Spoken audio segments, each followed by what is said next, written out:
to those who bleed orange and black. Good morning.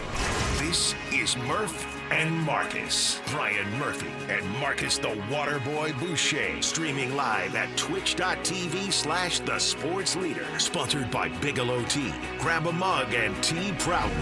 Well, don't get much better than a Friday, a Reggae Friday, and the Dodgers coming to town. Friday night, Giants-Dodgers, man. That's what it's all about.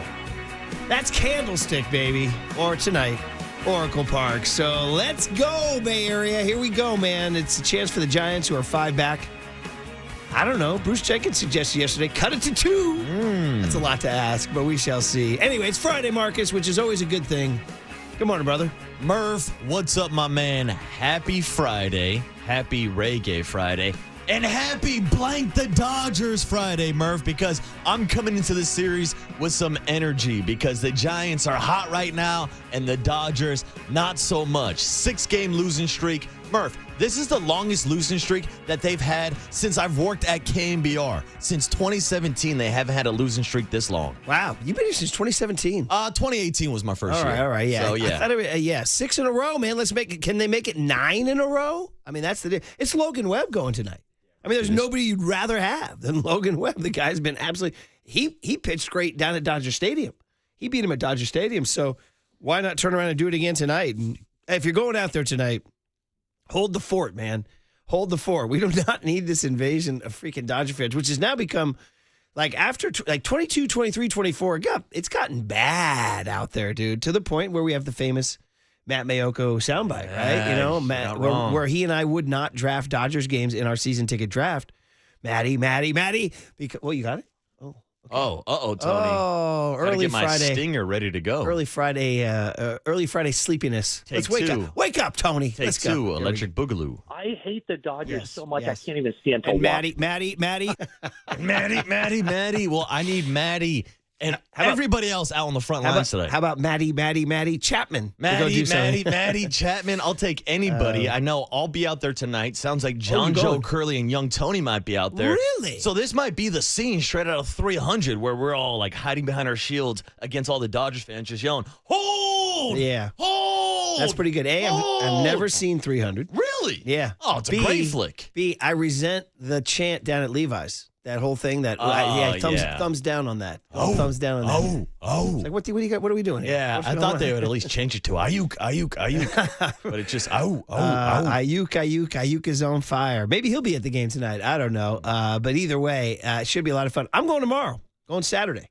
Get a little Saturday matinee with Shohei on the mound. Catch a little Shohei opener. Yeah, I have to admit this, even though, it's all about the Giants, right? Raising kids as Giants fans and all that. But it is kind of a box to check for the kids to go see Shohei Atani. I mean, let's be honest. Even though he's a Dodger, it's important that they go see this guy who's a freaking cultural phenomenon. Now, will this be the first time that they get to watch him play in person? Well, no, in 21 he was an Angel, right? Yes. He wasn't on the team. Yeah. So, yeah, we haven't been I don't think we've been to a Giant Dodger game. He did come to Oracle Park once as an Angel. I remember going out there. I think it was a Memorial Day weekend. I can't totally sure, but he's pitching Saturday is the deal. That's the difference. Will he be hitting too? Yeah, then? he'll still be hitting. And they got that Shohei Atani DH rule, so where he can stay in the game as the DH even when he comes out as a pitcher. I get confused by this. So so they don't have a DH. They'll start the game with just 9. They have an Otani. That's what they have. This is going to be. I'm going to sound really dumb here, which is generally my resting state. So when they post the lineup on Saturday morning, it's going to be an old-fashioned National League lineup, right? Because Otani's pitching. There's no DH, right? Now that I think about it, because so baffling you too. He morphs into the DH once he's done pitching. So I'm wondering, but that's a specific rule set up just for Shohei Otani. Yeah, but I'm wondering, it's like if Dave Roberts just posts the lineup Saturday morning, that's like an old National League lineup. Then Otani he gets removed from the game as a pitcher. Does he stay in the game as the DH? Yeah, I know for sure he stays in the game, but I'm wondering if on the lineup card... Do they list a DH? It might be pitcher/DH. You know what? On the lineup card. We can answer this question very easily. When's the last time he pitched? About 5-6 days ago, I would assume. All right. I told you guys I was going to sound dumb, and I do sound dumb in this one. Either way, we're going out. Yeah, I know the technicalities that he stays in the game as the DH. I'm just not sure on the actual lineup card if they list him as pitcher/DH. There's probably people screaming at their radios like right these now. These guys are idiots. Well, they work in sports. Breaking news, yeah, right? Breaking what news. else is new? Anyway, so let's move on to brighter topics. Yeah. How was your Thursday, buddy? My Thursday was cool. It was a chill Thursday. Still got some baseball action because there was the Bay Area's own Brian Wu, who we were just talking about on the show yesterday. Well, cooler of content. Yeah, exactly. Yeah, Having a no-no going into the 8th inning yesterday out in the Bronx, and then the Yankees had a 5-run comeback victory. So I got a little Yankees and Seattle Mariners action last night in New York. What about yourself? That was pretty cool. Brian Wu, that video got some traction. Buddy of mine, shout out Coach Zeke, his son pitched at Cal Poly. Shout out Jake. And he was teammates with Brian Wu. So this guy's been telling me about Brian Wu since college. He goes, hey, you got to keep your eye on Jake's teammate. By the way, I got the answer. He's listed as pitcher/DH. See, that's what I assumed. There it is. So that wasn't that hard. No, it wasn't. But it still twisted my brain into a pretzel. All right, Murph, it's early. I'm really not that smart. So anyway, so he'd been telling me about him for a while. And he told me, he goes, his dad listens to KNBR. He listens to you guys in the morning. I was like, oh, Brian Wu, my favorite Cal Poly Mustang.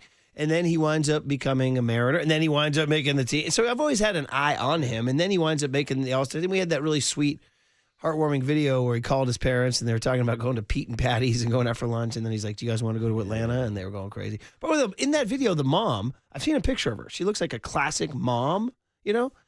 She's dropping a lot of holy S's in that call. And I'm like, that's kind of a thing. My mom, I've never heard my mom drop a holy S. Oh, now see, that's my kind of mom. Because my mom, Denise, will drop a holy Will she S drop on a holy you. S? Oh, yeah, my entire family will, Murph.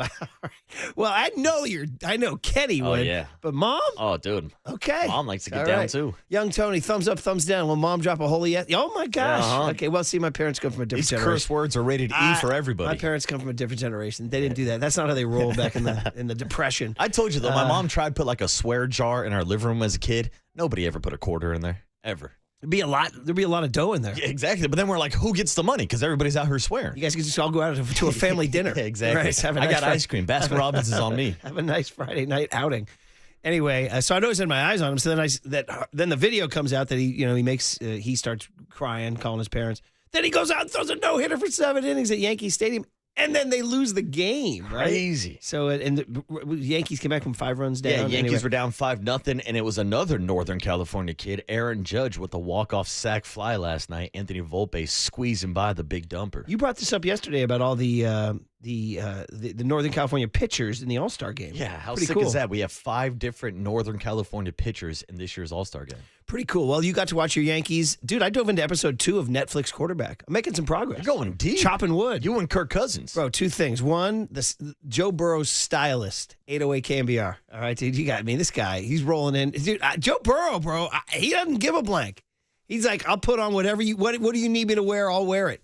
Bro, he's out here. You've seen him on his entrances. I and I have have seen thought about this, too, because this was brought up by my lovely bride, is that she said, so all of this work and effort is just for a 20-second walk down a hallway? Yes, is it that is. about it? That's she's like, exactly she's what like, it there's is. not much payoff here, is there? Right? So, I mean, like, at least you got to have, like, some sort of longer stint in your fashion. But sometimes it's like you see it on TV for, like, 2 seconds. You see that and maybe an Instagram post or something like that. But Murph, like, look at every single NBA game you watch. Like, there's a whole entire segment dedicated to just what the athletes are wearing walking into the arena. Shout out KNBR Instagram yesterday for Thin Tim. That's it. That's what they did Thin for his. Timmy making his debut. They did his walk-in from Tim. our quote-unquote bullpen, which is stretching it to call that a bullpen these days. From the bullpen to the studio, Thin Tim did not wear Joe Burrow-style clothes. My favorite part of that video is him like awkwardly trying to get past JD, and like JD true. didn't know they were recording a bit, so like JD's like, "Get me the hell out of here." That's hilarious. It's so funny. They did not plan that out well. Or they just gave you a realistic look of what it's like. But anyway, so yeah, Joe Burrow, just 808 KNBR, the style, and my man, too. The dude he has in his house, just offering all these outfits to him. It's bonkers.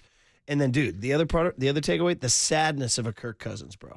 The sadness, because now we're like a quarter of the way through the season. And if you recall, it didn't go that well, right? No, it did not. And there's a game where they win, but he's so upset with how he plays.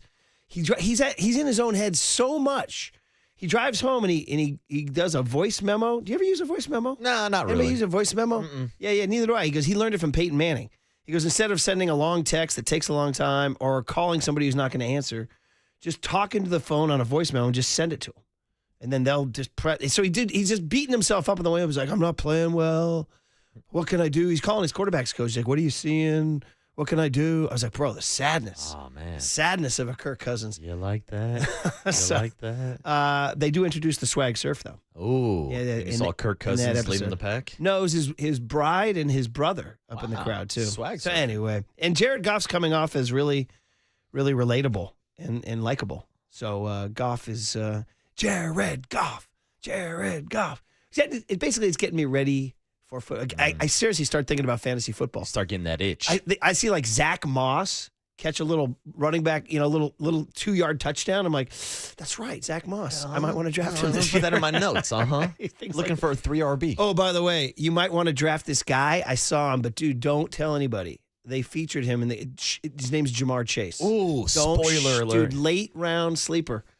Bro, this guy. It's funny. Holy moly. Actually, this morning, rubbing the cobwebs out of my eyes, looking over the John Joe Curley rundown of what we have on the show today, I was actually scrolling through Twitter, and somebody posted a screenshot of the 49ers drafting Trey Lance over Jamar Chase. I saw that this morning. Jamar Chase is hot. And I'm like, what's going on here? Yeah. This is how I'm going to start my Friday morning? Yeah, wow, that is, seeing the fact that the Niners took Trey Lance and gave up all those draft picks and then let Jamar Chase drop to number 5 to Joe Burrow. If you want to play the my team drafted X over Y game, we could be here. Starting with Kobe Bryant and the Warriors, right? That's where it begins and ends with the Warriors passing on Kobe Bryant. And then I'm a Raider fan. We could do 4 hours on this show. Yeah, right. Yeah. The list goes on and on and on. So anyway, fun stuff. Good Thursday, relaxing Thursday to get us ready for a hype Friday night, everybody. It's going to be Giants, Dodgers, Logan Webb in the blacks. Marcus likes the black uniforms. I do. I'm a big fan of the black uniforms. Okay, all right. Mm-hmm. What is it about that appeal to you? Well, it probably has something to do with me being a Raider fan. I've just always liked black uniforms my entire life. The orange to me, I like Black Fridays way better than Orange Fridays. The orange is just too much orange to me. I like orange as an accent color. I got to catch myself. I said blacks. They're wearing orange tonight. Yeah, so they'll be black on Saturday. Yeah, scratch correct? that. Yes. No, it's a day game. Oh. So I bet they'll wear their home creams, which I want. I think those are Saturday nights. Back-to-back Scratch. Orange Friday. See, and so I'm not a huge fan of the Orange Fridays. Actually, too much orange. If you put a gun to my head, I might take the orange over the black. I just want the home creams, man. They're so good looking. Why would you? It's like if the Raiders started wearing alternate uniforms, wouldn't you be like, what are you doing? I don't need them. I got my Raider uniform. I don't need them. Exactly. Yep. See, I need you. See, because I come off as such a, stick in the mud. Oh, he doesn't like Orange Friday. I just like my home creams, just like Marcus likes his silver and black. I like it so there you go, buddy. I like it classic. Yesterday, Rory asked me, is Marcus is a Raiders fan, isn't he? Because it came up that they were somebody was playing the Seahawks. And Mike McDonald came out, and Rory said, I thought Pete Carroll was the coach. I said, no, he wasn't last year. He said, oh, I forgot that. And then I said, he's now the coach of the Raiders. And he goes, wow, Marcus is a Raiders fan, isn't he? I'm sorry to disappoint the kid. All right, guys. We'll say good morning to young Tony, get our guesses. Oh, by the way, tomorrow is Overnight Dave's birthday. It's not today, it's tomorrow. So we know he's listening right now. We want to say happy birthday to Overnight Dave, who holds it down. He's one of the great constants we have ever had here at KNBR. And John Joe Curley went to Bob's and got him Bob's Donuts. The man, the myth, the legend, the man that literally keeps the lights on here at the station. If you want a midnight replay, that's Overnight Dave. If you want the leadoff spot back in your life, that's Overnight Dave. The man does it all. Or if you need anything on boxing or naval warfare history, you got it. It's locked down. Also, by the way, so this is for me and for Dave. Everybody's like, how old is Dave? Here's the question. Will you still need him? Will you still feed him? That's all you need to know. That's high-level lyrics here. That's high. Is there a reggae cover of When I'm 64 by the Beatles? We'll find it. We'll see if we can. No, if there is, I'd be blown away. I wouldn't be surprised. It's a Reggae Friday. So I have some suggestions for you, young Tone. I'll send them to you. Next on The Sports Leader.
And now it's time for the Protect Your Assets Business and Technology Report with me, David Hollander.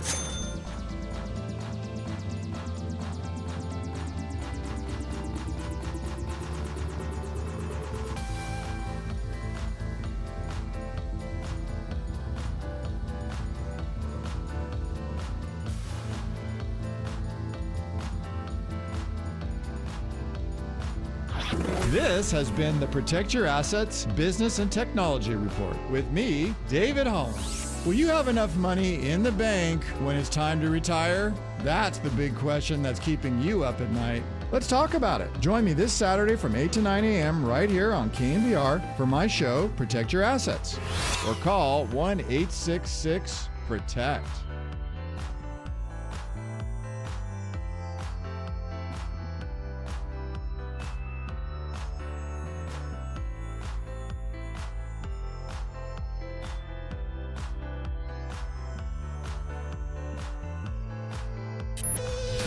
Now back to Murph and Marcus on the sports leader and streaming live on KNBR.com and the KNBR app. Sponsored by Bigelow Tea. Grab a mug and tea proudly.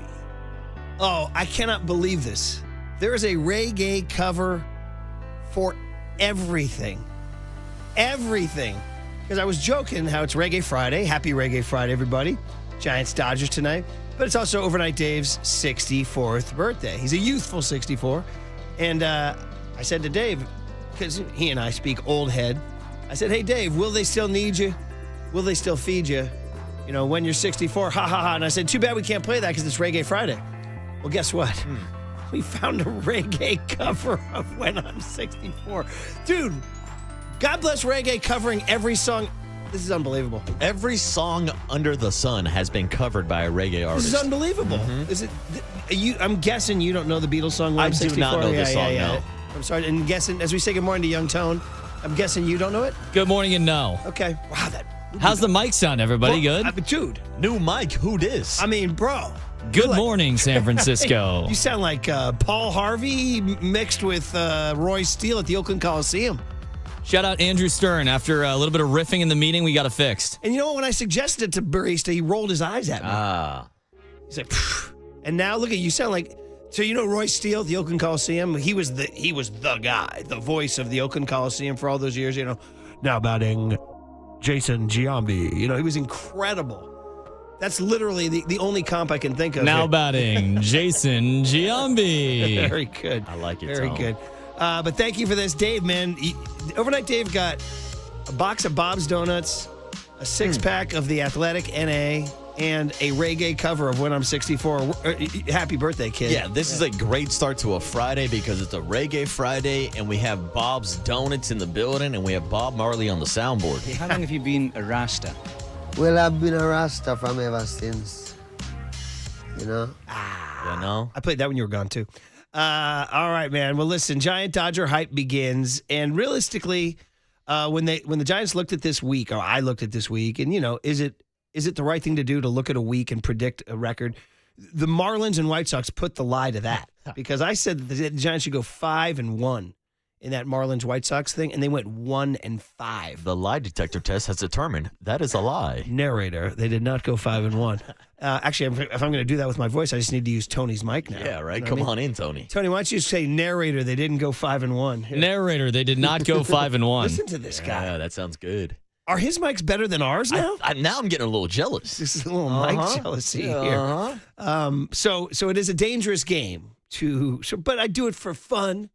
You know, it's not freaking science. Not telling you guys to freaking risk your life savings on all this. That comes in the Brian and Bobby's Best Bets which is only a few weeks away. By the way, exactly. And Murph, you know, I don't go to you for betting advice. I go to Rory the Greek. You should.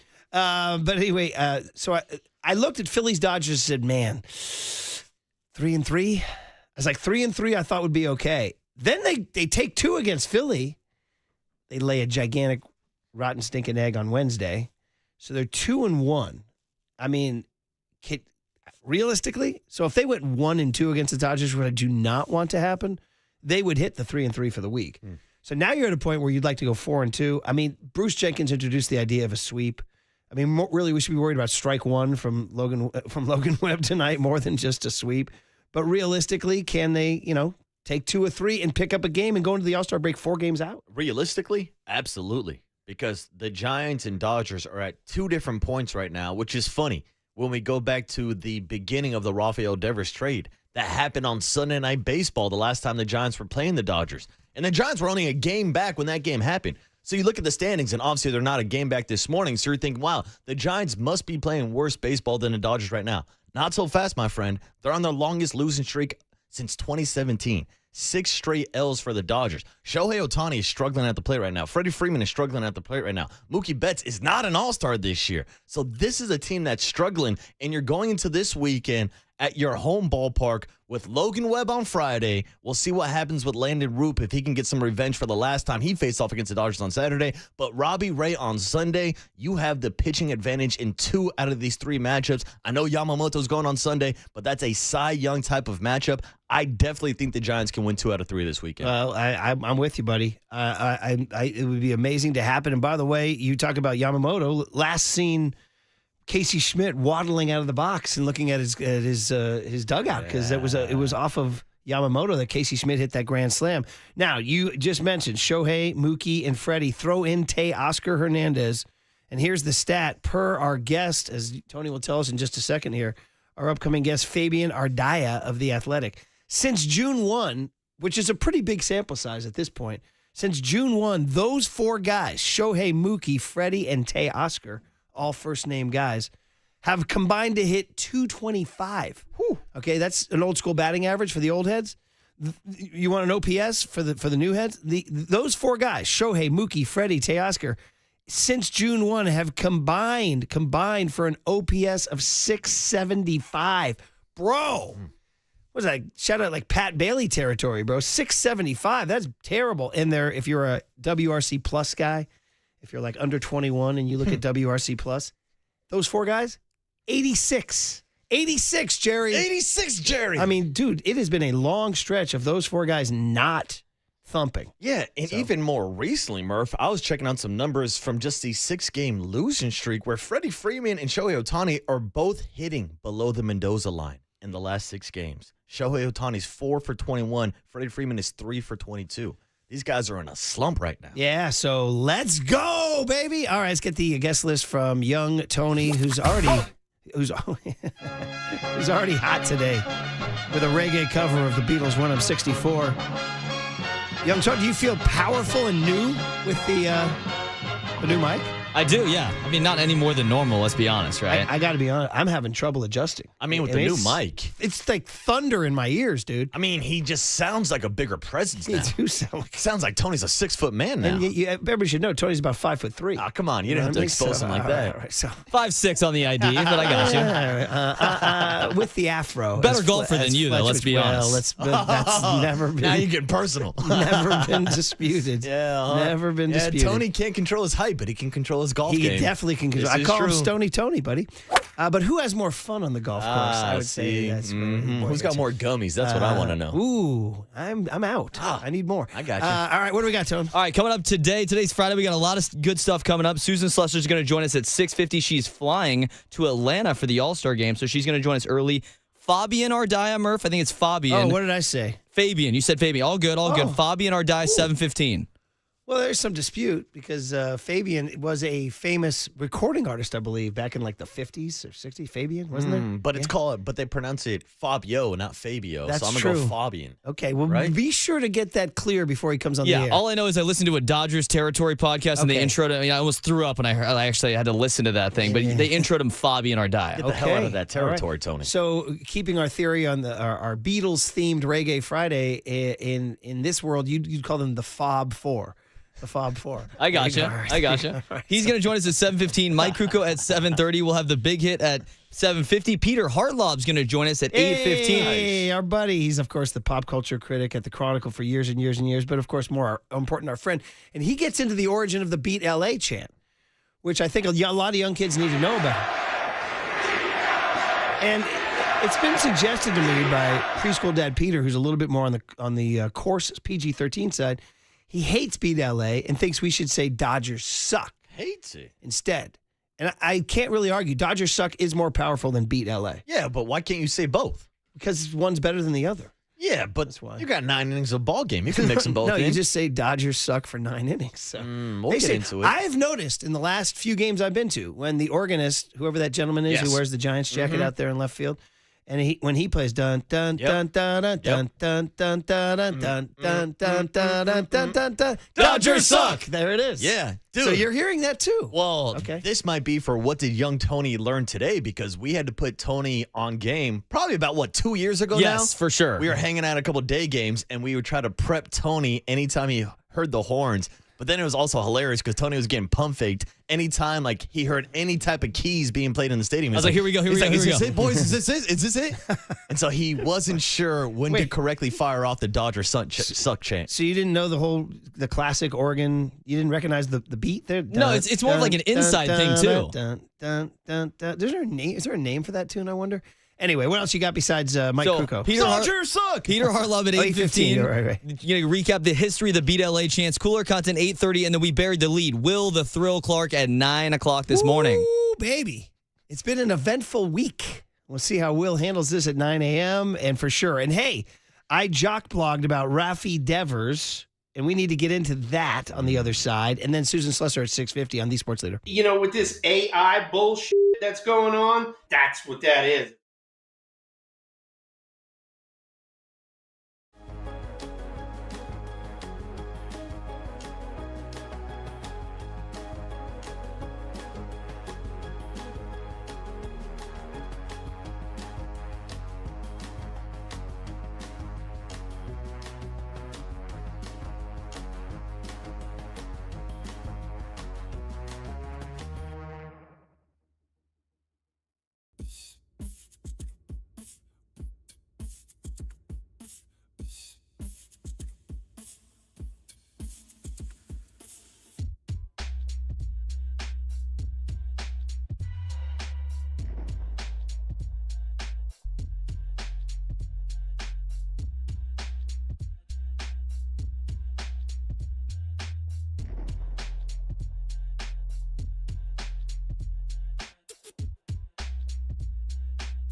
Now back to Murph and Marcus on The Sports Leader and streaming live on KNBR.com and the KNBR app. Sponsored by Bigelow Tea. Grab a mug and tea proudly. Showy Atani.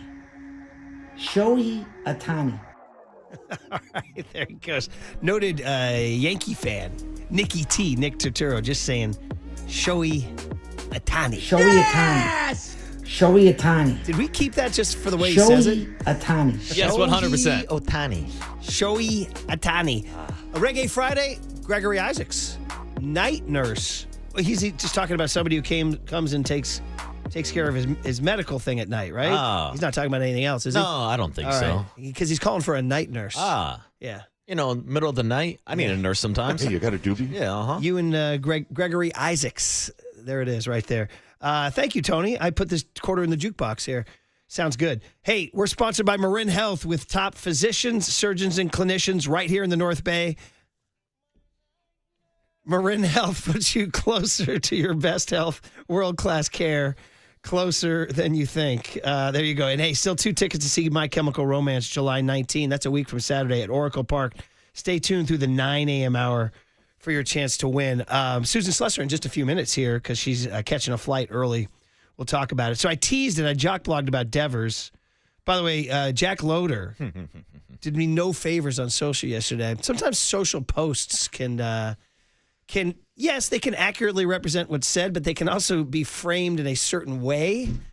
My God. And by the way, thanks to everybody for the profane insults, the questionable language, the referendums on my career, the referendums on my family. All my fans came out yesterday on social because we had a big talk about Devers that was long, and I was like, it's been a tough first month. Marcus with an incredibly calm and rational, I'm going to be patient here. I'm just going to wait.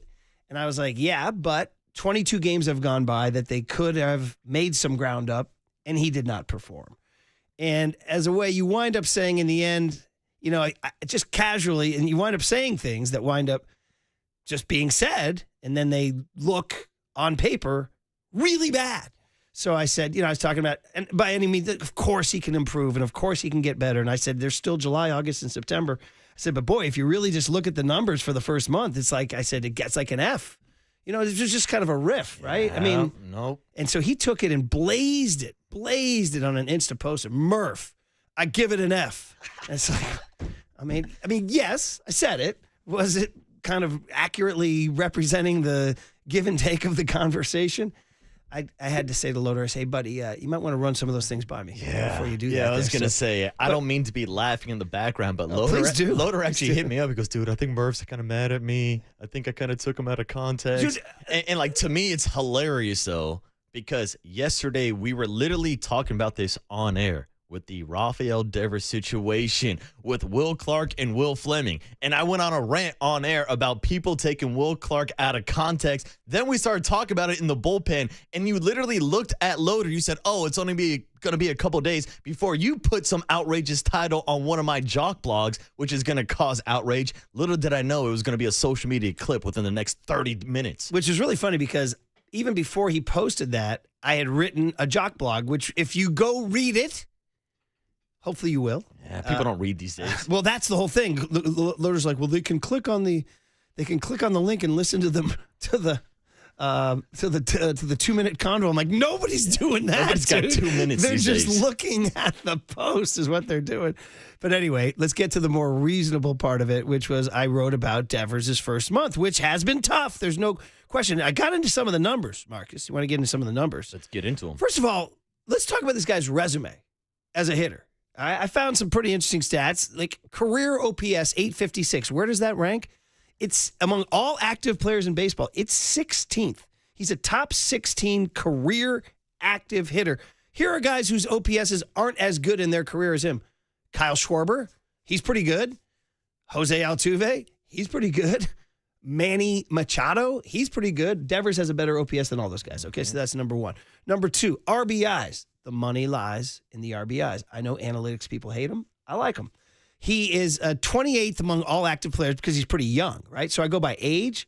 As a 28-year-old, nobody aged 28 or younger is even close to him. Like for his age, his 705 career RBIs is easily the best. So like the only guy close to him is Juan Soto, who's 26. Who's a damn stud himself. And he's within 100, and Juan Soto is is a generational talent, right? That's a good guy to be grouped up with. Right. So then you go to home runs, which, you know, he's only hit 2 here. He's also 28th among all active players, and the only player younger than him with more is Soto. So the resume is really good, like really good. So here's the thing. Right now, he's just caught in a bad, I called it a maelstrom, Marcus, maelstrom, groin injury, back tightness, and probably the mental mess. Bruce Jenkins used the word banished yesterday. That was a pretty good word. He goes, he has to look at it. This is the club that loved me. We gave you 10 years, Fenway Park, Fenway fans, the whole deal. We won a World Series. And then within a year and a half, I don't want to say they dumped him because Kyle Hairston could turn out to be a very good pitcher and James Tibbs could be a dude. I don't know. But in reality, they kind of dumped him. They went from making him the face of the franchise after moving on from Xander Bogaerts and Mookie Blanken Betts. They won a World Series and said, no, we don't want those guys, but we'll build around Raphael Devers. They rewarded him with a 10-year contract extension. And everything I ever heard my entire life about Raphael Devers was how great he was for the city of Boston. And then in one offseason. They screwed it all up, bringing in Alex Bregman. They told Rafi he was originally going to be a second baseman. He moves over to third. We've gone through the story 1,000 times. Boston blew it, and the Giants are reaping the benefits. They just haven't got those benefits quite yet. Right, which gets to where we're at now. So I gave you the resume. The resume is crazy, right? And then you get to the part of what's happened since the trade. It hasn't gone well. The Giants are 10-12 since they got him, which kind of sucks. And worse, this is crazy. Andy Bagley's produced this stat. Their offense has gotten worse with him. In the first 71 games, they scored 4.3 runs a game. With Devers, they're scoring 3.8 runs per game. You're like, what? That's why I said I called it in the junk bug, just a total head scratcher. Like, how does this happen, you know? So, and then if you even want to get into the comp game, the Red Sox won their 7th in a row last night. Dude, I got caught in a rabbit hole yesterday of a Red Sox fan just gloating about the trade. And now they're just tap dancing on Rafi. And that has to be messing with him on some level. Even if he doesn't see it, maybe somebody in his circle sees it and says, oh, man, Boston's happy you're gone. Red Sox fans are laughing.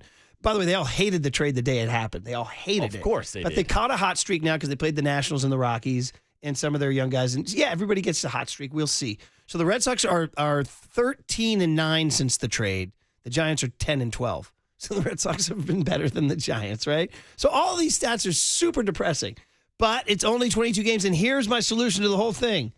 This weekend, the Dodgers. Yep. Perfect time for this guy to do something that will just change the energy, that will change, I think fans are still just dying to love the guy. Yes. Dying to love the guy. And we expect him to be good for the next 3 months, right?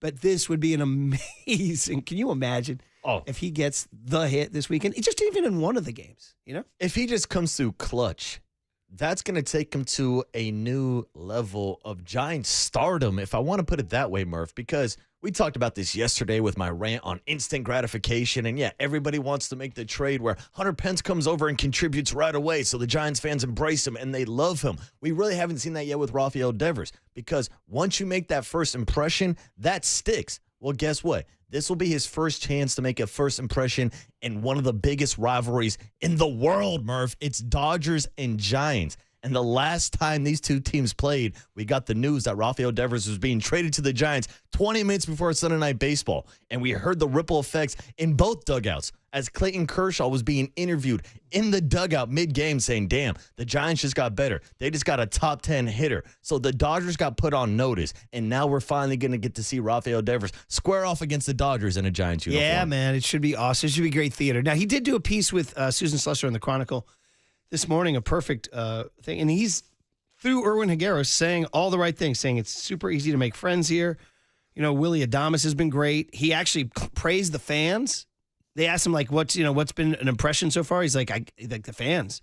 Because there's so many of them here. It motivates you to want to do better. So he's stroking the fans already. He's saying Willie and the boys are making it fun. But he said, I'll there's a quote in there exactly, but something along the lines of, I'll get going. He said, give me some time to be me or something like that. Yeah, and that's why I trust the process, because you just went through the resume. I've talked about how I watched this guy torment the Yankees for the first 9 years of his career. This guy can hit. He's going to figure it out. And at some point this season and for multiple seasons over the next 8 years, he's going to carry your offense. Yeah, a lot of people checking in on the Golden State Lumber and Showroom text line. Preaching patience, etc. We all are there. But the one thing I will say, if I want to be cynical about it, is these were 22 games where you were supposed to make a little hay. The Guardians, who, by the way, wound up losing 10 in a row, 11 in a row, something like that. The Guardians, the White Sox, and the Marlins, you were supposed to make hay against those teams, and you didn't. So, then you took 2 or 3 from Philly. Yeah, you did. So, and you won 6 or 7 games since the return of Matt Chapman. So now we're seeing that lineup with Chapman, Willie Adames. Hopefully, Jung-Ho Lee catches something this weekend after getting a couple knocks in his game against Phillies the other day. I want to see this lineup continue to extend and get better, because hitting is contagious. Let's get those boys a night nurse, as we were just saying as our rejoin. 8-3, that sounded good, by the way. 831 says, wait till he's mashing in October. Well, that's the whole point, right? There's the whole point. All right, just wanted to address that a little bit. Yeah, there it is, night nurse. There's my night nurse. Hitting is contagious. I get the feeling that Gregory Isaacs, reggae icon Gregory Isaacs, had no problem summoning a night nurse. No, not at all. I get the sense that he had a few volunteers. All right, guys, here's the deal. Susan Slusser, San Francisco Chronicle, next on the Sports Leader.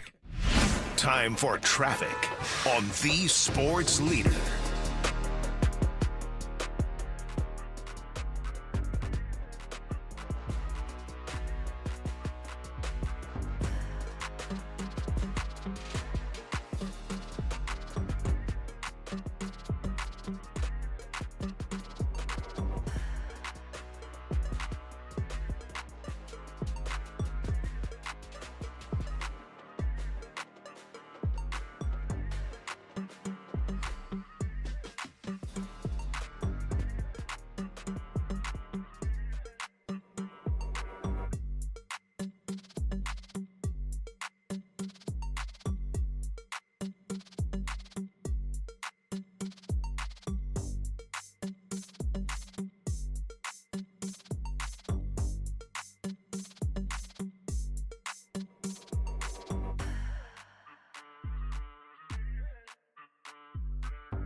It's time for KNBR's Opening Bell Report. Sponsored by Protect Your Assets with David Hollander. Concerned inflation will ruin your dream retirement? Learn more. Listen to David's show every Saturday morning or call 1-866-PROTECT.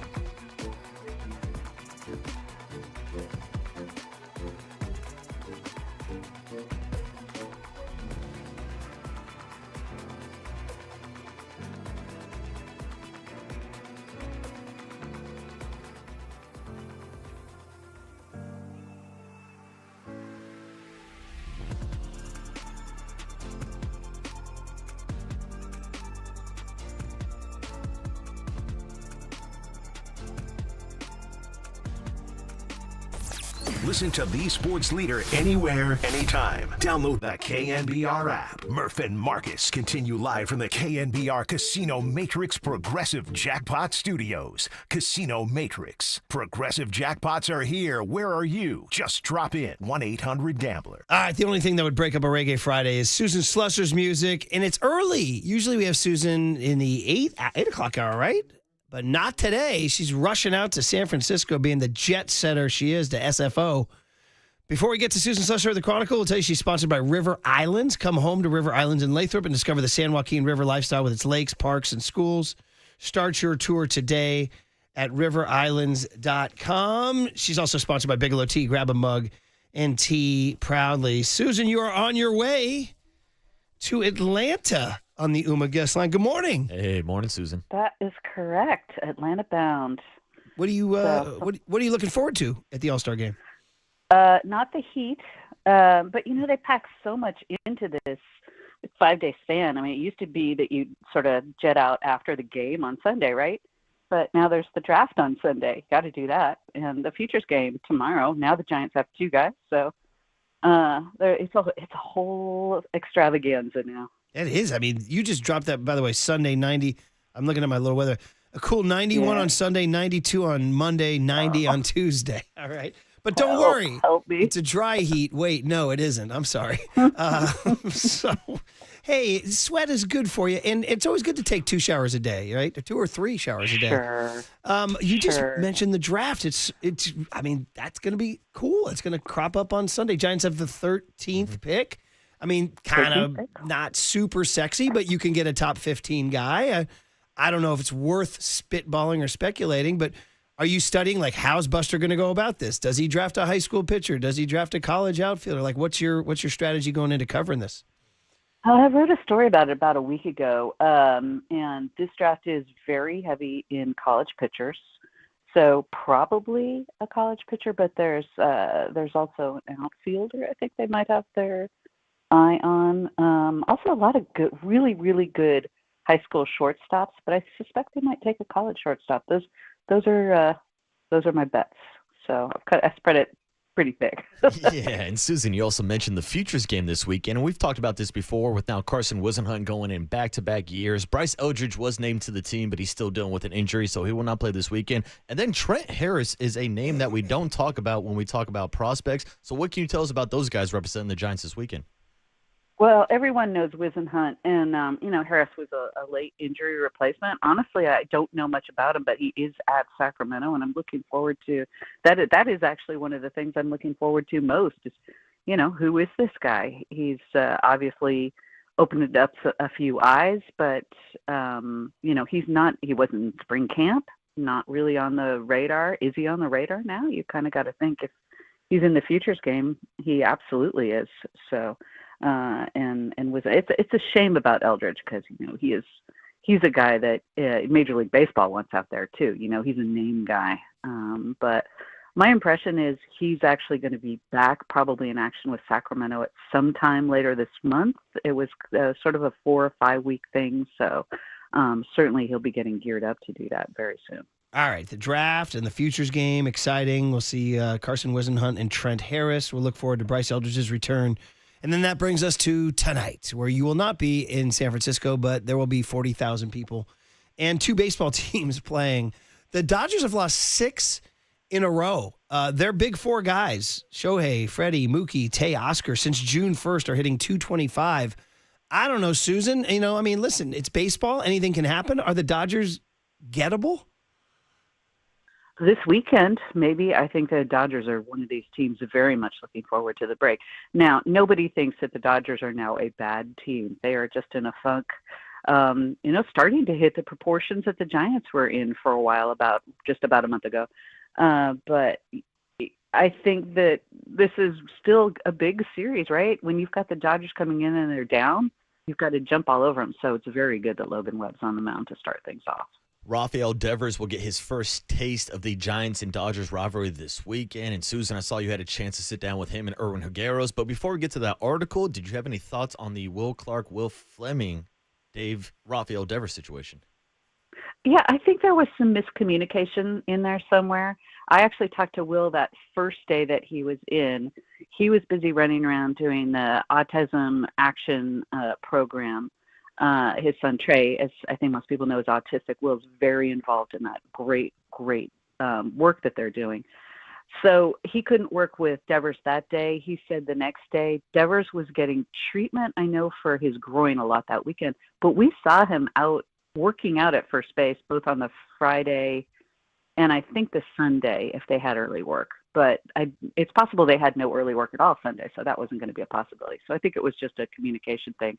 I think Will had said he wanted to work with him, and it just didn't work out. When I talked to Devers, he said, yeah, Will had other stuff going on, basically, which he did. So, I mean, definitely some static there. Is there anything to, I don't know, sometimes where there's smoke, there's fire. Is there any fire? No. Okay. No, literally. I mean, the guy was just in town. He had been working out at first base. And you guys have seen him. He's there almost every day working out. This is, I'm guessing, Will talking about early work, which isn't always a given when guys are especially getting treatment. So as they're getting treatment to go out to regular batting practice and do all the other work that we were doing. But I mean, we were all literally standing in the Red Sox dugout watching Devers work out at first base. So everyone in Boston knew that he was working out at first base that weekend. So I'm a little confused by how this has turned into such a big thing. Some of the people have joked the way the Boston media has taken this and now are turning Rafi into some sort of villain. It's like, gee, no wonder why you can't be happy in a place like that, right? Yeah, I really did. It really was a simple miscommunication, I think. And I love Will, but I think Will made this a little bit more out of it than. When you say Will, you mean Fleming or Clark? Clark. Yeah, Clark. okay. Yeah. I guess I don't know Will, but obviously I know Dave very well. I can't imagine. It seems like something maybe to have checked out a little bit more before running with it. Yeah, Susan, that's what stood out to me about Will Fleming's comments was after telling the story, he described Raphael Devers and said, look, this is the type of person that the Giants are getting. So what can you tell us about Raphael Devers, the person, and how he's fitting into the Giants clubhouse? Well, I mean, for one thing, when I asked him about working out at first, he said he welcomes help and he really wants it. So he said, yeah, I'd love to talk to Will. I'd love to talk to JT Snow. So, I mean, I think he really is on board with playing first. It's going to happen sometime in the second half. He'll be better at it next year when he's had an off season and the spring training. So that I think is kind of a non-factor at this point. I think he'd like to stop talking about it. I think the Giants would love to stop talking about it. It's just going to happen at some point. But he gets raves from teammates. He's always in a good mood. He's always smiling. I liked what Pedro Martinez said kind of in defense of Devers after Ortiz went after him, saying that anybody who thinks he is not a good teammate or a good person is lying. So that was interesting. Always a little drama out of Boston, but so far so good. Obviously, he's very close with Willie Adames, who is kind of taking the reins as sort of the team's joke master, good feeling kind of guy. So that's a good spot to be in. And just seems to be in the middle of everything. He was kind of the guy masterminding the Gatorade splash when Adames had his big weekend in Sacramento. So he's not doing as much as he'd like to at the plate, but he does not think that that's an issue. And he keeps saying, I'm going to show everybody who I am soon. And I think that's probably true. He thinks the team will have a big second half. I think Devers will have a big second half. You're listening to KNBR AM and KNBR FM San Francisco, the sports leader, Cumulus Media Station. Yeah, just more on kind of tidying up the Boston angle. We had Dan Shaughnessy on the next morning, good booking by John Curley. And Shaughnessy was straightforward. He goes, you guys are getting a wonderful kid. I've always enjoyed him. He's kind of sweet. He's got a wonderful smile. And this is all well before sort of the Boston sort of narrative began making him into a villain, Shaughnessy was like, no, he's really, really good. And it's funny about Boston. Like, everybody was upset about the trade, and then they've sort of like talked themselves into making Rafi a villain. And so I don't get it. Yeah, well, it's Boston. It's the number one thing, too. So, hey, back to the thing about you said about him hitting, and I saw in your piece, everybody should read Susan's piece in the San Francisco Chronicle, where he said, eventually, I think the quote was, eventually I will be myself. Does it feel like, I mean, it's been a long funk. We went through, right before you came on, we went through the numbers. Like, his career numbers are way higher than everything he's done for the first 22 games as a Giant. So how much is physical? I don't know if you're getting whispers behind the scenes. Yeah, man, he's banged up physically. And how much is it, as Marcus said, living out of a suitcase in a new city, just trying to find his way?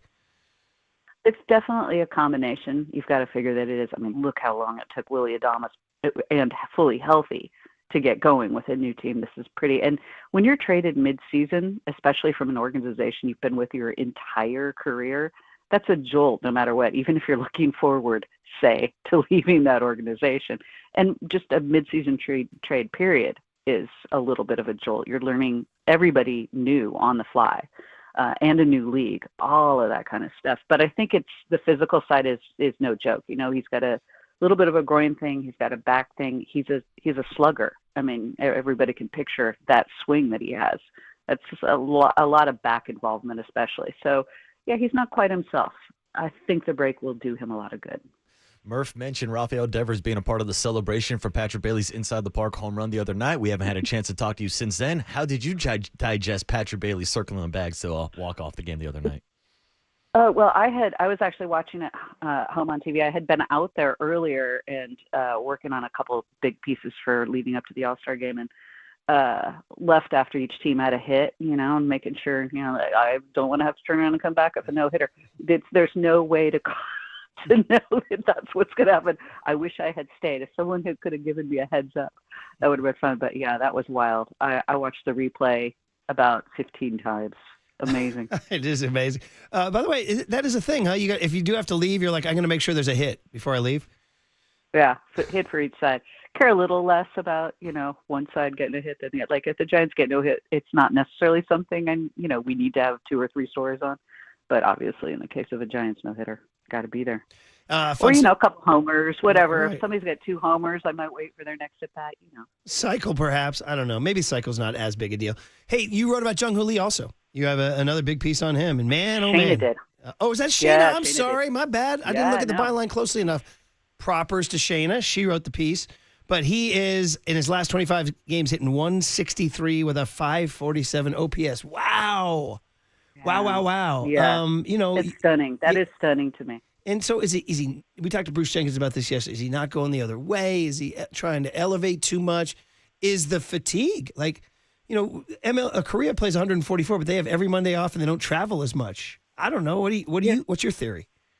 Yeah, and he missed a huge chunk last year. He missed a huge chunk of the year before. It's possible it's that, and more to the point, I think there was that stretch where the Giants were struggling so much offensively. He got off to a big start at the plate, was kind of carrying them for a while early, and then I think he started trying to do too much as everyone else really stopped hitting, and that he just joined everybody. It is tough to work your way out of a funk when everyone is in one. So yet another guy I think the break's going to do wonders for, but his timing looks off. And he's usually a guy who, can hit a ball almost hit where, not quite Ichiro level, but he's not evidencing those quick wrists and ability to get the ball pretty much anywhere in the strike zone. Susan, the Giants have won 4 or 5 games since Matt Chapman has made return to the lineup. How important is having Matt Chapman just offensively, defensively, and just his presence in the clubhouse overall? I mean, it can't overstate any of those 3.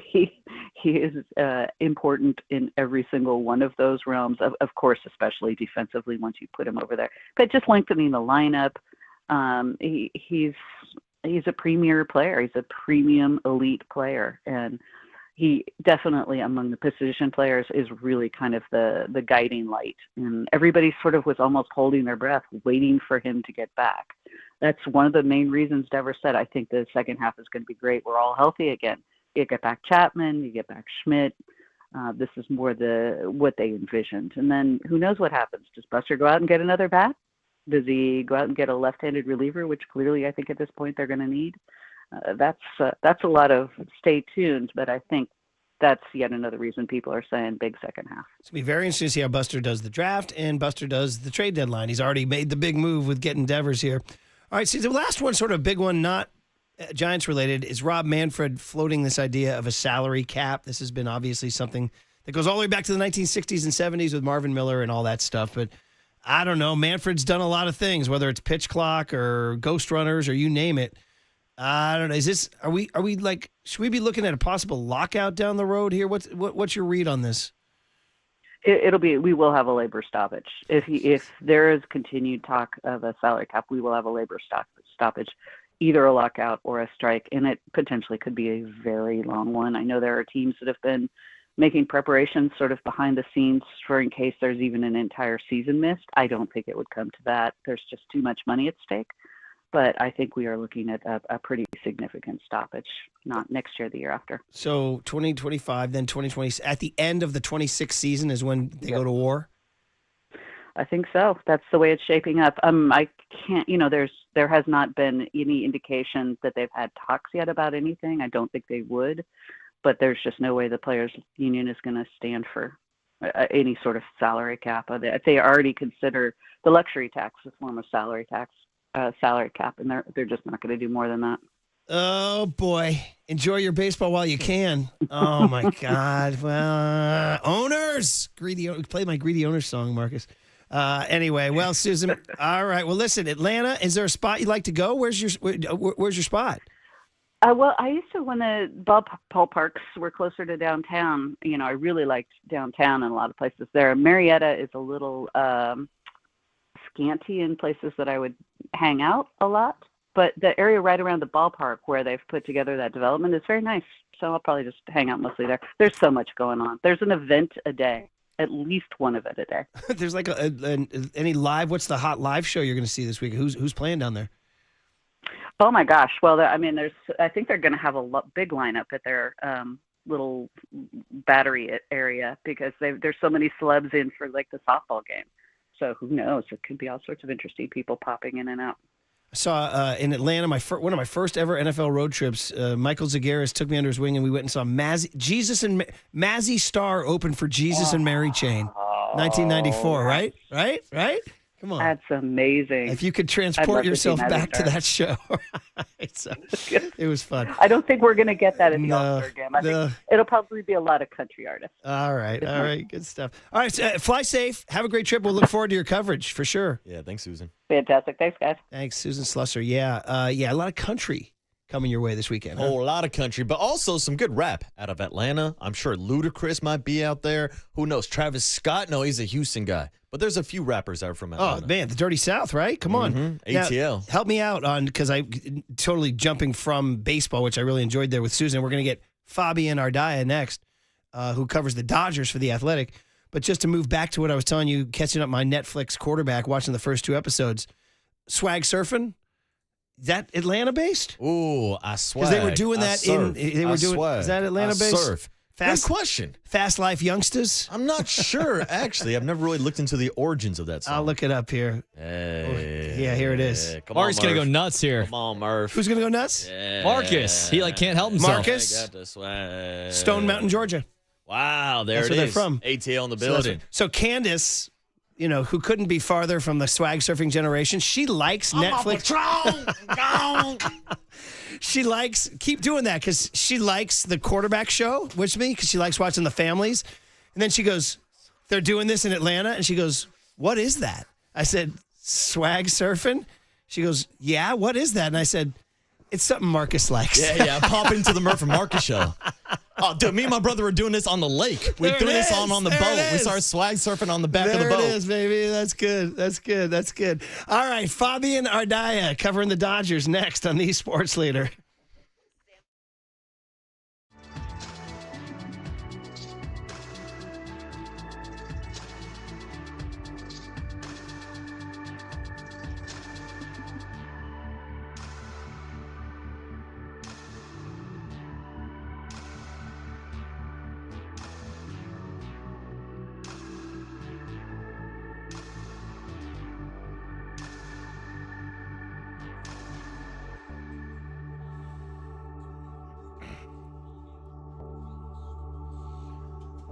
All right, let's talk about what happens when you get T-boned on game day. It's not good.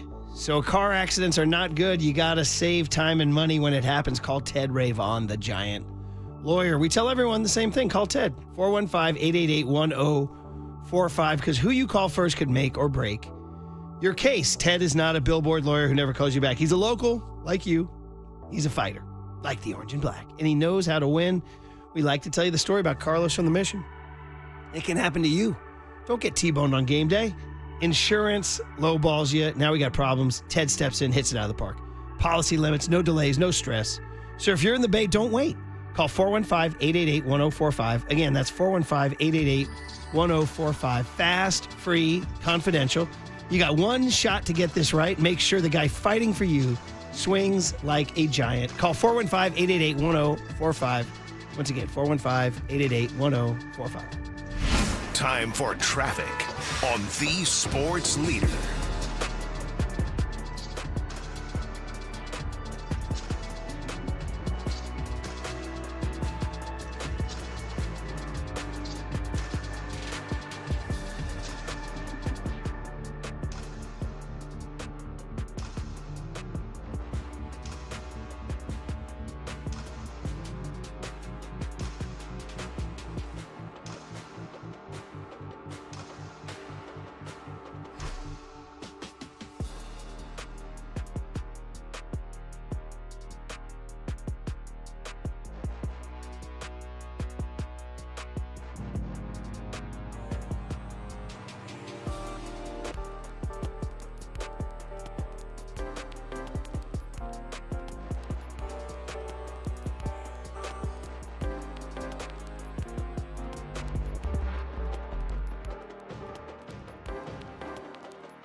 And now it's time for the Protect Your Assets Business and Technology Report with me, David Hollander.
Now back to Murph and Marcus on the sports leader and streaming live on KNBR.com and the KNBR app. Sponsored by Bigelow Tea. Grab a mug and tea proudly. Sounding good here. Reggae Friday here. Young Tone, you want to help the crowd out here, buddy? Yeah, Here Comes Trouble by Chronix. This one I just discovered recently. He's new. Kind of a newer guy. This sounds good. Kind of the new wave of the sort of the reggae redux thing. I'd highly recommend Chronix with 2 X's there. Well, that's the thing, Murph. Chronic always sounds good to me. There it is, buddy. There it is. All right, so let's go. Here Comes Trouble is the perfect metaphor for the Dodgers. Here they come, man. Is it trouble when they've lost 6 in a row and their top 4 hitters are ice cold and their pitchers are racked by injuries? Let's talk about it with the gentleman who knows. Fabian Ardaya. Fabian Ardaya of The Athletic. Fabian, it's a pleasure to have you on. Murph and Marcus here in San Francisco on KNBR. Was excited for the weekend. How you doing, Fabian? Hey, what's up, Fabian? I'm good. Thanks for having me, guys. Yeah, man. What is going on with this Dodger team?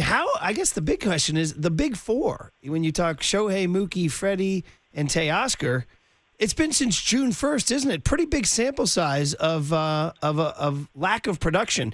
Is it injury? Are they coasting? What's your theory?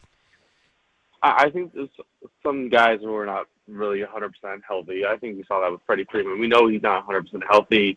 Obviously, he was hitting 370 with that surgery repaired ankle as well. But he has not been right since June. His swing has not been right.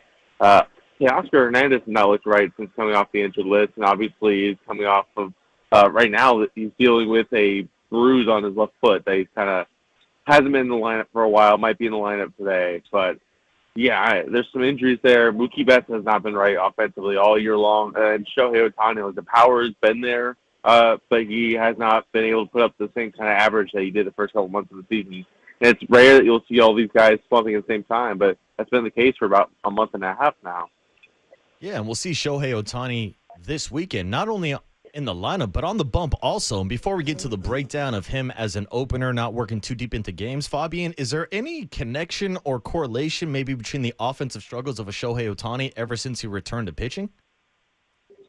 I don't know. I don't think you can rule it out necessarily just because it's an extra workload. He always says, that's something I've always done. It's not like adjusting to being a two-way player. He said that last year was the adjustment. But still, if you're doing this the first time in a couple of years, there's going to be some sort of an acclimation period. And I don't know if it's that. I don't know if it's the fact that the guys behind him aren't hitting as well, so he's not getting the same pitches to hit, or if he's just in one of those stretches where he had stretches like this last year where he maybe expands the zone a little bit, or he's not quite as sharp and the power is still there, but the bat to ball, the batting average, like that aren't quite to where they usually are. So I don't think you can rule it out, but I do think that it's still kind of it's a month sample, but it's not really a huge sample still in terms of what you're kind of looking at with him offensively since he started pitching again. And then just to follow up on that, Atani will be pitching this Saturday. I believe he has not worked deeper than 2 innings so far this season. So what can you talk to us about the expectations for him on the bump this weekend? Yeah, I think they've been really slow with this. I think part of it is obviously they have the luxury to do this. He is essentially an extra pitcher for them. He doesn't count towards their pitcher limit. So I know Brandon Gomes, the general manager, is kind of throwing out the term pre-innings, and that's basically kind of what they are. He's basically treating the major leagues as a rehab assignment just because that's what makes most sense to keep his bat in the lineup. I think they're going to slow play his build-up. I don't know how early, how soon we'll see him even get to 4 or 5 innings. I think they're going to wait and sort of make this super slow so that if he does get up to 5 or 6 innings for October, it'll be closer towards that timeline just to make sure that they can sort of save bullets for when it matters most. Did you say PRE innings? Is that what you said? 3 innings. Oh, 3. I'm sorry. Free, yeah. They don't cost them anything. Free. Oh, free. FREE. Yeah. I'm sorry. There's a little bit of a connection issue there. That. They're free innings. That's pretty funny. All right, well, hey, we'll see how the free innings go on Saturday. Yeah, and real quick, who's picking up the innings after the free innings on Saturday? I saw it might be Emmett Sheehan this weekend. Is that the plan for Saturday? Yeah, it'll be Emmett Sheehan, who has looked really good. For a guy who's 13, 14 months removed from Tommy John at this point, he has looked incredibly good. He's a guy who Dodgers were really high on before he got hurt. And the thing that's been the most surprising with him is command has not missed a beat, which is normally that you talk about guys coming off Tommy John, that's the last thing to come back. Stuff comes back, the field takes a while. for him, the command has been really good. He sort of came back against the Padres last month, got sent back down to keep stretching out, and then he comes back out in AAA and throws 6 perfect innings to 13 strikeouts. You don't see that from a guy who is coming off Tommy John, but this is what Emmett Sheehan has been, and he's a guy who I think you sort of talk about depth options. He's more than a depth option for the Dodgers at this point. Like, if he keeps looking like he has, he's a guy who's going to have some interesting conversations around him around October. Well, interesting. Emmett Sheehan, we'll watch for him on Saturday after the free innings from Shohei Atani on Saturday. We're talking to Fabian Ardaya, who covers the Dodgers for The Athletic. We're happy to sort of get a sneak peek of this epic series. I say epic because, Giants-Dodgers on a Friday night in San Francisco should be really fun, charged atmosphere, the whole deal. But do the Dodgers, do you think, in their heart of hearts, truly view the Giants and or anybody in the NL West a true threat? And I guess sort of the corollary of that is when the Giants got Raphael Devers, did it register on the radar in the Dodgers clubhouse? I think they understand that the Padres and Giants are threats. So I think last year kind of showed that. 2021 has showed that, like, where it's possible for teams to come up and challenge them, and especially a team that is playing right. And, like, they value winning the division, obviously. I think they understand that they are probably still the front runners of the division, but they understand that there's going to be competition there. And I think last year they kind of welcomed it, although I think everyone you talk to will admit that the Padres were probably the better team in that NLDS last year.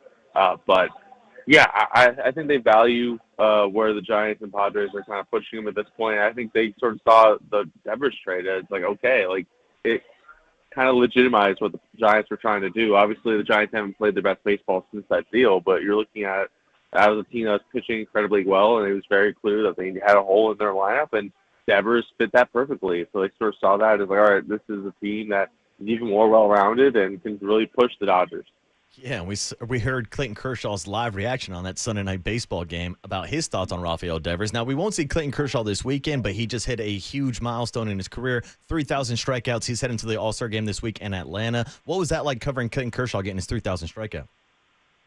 Yeah, I actually wasn't there that night, but I sort of covered the lead-up, and it's one of those things where you don't really you really know if you're going to see that again. That's something I wrote in the lead-up. Is like, all right, is this something that's going to happen again? And it's just how workloads are and sort of injury rates. And Andrew Baggerly actually talked to Bob Melvin for that story for me, and he kind of basically laid out the same thing. Like, there aren't guys who are going to throw 200 innings a season, and even the guys like Logan Webb who do.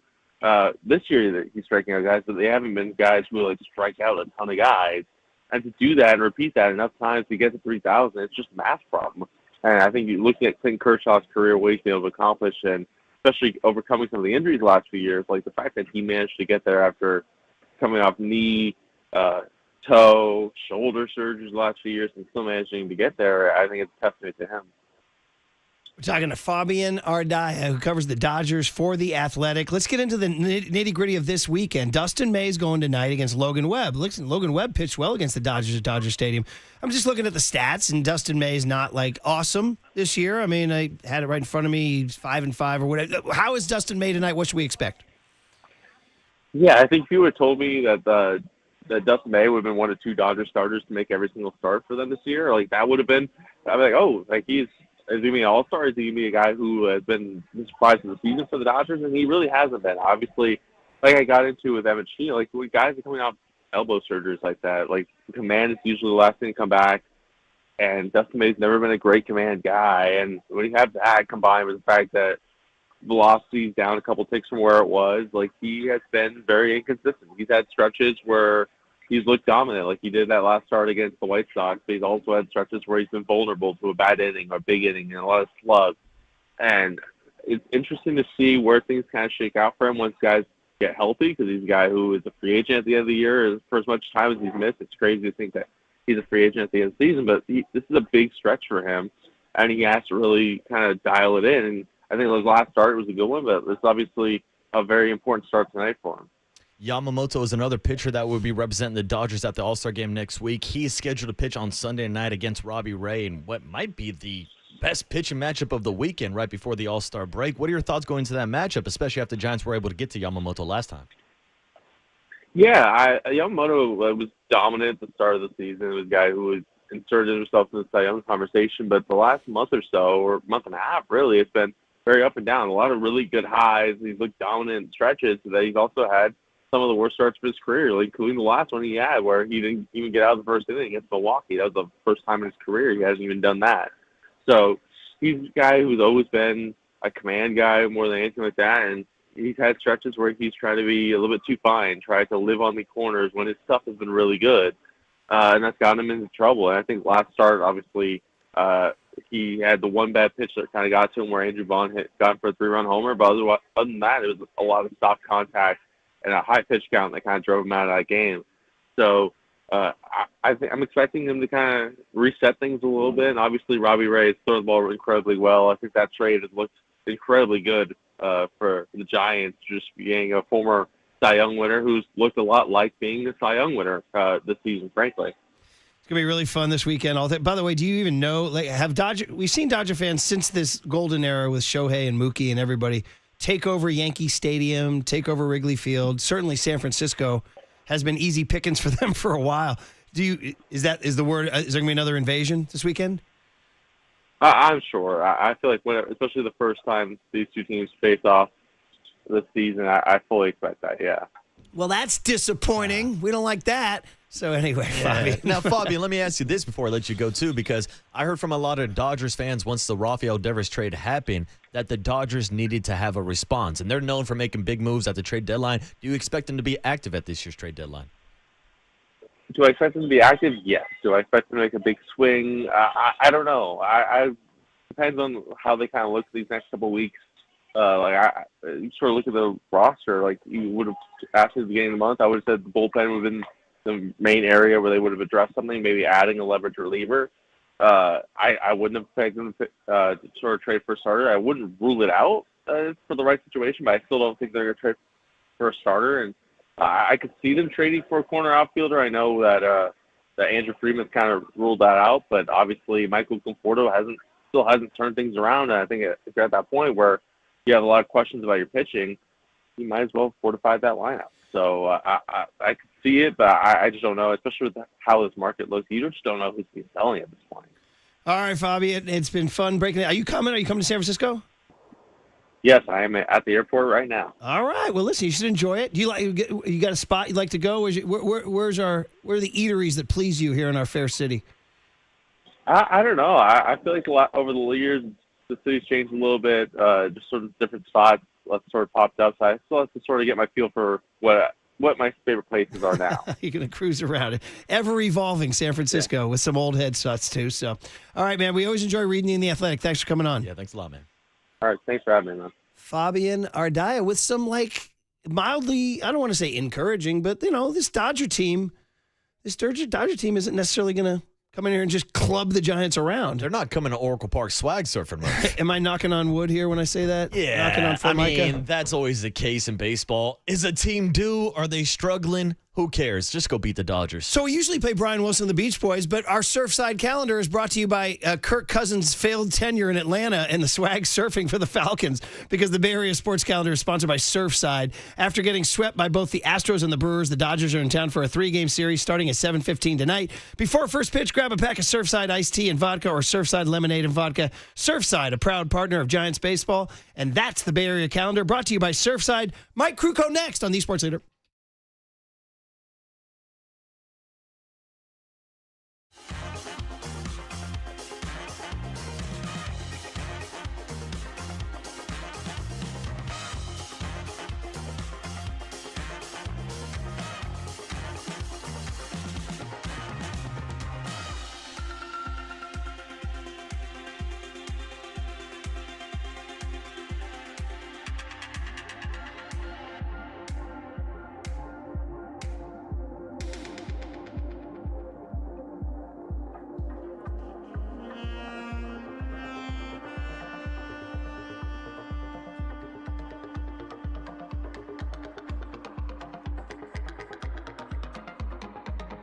All right, let's talk about stability with your money. Let's talk about Provident Credit Unions. Pick a term certificate where you'll earn up to 4% annual percentage yield while keeping your savings secure and your goals on track. So whether you're saving for travel, Tackling home upgrades or just want your money working harder for you? The Pick a Term certificate gives you the power to choose 3, 6, 9, or 12 months. Pick what fits, lock in a strong rate, and watch your savings grow with zero market risk. This 4% offer will not be around forever, so take advantage while you can. Open your account at providentcu.org or stop by your local branch. And hey, Newsweek just named Provident one of America's best regional credit unions for 2025. That's big league trust right there. This rate is effective as of July 1, 2025. Minimum balance credit of $10,000. Early withdrawal penalties may apply. Federally insured by the NCUA. Discover the best in retail and business banking right here in your community. Learn more at providentcu.org.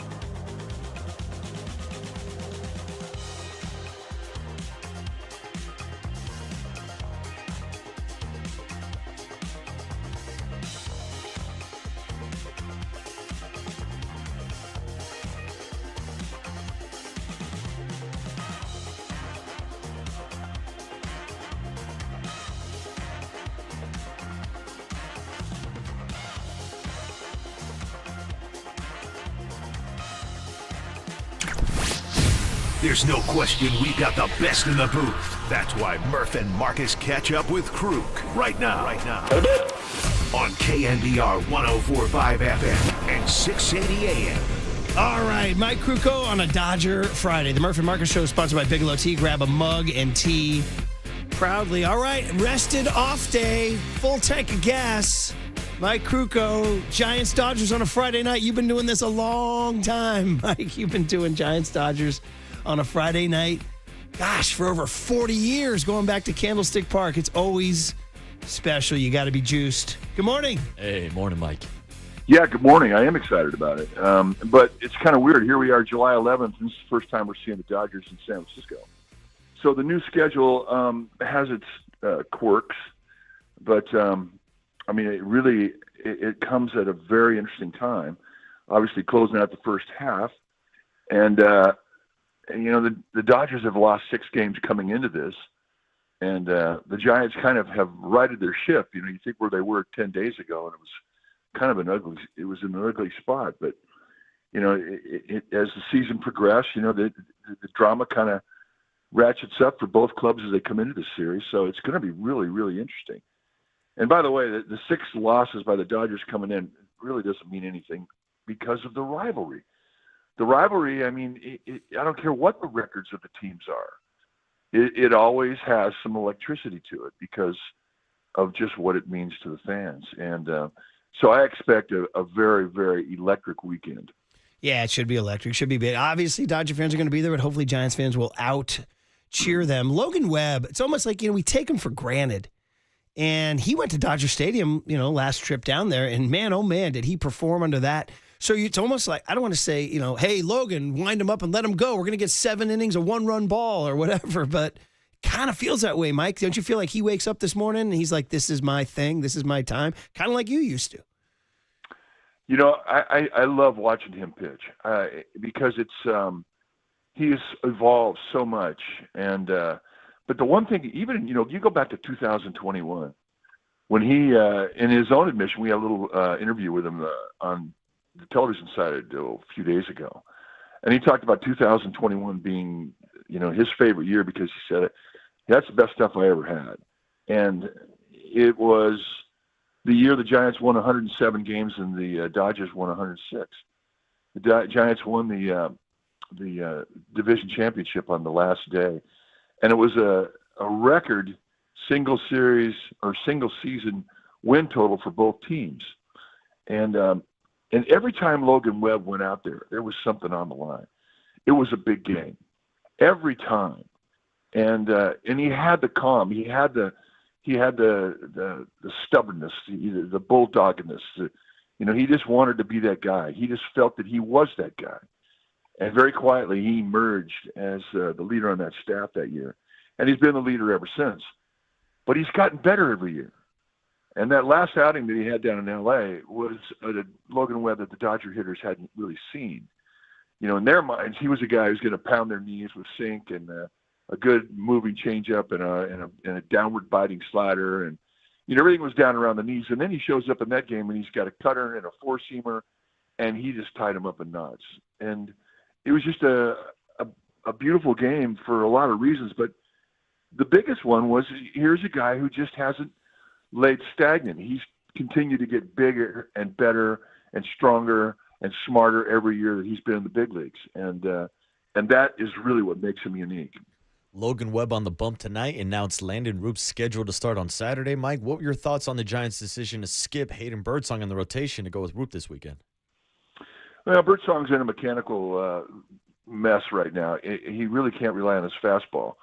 So they have to get him fixed. This is an opportunistic time for him to just step out of the rotation and take a little pressure off and really concentrate on your mechanics. I mean, that allows him 2 or 3 times to go on the side and try and get this mechanical flaw that he's trying to find and fix it and get ready for the second half. In regards to Roop, you take a look at the last outing that he had in L.A., and it wasn't a good one. We talked about it in that game, which oftentimes happens to young pitchers. They can get a little overwhelmed by a lineup that has a lot of reputation, and he nibbled against him, and it really hurt him. And he was behind the count, and they made him pay, and it was really not. I think it was his worst outing of the year, but he learned. And he said that ain't happening anymore. And he backed it up when he pitched against the Phillies, another reputation lineup, and he just stuffed them. And he's done the Phillies twice this year. He stuffed them twice. So I'm really looking forward to this outing to see how aggressive that Landon Roop attacks this Dodger lineup tonight. I think it'll be a completely different outing for him tonight than it was in L.A.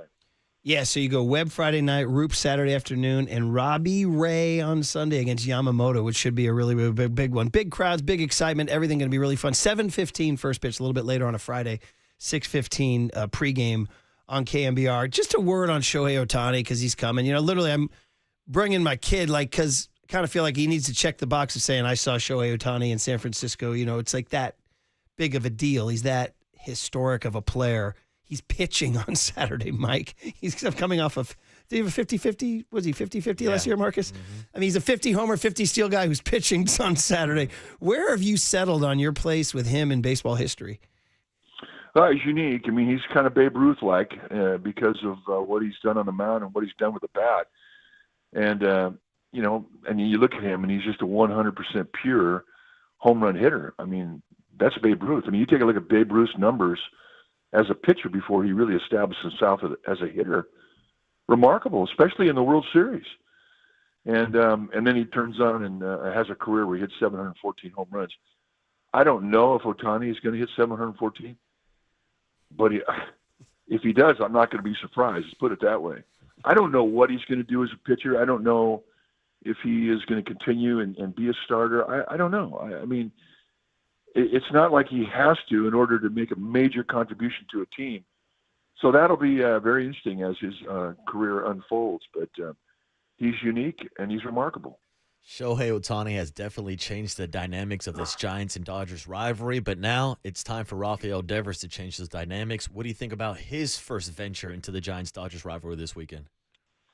Well, he's certainly not a guy who's never experienced a rivalry. Mm-hmm. I mean, the Yankee-Boston Red Sox, that rivalry is as good as anything. A lot of pressure to produce if you're a star, which is what he was when he wore that Boston uniform. So I think he's looking forward to it. I think he's very curious as to see what type of intensity it is. I mean, when you come from one rivalry to another, you're always curious. For me, when I was in Chicago and we played the Cardinals, it was a big deal. I don't think it is quite the intensity that I saw when I put on a Giants uniform and played the Dodgers. But it's a good rivalry. So I think that when Devers gets there this weekend, he's going to be very curious as to see how it compares with the Yankees-Red Sox. Mechanically, are you seeing anything with him? We hear he's got the groin and the back, which we also talked about the mental aspect of uprooting and going across the country. But mechanically, are you seeing anything at the plate are they attacking him with those high fastballs? Is that how they're getting him out? No, he's missing a lot of pitches up, but he's missing hanging curveballs up too. and he's not fouling them off. He's swinging right through them. So, we're all learning him. And right now, I mean, he almost has, I don't know how many at-bats he has total as a Giant yet, but 80. He's almost struck out at half the time. Yeah. And it's not something that he's accustomed to. I mean, he's usually a guy that he makes contact, and he makes contact from foul line to foul line. His uniqueness is his symmetry and how he hits the ball. He hits it all over the place, which makes him very difficult to defend. So I think he has a ways to go before he's hit the comfort zone. We keep thinking he's going to find it, but he really, I don't think he's anywhere near what we're going to see when he gets himself together. Mike, there's been a lot made about the stats that he has not put up so far yet in a Giants uniform, but going back to that Sunday night game when the trade was made, like you heard the way guys like Clayton Kershaw talked about Raphael Devers and just having that presence in the lineup. Like, have you seen that effect, even though we haven't seen the full effect of the bat of Raphael Devers? Well, he's one of those guys, when you're pitching against the Giants, you know where he is at all times in the lineup. And the other thing, too, is, whoever he hits behind, that guy's going to get better pitches to hit. And in that he's hitting in the 2 spot, and Elliot Ramos has been in the leadoff spot, I think it has definitely affected how they pitch to Elliot Ramos. They don't want to be walking him to put him on for Devers. And, again, reputation you can be very patient with. I mean, you take a look at, what his numbers are when he came over to the Giants. I mean, he had all-star numbers, and he was one of the best RBI guys in the game. Well, that's reputation that everybody knows about. And that affects everybody, too, that hits around him. He's one of those guys that, you expect him to make contribution, big hit contribution. And everybody else, it kind of elevates their game as well. So we haven't seen the best version of Devers yet, but it's coming. Oh, for sure. By the way, you talk All-Star. Had he not been traded, he was going to be the starting All-Star DH. Would have been his 4th All-Star appearance. But because he was traded, that got taken away. Instead, Ryan O'Hearn is the AL DH, which is kind of crazy. So that's All-Star type stuff. Mike, we haven't talked to you. I want to focus entirely on the Dodgers, but one quick word on Verlander, Justin Verlander, because we didn't talk to you since then. It was a bounce-back performance for him. Might be the most snake-bit guy of all time. Going in, it's like historic, the number of starts and strikeouts a guy has had this much without a win. But it was a bounce-back effort for him. And, this guy he's going to have a lot of rest before he pitches again, I think, in Atlanta after the break. But your breakdown on what you saw from him and what you think he's feeling mentally and physically going into the second half. Well, I think he righted his ship. I think he pitched well. I mean, he had 7 strikeouts. I think most of them were swing and miss strike threes. I mean, that's, to me, a pretty good indicator of what kind of stuff he had. I thought the curveball that he had was a really good one. I thought that the slider was definitive. I mean, a lot of times when you start to get tired, or if you start to age with your arm slot, your slider and your curveball kind of morph together, and you get kind of a lazy breaking ball. And you don't always get a definitive good pitch scenario with both pitches. And I thought that was the case this last inning. I thought his slider was really good. I thought his curveball was really good. He hit 96, 97 with his velocity of the fastball. And I thought even then he spotted that very well. He gives up an opposite field home run to Bryce Harper, which kind of stunned him. He was a little surprised to see that. Although I guess we shouldn't be surprised with Harper or anything he does with the bat. But they didn't play well behind him. They made 3 errors. He gave up 4 runs, 2 were earned. He definitely pitched well enough to win. He definitely pitched well enough to get the ball again. Mike, moving on from the oldest Giants pitcher in the organization to a couple of the younger pitchers in the Giants organization that will be representing them this weekend at the Futures game down in Atlanta, Carson Whisenhunt and Trent Harris. Now, we've talked a lot about Carson Whisenhunt, top prospect for the Giants. We have not talked a lot about Trent Harris, but these are 2 guys that could be with the club maybe as soon as this season. Well, you never know how the second half of the season unfolds, who's going to heat up after IL for a while, but they're definitely on the map, no question. Now, I mean, I've seen Whisenhunt a lot on video. I've never seen him throw a live inning. And who was the other guy? Trent Harris. Trent Harris, yeah. Yeah, see, I don't know much about this guy. Yeah, undrafted guy. He's moving up the ranks. Yeah. Who's this guy? Well, I mean, but that's how it happens. Somebody can. I mean, that's what happened with Randy Rodriguez. I mean, he came out of nowhere, coming out of the lower minor leagues, and all of a sudden, boom, he's in the big leagues. And if Harris is another one of those guys because he's got big stuff, well, hey, more power to him. I do know that there's a lot of arms down in the minor league system with the Giants that are exciting and are guys that are definitely going to play in the big leagues at some point in their career. And that's having said something. I once asked, V.D. Hempsel was a guy who was in charge of our minor league system when I was with the Cubs. And, we had 5 to 6 teams, I forget, in the minor leagues. But, you had kind of like 120, 140 guys in the minor league system. And I asked him one time, V.D., if you're a good minor league system, how many prospects do you have in the minor leagues? And then he thought about that for a second, and he goes, 5. I go, 5? I mean, I thought that was the biggest slap in the face because I was in the minor leagues. I thought, that guy's going to play in the big leagues. Mm-hmm. That guy's going to play. And I was right. I mean, we had a team in Key West, Florida in 1974. We lost 94 games. And we had 7 guys get to the big leagues and 1 to the Hall of Fame on that team.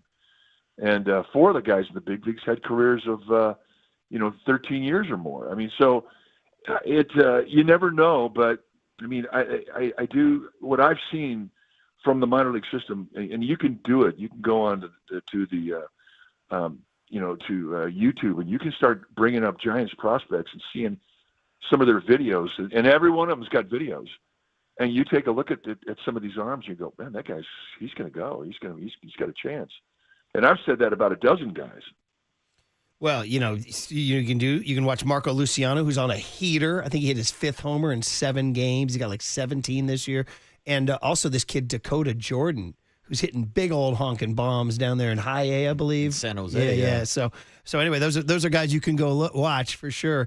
Mike, and then I know we sort of, long Dodger Giant preview, but still there's other things going on. Buster Posey's first draft is Sunday. And speaking of prospects, he has the number 13 pick, and I don't know. We're going to learn about his philosophy, whether he goes pitching or hitting, or it's kind of an exciting time for him. We keep learning new things about Buster. Well, it is an exciting time for him because it is his first one. And with Buster, what really intrigues him is learning something new. And he's never been in a war room for a draft. So, with typical Buster, he's going to go in there with eyes open and a closed mouth just to see. And he will definitely make some comments and some suggestions, obviously. But I think it's going to be a very big learning experience for him just to see how things go. I mean, he doesn't know how long it takes between guys. He doesn't know how they scramble if a guy that they wanted to pick gets picked. I mean, it's all new to him, and he likes that stuff. I mean, he's totally intrigued by that. So I do expect the Giants to draft more arms, but I expect them to draft more shortstops, which traditionally shortstops have always been perceived as the best athletes on the field. So I think that athleticism is going to define a lot of their picks. Good stuff, Mike. And then finally, just charge it up, man. You're gonna be in the booth. You're gonna be looking down at the field, and you're gonna see the orange and the black, and you're gonna see the blue and the white. Your blood gonna be pumping? Oh, hell yes. Are you kidding me? I look forward to these more than any series because of the tradition of the rivalry and just what it means to the fans. The fans are the show. The fans are the pulse and the heartbeat of the team. And you've got 2 fan bases that are extremely loyal and extremely proud. And it's just fun to bring them all together. And I hope everybody gets along. I mean, I always worry about that, but it's going to be a scene. It's going to be very entertaining, and it's who we are. Exactly. That's the best thing about this whole weekend. It's who we are. Yeah, it's awesome. Giants are all the way up to 8th in Major League Baseball in average attendance, top 10, and it should be packed to the gills tonight. Can't wait to hear your call. Can't wait to talk to you on Monday about 3 Giants-Dodgers games. So on you go. Have a great call. We'll talk Monday. Head of it. And we should have added Beat LA or Dodgers Suck, whichever one. And speaking of those 2 chants, Peter Hartlo of the San Francisco Chronicle joins at 8:15 to talk about the Beat LA chant or the new, maybe emerging Dodgers Suck chant, which we got to get. Well, there we go. Dodgers Suck. Anyway, is there a reggae version of that? We can make Reggae one. Friday continues on. The big hit is Giants Dodgers preview. 808 KNBR's phone. Put John Curley to work and tell us what you're thinking going into this series. Are you scared of these guys? Are you ready to pounce on these guys because they've lost 6 in a row? Are you going just to see Shohei? 808 KNBR is the phone number on the Sports Leader. Anyways, the Dodgers. Now, from the O'Donnell Financial Group Sports Desk. Learn more at odfigroup.com. O'Donnell Financial Group, because planning is a process, not a product. Good morning, everybody. We are still giving away 2 tickets to go see My Chemical Romance on July 19th at Oracle Park. And today's Friday, which means it's the last day we're doing this. So stay tuned through the 9 a.m. hour for your chance to win. And when you hear the cue to call, the number to dial is 415-896-KNBR. And if you're calling number 10, that means you win. Damn, this mic sounds great. This is all brought to you by Live Nation, and you can find official rules on thesportsleader.com.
This is the big hit.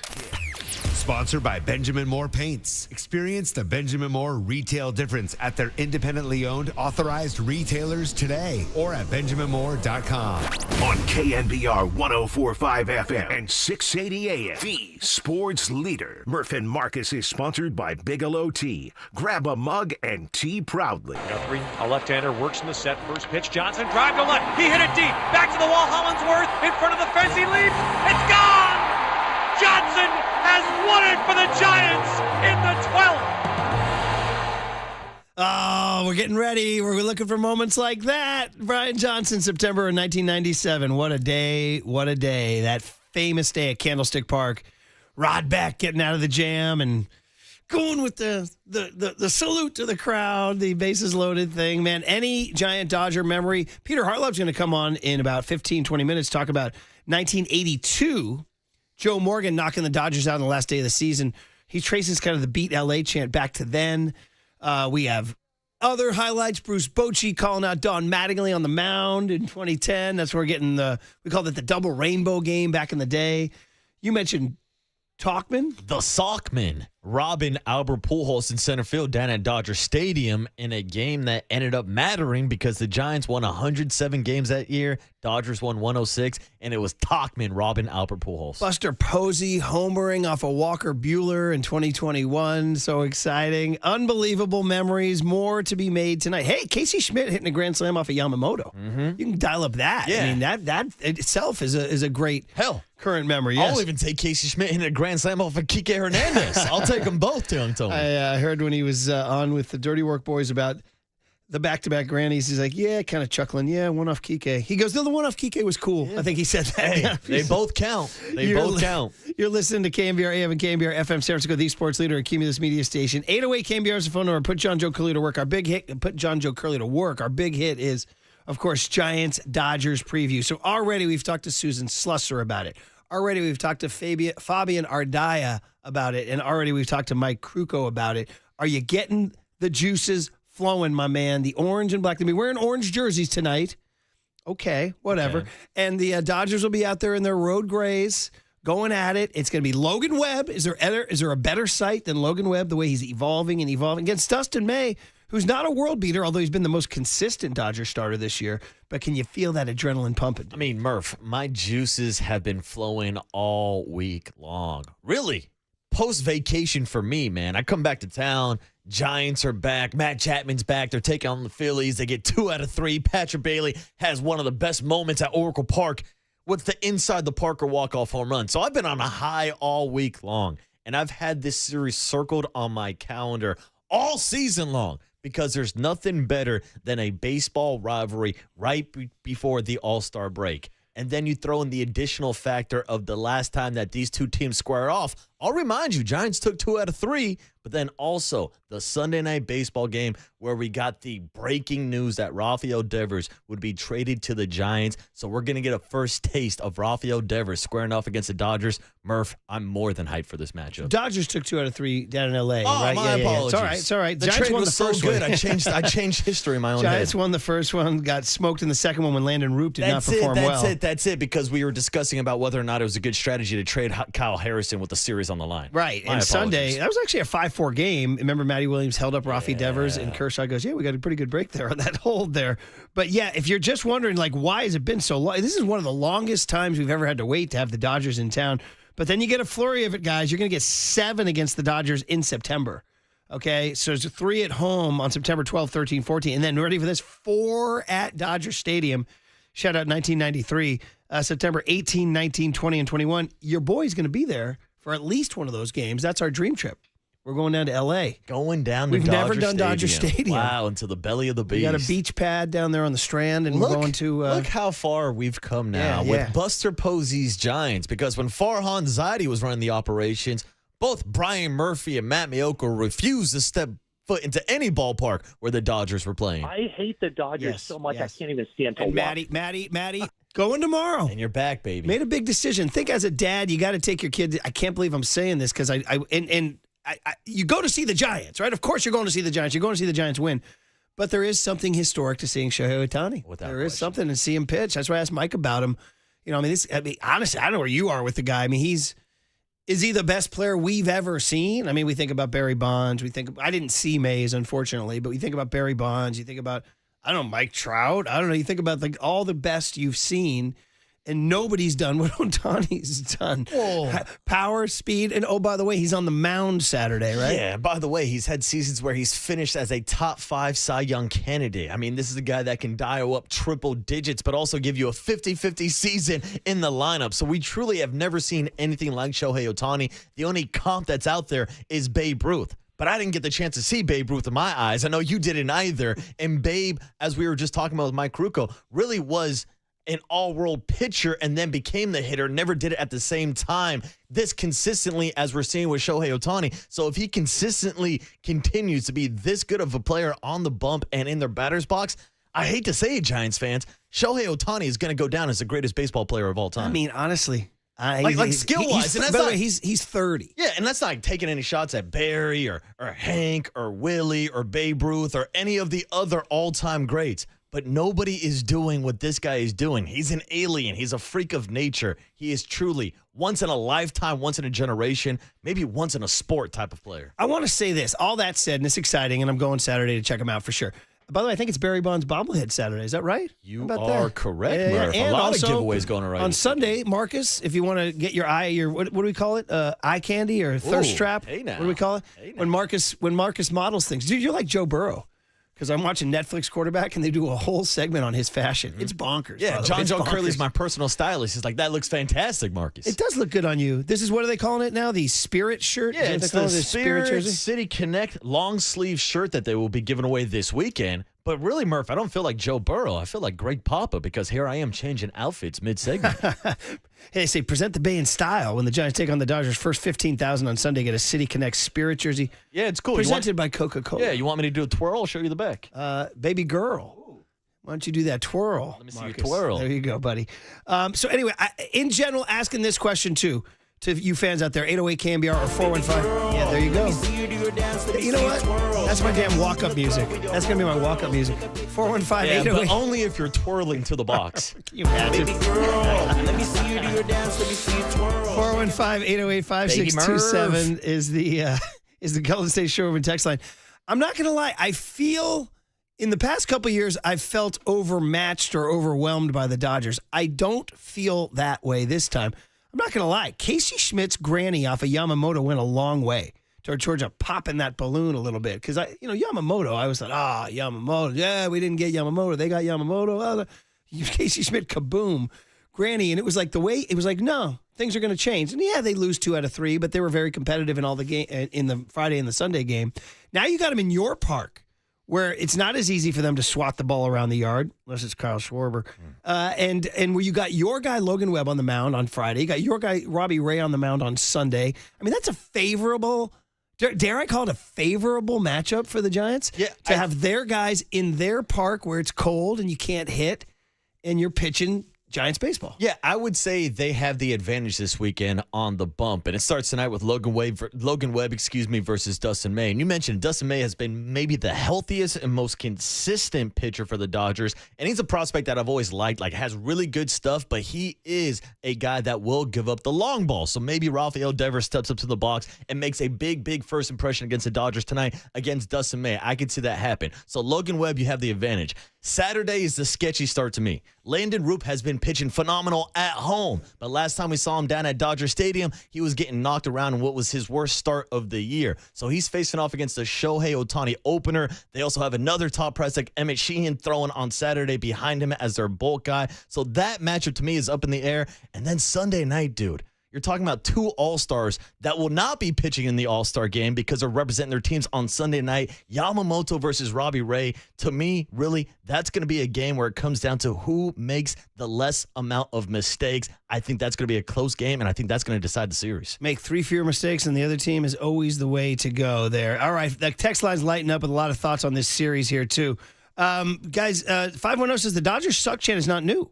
Of course not. Oh. But it's caught on this season. I agree. I think I'm hearing it more this season, and that's good. He says he thinks he remembers Barry Zito praising it. That's why he always liked it. 831 says, I know the players say it's just another series, and it's only July, but I'm going to need my boys to ramp up the intensity. I don't want to see Adames chuckling it up with the guys on the base paths. He does do that. At second base, he does have a little tea party out there. He likes to conversate. I need to see Willie show some anger and get pissed. Giants take 2 out of 3, and Devers takes Atani deep on Saturday. 408 says, enough with glazing the Dodgers, guys. Yeah, we're just glazing Atani. These are not the particles we want to put in the universe. What are we doing here, blank? The Dodgers is what they say here. Here we go. 408 says, sorry to Marcus, but Devers has always been a Yankee killer. Oh, trust me. I know 408. Now I need him to bring that same rival energy to the Dodgers. Let's go. Yeah, and that's the thing about Raphael Devers. Like, he is a big-time dude, like a big moment dude. Like, he steps up in these huge situations. Yankees-Red Sox rivalry was a great example, Murph. I've riffed with you about it off air. Look up his career numbers against a guy like Garrett Cole, and like 40 career at bats. He's got like 8 or 9 bombs. So like, he can dominate elite pitching. Hell, he can dominate any type of pitching. He's just got to get back to being the Raphael Devers that we all know. 530 says Rafi Devers, Dodger killer, ! This is where his slump turns around. Book it. We did address this earlier in the show. I wrote a jock blog after yesterday's controversial social media framing of a post, which is catching fire. Always got to be careful about those posts, those nuances. Shout out WEEI Radio. And I got to say, Murph, I don't even believe it was actually you that gave the Raphael Devers trade an F. I think it might have been that AIBS. What? I would never say that. With this AI bullshit that's going on, that's what that is. That's what that was. Very, that very Jack good. Loader AIBS. Well, there's framing and there's context and there's nuance. But I did write a jock blog, ironically enough, even before he posted that thing, about how it's been a tough first month, but look at this guy's resume. It's crazy. We went through it earlier in the show. He for his age, at age 28, he's the best, the only hitter his age who compares to him is Juan Soto in terms of RBIs, OPS, home runs, all those things. So it's all well below his career. So he's due. I mean, you can do 9 years of this behavior and then lose it just like that. Groin injury, back tightness, as you mentioned, living out of a suitcase. Hearing your other team maybe not loving you, or your old city turning its back on you. All that can mess with your head. So maybe this is the thing that jolts him into. He does say to Susan Slusser in the Chronicle that he really is noticing how many fans come to Giants games, and he's really enjoying it. Like, Fenway gets good crowds. They do, of course.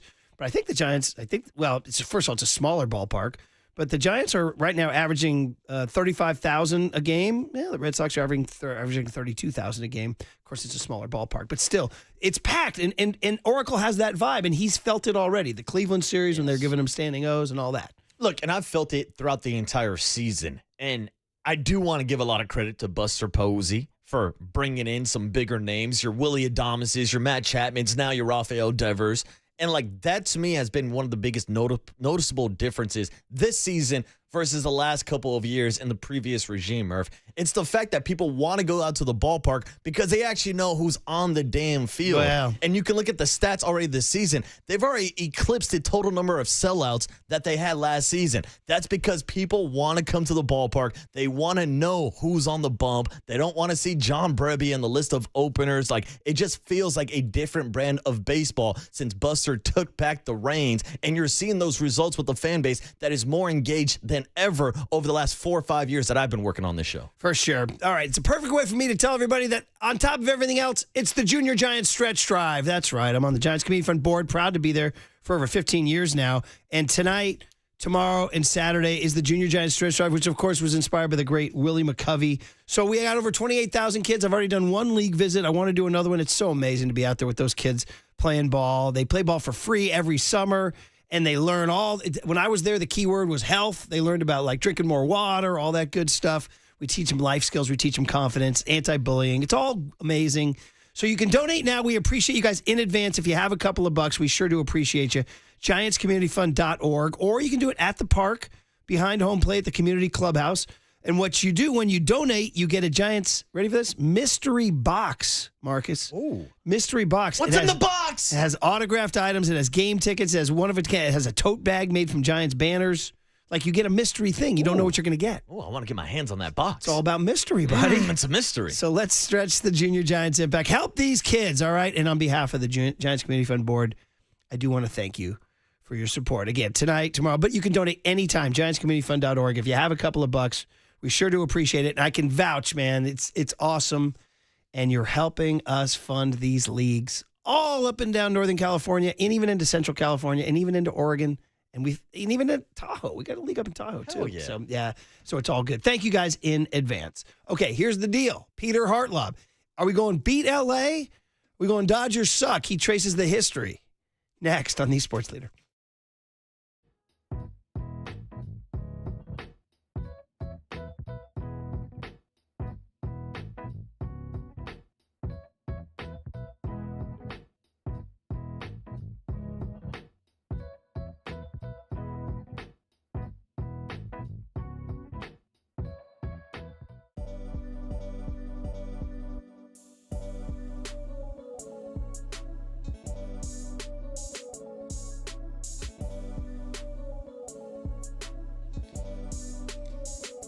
All right, let's talk about Marin Health right up there in the North Bay. World-class health care. Not just the closest medical care, but the best. Marin Health, with a cardiology team that delivers treatment twice as fast as the national average. A world-class maternity care center with doctors and midwives available 24/7.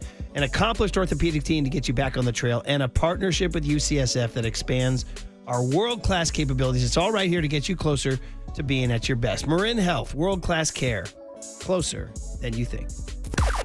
Now, from the O'Donnell Financial Group Sports Desk. Learn more at odfigroup.com. O'Donnell Financial Group, because planning is a process, not a product.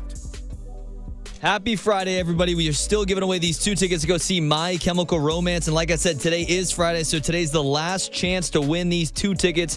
Show's going to be on July 19th at Oracle Park, so stay tuned through the 9 a.m. hour for your chance to win. And when you hear the cue to call, the number to dial is 415-896-KNBR.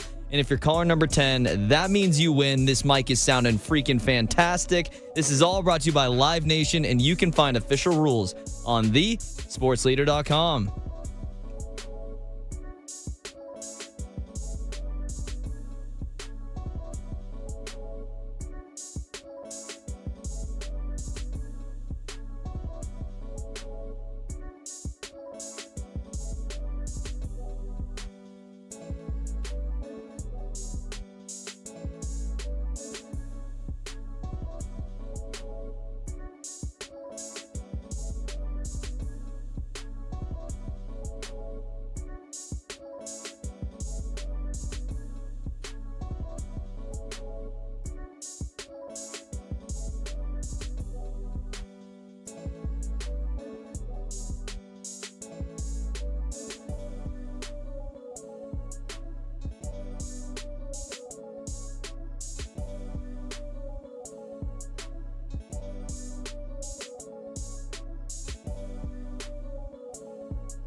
And now it's time for the Protect Your Assets Business and Technology Report with me, David Hollander.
Listen to the sports leader anywhere, anytime. Download the KNBR app. Murph and Marcus continue live from the KNBR Casino Matrix Progressive Jackpot Studios. Casino Matrix. Progressive jackpots are here. Where are you? Just drop in. 1-800-GAMBLER. The 1-2 pitch. Morgan belts it high and deep right field. Way back goes Monday to the fence. It is gone.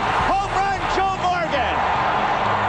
And the Giants lead the Dodgers 5-2. Boy, hard to describe how big that was in terms of everything. We were coming off a decade. That's 1982. Joe Morgan, 3-run homer in the 7th inning.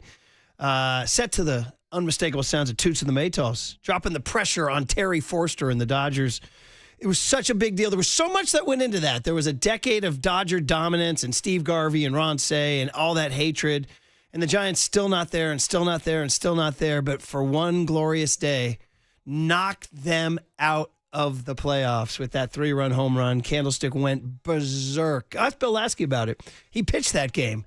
All written about by our next guest, the great Peter Hartlo, who through the years we always periodically check in. It's been a little too long. I kind of feel like there was an internal alarm going off. We got to talk to Pete.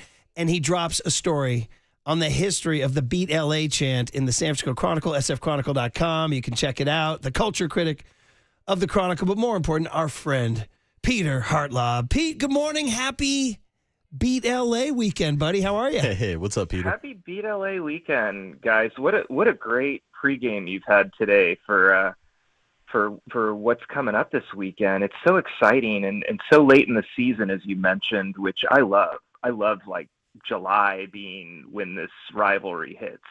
I mean, it's kind of like tension building and building, because usually in the old schedule, you'd get them in early. Like you get a early blood in April, and then like we'll see you later in the summer. But you kind of like the long wait, huh? It's a little bit against the grain. Yeah. Especially like now where we know what these teams are. The Dodgers have lost, 6 straight? Mm-hmm. So like, they have vulnerabilities with all that big payroll, and our relief pitching's really come together and, gotten a couple more pieces. I just love it. I mean, the narrative is just so much better this year than when we play them in the second week. And Devers is in town, and maybe he breaks out this weekend and all that good stuff. But fun story you wrote on everybody's going to be chanting this weekend, Beat LA. Although we've been bringing up this morning, I'm hearing a few more Dodgers suck, which I know some people, that's a bad word for some kids out there. So kids, but I think by this point in time, it's pretty accepted in society. Marcus, don't you remember when it was a swear word? Come on, the word suck? Yes, it used Not to be in my lifetime. Come on, I got 2 words for Peter, you. when we were growing up, wasn't that a quote unquote swear word? Yeah. I had one teacher who if you said it in his class, he stopped the class like you said, a much, much, much more extreme word, and gave a long speech about the origins of the word and everything. So yeah, I still am like a little bit like, oh, am I supposed to say that? But no, Dodgers suck. We can say it. Yeah. Well, all right, Peter. Now I've been at games where the letter S has been changed out for the letter F. Oh. Now that's a little bit more PG-13. Oh, yeah. Where are we on the That's F? not PG-13. That's chance? R. Yeah, that's rated R, Peter. Yeah, I mean, I lived in LA for 4 years, so and that kind of was a part of the core of the story. But I lived in LA for 4 years, and the thing that really stunned me was how little they cared. Man. And granted, this is the mid-'90s when pretty much all of the SF teams weren't doing real well. Even the Niners were starting to trail off. And I wore my Warriors hat, and people looked at me with pity. Yeah. I mean, and it was a rare thing, too. If you saw someone else with a Warriors hat in L.A., like you went to, Hamburger Hamlet together and had lunch because it was nice pull.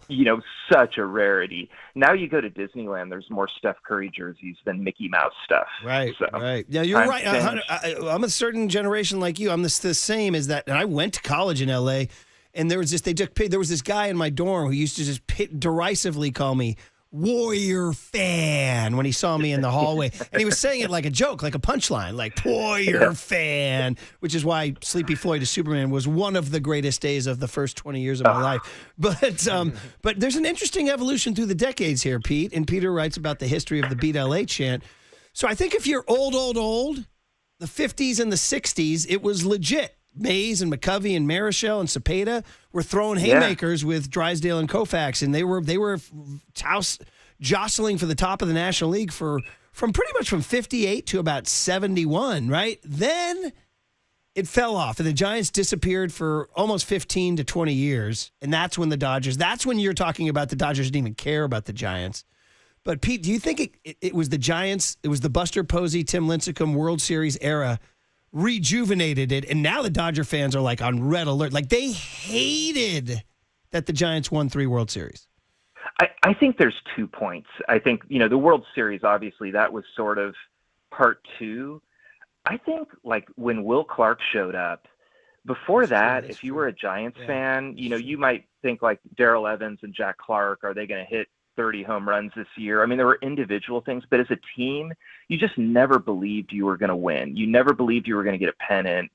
And Will Clark shows up, and just it wasn't in him to be that way. And it was kind of infectious, and we had some pieces. So I think like that Will Clark rookie year and up to John Burkett and Billy Swift. Yeah, it's a good call.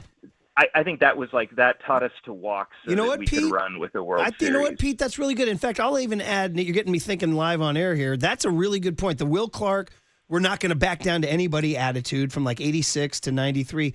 And then let's throw in the Barry from 97 to 03 when Barry was swatting home runs everywhere.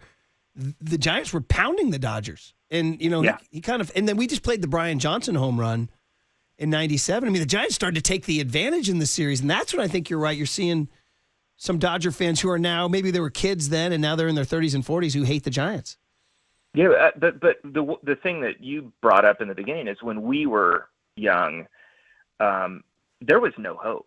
And in the city, too, I mean, let's put the 49ers aside. I mean, in San Francisco, there's a lot of bad stuff going on here. I mean, you just didn't feel like you were part of the conversation. You didn't feel like there was a lot of hope.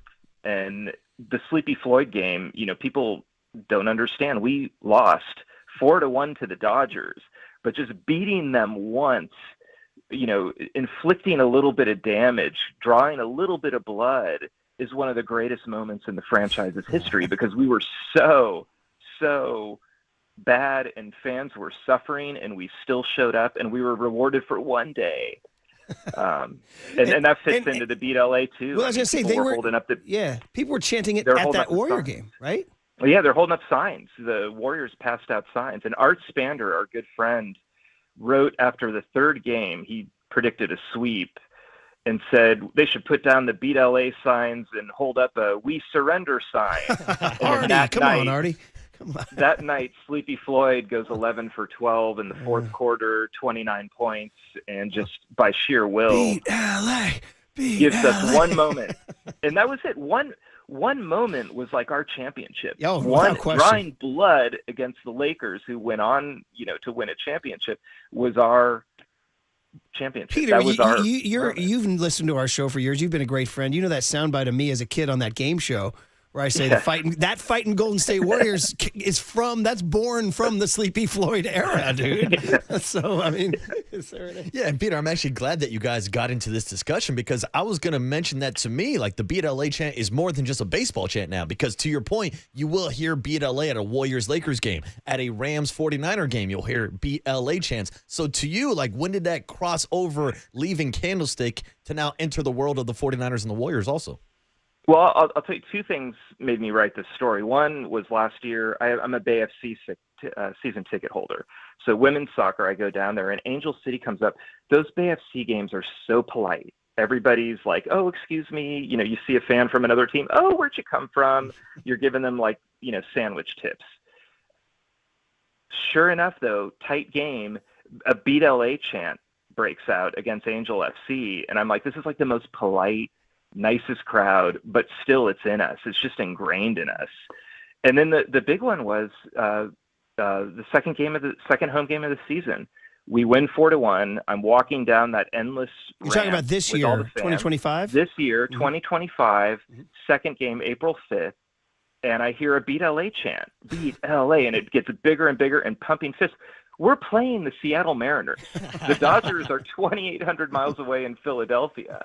And that's when I was asking myself, okay, where did this come from? How did this start? And I kind of went on this 4-month journey figuring out where the Beat LA chant started and found out. Well, we don't have a ton of time left, but old heads know, but young heads don't know. Peter, it started in a Boston Celtics Philadelphia 76ers game, right? Marcus doesn't know. Give him the Reader's Digest. Yeah, I love it. I interviewed the guy who started it, Joel Samwells. It starts up on the upper deck of Boston when Boston's losing to Philadelphia in Game 7. They're in the Boston Garden, but Philadelphia is going to go play the Lakers.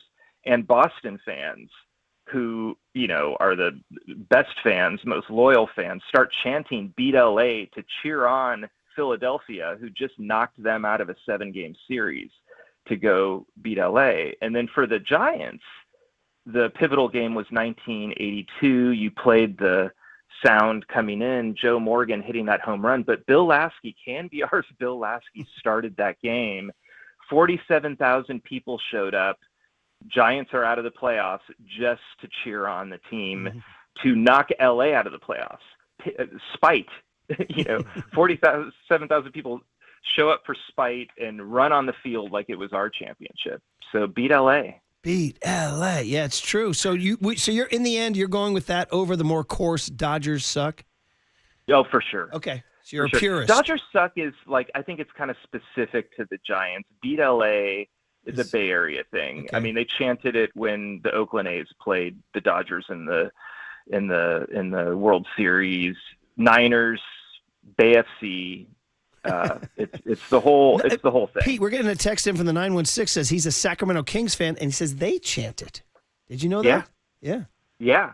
Okay. Sacramento chants it. Boston still chants it, and San Diego has a little bit of a Beat LA thing going, but they don't have our vibe. Do they? Does Petco? Do they chant it? Yeah, they do. I was searching around and doing a lot of archive research on kind of where it's spread to. Sacramento's big, Boston is big, a little bit in San Diego. That's a map with heat indexes on different We're cities. the Kings, though. We have the biggest circle. Oh, yeah. We have the biggest heat index. What a fun job. The guy gets paid to research the history of the Beat LA chant. I love it. And it gets us playing the Joe Morgan home run. So, well, there you go, man. Fun stuff. It's great catching up with you, Pete. Always good to follow you, and anything you write, we're all over it, buddy. So we'll do it again real soon, hopefully. Thanks for the time. Awesome. Thanks for having me on. Thanks, Peter Hartlo. Always got his finger on the pulse. Here comes the chant. Will we hear it tonight? Oh, 100%. Okay. You'll hear it before the game even starts. Well, unfortunately, there's going to be a lot of Dodger fans. Yeah, blank them. I'll say it right to their face. They pretty much yelled, they chant Giants suck. That's what they do. I can chant a few other things that I can't say on the radio, Adam Murph. You've known to work blue. Yeah, exactly. Yeah. That's why I was surprised. Murph's like, yeah, the S word's a bad word. Oh, I was like, did you forget we have this soundbite on my board? Hey, Kershaw! Man, it's so funny how when I started raising my kids, I was like, my parents were a no swear household. Like you just said, your mom would drop a holy S like Brian Woo's mom, and as the years have gone on, the guardrails have just gone down. Oh, yeah. They're just Come on. down and down. Because the music they listen to. What are we gonna do? The music, the sports they watch. Yeah. Pat McAfee's out here dropping S-bombs. Pat McAfee. What are we doing? And even in like a different world, like 20 years ago, I would be like, I don't know if my kid can watch Netflix quarterbacks because, dude, it's F-bombs ahoy in Netflix quarterbacks. And I'm like, yesterday it's like, Rory, come on down, let's watch Netflix quarterbacks. He's got Kirk Cousins going, you like that? You like that? You like that? You like that? Cousins is the only guy not swearing. I know. The other guys are. So Jared Goff will drop a few, and Joe Burrow decided to give his one and only inspirational speech and just laced it with F-bombs, too. Young Tony, where are you on a Beat L.A.? You going for it? Yeah, absolutely, 100%. It's an iconic, slogan or chant in general. Will you chant it at the yard? Absolutely. Okay. I'll also chant something else as well. Okay, all right. Cooler content. Are we going with the Bonds Kipe stuff? Ooh, we were talking about maybe even saving that. Dirty work. Tim Webb addressed the origins of the Thin Tim nickname. Ooh, that's a good one. We've got BLA origin stories and the Thin Tim origin story. That's a good one. And then basically we're just killing time until Will Clark joins us at 9 a.m. on The Sports Leader.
All right, everyone, chill. This is the cooler. He's bitten a cooler Of content.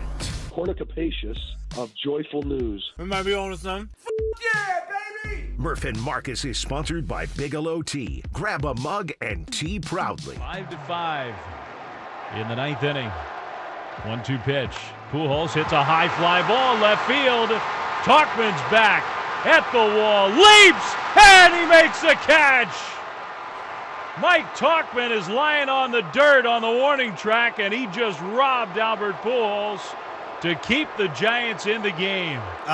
Summer of 2021. Mike Talkman, forever Giant. He's great hearing that Dodger crowd go,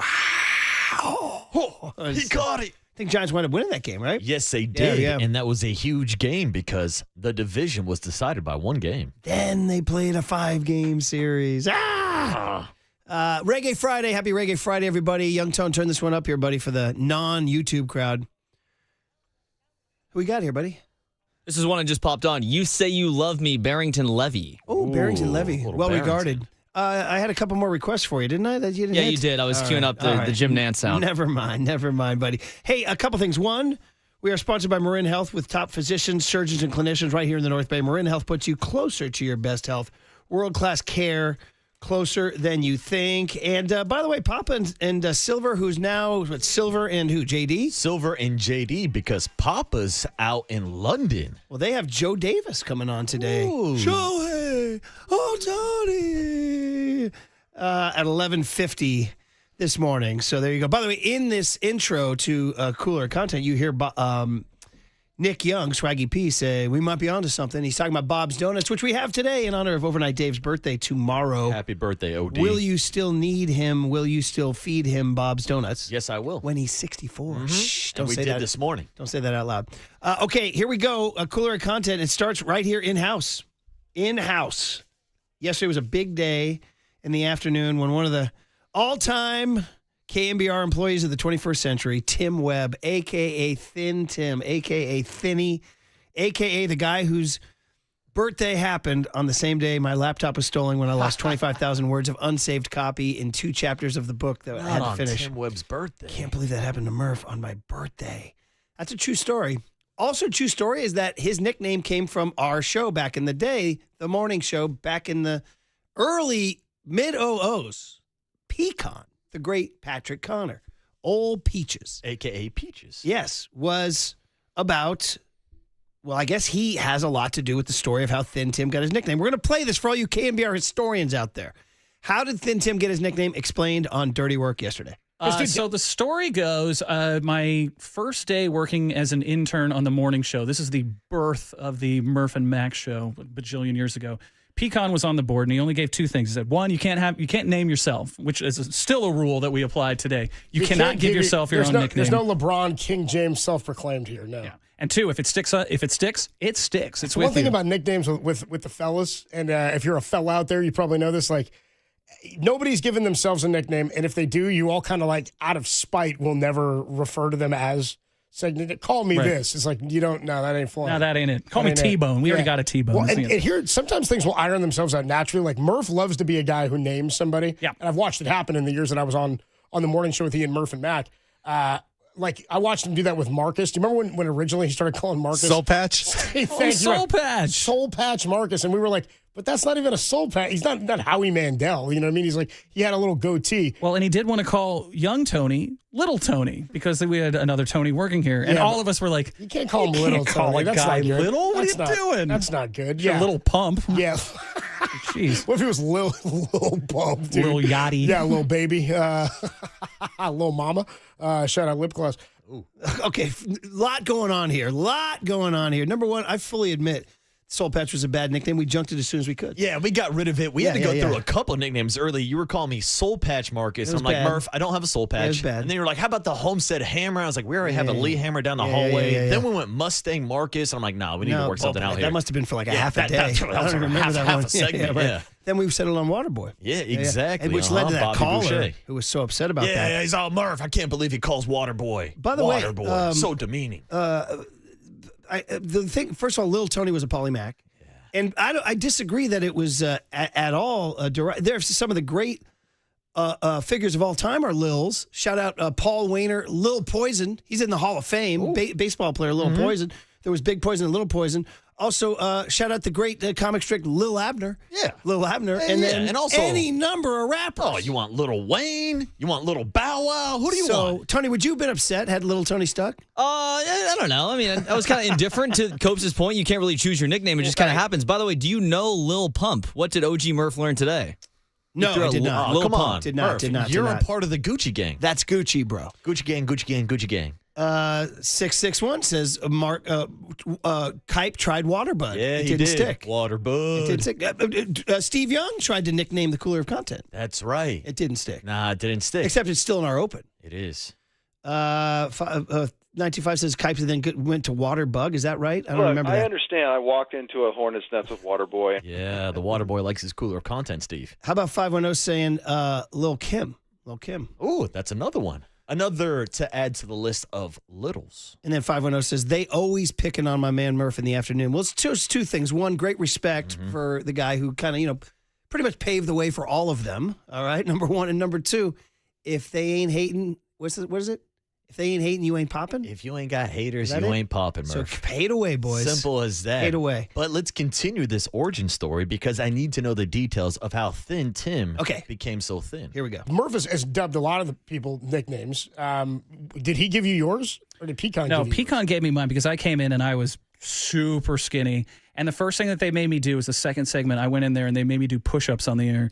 And I think I did 2.5, maybe 3. And they were like, oh, this kid is so lost.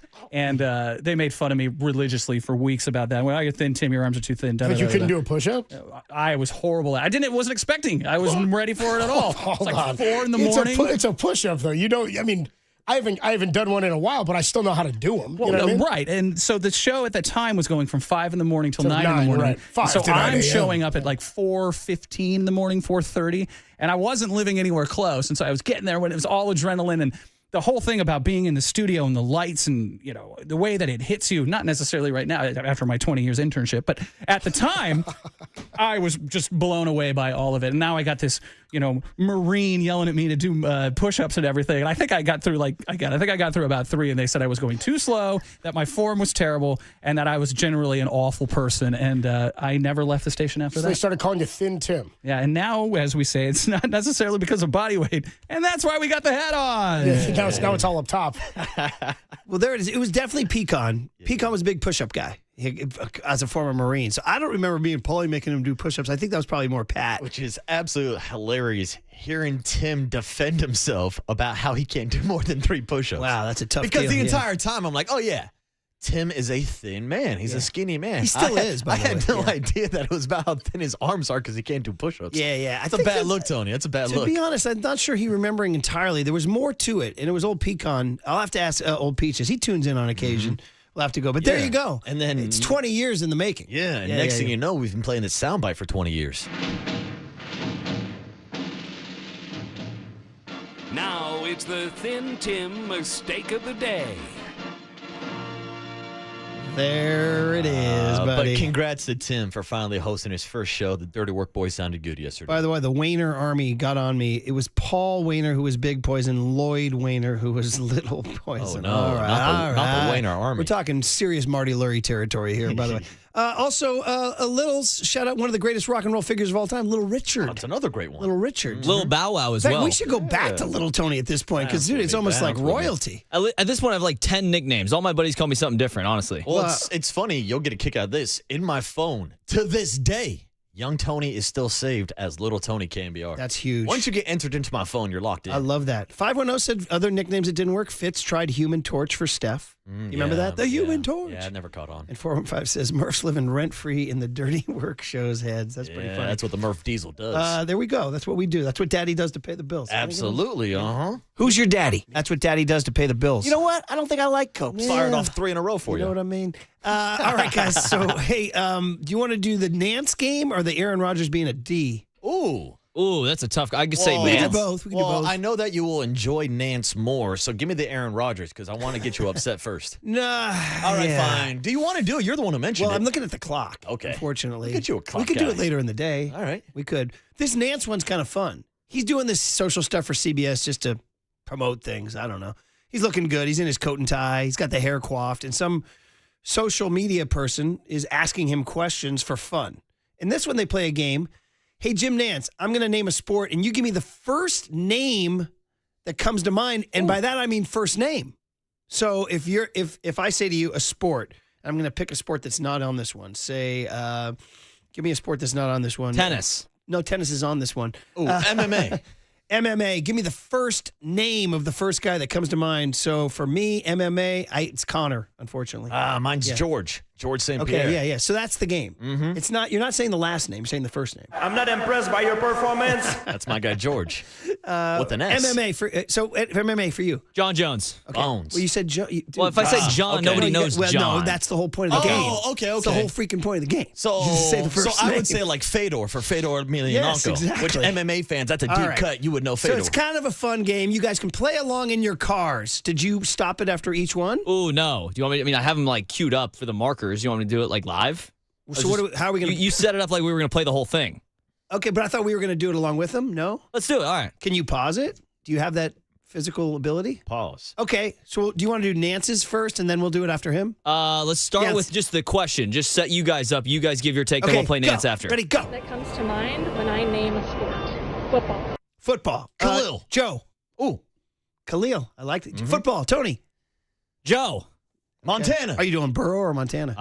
See, that's what I'm saying. You got to have a little then you have context. to explain it after. I got to go Montana, of course. That's why I was trying to find a unique name. I went Montana. I like Khalil. That was good. Khalil Mack. Okay, everybody in your car, play along. All Here right, we play go. along. He's the reigning MVP, so I stepped otherwise it'd be Patrick. I stepped on him. He said Josh. Hey, it's Patrick. It was kind of weird. He said Josh. Yeah, it is. But he goes, he's the reigning MVP. Yeah, I don't Otherwise, think would've said of Patrick. Josh Allen as a first name guy. Jim Nance. All right. There it is. Jim. Okay. Basketball. Basketball. Freeze. Kobe. World. Tony. For World Be Free. Quick. Larry. Quick. You said Larry. What'd you say? LeBron. No, I said Kobe. You said Kobe. Kobe. Dude, if you said LeBron, Yeah, we'd I have mean, problems. LeBron is an easy one, but Kobe, just because anytime I shoot something to the trash can, I yell, Kobe. I think I overthought that one. I should have just gone with it. I was trying to do something deep. I just got to react. Yeah, come on, just react. I did do World for World Be Free. Yeah, I thought you'd go on Meta World All Peace. right, next up. Michael. Golf. Oh, he said Michael, obviously for Jordan. MJ, Okay, that makes so- sense. And then golf. Oh, Golf. easy. Tiger. I mean, that's got to be the first name you think of. Tony? JT.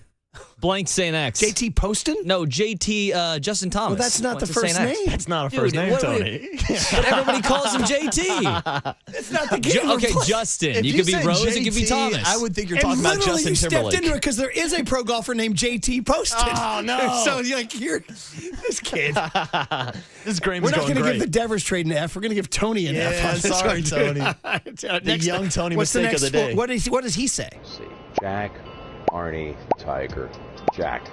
Soccer. Okay, he cheated. He did 3 and then wound up with Jack. Soccer. Go. Cristiano. Soccer. Pele. Ooh, blanking on his name. All-time First time. goal leader for the San Jose Earthquakes. Chris? Friend of the show. Yeah, Chris Wondolowski. No, just say the name Chris. Dude, Chris. Golly. This is growing great. All right, what's his This is name? going great. I think Give we me just one more. keep him out of Yeah, this, and we'll just do no, it. I all need right. more Tony answers. Go ahead.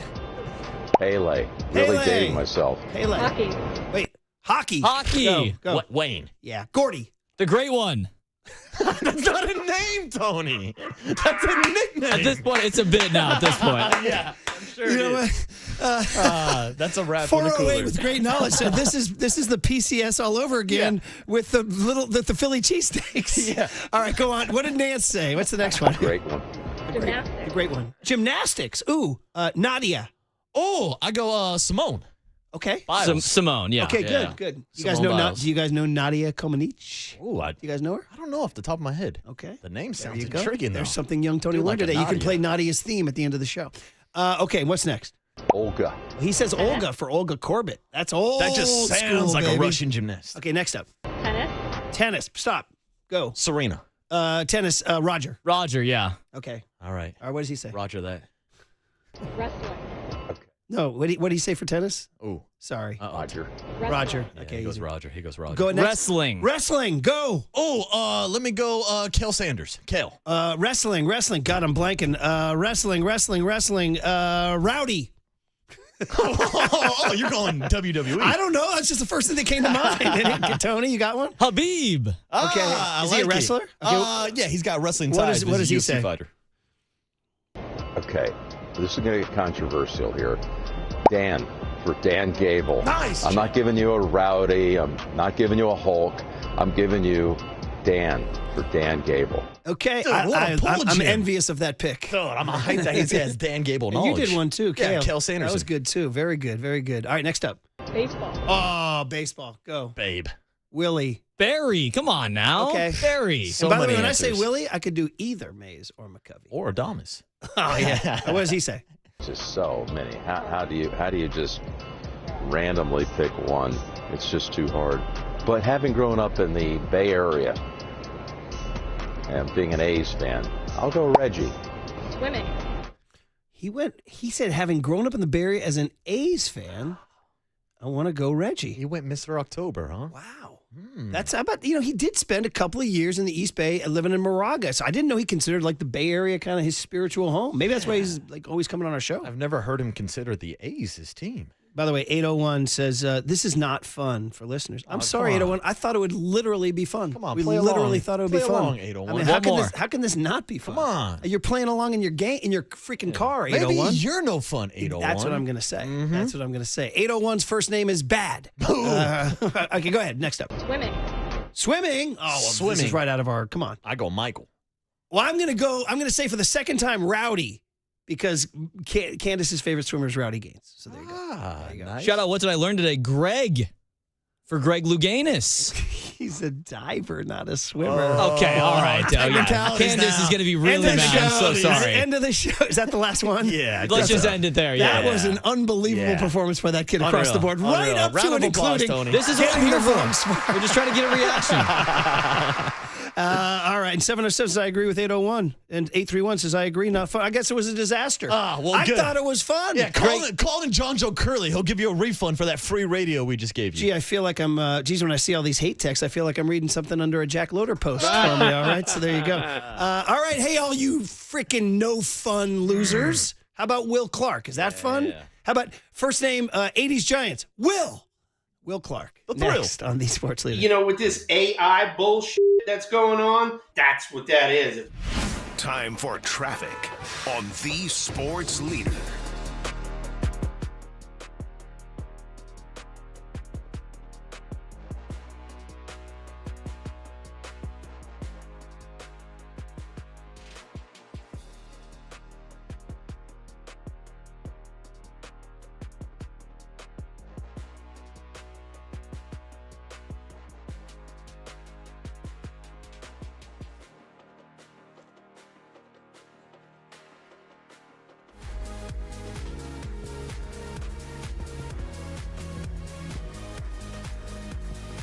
All right. You know what?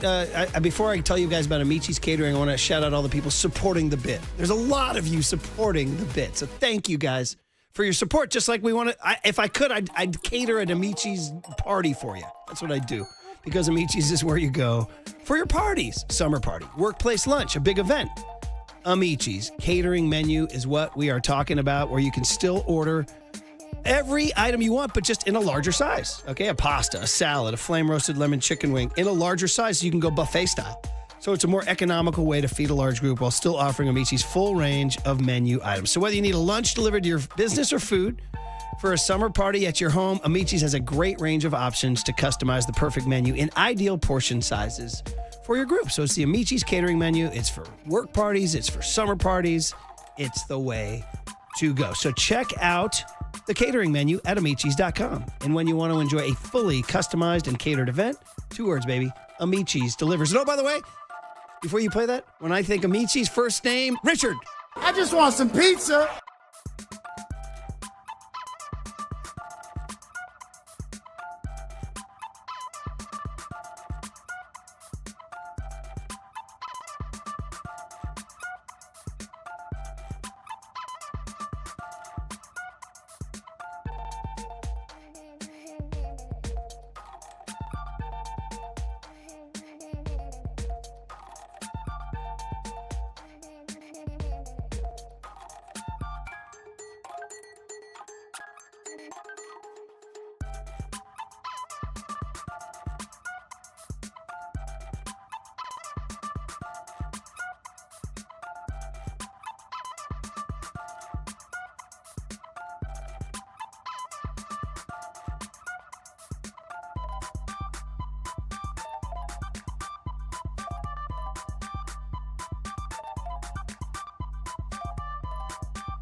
Listen to the sports leader anywhere, anytime. Download the KNBR app. Murph and Marcus continue live from the KNBR Casino Matrix Progressive Jackpot Studios. Casino Matrix. Progressive jackpots are here. Where are you? Just drop in. 1-800-GAMBLER.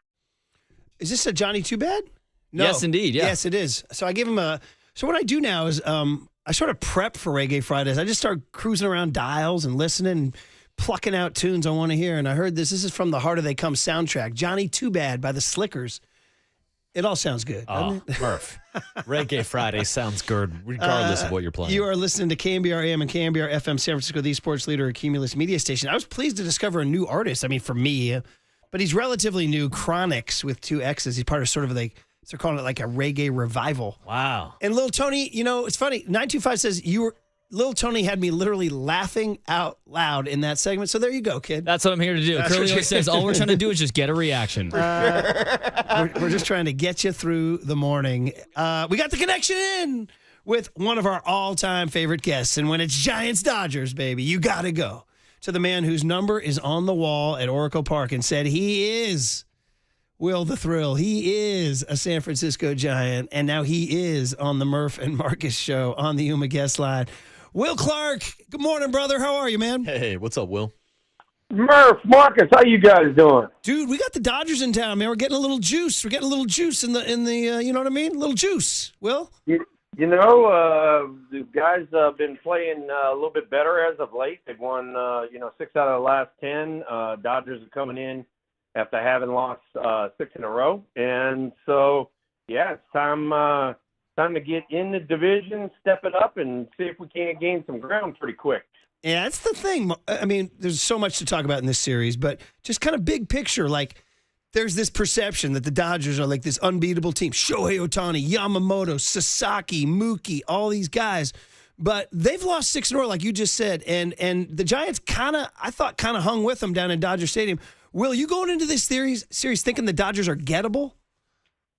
Oh, without a shout. I mean, anybody's gettable, and you want to catch a team when they're not playing at their best, especially in an important series. And that's kind of what the Giants are walking into right now. You know, they're walking into a series that's really important and here right before the All-Star break. And then see if we can't gain a few games and get a little momentum going into the second split of our season.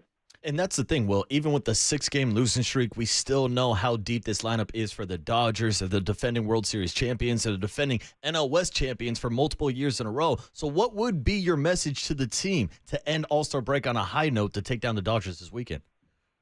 Yeah, no, and Murph even said it a minute ago, is the fact that, hey, look, we actually played pretty decent down there, and we could have come out of there with at least 2 wins.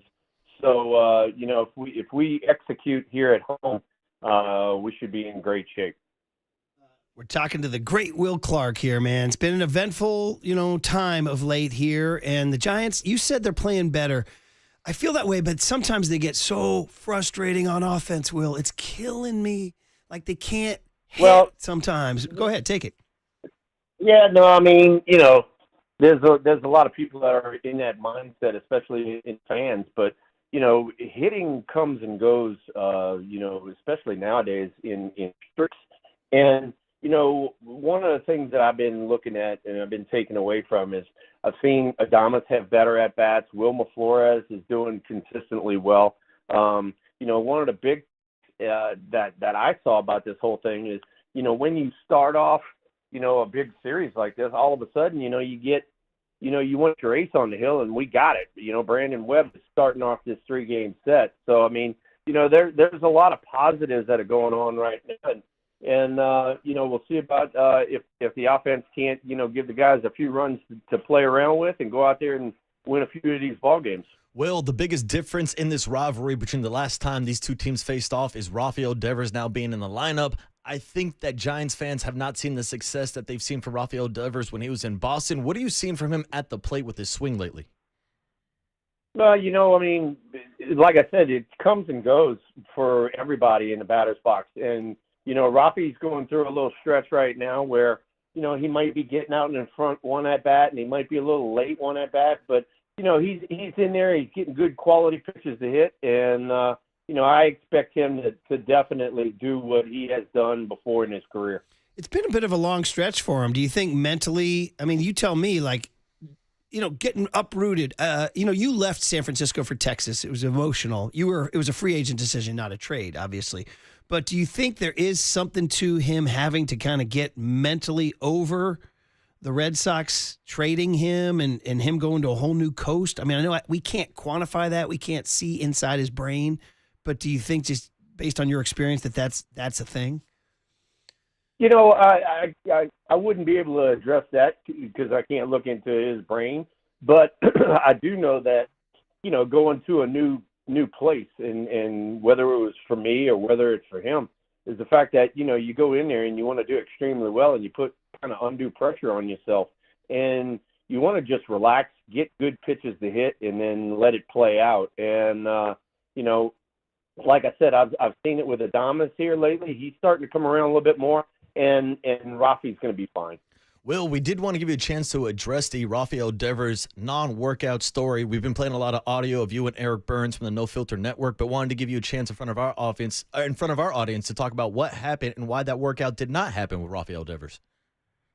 Yeah, no, I mean, look, the bottom line is, Rafi had come over. He had been there for a little while, and they had gone out and hit a lot of ground balls to him, stuff like that. He was pretty sore. And so that was on Friday night. And, he was trying to come out there and work out with me, and he was sore. And on top of that, it was an optional bat to stay. It wasn't even mandatory. It was optional. And so, I think that this story has gotten blown way out of proportion. I've said some stuff that I should not have said. And then also on top of that, the Boston reporter, actually, Dave Fleming's brother, Will Fleming, said a few things as well. But the thing is, I have reached out to Will. Actually, Will reached out to me as well. And we talked about it. We hashed it out. It's water under the bridge. And it's going to be water under the bridge with me and Rafi. I'm going to be working with him.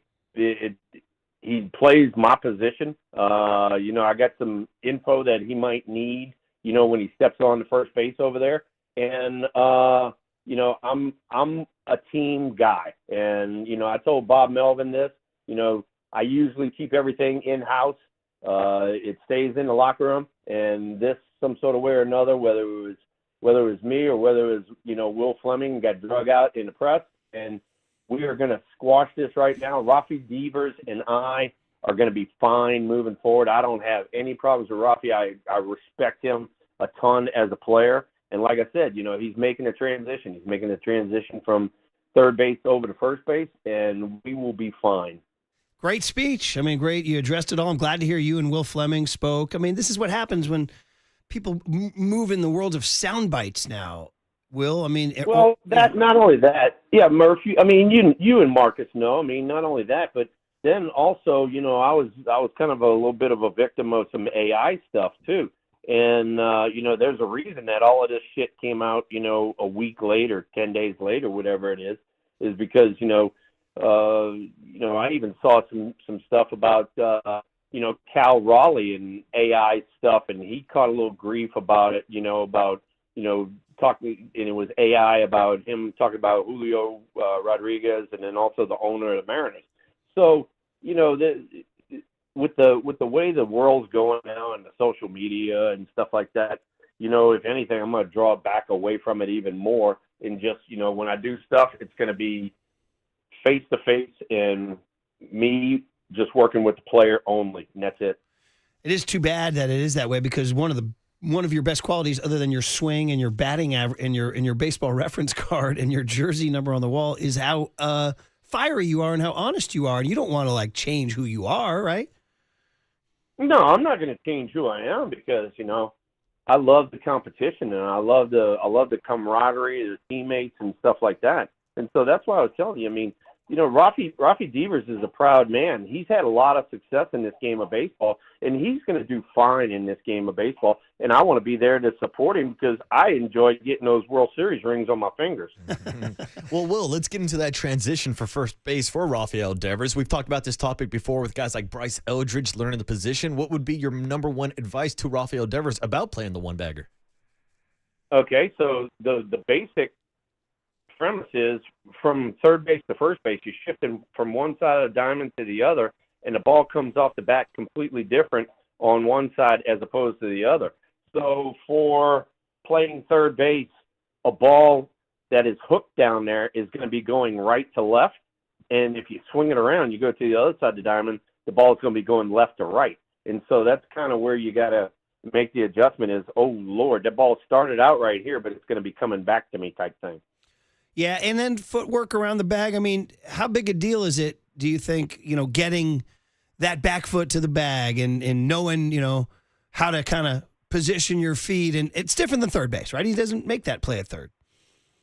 Well, without a shadow of a doubt, it's different.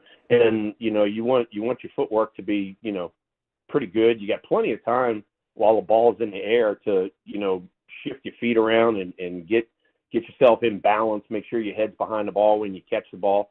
But, you know, the one thing that Rafi's going to have issues with that I did not have was I was left-handed, so I could stay out of that line and not get somebody coming down there and pummeling me, you know, and hitting me. I could almost reach around him and catch the ball. Whereas Rafi, you know, being right-handed, he's going to have that left hand exposed, you know, when he reaches down the line. You don't want to have a collision and break a wrist or break an elbow and stuff like that. So that'll be one big, huge, you know, point that when he and I talk, it'd be like, hey, look, just whatever you got to do, stay out of this line, even if you got to come off the bag, catch the ball and make a swipe tag, you know? Right. And one of the biggest things, obviously, that all fans can see with the naked eye is the picks. Like Dom Smith is picking it. They said even to work a little Adam Sandler here, they say he's a booger picker over there at first base, right? He's like, I mean, Dom Smith is like Will Clark and JT Snow level picker over there, man. And do you think that a third baseman's natural hands, that's an easy translation over there, or is it harder when you're stuck to a bag making a pick? No, it's a pretty easy translation over there. I mean, you know, there's a reason they call third base the hot corner. And, you know, Rafi played over there, and he's had, you know, a lot of, you know, throws from the outfield where he's had to pick them and, you know, apply tags and stuff like that. He's just going to be doing the same thing, except over there on first base. So it should be not a very hard transition, but, you know, it's one that, you know, Wilmer Flores is doing a great job at first base, and I expect Rafi's going to get out there and do the same thing. A few more minutes here with Will Clark on the UMA guest line ahead of the Giants series against the Dodgers this weekend. And, Will, I did want to ask you about a different left-handed bat in this Giants lineup, Jung-Hoo Lee, who got off to a hot start to start the season. Seems like the league might have made a slight adjustment to him. What are you seeing from him in the box lately? You know, I think that everybody thinks that, when you come over, whether you be Japanese, Korean, whatever, that you're going to have problems adjusting to velocity. And so people are always going to, come at you with velocity and see if you get the adjustment. Well, Jung-Hoo did, as you well said, and, he was hot earlier. Now he's seeing a lot more off-speed stuff. And that's one of those things you just got to stay back a little bit more and drive the ball. And, he's such a good hitter. He hits so good over there in the Korean leagues that he's going to make the adjustment as well. It's just, you got to get a good pitch to handle before you cut it loose. And while we're talking about that, how about nobody gives props to Patrick Bailey and his speed? How about the walk-off run homer the other day? I haven't checked my car. Did you ever have one? No. You didn't have the bricks to I hit had off one. of. I had one when I was in college, but other than that, I'd either pulled up on second or third and let the next guy drive me in. That was a hell of a thing. That was, when Peter McGowan built that park, Will, he wanted it to be unique and different. He kind of jammed it in that little footprint down there by the water. And he's like, we're going to have this thing. And Triples Alley's been driving some people crazy, but the way that thing bounced off that wall, that was a Peter McGowan Pac Bell special. Well, and that's one of the things that our outfielders pretty much have worked on is the fact that, hey, look, when the ball's going out there towards right center, the right field is chasing it, needless to say, the center field is chasing it. Somebody has to check up and be like the defensive goalie almost, because it's going to hit those bricks and ricochet. And, the Phillies both collided in on it, and it went over their heads, and it was Patrick off to the races. But, another thing, and I want to congratulate the fans out there in right center. Nobody reached over and touched that ball. Otherwise, it'd have been a ground rule double, and we wouldn't have had the big walk-off W. So they didn't touch that ball, let it ricochet, and so nice job on the fans' part out there. Yeah, well, I'm actually really glad you brought up Patrick Bailey, because doing this show, we get a lot of texts and responses from fans complaining about the offensive numbers for Patrick Bailey. But the other day, we were going through his resume of all of his walk-off home runs and walk-off hits, and it seems like he has that clutch gene, maybe a gene that doesn't show up in the analytics, but it feels like some guys have it and some guys don't. Yeah, exactly. He's had a few really clutch, not only base hits but also homers and stuff like that. And you could see it in his expression as he crossed home plate the other night. It was just a lot of joy. And people are going to get knocked, on a major league level unless you're one of the the best doing it. And Patrick with the gloves has been solid for us. He's been doing a great job. And I know that he wants to pick it up with the bat, and hopefully, that right there kind of springboards him into the second half. Will, you're digging in the box against Shohei. He's pumping 99. He's big. He's coming at you for that big frame. What are you looking for? Well, I'm probably going to be going back on whatever the catcher's been calling my first few at-bats before I deal with Mr. Atani. And, that's the one thing that I did all the time was I cut the plate in half. I either looked in or I looked away. And, if the catcher was calling a lot of fastballs away, then I'm looking for, fastball away from Mr. Atani. If he's been calling a lot of breaking stuff away, then I'm looking breaking stuff away. So, it's not any different than, going up there against Mitch Walting, Williams and looking fastball. Except for Mitch is coming from the left side, and you didn't know where it was going. Yeah, sometimes, but Dusty and I had that talk, before I went up for my, in '89. He said, even though they call him Wild Thing, he's got pretty decent control. And if you go back and you watch that at bat, the first pitch was absolutely 99 miles an hour on the outside black. Yeah. So so you had to make a little adjustment. That was a pretty good swing. Talk about a clutch gene. Yeah, that was a pretty good swing there, man. Man, we can keep. So hey, Dodgers Giants Friday night. It's going to be juiced. We were talking to Peter Hartlo of the Chronicle earlier. It was kind of dead in the 70s. The Dodgers dominated the Giants when you were growing up in Louisiana. You didn't know but it was ugly. Garvey, Say, all those guys destroyed the Giants. And then I kind of think it was you guys, you and Roger Craig and Jeffrey Leonard and Robbie and Chili. You guys kind of brought it back. Do you kind of feel that way? Like you kind of punched them in the nose a little bit? Yeah, we definitely turned it around pretty good there. Because, 87, 89. I mean, we were the kind of top of the division, us and Houston, and so it was fun, having to deal with that rivalry and then coming out on top. So it's no secret that the Dodgers have been extremely good the last few years, and there's a lot of good reasons as to why they've been so good. But when you play in your division and you play your number one rival, all that stuff goes out the window, and it's whoever executes the best that game at that time. And you go out there, you guys execute. San Francisco Giants, you guys are going to come away with some wins, and it'll be a different look in this division. Man, you want to talk about giving the ball to the right guy, though, right? Logan Webb tonight, man. He's going to, he's not Logan afraid. Webb. Yep, he's not afraid.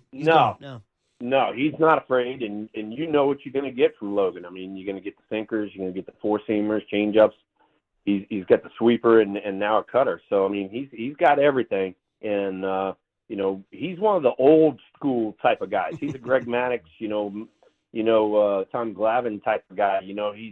He does have the giddy up and go if he needs it, but he makes use of his ball movement. And in today's game, with all the reach back and just throw the hell out of it, he's a throwback, and I really enjoy watching him throw. Yeah, now he's headed to the All-Star game for the second straight season. He'll be joined by Robbie Ray, who's throwing on Sunday. And, Will, I would love to get your perspective on this because we were discussing about whether or not these two guys would be considered the best 1-2 punch in baseball. What is that like for a hitter if these guys are pitching back-to-back in a series where you get Logan Webb, 93, 94 with movement from the right side versus Robbie Ray, who's pumping gas from the left side on back-to-back days?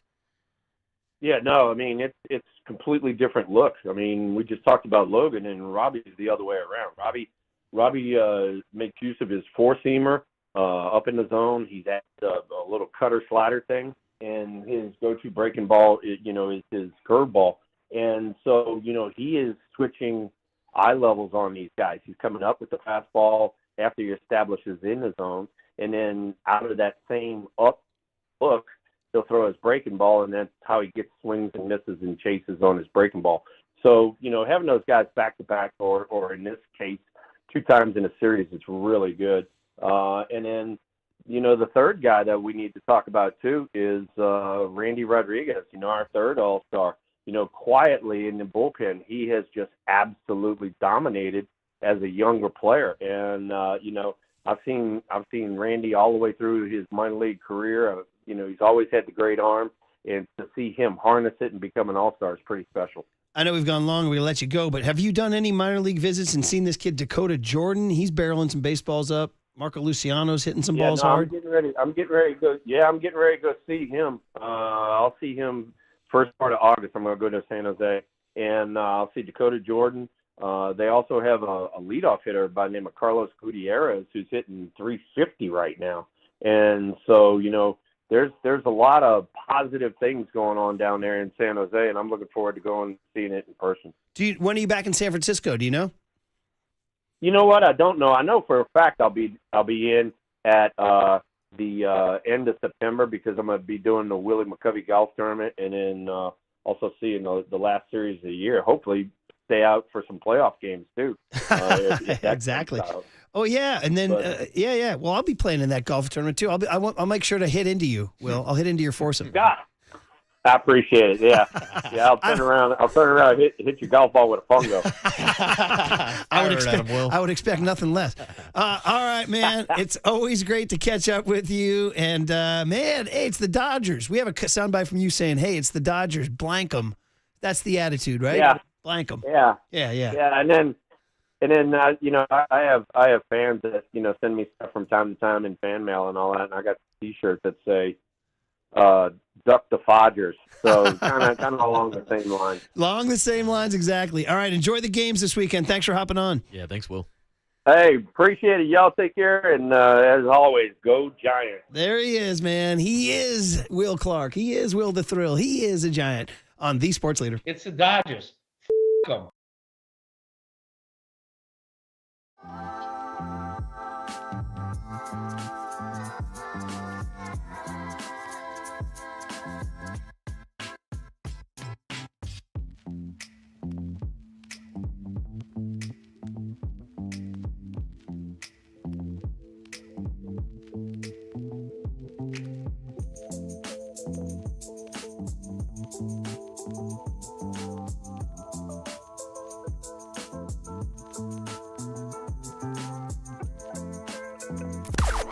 Now, from the O'Donnell Financial Group Sports Desk. Learn more at odfigroup.com. O'Donnell Financial Group, because planning is a process, not a product.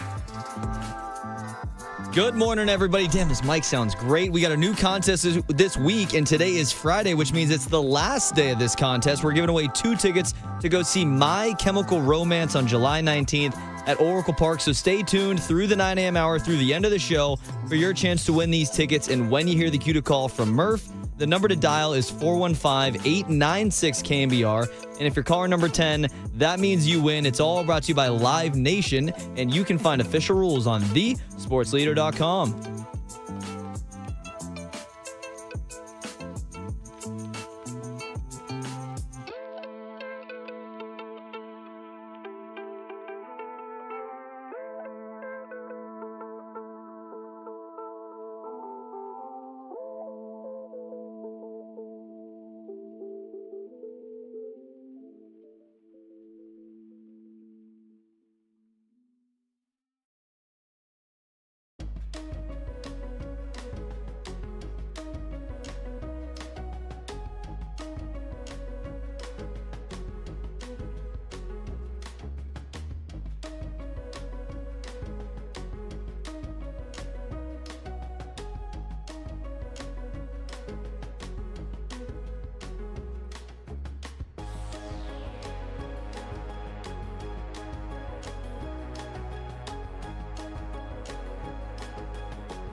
And now it's time for the Protect Your Assets Business and Technology Report with me, David Hollander.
Now back to Murph and Marcus on the Sports Leader and streaming live on KNBR.com and the KNBR app. Sponsored by Bigelow Tea. Grab a mug and tea proudly.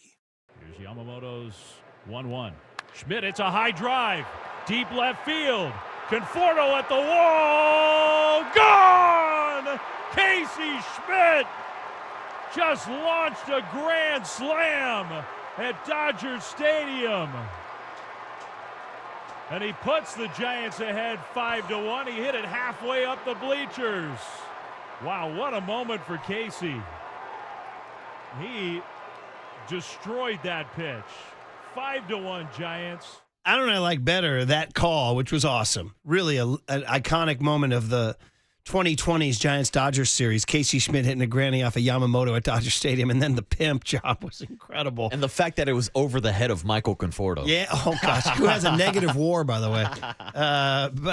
But I don't know if I like that more, or the fact that young Tony has folded our final day of our My Chemical Romance tickets into Reggae Friday, thus proving our point that there's a reggae cover of everything. Or everything. Literally, tomorrow is Overnight Dave's. And I know the 927 crowd doesn't know Overnight Dave as well as the 605 crowd knows Overnight Dave. But Overnight Dave is our guy. And usually, when he leaves, we have something to say about something he said. He usually gets us talking in the first segment. But tomorrow's his birthday. Dave's even older than me. He'll be 64. And I said to him, so Dave, will we still need you? Will we still feed you? And it's for the old heads, Beatles fans. When I'm 64, it's a Beatles song. Thank you very much. And what's that being? Well, that right there is the Overnight Dave Overnight Ding. Any real deep KNBR listener, if you hear that in like the middle of a Giants replay, or Dave used to hop on anytime he would agree with me during the leadoff spot, he would just slightly sneak in a nice little ding. When you were talking about like the Raiders have blown every draft of the last 10 years. There you go. Simple like as that. Dave will send subliminals with that ding. So I said, oh, but it's Reggae Friday. We can't play the Beatles when I'm 64. And then I jokingly said to Tony, hey, see if we can find a reggae cover. And we did. We found a freaking reggae cover of When I'm 64. And now you're saying we have a reggae cover of Mike. Oh, here it is. Oh, I did a little mixing here. This is the reggae version of, this is When I'm 64 from the Beatles. Incredible. Elder to I think on my deathbed, I think my final words are going to be, shout out the fact that there's a reggae cover of every song ever, and then I'm going to die. And I got to say, this one works too. I think converting the Beatles to reggae works a little bit better than My Chemical Romance into reggae. Okay, well, anyway, you're still going to get those 2 tickets. You're not going to hear a reggae version. You're going to hear the real version if you call John Joe. Caller number 10, 415-896-KNBR, 415-896-KNBR. Caller number 10, 2 tickets to see My Chemical Romance next Saturday. And by the way, John Joe, with some news that a rare outing for the homebody. He's coming out tonight to hang out with you, huh? All hands on deck. John Joe Curley is going to go face-to-face with the Dodger crowd at Oracle Park tonight. And man, oh man, when John Joe Curley doesn't have to wake up the next morning, put together a rundown and crunch some numbers, he'll throw down some beers. You think me in the blue jeans, not the slacks? Oh, that's how you know things are going to get wild if John Joe is in the blue jeans. All right, we'll see what the inner Sunset Reardon type of guy comes out in him, where maybe he might get into it with a Dodger fan. Yeah. You know what I mean? A couple heckles here and there, something like that. Are you part of this party, Tony? There's like a 50-50 chance. I'm debating it still. 50-50? It's the Dodgers in town, Tony. We need all hands on deck. Yeah. Now I'm convinced. I'll be out there, though, shepherding 2 young fans, so Saturday, so I can't get a little too kooky. You can go with the PG-13 or maybe just the G-rated chance. Leave the rated R stuff to me, Tony, and John Joe. Stefan, the legendary Stefan, who we don't hear as much from anymore as the years have gone by. He moved to Vegas. Bro. But he checked in. Said, bro, I'll be there. He goes, find me, bro. I'll buy you a beer. I might do it just so he buys me a beer. Yeah. You know what I mean, you can find those boots right behind home plate. Yeah, although he says he's dropped a lot. Watch out, lean Stefan. He says he dropped some LBs. Yeah, he was looking good when we saw him in Vegas. Hey, man, Ozempic is a beautiful thing. Hey, now. Right? You know what I mean? You said it, not me. Hey, buddy. Hey, listen. I do it. I need it. Trust me. My God, another weigh-in today, and here I am hitting the donuts. Yeah. On cheat day. It's tough when Curly keeps on picking up that box of Bob's Donuts. As I get older and older, I'm like, you know what? It's all going to end badly for all of us. Just have a freaking donut. Yeah, just enjoy life. Yeah, just enjoy it. Yeah, we're just ants on this floating rock. That we're in this stage of like, oh, I got to watch what I eat. I got to watch what I eat. So then when you have it, you feel guilty. You're not even enjoying it. You know what I mean? So I know. We're out here cutting up a donut with a knife. We are. What are we doing? And then look, like, oh, I'm just going to have a portion of it. I'm just going to have another portion of it. Next thing you know, the whole See, thing's it gone. doesn't feel as bad when I eat 8 little pieces of the donut compared to if I just ate 2 donuts. Because essentially, I've eaten 2 donuts, but I've tricked my brain. Like, no, I just keep taking these small little slivers. Tricking the brain, buddy. Don't trick the brain tonight. Just have a lot of beer. That's it. By the way, shout out P1 Chuck, who helped my content here. He sent me, I wondered, the celebrity softball game, that gets like a 2% recognition factor on my radar. I'm like, who's in it? So he sent it to me. It's Team Jermaine Dupree. Oh, Jermaine Dupree. Where the hell's he been? He's captaining the softball team. That's Atlanta's own right there. And against Team Javi Lopez, not our Javi Lopez. Oh, I was going to say, dude, if I get Jermaine Dupree versus Javi Lopez, that's a matchup I need to see. Even with the Braves catcher, Javi Lopez. He was Greg Maddox's personal catcher, I'll right? take that too. So just a quick look at the Dupree team has Candy Burris, Quavo. Oh, what? That's Quavo's name? No, I'm just giving you 2 different names. Oh, okay, I was Candy confused. Burris. I was like, wait, his name is Candy? Shout out Maldonado. I can't read right. Is it JJD, JJ Lowe, CeCe Sabathia, Hey, CeCe, my guy. Harry Douglas, L. Duncan from ESPN, Okay. Drewski. Jordan Childs, gymnast, right? Yeah, gymnast. I think UCLA, Yes. actually. Yeah. Natasha Watley, Michael Kelly, T.O., Dasha Polanco, and Funny Marco. Do you know him? Funny Marco's a Twitter guy. Okay, and then Slash Team TikTok. Javi Lopez, Ronnie DeVoe. Shout out BBD. All right. Storm Reed, Eladio Carrion, Young Miko, Prince Royce, Mike Towers, Wizen, Jake Storiali, Maria Taylor, Nikki Cash. You guys aren't giving me any Oh, feedback. man, no, I'm going Team Jermaine Dupree here. Capital One Bank guy, Jerry Lorenzo, and Jenny Finch. You just said Capital One Bank guy? Yeah. That's a guy? He's in a Celebrity All-Star game? I mean, What the hell is Doesn't that have a guy? name? I just kind of read right through that without even realizing what I. Yeah. The The Capital One Bank guy's going to be there. So once again, the celebrity softball game, bringing down the house. So who's your favorite on there? Is it? All right. It might just be the fact that Jermaine Dupree is the manager. Just because I haven't See if heard there's a from reggae cover of Dupree in a Jermaine while. Dupree before we get out of here. I'm kidding. You don't have to find that. Okay, on the other side, we'll finish our Giant Dodger hype. Oh, and everybody's got corrected me. Eddie Perez was Greg Maddox's personal catcher. Now, listen, I'll be wrong all the time. They got you. Then who did Javi Lopez catch for? He was somebody's. He was catching for Jermaine Dupree. He will be. He'll be lacing RBI. No, he's going against Jermaine Dupree. I know. Let me riff. Do we want to even get into this Aaron Rodgers autograph thing? We can. It's a Giants-Dodgers Friday. Okay, Giants Dodgers Friday. Next on the Sports Leader.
Now back to Murph and Marcus on the sports leader and streaming live on KNBR.com and the KNBR app. Sponsored by Bigelow Tea. Grab a mug and tea proudly. He throws. Buster hits a fly ball deep to right field. Way back there. Adios! Pelota! On a 3-0 count, Buster Posey sends one to the opposite field, and it cleared the arcade and hit the top of one of those water cannons out there. 2-0 Giants. He did it in the final game of the regular season, a single that put the Giants ahead to stay, and now he does it in the first game of the postseason and puts the Giants ahead with an opposite field home run that was out of here by plenty. Just so Buster, right? He's like, okay, I know I'm hanging him up. I'm playing the Dodgers in the playoffs. I'm going to go ahead and hit a damn near splash hit. Oppo in his first at bat against Walker Buehler. Back then was Walker Buehler. Yeah. He's now with the Red Sox, so he pitched well last night, but he hasn't been that good this year. And he was pretty tough customer. They gave him the game one start, and Buster greeted him with a big old honking Oppo taco. And almost became the first right-handed batter to reach McCovey Cove. Why is my brain fritzing right now? Who did it? Elliot Ramos. Elliot Ramos, thank you. God, my brain. What do we got here, kid? Reggae Friday. Ooh, this was a Waterboy request, Murph. I felt like hearing a little slightly stupid on a Friday morning. This is Life Rolls On. It does roll on. That's what happened with Will Clark and Will Fleming. Life rolls on. They talked, as most people do. People get hot. They say things. And then you're like, you cool down. You wake up the next morning. You're like, yeah, I got a little hot. Sorry. And apparently they spoke to each other and smoothed it out. Yeah. Smoothed it out. Squashed What'd the you say in my beef. ear, Tony? Nothing. I know. I heard you, buddy. I heard you. Nice Well, off-air yeah. riff, Tony. I got you, buddy. Yeah. Listen, all morning we've been doing Giants-Dodgers. Of course, there's other things going on. Steph's in Tahoe. They're underway tonight. Don't think he ain't taking this seriously either, by the way. He's taking this thing seriously. Steph is in Tahoe, and we're not. I got to say, I'm going to put my foot down. I'm saying 2026, we should be there. Book it. George Kittle's first year, and he's apparently blowing up. They're just blowing up. Kittle's a superstar. Dude, I told you, he's always been, but I feel like it's gotten more in the last few months, particularly with Taylor Swift. When he and Taylor are shrieking the lyrics to Love Story, and then he's out here just doing his thing, man. Yeah, so that's it. We not only need to get out to Tahoe for the celebrity golf tournament, we need to get out for Nashville for a Kittle Fest. A Tight End University? Tight End University, and then he ends it with the music festival with Jelly Roll on stage at Kittle Fest. That's where Taylor Swift was performing. Wait, Jelly Roll wasn't up there, though? Was he? Not it was in that video. It was Kane Brown, but wasn't it? we've talked to him before. Jelly Roll has performed at past Kittle Fest. I'm not sure if he was at this year's. Yeah. Let's go to Nashville. Let's go, Murph. All right. Book So it. before we get out of here in our last segment here, what we've determined about this Giants-Dodgers series, right? Like, Giants went to L.A. earlier this year, and instead of being boat raced and run out of the building, and your roster can't compare with ours, they win on the Friday night against Yamamoto. Logan Webb pitched that game, didn't he? Yes, he did, didn't he? Yeah. In that game? Yeah, that's the game they won that and series. then Saturday doesn't go, so Landon Roop gets cuffed around. Yes, he does. He gets cuffed around. And then the Sunday game almost, I don't want to say you chuck it out the window, but it was a weird game because they traded for Devers that day, and they pulled Kyle Harrison. They went with an opener. Yeah, and they still almost won that game. Yeah, it's a 5-4 ball game. Yeah, 5-4 ball game. So you come to tonight. The Dodgers have lost 6 in a row.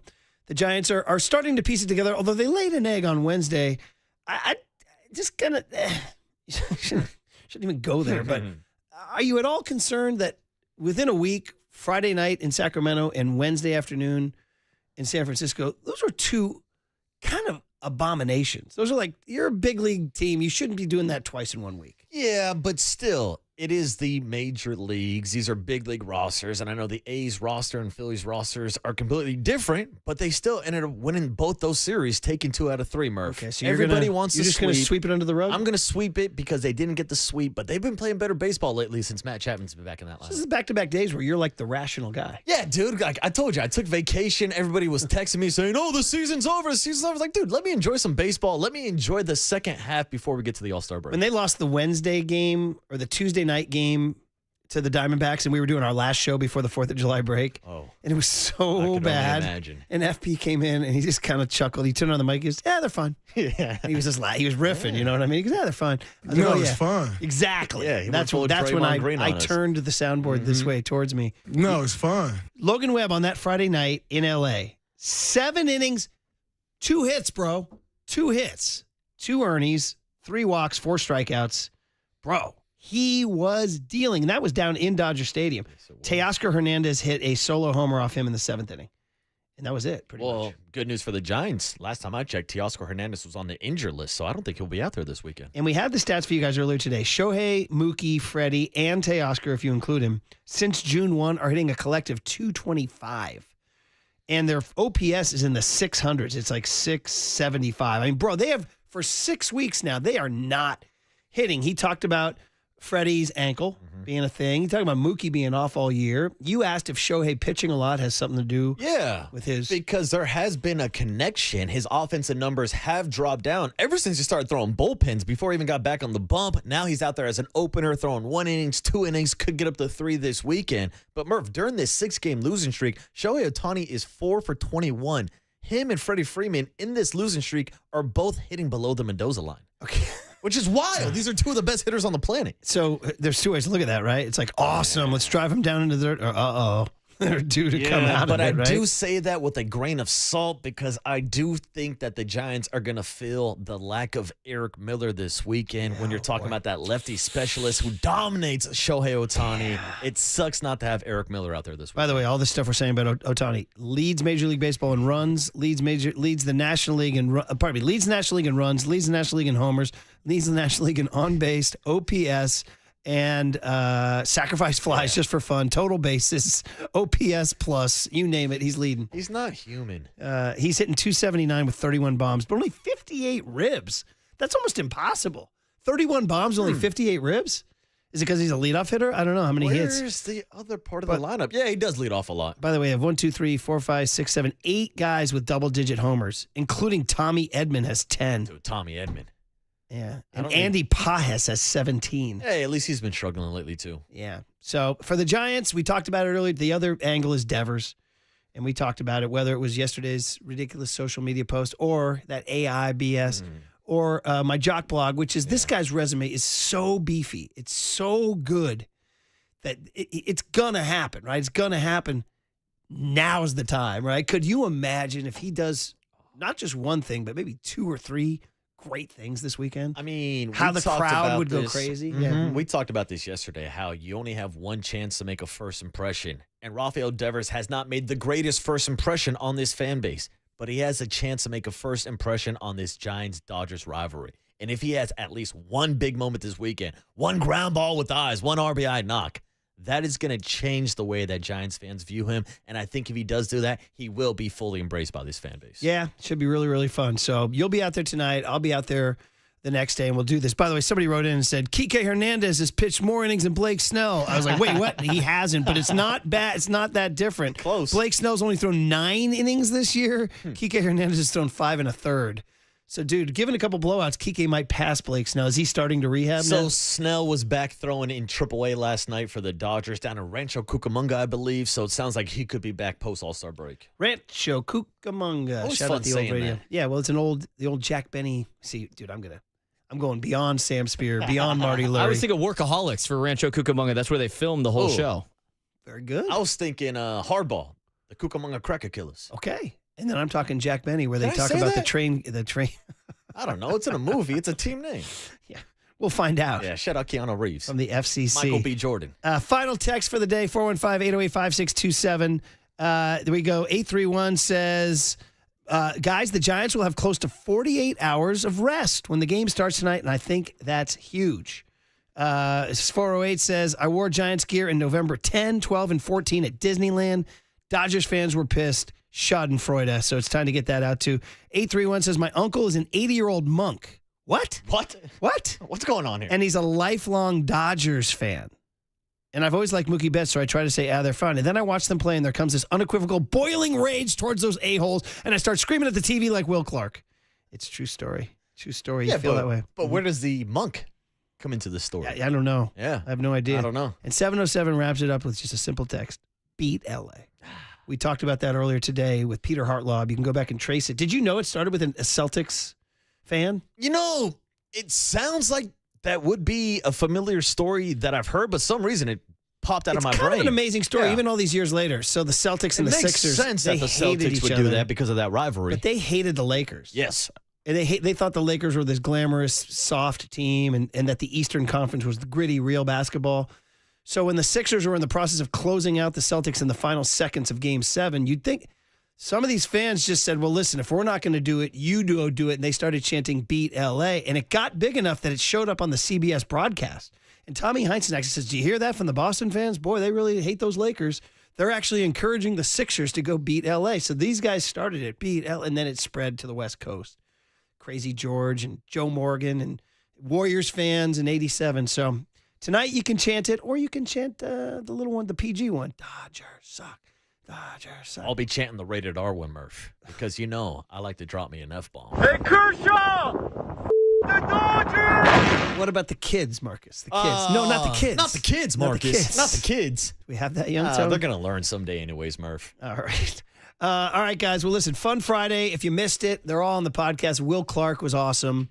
He said he and Will Fleming spoke. They're trying to move on.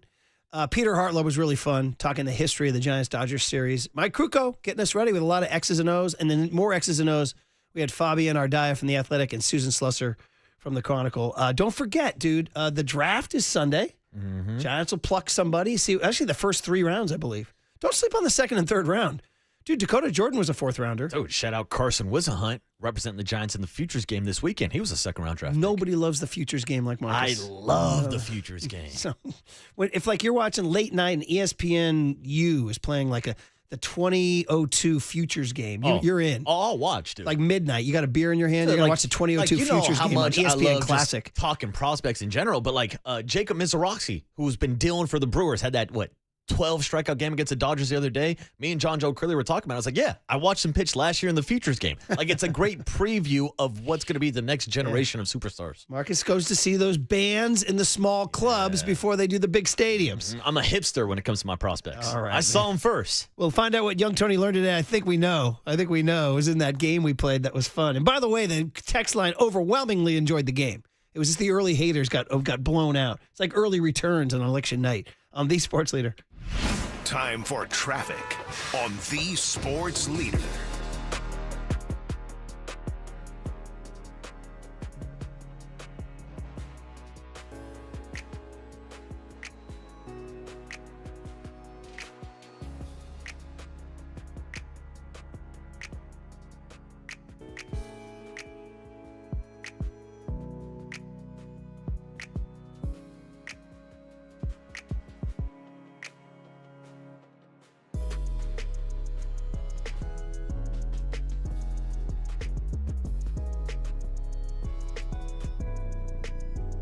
Oh, yeah, our last word on Bigelow Tea, because every season is Bigelow Tea season. It's summertime, it's Bigelow Tea season. It's wintertime, it's Bigelow Tea season. That's why Bigelow's the #1 tea in the Bay Area.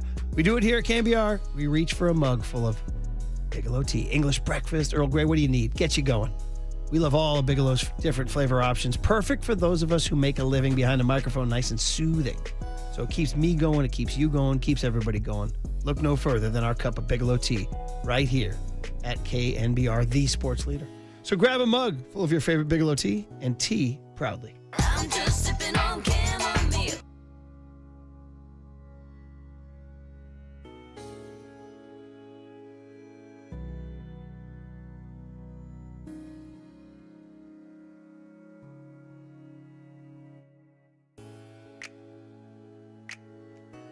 Monday morning, Marcus, this is an easy one, man. 3 Giants-Dodgers games. Oh, baby. Lot to recap, and we'll do it probably with lots of hums and bums at 6:50 a.m. sharp. Win or lose, the Dodgers will always be bums in my books, but looking forward to seeing some Giants on the hum baby list. Hopefully, Raphael Devers.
Esports leader anywhere, anytime. Download the KNBR app. Murph and Marcus continue live from the KNBR Casino Matrix Progressive Jackpot Studios. Casino Matrix. Progressive jackpots are here. Where are you? Just drop in 1-800-GAMBLER. As always, Reggae Friday ends with the tradition. Smoke 2 joints by the Toys, which was, of course, K-Fog's 5 o'clock Friday song. And when we took over 104.5, we were like, there's no way we're taking over this dial. It's one of the great stations.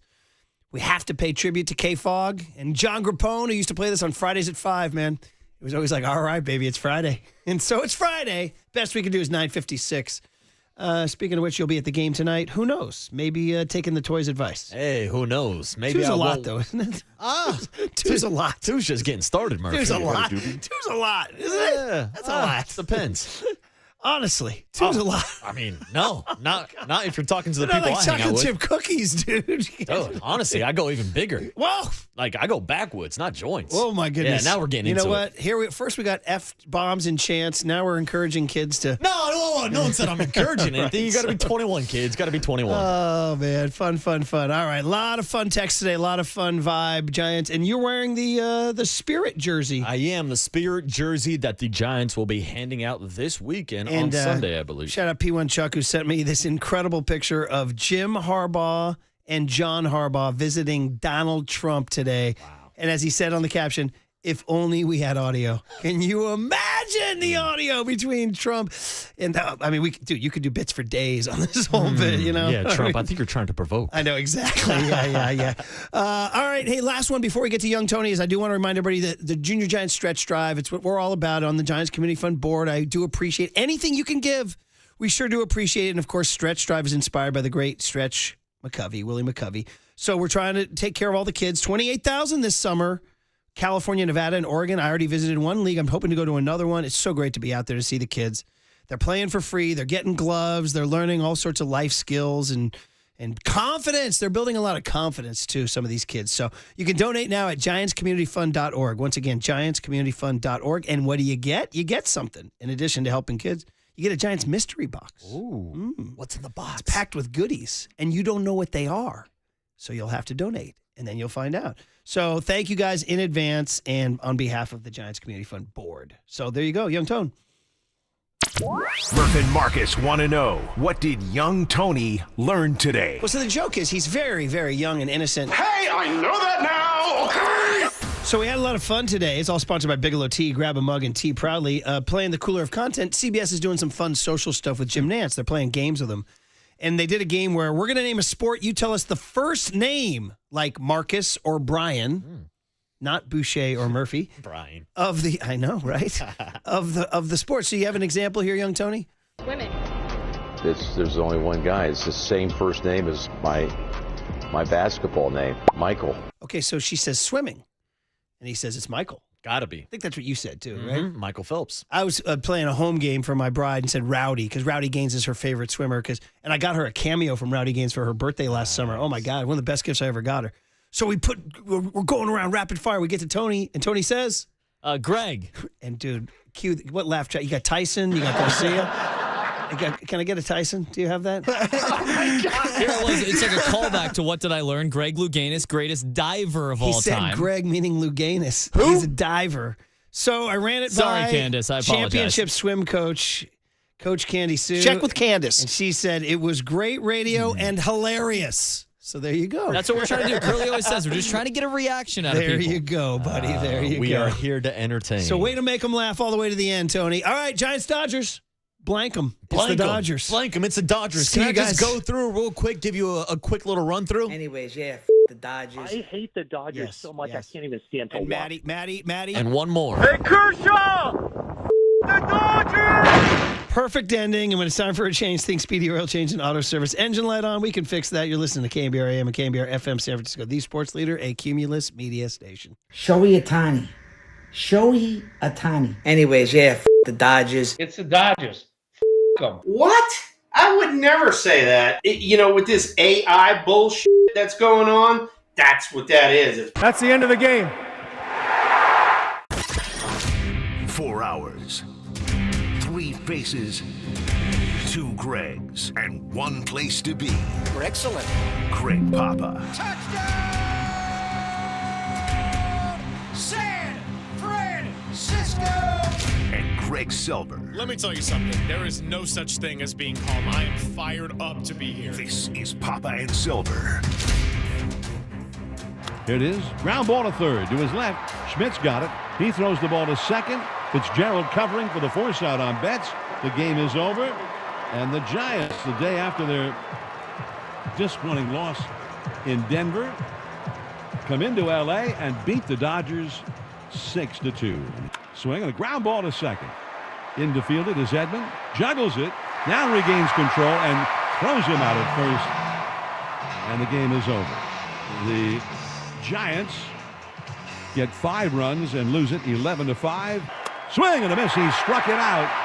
A fastball right down the middle at 98 miles an hour. Adames, Ramos, and Encarnacion all strike out swinging. The Dodgers win the rubber match, coming from behind to beat the Giants on the Andy Pages 3-run homer in the 5th inning and win it 5-4. Yeah, it's finally here. Giants-Dodgers, first time at Oracle through the entire season. We are well past the midway point.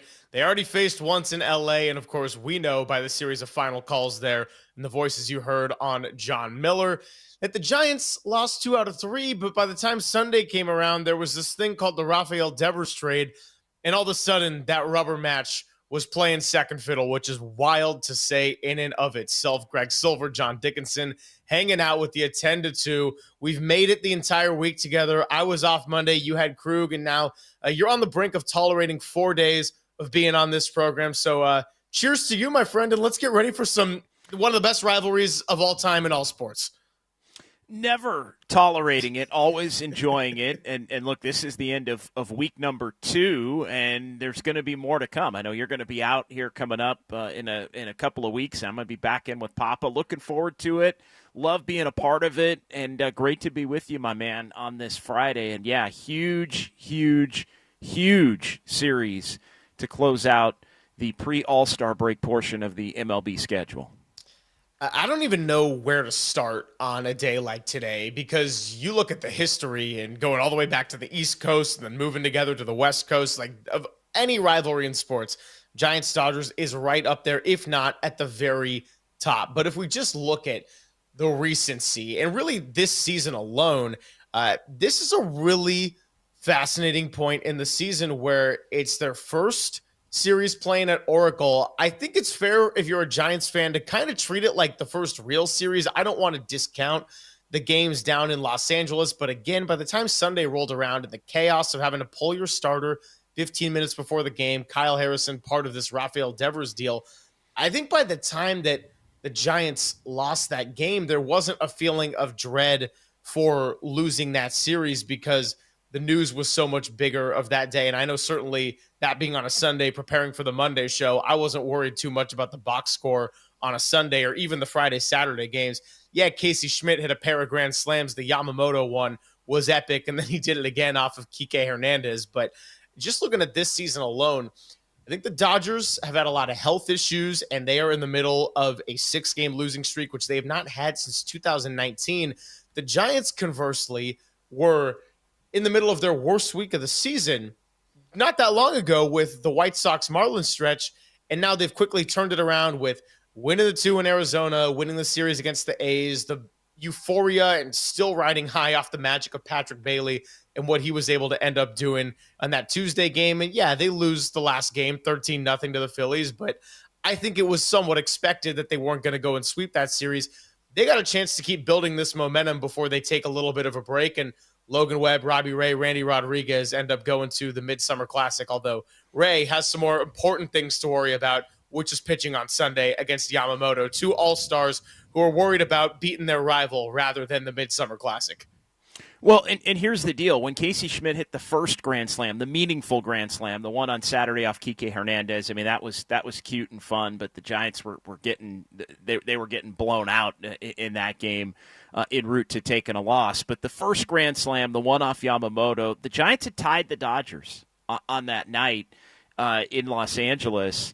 and then they lose the next one. They make the Devers trade. They dropped 9.5 games in the standings going back to the Saturday of the second game of that 3-game series until last weekend. They've gained 4.5 back here just in the last week because the Dodgers have dropped the 6 in a row and the Giants are playing better at this particular point. 6 of the last 8 in the win column after they had dipped all the way to 4 over 500. Here's the deal. Here's the deal.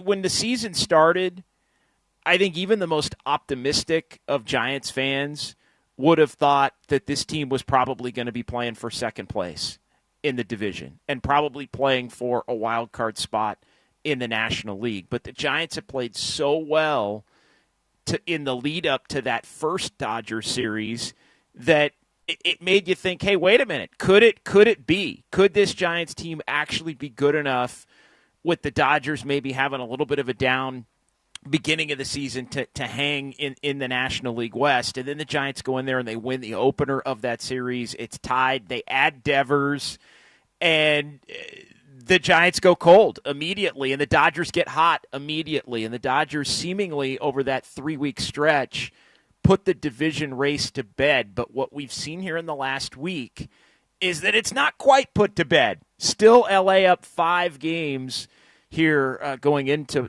play tonight. But the Giants, with the hot last week, and because the Dodgers have been so cold, yes, the Dodgers probably have another hot streak in them. But to me, this series beginning tonight is the Giants' chance.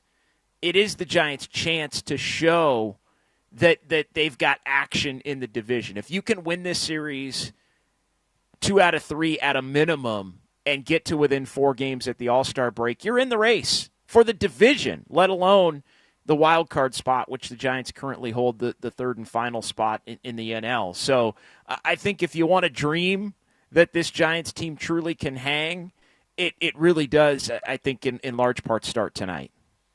Well, and you got 3 pitchers who you would want up on the mound for this one. Logan Webb is going to start this off tonight. We're going to hear from Logan Webb again. We interviewed him on Tuesday.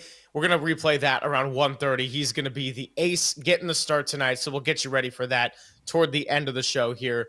And then you got Landon Roop, who we got into a little bit yesterday, where this is a really important one for him. Saturday afternoon. It's 7:15, 105. Saturday afternoon, lights are bright, or maybe the sun's going to be shining hot. And Landon Roop's been great at home, but his only other start against the Dodgers was easily his worst of the year. When we had Justice De Los Santos on, he reminded us 5 outs, 6 earned runs.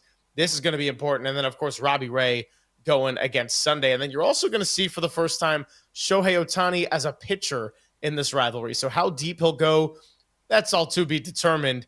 I expect somewhat of a low-scoring affair given the Giants' style of play and the Dodgers' recent skid, but this is baseball. We've seen a whole lot of chaos in this rivalry before, and we can get into a lot of the fun history throughout the next couple hours as well. 808 KNBR if you would like to join the conversation. We do have the ability to take calls even though we're in the comfort of our own homes. And by the way, JD, I sent you a picture of this. Look where I made a little stop to this morning. Had to get a little bit of a Big Face coffee. Yeah, Big Face coffee. What did you go with? You can let me know real quick. And I'm not, I don't think, going to be able to make it this weekend, but I am going to try to make it before the 27th over to check out a little Big Face. Yeah, I had to cash in before I went on my trip. This is the Tonic 002. It's like a coffee soda kind of formula with a little orange vanilla. Only had a couple of sips, but hey, if there's one thing to get you going here on a Friday, it's a little Big Face coffee. And I only paid with the tip. I think I made it under $11. So, I was expecting to go about 16, 17. The one thing I'll say to anyone going over to 22nd and Valencia, don't ask about the merch. We're talking like $75 shirts, $40 mugs. If I'm doing any kind of Big Face holiday shopping presents for Greg Papa, I might be breaking the bank. So lots to get into. 808 KNBR. It is Papa and Silver with John Dickinson for the 4th and final day of the week on the Sports Leader.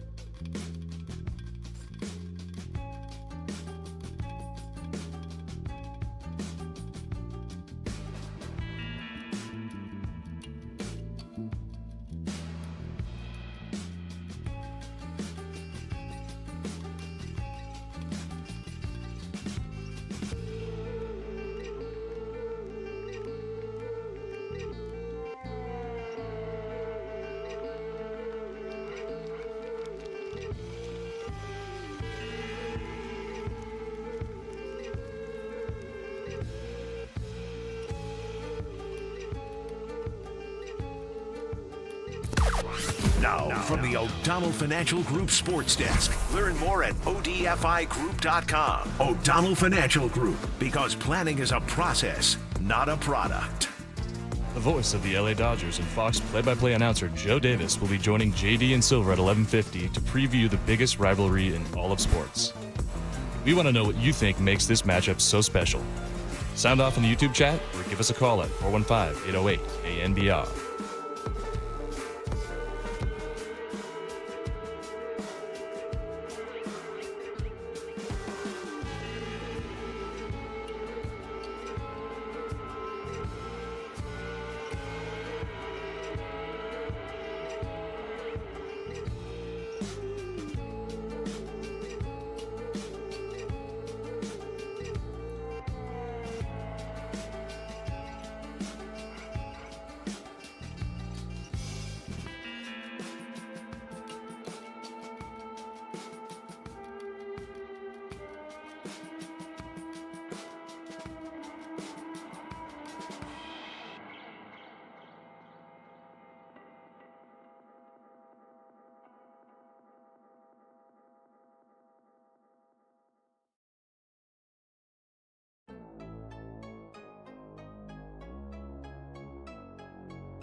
This is Papa and Silver on KNBR, the sports leader.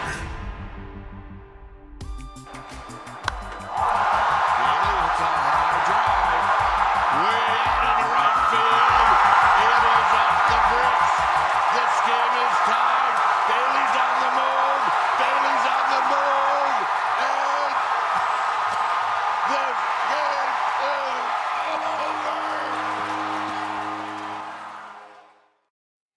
Yeah, that's right. That was not against the Dodgers, but it was this week, and we are riding the high vibes off of the Patrick Bailey walk-off inside the park home run, 414 feet. Would have been a home run in 29 ballparks. Make that 30, StatCast. That was the moment of maybe the entire season, but now you got a chance to arguably top that when you got an opponent like the LA Dodgers coming in. Greg Silver, John Dickinson hanging out with the 808 KNBR to join the conversation. We got Cole hanging out in the studio doing a great job, and because he's not Walter, I'm going to do a little bit of whipping him into shape and make him do the maximum work possible. All jokes aside, great guest list on the horizons today. We've got Jerry Hairston Jr. joining us at 10:50. Joe Davis, voice of the LA Dodgers, and also Fox play-by-play announcer, going to be joining us at 11:50. And then we will get our Niners fix in with Matt Mayoko at 12:50. We will replay the Logan Webb interview at 1:30. JD, we're going to be heavy Giants here, but quick note on the Niners. We haven't really touched on a lot of Niners. We got to get into some of that Brock Purdy podcast audio when he was on with, what was it called, Bussin' with the Boys? Yeah, and a lot going on as we get closer to training camp, obviously, with the 49ers set to be reporting here in 11 days and on the practice field in 12. So we'll check in a little bit there. And there were a couple NBA stories that popped up late last night and early this morning as well that we can get into, including ESPN's Ramona Shelburne. I mean, it sounds like LeBron James is gone at some point here in the next calendar year from the Los Angeles Lakers. And the one thing we know is the Warriors have been perpetually interested in LeBron James and the ability to potentially get him playing with Steph Curry. So always, I think, news as the LeBron saga and some of the drama and storylines surrounding him can continue to turn. Interesting story from Ramona about where the Lakers are going and potentially looking to pivot and basically say, hey, this is Luka Doncic's team even now moving forward here with a year left on LeBron's contract. So there are a couple of Warrior stories to get into and some NBA stuff, and obviously if anything breaks, we'll be all over it. Let's get the phone lines fired up on a Friday with our guy Dwayne out in Stockton. Now, Will Clark was on with Murph and Marcus, if you were able to catch that. That was around 9 a.m., and it sounds like they're trying to put that all to bed, but our guy Dwayne wants to weigh in on the situation, so let's get that out of the way. What's going on, Dwayne? Hey, what's up, fellas? What's up, JD, man? Dwayne from Stockton, man. I don't think I ever got to chop it up with you yet. Good to talk with you, Dwayne. Great to hear from you. Yeah. What's up with my nephew, Silver, man? What's up, Greg? What's up, Dwayne? How are you? Man, I'm good, man. It's a good day, man. I can't wait for the game. I want to talk about the Devers situation. I'm a complaining OG, man. I feel like Devers could have shown up or done better. He could have let Will Clark know he wasn't coming, or just another situation mishandled, man, that I don't like it. As far as Will Fleming, bro, that's just part of the media now that acts more gossipy than professional. You know what I mean? A lot of these media people, they just so thirsty to jump on something and agitate that it's not really professional anymore. It just seems more gossipy to me. I want to talk about Matt Chapman too, man. There was a caller a couple of weeks ago who said that the Giants did not have a captain, that they had nobody that they could go to. I think that's false. I think it's Matt Chapman, and it's undisputable. He's the captain of this team, and we saw what happened when he was missing. He's got to be the most valuable, important 240 hitter I've ever seen. You know, he's just so valuable to the team. And that brings me to my last point. You know, me and Murph been talking about the kind of like the eclipse, the dissipation of the 300 hitters. When we started the conversation, there was 16, and he called it pathetic. It's down to 8. There's 8 300 hitters in both leagues, bro. And I just don't think that's a good thing. I think it's pathetic. And that's pretty much all I had to say today, man. But I think that the Giants got their whole squad tonight. I think it's going to be a good series. But I do need Devers to show up. And when I mean show up, I need him to get a bunch of hits. I need him to get a couple home runs this weekend. You know what? It's about time. So thanks for taking my call, guys. Have a great weekend. Talk again next week. Hey, thanks, Dwayne. Love it. Coming in hot on a Friday. This is what we need. He's giving us a bunch of topics to just hit bang, bang, bang before we get to Jerry Hairston Jr. Starting with the Will Clark, Dave Fleming situation. And Will Clark said as much. Pardon me, Will Fleming, two Wills. A couple of Wills. Yeah, couple of Wills. Couple of Wills, yeah. I think Will Fleming is as professional as they come, as do his brother Dave. I'm not saying that there was any reaching of the gossip. We got to be fair that the Raphael Devers drama and saga and lack of communication and whatever you want to call it, this has been a major story in baseball going back to spring training, and it could have been handled better on a lot of fronts. It got to a point where the relationship was severed, and that's why he's here in San Francisco. As far as not wanting to take first base reps in front of his old dugout, I get it. Could Devers maybe have communicated better to Will Clark instead of just kind of no-showing? Sure. Is this something that I think is going to be cause for a whole season of drama and Devers being a problem in the locker room? No, not at all. And that's kind of bringing me to the next point of he actually had a really good take on Matt Chapman. About as valuable of a 240 hitter as it comes. I think he is the unquestioned leader of this team. Now, they have multiple of them, and John Shea wrote this great piece I was reading this morning in line for my Big Face Coffee about Logan Webb taking on a little bit more leadership and how he sees himself sort of in between the Robbie Ray, Justin Verlander tier of experience and then the Landon Roop, Hayden Birdsong tier. So we're going to get a lot into Logan Webb later, but I'm not making too much of the Devers situation. If it becomes a pattern of bad communication or making other people in the Giants organization feel disrespected, sure. But Will Clark himself wasn't even all that mad about it. Well, and that last part I think is the most important part. And like, really, honestly, who cares? Like there was a tentative plan for him to work with Will. He ended up not. They have a plan for him to work at first base. Like, I get it. Like, Will Clark is a franchise legend and one of the most beloved players in Giants history. I understand. Nobody understands. Like, 8-year-old JD, Greg, dressed up as Will Clark for Halloween. All right? 8-year-old. So I understand the gravity of Will Clark to Giants fans, right, of a certain age, and those even older than me. Who was a kid at that point. But so I get it, but to me this is a nothing burger. Like this doesn't mean Devers is a problem or like who cares? They'll figure it out. They'll do it next weekend or they'll do it in 2 weeks or they won't do it. The Giants will just have him work on his own as he's on the road a little bit here and there at first base. Like I don't know.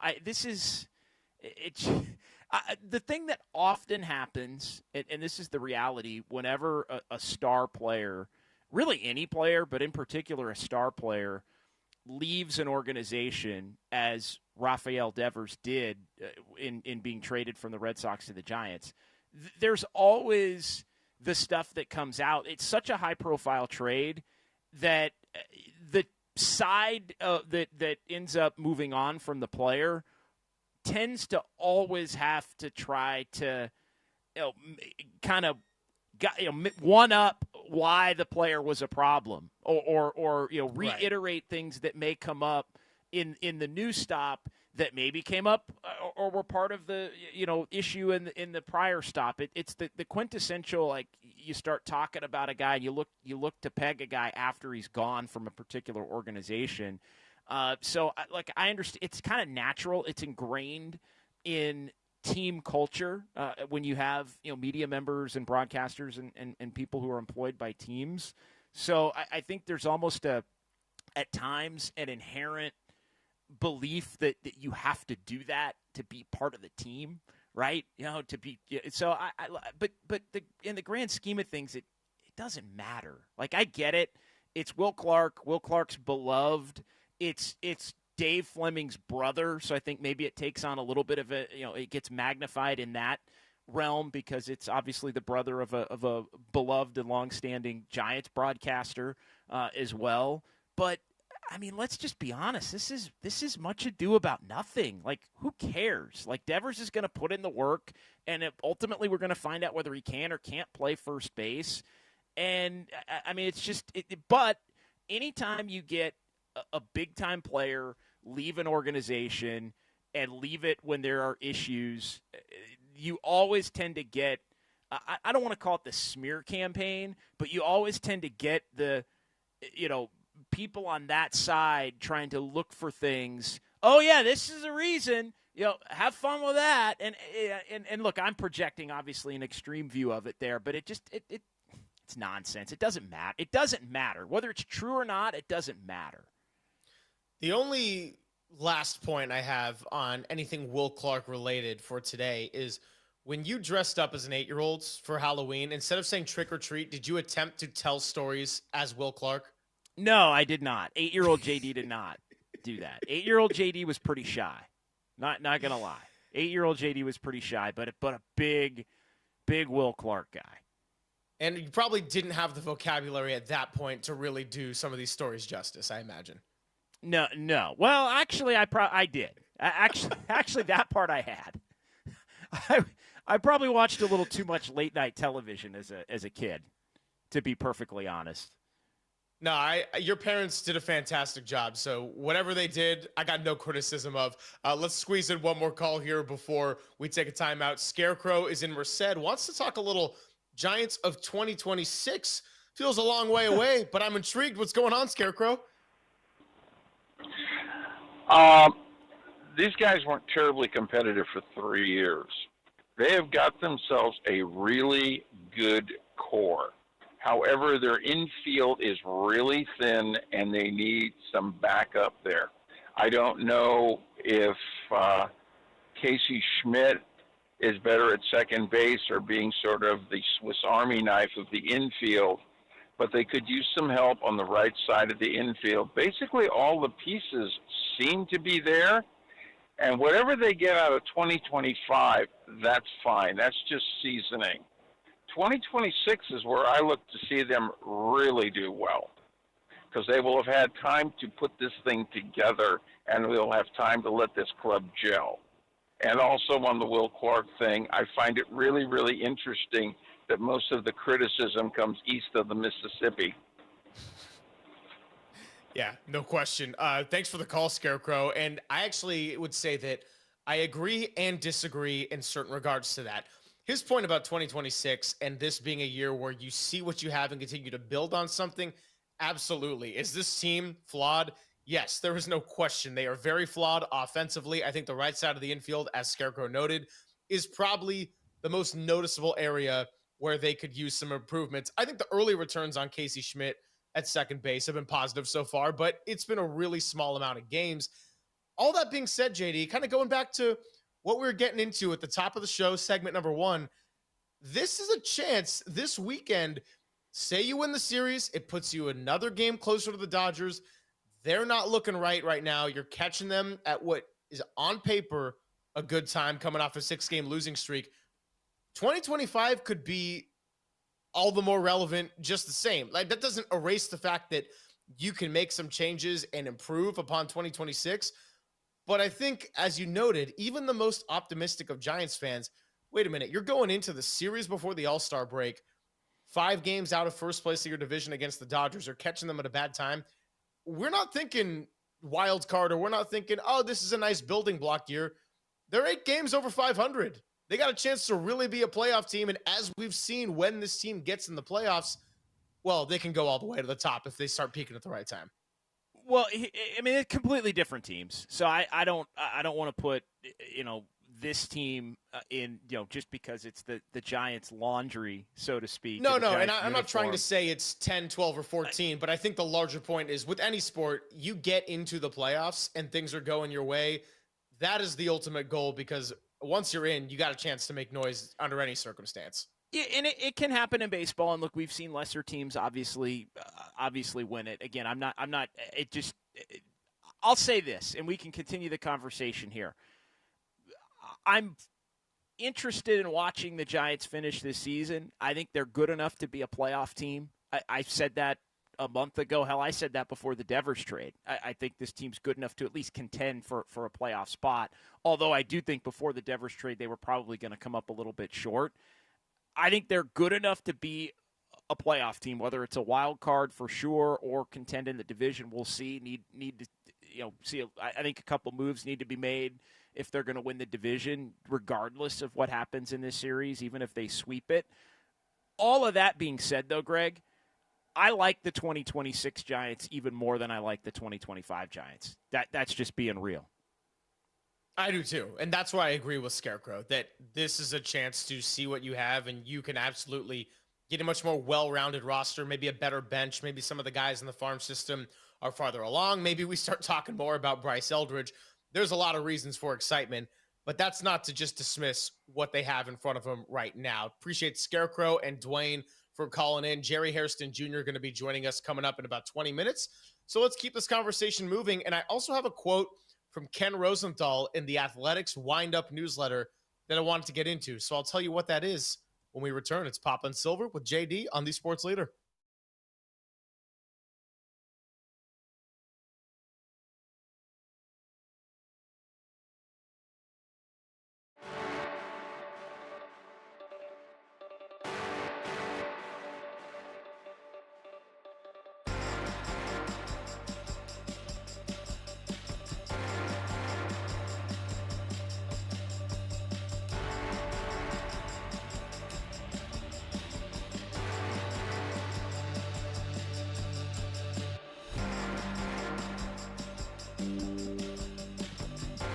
Hey everybody, happy Friday. And did you know that many of the attorney ads you've seen or heard aren't based in the Bay Area, and some not even in the state of California?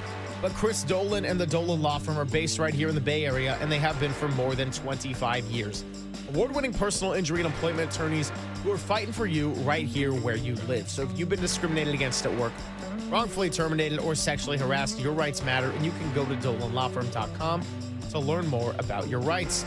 Unfortunately, over the past year, Chris and his team also saw a sharp increase in no-fault injury accidents. And remember, with motorcyclists, pedestrians, cyclists, children, they are all around us, so please be careful. Let's work together in making the Bay Area a safer place. But feel confident if you need the help that you're in good hands with award-winning California Lawyer of the Year, because the Dolan Law Firm, say it with me, they've secured over $1 billion in verdicts and settlements on behalf of their clients. You pay nothing up front. No hourly rates, no upfront fees, and they don't get paid until you get paid. They live here, they work here, they win here. DolanLawFirm.com.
Wherever you are around the globe, stream your proud home of Giants baseball 24/7, 365 on KNBR.com. This is the Sports Leader. I got to say, one thing I really like about when Cole fills in for Walter is he always gets some groovy tunes. It's not a theme for a Friday or anything. Just kind of big old jukebox. Don't know what you're going to get. And I love it. And we're all about the good energy here with the Giants taking on the Dodgers. Dirty work going to be out at the patio today. Tim Webb's dirty work, as I'm going to continue to call it through the month of July. And that was a hilarious video the digital team put out there yesterday with the little NBA music underneath it. But all that aside, right now, big focus, Logan Webb tonight. Giants-Dodgers, game number 1 of 3. I told you, JD, I wanted to share a quote from Ken Rosenthal as part of the Athletic Windup newsletter that comes in to my email daily. And this was all about the Dodgers skidding recently and how it might not be time to panic if you're a Dodger fan, which would be cause for celebration here in the Bay Area, but there is cause for concern. And he sort of did this two voices in head act where he had the internal optimist and the internal cynic about the Dodgers. Now, the optimist side said, here's what came before the losing streak. The Dodgers hadn't lost a series since June 6th through 8th at St. Louis, 7 straight series wins before losing 6 in a row. Now, the cynic was the context of those 7 series wins that they had were against what he called the can't find their offense Padres 2 times, the under 500 in both May and June Giants, Nationals, Rockies, Royals, and White Sox. And then he said, that's one good team who sucks right now, one who might be okay, and a 4-series collection of baseball driftwood. I'm assuming the good team who sucks right now was talking about the Padres and the Giants might be okay. What do you make of that quote? Which part of it? Just, I feel like it's a little bit discrediting toward the Giants for where they're at, especially when you look at the NL standings. One of them's in second place, and it's not the San Diego Padres. I get that they got the greater star power. They got more of the all-star hitters, all that stuff. But I don't know. I mean, the Padres have had just as much shakiness, if not more, than the Giants, despite being a very different composition of a baseball team. Yeah, I mean, you look at it, I mean, they are pretty neck and neck in the standings as things currently sit. What, a half game separating the two, with the Padres getting a win last night. So 51-43, 50-43. I think there is a perception that the Padres are better because they have more name talent. I think you nailed it. And so I also think, the Padres are a team that even a year ago, from the Dodgers standpoint, they battled. The Padres darn near knocked them out. And the Dodgers obviously came back, won that series, ended up going on and winning the World Series. So I think if you just look at the last couple of years and the battles, and the Padres did knock them out a couple of years ago as well. So I think if you look at the battles between the Dodgers and the Padres, there have been in this 22, 23, 24 era. We can go back to 2021 and we know what happened, but that's a completely different team with a different manager and different players and different general manager, all of that. Since the last true Dodgers-Giants pennant race battle, the Padres and Dodgers have had a couple of playoff battles, and the Padres have basically made the Dodgers, to go Papa, walk the plank one time and go overboard and walk the plank another time, to where they were able to survive it and then go on and win a World Series. So as much as the Dodgers-Giants rivalry is through history much greater, I think more recently, I think from a Dodgers point of view, the Padres have been the team that's given them more hell. Yeah, and it actually kind of goes back to that Max Muncy clip on Foul Territory from a month or so ago, right before they were set to play the first time. The Dodgers had both the Padres and then the Giants on their schedule back-to-back. And I think it was Ken Rosenthal who asked Max Muncy about, do you have one true rival? Are the Padres a rivalry? And he essentially said that the Padres-Dodgers, especially this decade, has all the makings of a rivalry. And you account for the playoff meetings, of course, which the Giants and Dodgers really have not had a lot of outside of 2021.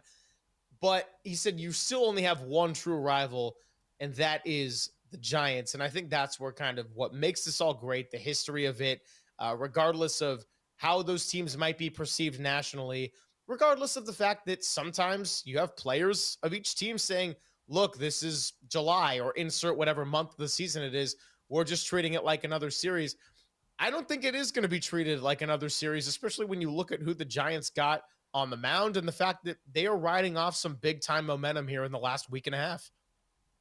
No doubt, and I think tonight and this weekend it's on the Giants to kind of show they belong. Like, we can all in the Bay sit up here and think that they belong, but a week ago it looked like the division race was completely gone. So come out, take the series, continue to have the Dodgers be in a tailspin that's at that point 8 of 9, let's say, if the Giants take 2 out of 3 this weekend, and continue to inch closer to making this thing a race. I mean, I think that the lack of potential belief in the Giants, I think, is lessened by the Devers trade. It goes back to the, something I said right after the trade, which is this is, I think, the most relevant that the Giants have been in national circles for sure. I think going all the way to 2016. And I know I enraged the people that love that 2021 team, and the 2021 team has its place. But I think people believe more in the Giants because they went and got a guy like Devers from a national point of view. But then they plummet immediately once they get Devers. So I think people over the last few weeks have kind of forgotten about the Giants again from that standpoint. But you win this series and you inch even closer to the Dodgers at the All-Star break, and I think you kind of reassert yourselves as okay, this is kind of game on between now and the rest of the year, and more moves to be made, and that the Dodgers are not a complete team at the level that maybe we've seen them be in other years. They've had a lot of injuries. Obviously, they've got a lot of talent, even with all the injuries, but they're more vulnerable, I think, than anybody could have anticipated, as crazy as that sounds. They're still 18 games over 500. They're 18 over 500, 56-38, 5 up in the division, and it feels like they haven't even really played great, aside from that stretch here before the most recent losing streak. So onus on the Giants. I mean, that's always what it's going to be. When you're a team that's basically picked to come in 4th in your division, even though you project to be somewhat improved, the onus is always on you to prove it and continue to prove it. And I think, we'll see. I think the Giants relish that opportunity, that mentality. Onus on the Giants, and particularly onus on Raphael Devers, who we got into a lot yesterday. Yep. 1 for 9 in that series against the Phillies, which they were able to win 2 out of 3. Beating Christopher Sanchez on Monday was a big one, and then the Tuesday, obviously with the insanity to go and win the series, made it so that 13-0 loss didn't quite sting as bad when you already took the series against a NL East leader and certainly a World Series contender when you look at that lineup and if they can all stay healthy.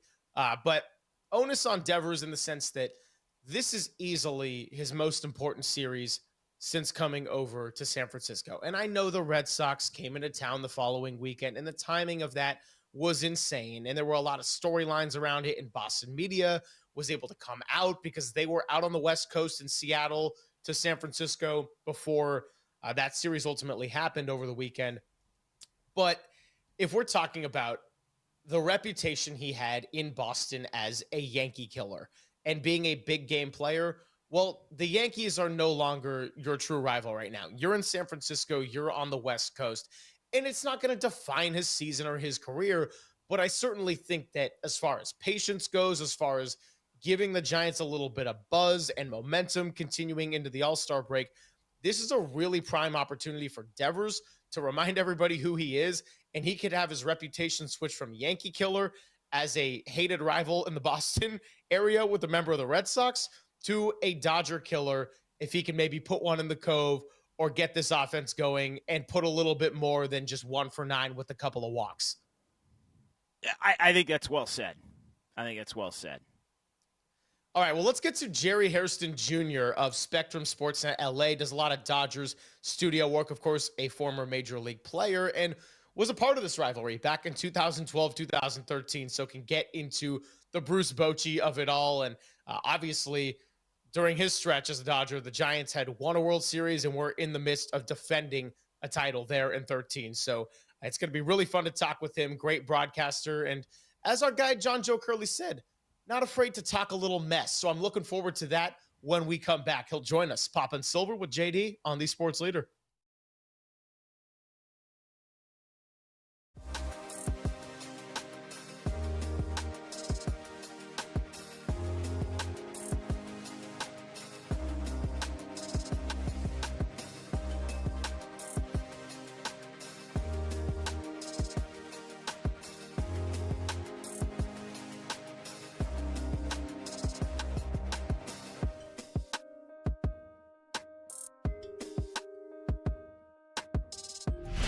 Time for traffic on the Sports Leader.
Papa and Silver now continues live from the KNBR Casino Matrix Progressive Jackpot Studios. Casino Matrix. Progressive jackpots are here. Where are you? Just drop in.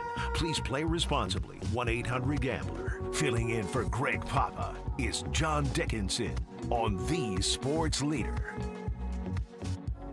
Papa and Silver with JD. We're rolling through your Friday, getting you ready for what's on everybody's mind out here in the Bay Area and baseball fans alike.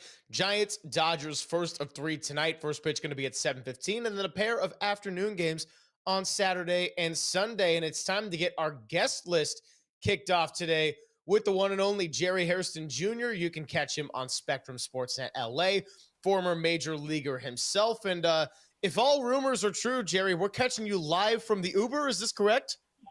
Yes, that is true. I just got back into town into LA and ready to work the Dodgers-Giants series. Nice. All right. Life's going well here for you. And so I guess I'll start by just asking, as someone that's been around the game a long time, is it strange to you that we're over halfway through the season and this is only the second time that these two teams are facing off, first in San Francisco? Yeah, it is strange, especially now with the new balanced schedule when you're playing everybody at least once.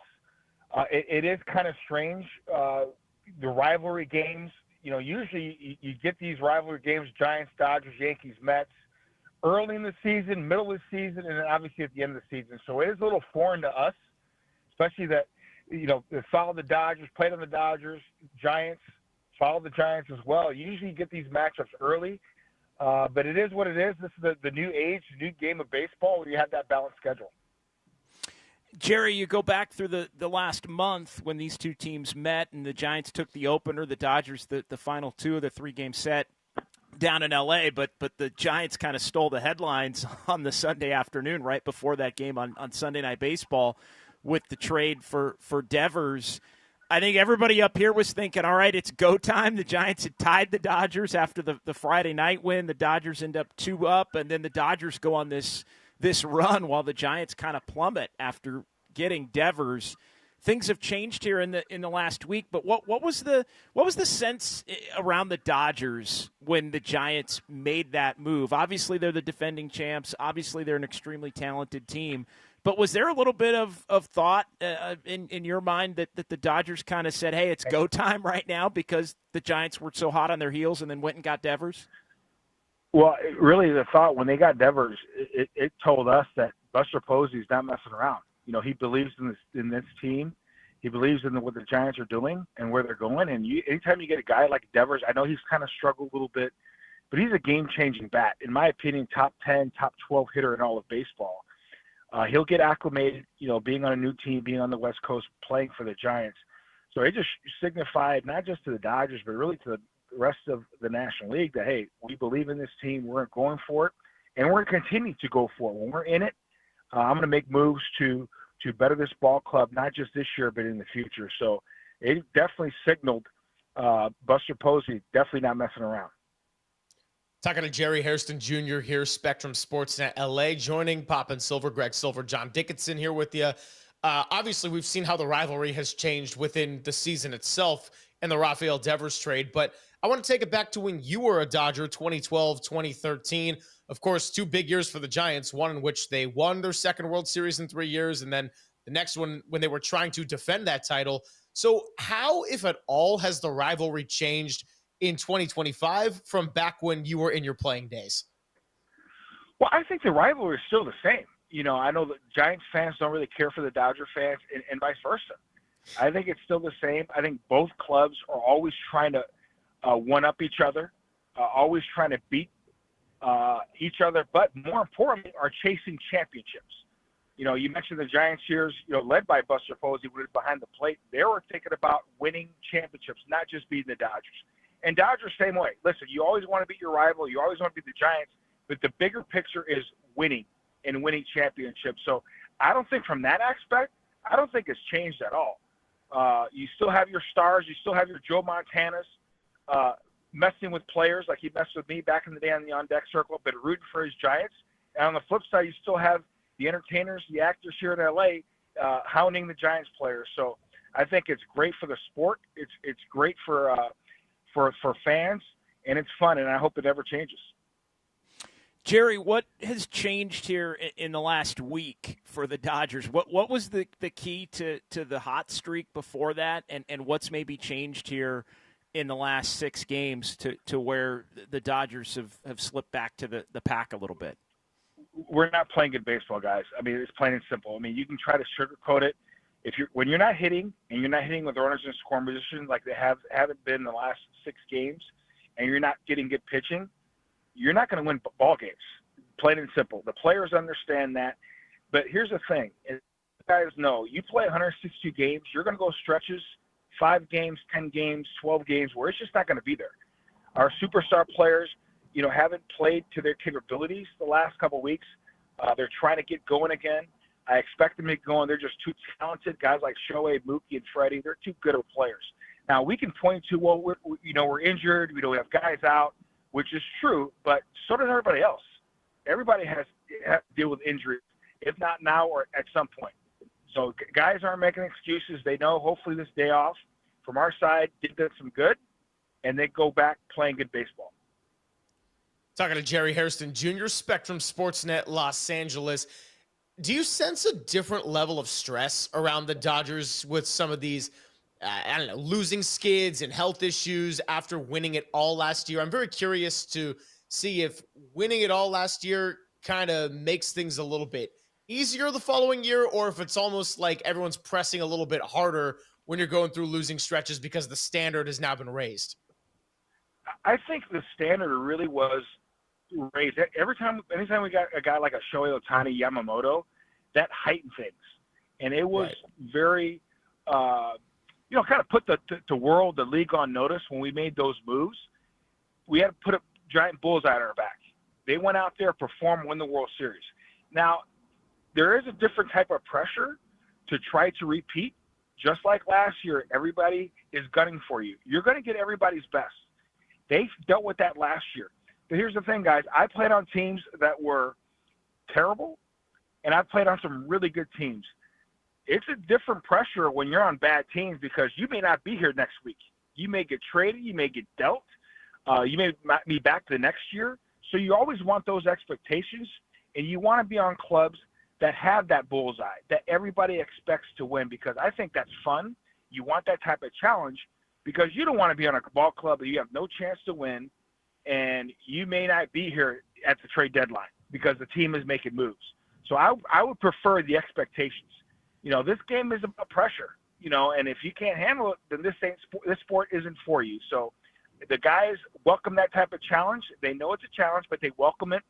And, like I said earlier, that's not the reason why they're not playing well. The reason why they're not playing well is because they're not hitting right now. That happens. And they're not pitching.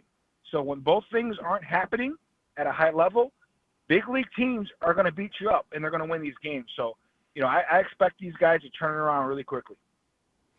Jerry, I'm looking at Shohei Atani, and he's going to pitch in the game on Saturday. 4 outings, 6 innings to this point for Shohei. What have you seen from him, and what's kind of the plan as far as how they're going to continue to bring him along here in the second half of the season? His very first outing, he just looked rusty. The last 2 outings, he has really looked good, man. He's run that fastball to about 100, 102 miles an hour. He has a great breaking ball, has got a feel for all his pitches. I think that the next step is possibly 3 innings this next start, but depending on pitches, where he's at. But the build-up and making sure he builds up, so in the second half of the season, you start to stretch him out maybe 4 or 5 innings. And the key is to make sure he's strong come September, October. He's a unicorn. He knows his body. He knows how to do this. It's unique. And it's been fun watching, man. He is one of the best athletes I've ever seen. In my opinion, right now, he's the best athlete on the planet. I grew up watching Bo Jackson, Deion Sanders, Brian Jordan, Michael Jordan. Shohei Ohtani right now for this generation, he's the best athlete in the world. He could do just about anything he wants on a baseball field. I mean, how incredible. I mean, Jerry, how incredible, and I know he had the injury, so he hasn't pitched much for the Dodgers to this point. But I mean, how incredible is it truly to watch somebody who, I mean, the joke kind of around here is he hits like Barry Bonds and he can pitch like Roger Clemens when he's right. Like how ridiculous is that? I mean, it is ridiculous. It's something I never thought I would see, because it's just so hard to do both. It's hard to do one at the big league level. You mentioned Barry Bonds. Now, Barry Bonds is the best hitter I've ever seen. Barry Bonds was like the high school kid playing against 12, 13-year-olds. We didn't pitch to Barry, okay? So that's why I always kind of pause. I never want to compare a hitter to Barry Bonds. Albert Pujols, one of the greatest hitters ever, we pitched to Albert. We pitched to Miguel Cabrera. We didn't pitch to Albert Pujols. That's how we didn't pitch to Barry Bonds. So you don't want to throw that name out there for Showy Atani. But I will say this, you're right. He's top 3-4 hitter in the world, Shohei Ohtani. And then when he's right, he's top 3-4-5 pitcher in the world. So I like to think he's a Garrett Cole on the mound and kind of like an Aaron Judge at the plate. Combine those two, you get Shohei Ohtani. That's saying something. Jerry Hairston Jr., the voice you're hearing here, when you look at these 3 upcoming matchups, does any one of the 3 stand out as the most intriguing? I feel like there's a strong case to be made for any of them. Obviously, the first of a series and the first one in San Francisco all year tonight with Logan Webb, Dustin May has a lot of juice to it. We've talked a lot about Landon Roop and him trying to respond after that poor start he had in Dodger Stadium a month ago. On top of that, you get Shohei Ohtani pitching for the first time in this rivalry. And then Sunday, you've got Yamamoto trying to get right after he had a rough go in the Friday game the first time around. And you've got 2 pitchers in Yamamoto and Ray who are sacrificing their ability to pitch in the All-Star game to try to go and beat their rival. Yeah, you basically just highlighted why we love this series and why we love baseball. It's not football, where it's just once a week, and then you get a chance to face your rival once or twice a year. We get 3 games. Be at that, we have Friday, Saturday, Sunday. Each and every game is going to be intriguing, and that's why if I'm a Dodger fan, I'm going to San Francisco to watch this series, try to take in three of these games, all 3. Giants fans going to San Francisco and watching the Dodgers, the hated Dodgers, for 3 games. You get 3 great matchups. So I'm intrigued by all 3, and it's about winning the series.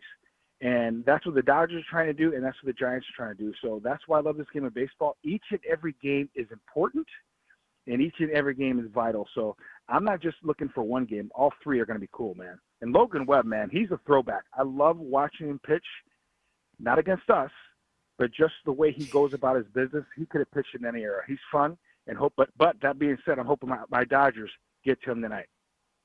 Well, and Logan Webb was terrific in that first game, the Friday night game at Dodger Stadium back on Friday the 13th in June. Do you get the sense, Jerry, that the Dodgers view the Giants as a legitimate threat in the division, or is this team just so talented and being the defending champs that they're kind of focused on their own thing and getting right, and nobody's a threat if they're playing at maybe the level they were a few weeks ago?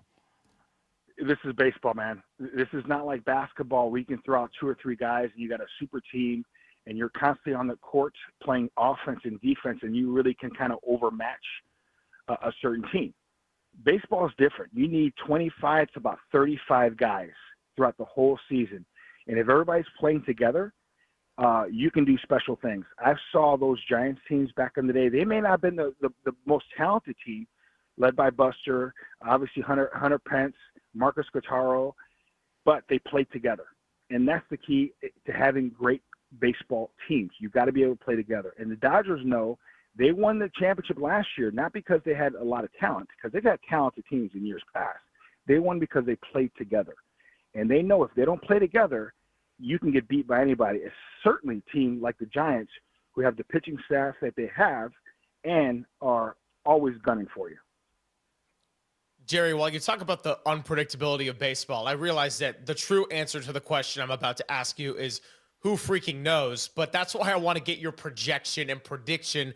What will the National League West be looking like by the time we get to September and the Dodgers and Giants have 7 dates on that calendar getting ready to face each other down the stretch.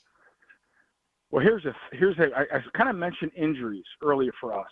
You know, we haven't had our starting rotation this season, so we better make sure we get these guys back healthy, and got to get these guys to stay healthy. That said, that's still going to be a challenge. I expect them to be healthy. I think when we get to September, man, I think the Dodgers, Giants, and Padres are all going to be there. I think 3 teams, they're going to make the postseason, Giants, Dodgers, and Padres, and they're still going to be gunning for, obviously, who's going to win the NL West. So I think it's going to be a tight race. I expect that. I said that at the very start of the season. You know, trying to repeat is hard in this sport. That's why I say all the time, baseball has the most parity of any sport. There's nothing like baseball. So you have to be able to withstand this long grind, 162 games in 183 days. That ain't easy. So I expect all 3 teams to be in it, and we're going to have epic September. I really feel that way. Yeah, it's certainly starting to look like that, and the Devers trade adds to the lore of it all. So my last one for you, Jerry, before we let you go, is Dodger Stadium. You got the Kobe Bryant bobblehead giveaway on August 8th. Would you rather get your hands on one of those or the Yankees George Costanza bobblehead that's getting given away on August 21st? That is a great question. Guys, I have a thread with my high school buddies. We're huge Seinfeld fans, so we always are sending memes. The Costanza would be epic, but I'm telling you, I'm in L.A., man. There's nothing like Kobe Bryant, bro. He's still the king of L.A., and I would want that Kobe Bryant Laker jersey with the bat in his hand. I want that bobblehead, and I'm going to get the bobblehead, and I'm going to try to get a hold of Aaron Judge, and maybe we'll arm wrestle for that George Costanza bobblehead. I win. He has to give me that Costanza bobblehead. I love that so much. Yeah, and I mean, look, that's 2 icons in their own right. George Costanza, one of the great characters in all of the history of television, and then Kobe Bryant, you said it as well as possible, just the truest icon and king of LA. And of course, his passing. I mean, that is one of the toughest days in sports that I think a lot of us have ever experienced, and we miss him greatly. So thanks so much for your time. Enjoy this series. Enjoy the rivalry, as we all will. And maybe we'll catch you in September when there's 7 more dates on the calendar. We'll see how the NL West is looking then. Absolutely. I look forward to it. And guys, remember, the greatest line probably in TV history was from George Costanza. He told Jerry, "It's not a lie if you believe it." That is the perfect way to all-time great. You were correct there, sir. That is an all-timer. Thanks, Jerry.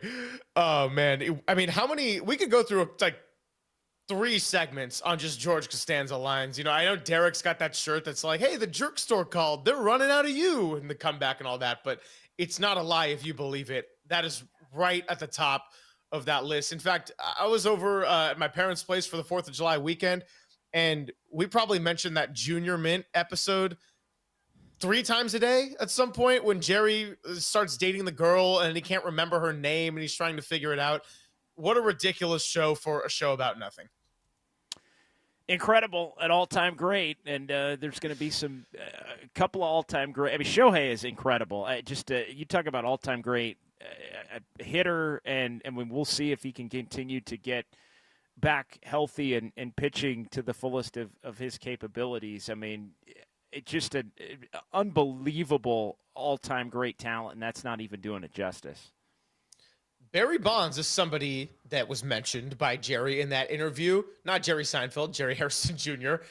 And he had an interview with Dwayne Kuiper, Barry did. So I want to get into some of those cuts when we return, because there's a lot to unpack here, and it's great to relive some of the greats in this game and this rivalry. So we'll do that next. It's Papa and Silver with JD on the Sports Leader.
Now, from the O'Donnell Financial Group Sports Desk. Learn more at odfigroup.com. O'Donnell Financial Group, because planning is a process, not a product. KNBR senior producer, trivia hound, and 10-time wedding MC Tim Webb made his debut as a host yesterday on Dirty Work. Let's just say his stage presence outshined his ability to schedule. If you missed the show, catch up on the KNBR app or thesportsleader.com. I'm tired of working Saturdays.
Greg, Papa, and Silver. This is KNBR, the sports leader.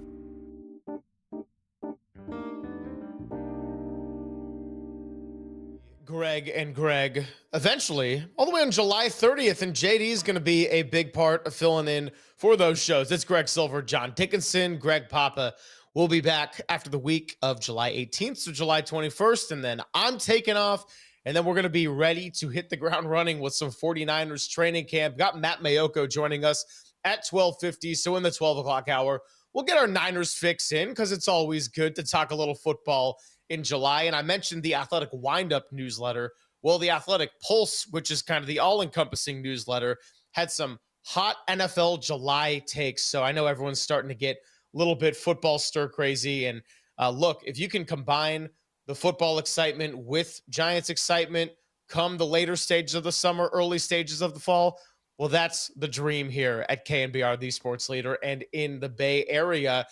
A lot of Barry Bonds talk, JD, with Jerry Hairston Jr. as we got into Shohei Atani and just how unique and freakish of an athlete that he is for this generation and the history of the sport of baseball. Barry Bonds had an interview with Dwayne Kuiper and some really good cuts in there about just his career, some of these achievements, but also the rivalry with the Dodgers. And this first one I want to play is a little bit long, but it's a great one because he talks about 2004 and the matchup with Eric Gagne, calls him the most dominant pitcher that he had seen and told him to just come at me, mano y mano. Here's what Barry had to say on that. We were just chitter-chatting a little bit, just going at each other a little bit. And I said, you know, you're the most dominant. You are the dominant, not most. You are the dominant pitcher. If you have no chance of losing, quit throwing me that rinky-dink curveball and all the other stuff. Come at me. You throw 104 miles an hour. Challenge me. Let's go mano a mano. If you get me, you name it. If I get you, I name it. And you'll see me look at him when he throws me a curveball. I thought he broke my rib cage because he came in tight. And that was like 101. When he cut me inside, I was like, oh no. So at some point you knew it was on. I knew it was on because I knew that when he did that, now you'll see me stare him down going, that wasn't the deal, brother. Okay, but if you want to play the game, we're going to play the game. And you see me, I'm just staring at him because I'm just like, that's crud. We had went through all this whole scenario. So that's probably why he started shaking off everything because he probably felt that vibe. I just want to send him a message, don't do that. Yeah, because one of these is the foul ball, right? You can't come inside without invite. You got to be invited. I got to send you a note, a letter. And when I fouled that pitch off, Kuiper, I felt like, okay, I'm staying short because, I mean, he's throwing 100 miles an hour here. I mean, you can't. And a ball at that up like that, I'm like, okay, I'm staying short. I'm not overstriding. I'm staying calm. And everybody knows it's on now. Nobody knows but me and him. I wish everyone knew, but nobody knew but me and him. And he had the advantage. He had me at 2 strikes. So it wasn't like, there was no advantage to me. And my dad always told me that if a guy throws that hard, send him a message and pull it very, very far foul, and I guarantee you the next pitch is away. And that's what played in my head at that moment. And Gagne threw the next ball away, and I put it in center field. Yeah, so we talk about Will Clark and his ability to tell stories. Barry was telling some great stories while sitting down with Kuiper, and a couple more we want to get into. But the reason I love this clip so much is that, yes, Barry Bonds was incredible. Eric Gagne, dominant pitcher, and I love getting into that. But it makes you realize that as you look at this rivalry, there continues to be greats that filter in through different generations. And if you just take it back to 2004 alone, you've got the Jeff Kent and Barry Bonds and all that era, JT Snow, Eric Gagne. Then fast forward to when the Giants were winning championships. We're talking Posey, Lincecum, Matt Kemp, Puig, Kershaw. And now we're kind of entering this new chapter where the Dodgers just got a World Series last year. And they got Otani, Freeman, Betts, Glass now, who just came back from injury. Now Blake Snell went over from the Giants. But then also the Giants are starting to make a little bit of noise too, and you're going to see guys like Logan Webb, Matt Chapman, Raphael Devers now folded into that equation, and possibly some young guys who really on either team, but we're hoping more so for the Giants and their young guys that can make a name for themselves moving forward with more stories to come. You know, we were talking on Wednesday about some of the great moments in the history of Oracle Park, and there are so many great playoff moments and no-hitters and Matt Cain's perfect game, and you know there are just a ton of big things that have happened through the 25 and now into the 26th year in the history of that park. I remember that game and that Bonds Gagne at bat like it was yesterday. I was in the bleachers that Friday night, April the 16th of 2004, And, I think it gets forgotten about because it was the 10th game of the season, right? It's early April, and, the Giants-Dodgers race went down to the final weekend with the Giants blowing a lead and Steve Finley hitting a grand slam to give the Dodgers the division, blowing a lead in game 161 when they had a chance to take it down to the final day of the year at Dodger Stadium. But I remember that the Dodgers were up 2-0 the whole night, and they added a run in the 9th inning, and it basically set the table for there to be a runner on and Bonds to come up, and those two to have that challenge, because the game truly, at least for that at bat, wasn't on the line. Like, Bonds could not have tied the game or won the game. It was 3-0 Dodgers in that moment. And I just think when you look at single at bats, and of course there have just been so many great ones in the history of the ballpark. And I mean, Bonds broke the all-time home run record. Bonds broke the single season record. Pablo Sandoval hit 3 home runs in the freaking World Series at that ballpark. But so that at bat and matchup, I think, gets lost a little bit. But that is one of the most incredible at bats that I think I've ever seen, and for it still to be talked about 21 years later, I think only we're talking about Game 10. That was Game 10 of the regular season, but it was two guys really at the peak or close to the peak of their powers going at it, and I think everybody in the ballpark that night, 42,662, felt like something special was going on in that moment. And that's some of the magic we're starting to see a little bit more here with different moments in 2025. And sometimes it's not always the biggest names. I mean, hell, Tuesday it was Patrick Bailey, the Giants' most struggling hitter at the plate. But it just goes to show that on this conversation of some of the great moments at Oracle Park this week, you forget that we're going through a list of a lot of ones that come to the top of your mind, the perfect game, Travis Ishikawa in the playoffs. Barry Bonds alone and this rivalry alone offered so much there in the early and mid 2000s. A couple more I wanted to play from Barry Bonds. Let's go with Cut E. Cole. And this is about what happened against the Dodgers. 72nd home run in 2001. Just talks about he knew exactly what was coming. The pitcher hung it, and it was his fault.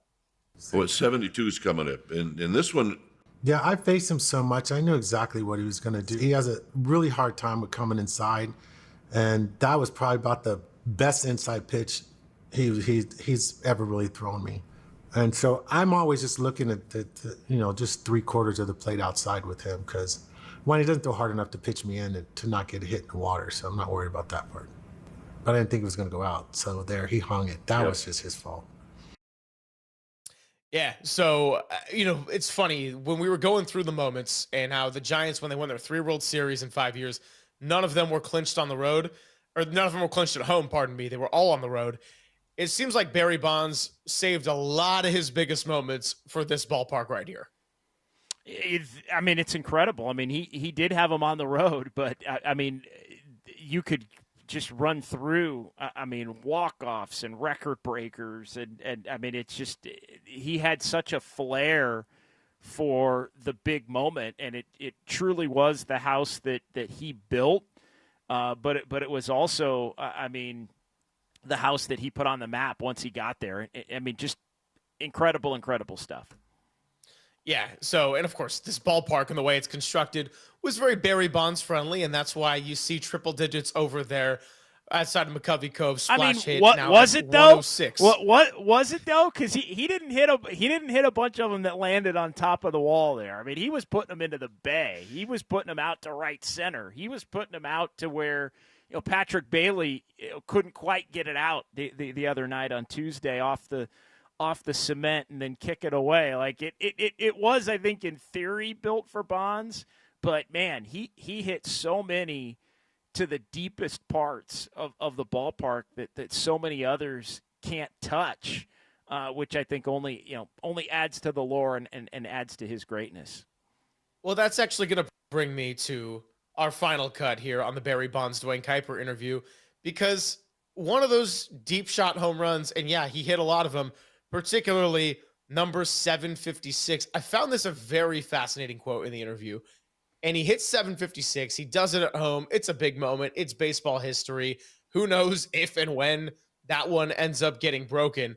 But he said he was thankful for his teammates for putting up with that every single day. And when it finally happened, his number one emotion was relief. Here's what he had to say.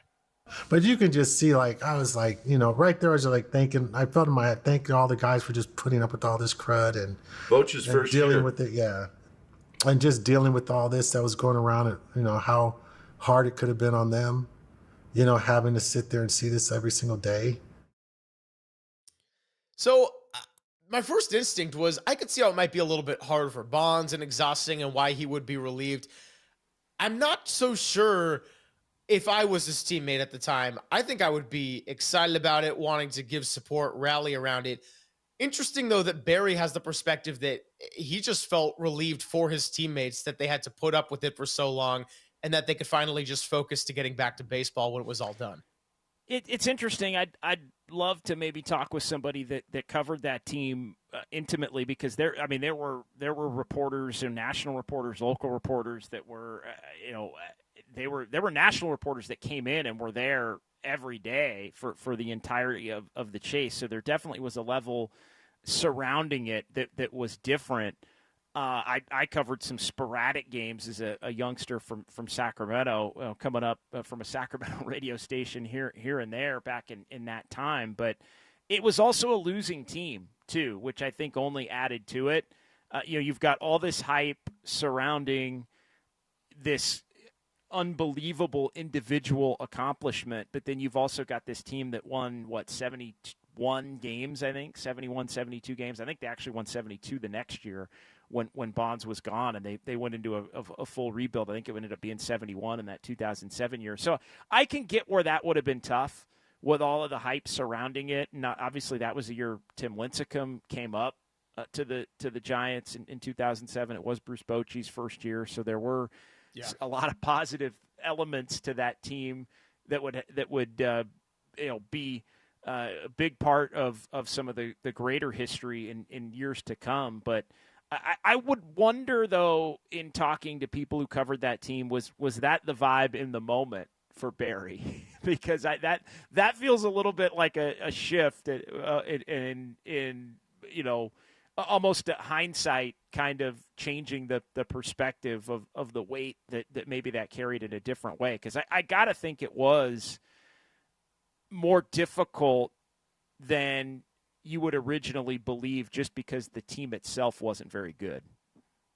Yeah, I mean, that's a fair element, that the team itself was not having a lot of success. And so this whole element of distraction when you're not winning as many games as you like, and you got all these reporters coming in for one individual player focusing on one individual task.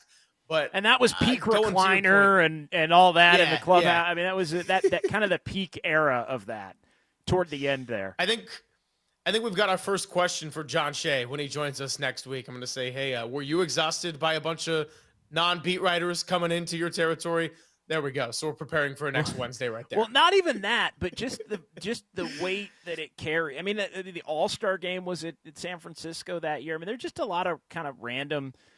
Not so much the impact on the writers, but just the impact on those in the clubhouse that were witnessing something so incredible in the history of the game. And there was also the cloak of the performance enhancing substances that was hanging over that as well, going back. Question. So there was a lot to it.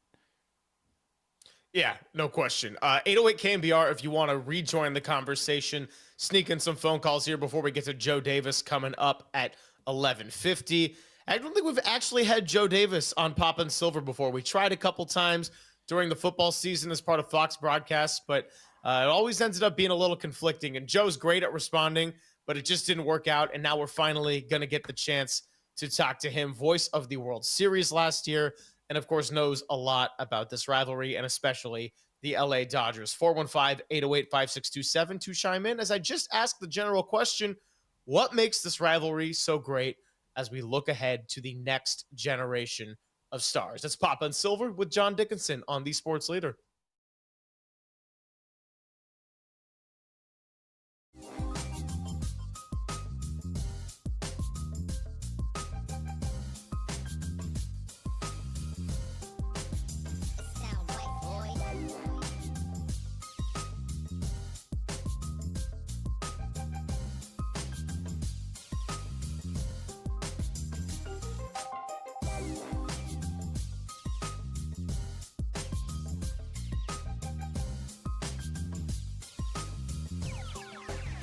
It sound right, boys.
Sound right, boy.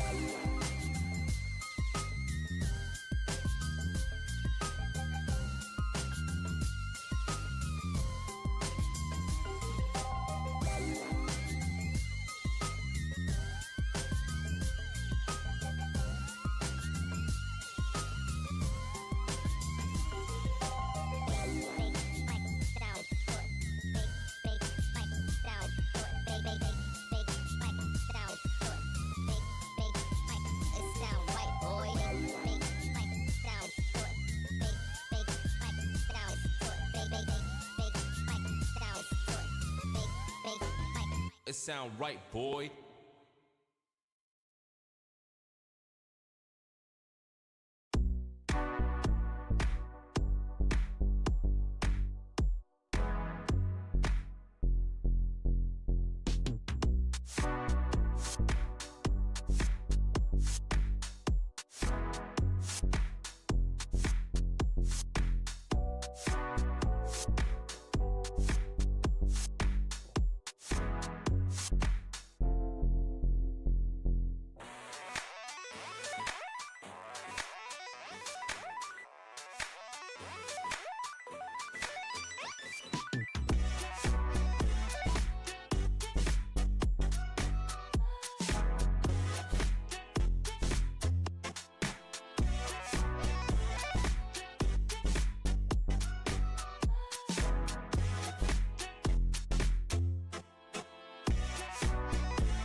Listen to the sports leader anywhere, anytime. Download the all-new KNBR app. We are your proud home of Giants baseball. KNBR 104.5 FM and 680 AM. Yamamoto's 1-1. Schmidt, it's a high drive. Deep left field. Conforto at the wall. Gone! Casey Schmidt just launched a grand slam at Dodger Stadium. And he puts the Giants ahead 5-1. He hit it halfway up the bleachers.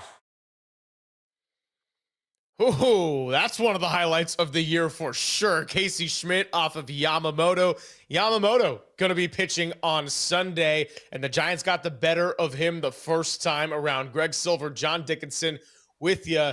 Joe Davis going to be joining us coming up about 15 minutes or so. Going to be great to have him on Pop and Silver for the first time as we get ready for this rivalry. And 808 KNBR, the number if you want to chime in on the phone lines, give Cole a call. Are the Giants a legitimate threat to the Dodgers for the division right now? Because back on that night in June, I think I was at Original Joe's. You're trying to be like social, but also when you got a Giant TV, you got the Giants and Dodgers. And I saw Casey Schmidt just swing the bat and stop. And I'm thinking, oh, is this like either a pop-up to very, very shallow left field, or it's a deep one? And certainly it was the latter. Grand slam, kind of had to stop everything for a good minute there. One of the better moments of the season. But that night, JD, the Giants and Dodgers were tied for the division. Yeah, it's amazing. And then they go get Devers, and everybody's thinking game on at that point, but the Giants struggle. And Devers, I think, all eyes are on Raphael Devers this weekend because of the trade, because of the fact that the Giants have an opportunity to get back into the division race. I mean, they're in it now, 5 back, but if you lose this series 6 back, it's going to kind of start to feel, I think, a little bit more like it has really these last couple of weeks, which is, the Giants aren't really in it, but they're kind of in it, but that's only because the Dodgers haven't won a game in a week. But you win this series, and I think it starts to feel like you're legitimately in it. But to go back to Devers, I mean, all eyes on him because he was the big name and the high-priced bat that the Giants went out and got to add to the team that had already tied the Dodgers going into that Father's Day weekend. But also because he's somebody throughout the course of his career who has proven to be a big game rivalry, big series. He tormented the Yankees in the Yankees-Red Sox rivalry. Hit a home run on the day he was traded just hours before the team was set to come out to the West Coast. So I think, the pressure of the way things ended in Boston clearly weighing on Devers, the pressure of having to face the Red Sox in San Francisco the first week after the trade went down, and then I think the pressure to come in and be an impactful bat on a team that so desperately needs impactful bats, I think has carried a weight here. And Chapman being out on top of it up until the last week, I think only made it a bigger issue. But a few people have said it this week, and some fans have said it. If Devers goes out and has a big weekend against the Dodgers and the Giants win the series and they're 4 back. I guess they would be 2 back if they swept it, but 4 back, let's say, if they take 2 or 3, and Devers is a big part of it. I think in many ways all is forgiven, and it sort of leads to a fresh start here moving forward after the All-Star break for Raffy Devers. Was it Scarecrow who we had call in yesterday when we were talking about this and said, I want to see Devers and Adames hit one into the Cove? Devers could certainly do it. If Adames hits one into the Cove, consider me surprised, although I would put that higher on my pecking order of things to happen this week than the Patrick Bailey ending on Tuesday. So look, who's to say how it all really goes? But the all is forgiven just in general, large blanket statements or generalizations like that in sports, I try to stay away from because there's always so many more minute details to be breaking down. But the all is forgiven in the sense of if he has a big series the first time he sees the Dodgers, and then you go into the All-Star break and say the Giants are able to take the series and they're 4 back or 3 back of the LA Dodgers when this is all said and done, I think that's such a nice tone. I don't know if it's necessarily all is forgiven in terms of his slow start to the year, but I think it sets a really nice tone when you look at the fact that they play 7 times in September. And you mentioned the Yankee numbers, 880 OPS, hit a homer his last chance he could against the Yankees as a member of the Red Sox. So we went 31 bombs, 270 average. I mean, just kind of across the board with his career, he had a nose for the big games. He did. And look, this is the weekend where legends can start to be made. They aren't going to be fully made, but Devers is going to be a giant for a long time. So he's going to have a lot of opportunities. But to me, given the clunky start for him, and I know he's battling some injury issues in addition to everything else that we just mentioned, but this is the weekend where you can wash it all away and completely change the narrative moving forward as to the impact that he can have here down the stretch of the season. Is Devers unequivocally the most important player for the Giants in this series? Because I would say could be any of the pitchers, except you're only going to see them 1 out of 3 times.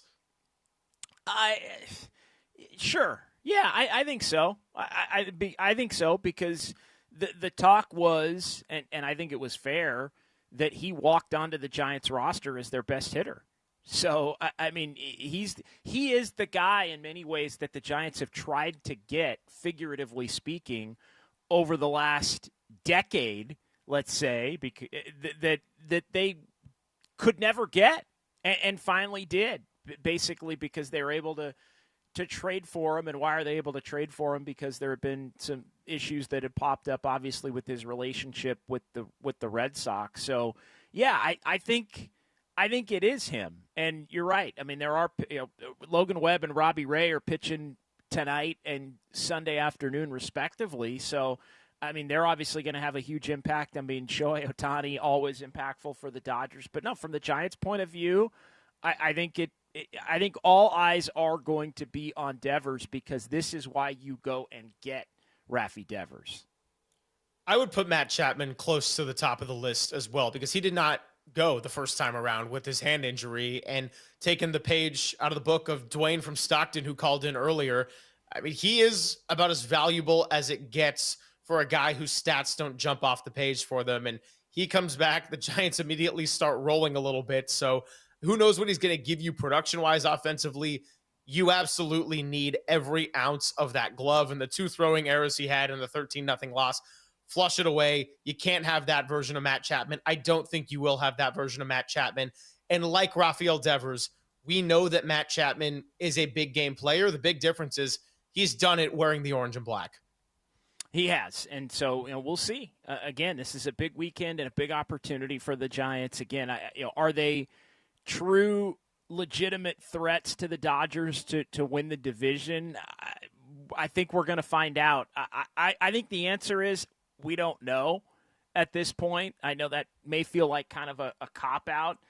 I don't think you can say legitimately yes when you look at the fact that it was 9.5 games difference a week ago, and it's basically taken the Dodgers to completely plummet for a week for it to change. But, I mean, the Giants went into the tank for a week, and that's where it shifted, really for 3 weeks, and that's where it shifted from being tied to the Dodgers able to build that 9.5, 10-game lead. But I think the answer is we don't know, and as we talked about in the first hour of the show, I think the onus is on the Giants to prove it, and you prove it by winning this series. Crazy how things change. Over 162 by just 1 week. If we talked to Joe Davis a week ago, we'd say the Giants are horrendous. Well, a little more than a week. Say after the Marlins series and White Sox, say the Giants are horrendous and the Dodgers just continue to win series and they're running away with the division. All of a sudden, things change a little bit. It's a 5-game gap, and Joe Davis will join us next. Pop and Silver with John Dickinson right here on The Sports Leader.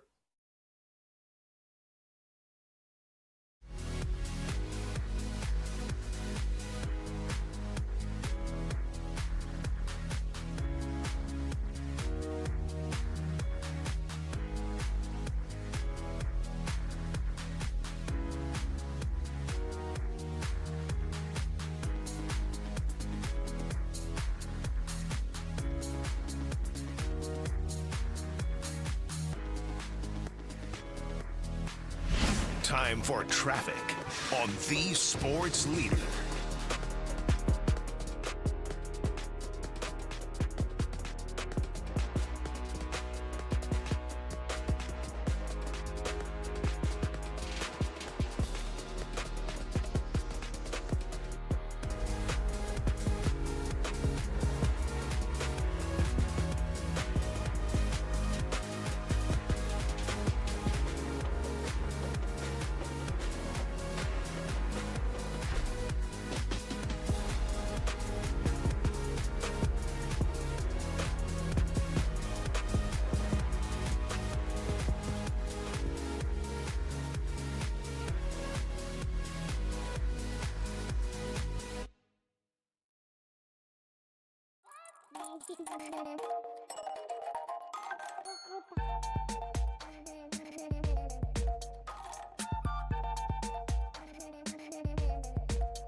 Papa and Silver now continues live from the KNBR Casino Matrix Progressive Jackpot Studios. Casino Matrix. Progressive jackpots are here. Where are you? Just drop in. Please play responsibly. 1-800-GAMBLER. Filling in for Greg Papa is John Dickinson on the Sports Leader. High fly ball to center field. Harris is back. Oh, Atani! Inevitable! Ladies and gentlemen, embrace this. Embrace this man. Embrace this team this season.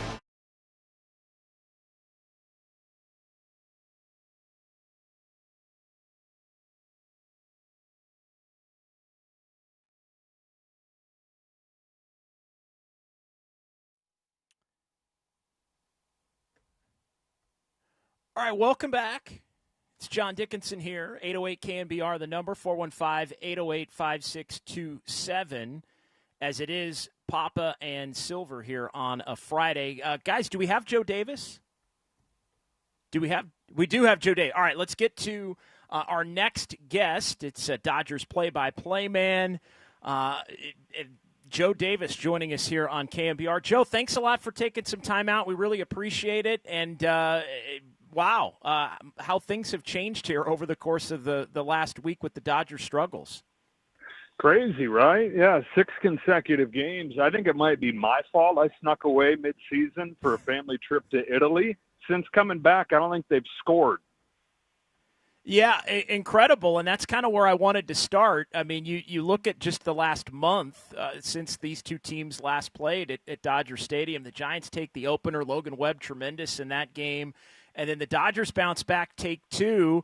But right before the Sunday Night Baseball tilt, the Giants make the trade for Devers. I think everybody up here in the Bay was thinking, wow, this is going to really, truly turn into a race. The Giants, though, go into a 3-week funk. The Dodgers get hot. All of a sudden, it's flipped a little bit here over the course of the last week. Let's start here, though. What do you make of just the last month as you look at the Giants' struggles while the Dodgers get hot, and now it kind of flipping here over the last week? Yeah, I mean, it's interesting. Since they got Devers, the offense kind of trended in the wrong direction statistically. I know Devers hasn't really been himself yet, so that's a big part of it. The Dodgers really took off after, like you mentioned there, Logan Webb beat them on that Friday night, and they did it against a soft spot on the schedule. They played pretty bad teams through there, all below 500. And as they've gone into a tougher spot right here, 3 with the Astros, 3 with a really good Brewers team, they've not been as good, losing 6 in a row. So I think there's some concern that they've looked so much different against the best teams. Those are obviously the teams you're going to play when it matters most. Dodgers are below 500 against teams that are above 500. So, I mean, I still think that pretty much everybody agrees when this team's fully healthy, it's the best roster in baseball, but it certainly hasn't been as smooth sailing as a lot of people would have expected. Joe Davis joining us here on The Sports Leader. Joe, what's your sense for the Dodgers' view of the Giants going and getting Devers? Is that something that was noticeable, you think, in their clubhouse as to the Giants already having a pretty good year, but finally getting the kind of guy from the outside that they've tried so hard really over the last decade to get? For sure. I think across all of baseball, it was a wow moment. I remember in the days after that, just talking to the guys in the clubhouse and around the batting cage, it was a big topic of discussion, the fact that the Giants went out and got him. I think he's one of those guys that had been in Boston long enough and obviously signed a long deal where really hard to picture him in any other uniform. There's certain guys that get like that when they're with their one team for so long, and just to picture him in a different uniform was crazy. And you made the point, it's like the Giants have had a lot of good players in recent years, but they haven't had any great hitters. So for them to go out and finally get that impact bat, I think that you put it in a lineup that's gotten healthier. You're going to get more from that lineup, and you pair it with a pitching staff that's been as good as any in baseball. Giants go from surprising, but still doubted probably across baseball to it's hard to doubt at this point. They're in the race in July, and you can see why they could continue to get better. Joe Davis joining us here on Papa and Silver. JD in for Papa. Greg Silver here as well on the Sports Leader. Yeah, what's going on? Sorry about the technical issues, Joe. Great to be with you. Greg Silver with John Dickinson. And missed a couple of minutes there with the Wi-Fi gods not being so kind to me. But it's funny how we were talking before we had you on about how a week changes so much. If we had this conversation 10 days ago, it would be how the Dodgers had won 6-7 straight series, whereas the Giants were just in the worst stretch of the year. So when I kind of look through the Dodgers in the 6-game losing streak, I know health has been a big part of what has gone on with some of these slumps this year. But aside from that, what else are you seeing? Just kind of looking at some of the box scores, they got a lot of Giants type of scores in terms of their best hitters have not been getting it done at the plate lately. That's exactly it right there. And you can try and figure out what's going on. I know collectively they're not hitting with runners in scoring position and they're striking out more lately. I think it's pretty simple, guys. The big guys got to hit, and they're not hitting. Atani, even his last 11 games is at $1.50. You go back to the beginning of June, Freddie Freeman, Mookie Betts, Teoscar Hernandez combined have like a 560 OPS, where league average is 200 points higher than that almost. So, I mean, and then you look at like Andy Pages, what you're getting from him, just as an example, down at the bottom of the order, is a bonus, right? Because you got these MVPs at the top, and wow, now Andy Pages is hitting too. Well, the domino effect of those guys at the top not hitting is now you're relying on Andy Pages, who's now won for his last 20 or something like that. If the lineup's clicking the way it should be, that's not a huge deal, but it's just the domino effect of those guys at the top not hitting, obviously going to impact the whole lineup. And then you lose Max Muncy too, and you don't really have to look that hard for why it's not been going well lately.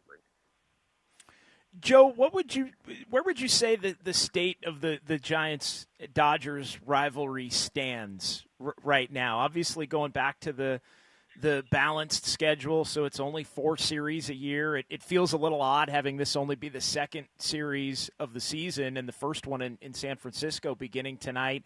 There's a couple of big ones in September. Obviously, everybody's thinking those could have the potential to be huge. But just kind of gauge for us your sense from the Southern California point of view and the national point of view where the Giants-Dodgers rivalry stands. You, of course, can't match the history of it, but you can't match the intensity right now of Dodgers-Padres. That's definitely a much more heated head-to-head matchup each time the teams get together. And again, like you put the Dodgers and the Giants on the same field together, there's something special about that when you look at the colors of the jerseys and you think about all the history behind it. But just in terms of the intensity, I'm not saying Dodgers-Padres is a better rivalry, but it's certainly a hotter, intense series at this point than Dodgers-Giants is. Talking to Joe Davis here on the UMA guest line. We had Jerry Hairston Jr. on about an hour ago, and I want to ask you the same question that I asked him, which is, when you look at these upcoming 3, do any of the Friday, Saturday, or Sunday stand out to you as the most intriguing? I think each of them has a strong case for sure, but before I explain any of my thoughts, I just want to get your original take on that. It's a good question. Let's see, Sunday, Yamamoto and Ray. That's fun. Tonight, Logan Webb.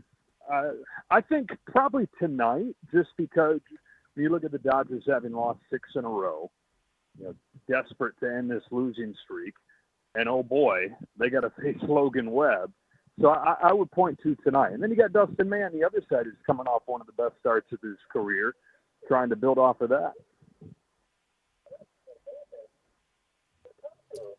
Joe, quick question. Just dealing with some tech issues still. What's the latest on Blake Snell? I mean, a lot's been made about his departure from San Francisco to LA and the fact that the Giants still got to pay him $16 million to eventually pitch against them. But he is one of a few arms in the pitching rotation that seems to just keep having little setbacks, or his rehab process taking a little bit longer than a lot of us on the outside expected. Yeah, several guys in that rotation dealing with shoulder issues. They got Glasnow back this week in Milwaukee. Sasaki's out still with the shoulder, and same thing with Snell, but making progress coming back. And then Joe, my last one for you. Oh, go ahead. I was going to say, what are you looking for from Shohei Atani pitching for the first time in this rivalry? He hasn't been racking up a lot of innings, but the fastball velocity has hit triple digits. I think 101.7 was the high so far. So it'll be something new for the Giants, who have really struggled to hit, and that high fastball in particular, one of the pitches that's killed a chunk of this lineup.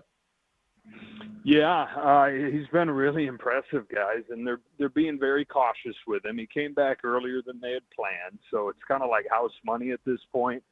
I would assume it'll still be 2 innings, no more than 3. I think the plan originally was he'd build up a little bit each time, but they're going really conservatively with it. So short bursts, but those little short bursts sure have been impressive. Joe, thanks so much for coming by with us, Papa and Silver, and apologies again for some of the tech we were working through today. But I know with your setup this weekend, You're going to be the ultimate pro, and it's going to be nice and smooth. So the only thing I hope does not go convenient for you is that you got to call some losing plays for the LA Dodgers. Outside of that, looking forward to listening, and we'll catch up sometime during the football season as well. Okay, guys. Sounds good. He is Joe Davis, Fox play-by-play announcer, voice of the LA Dodgers. JD, my guy, appreciate you carrying that there for a few seconds. I not even going Wi-Fi, going full Ethernet or whatever, but the Greg Papa gods decided to switch Greg's a little bit and go for a little tech snafu. So we're back and running. We're at the midway point, and we got 2 hours to go here. His answer struck me, Greg, and yes, the gods hit you with the tech issues. But here's the thing: the Padres' answer is what struck me, and I think that this is what maybe we need to get into. I'm curious how Giants fans react to that at 808 KNBR 415-808-5627 Golden State Lumber and Showroom text line as well. I mean, he very quickly, when I asked him about the state of the Giants-Dodgers rivalry, went to, and I was a little surprised, to be perfectly honest, went to, it's cool and there's history, but Padres-Dodgers is where it's at right now. And I think that's kind of where the national landscape is, regardless of whether or not the Giants have a slight lead on the Padres for second versus third in the division. I think that could very quickly change nationally, though. If we're coming into September, these teams play 7 times, and it's a division race between these two teams toward the end of the season. Who knows what the NL West picture is going to look like? That's why I had to ask Jerry Hairston that question, knowing that who freaking knows, right? And I know that you said it's a bit of a cop-out answer to be like, yeah, well, we'll see. But the bottom line is things change quickly, and I can understand how nationally, even though I wholeheartedly disagree with it as someone that's been NorCal focused my entire life, I can see how nationally, with the hype of LA and San Diego and the playoff meetings in particular, because let's be honest, the baseball season is long, and there's a good chunk of casual baseball fans out there that don't really pay that close attention to the playoffs. So for the Giants and Dodgers, you had 2021. Other than that, you go back decades to the previous meeting in the playoffs, and really, I feel like you got to be a diehard of either team to really appreciate the rivalry in each regular season game. But if you're just kind of observing it a little more casually or on a national scale or east of the Mississippi or whatever have you, I get why when you look at some of the current players and the high stakes games they've played, you would lean toward the perspective that the Padres is just as much, if not more, of a rivalry. I just don't agree with that at all. It just comes down to, and there was somebody on the text line that was taking me to task a little bit with respect to the Padres players. I said the Padres have more star power on their roster. And look, we can debate whether that's true or not, but I think the perception clearly is that they have more star power. And look, it's, no disrespect to the Giants players, but Fernando Tatis, Manny Machado, Jackson Merrill, Arise. I mean, right there at the top, Xander Bogaerts, somebody that's, obviously not performing at that level anymore. I mean, those are 5 pretty household names across the board here that I think, yes, the Giants have Logan Webb, and yes, Robbie Ray's back at a Cy Young level, and Elliot Ramos is a one-time All-Star, and Chapman has been a hell of a player throughout the course of his career. Again, no disrespect to any of the Giants' names, but I think from that national perspective, and even from the more regionalized perspective in terms of California, you look at the Dodgers' big names, the Padres' names, and the Giants' names, and more often than not, it feels like, in addition to some of the head-to-head matchups that the Dodgers and Padres have had in the playoffs, like there's a lot more name talent on the Padres. Well, this gets back into a conversation I had with Carlos Ramirez last Thursday when he was filling in for Papa, and we were doing a little blind resume activity about potential all-stars, who might make it, and one of the comparisons side-by-side I did statistically was Elliot Ramos and Fernando Tatis. And we also got into Ronald Acuna Jr. And of course the game is in Atlanta, so it makes sense why he got voted in to go and be a starter despite coming back late to start the season off of that ACL. But there is an element of star power, and the Giants have star power, but you look at their 3 All-Stars, the star power is on the pitching front. And if you're watching the games in and out and you're following your team, of course you have appreciation for that. But if we're talking about something like, let's get all the best players in the league together and play an all-star level type of competition, well, you're going to want to see the best hitters with the biggest power and who put up the biggest numbers. And San Diego certainly wins across the board, lineup to lineup, than the Giants. But again, Raphael Devers, you look to hope to change that image, and not just for his own stats, but maybe setting the tone for San Francisco being a place where hitters are more open to coming.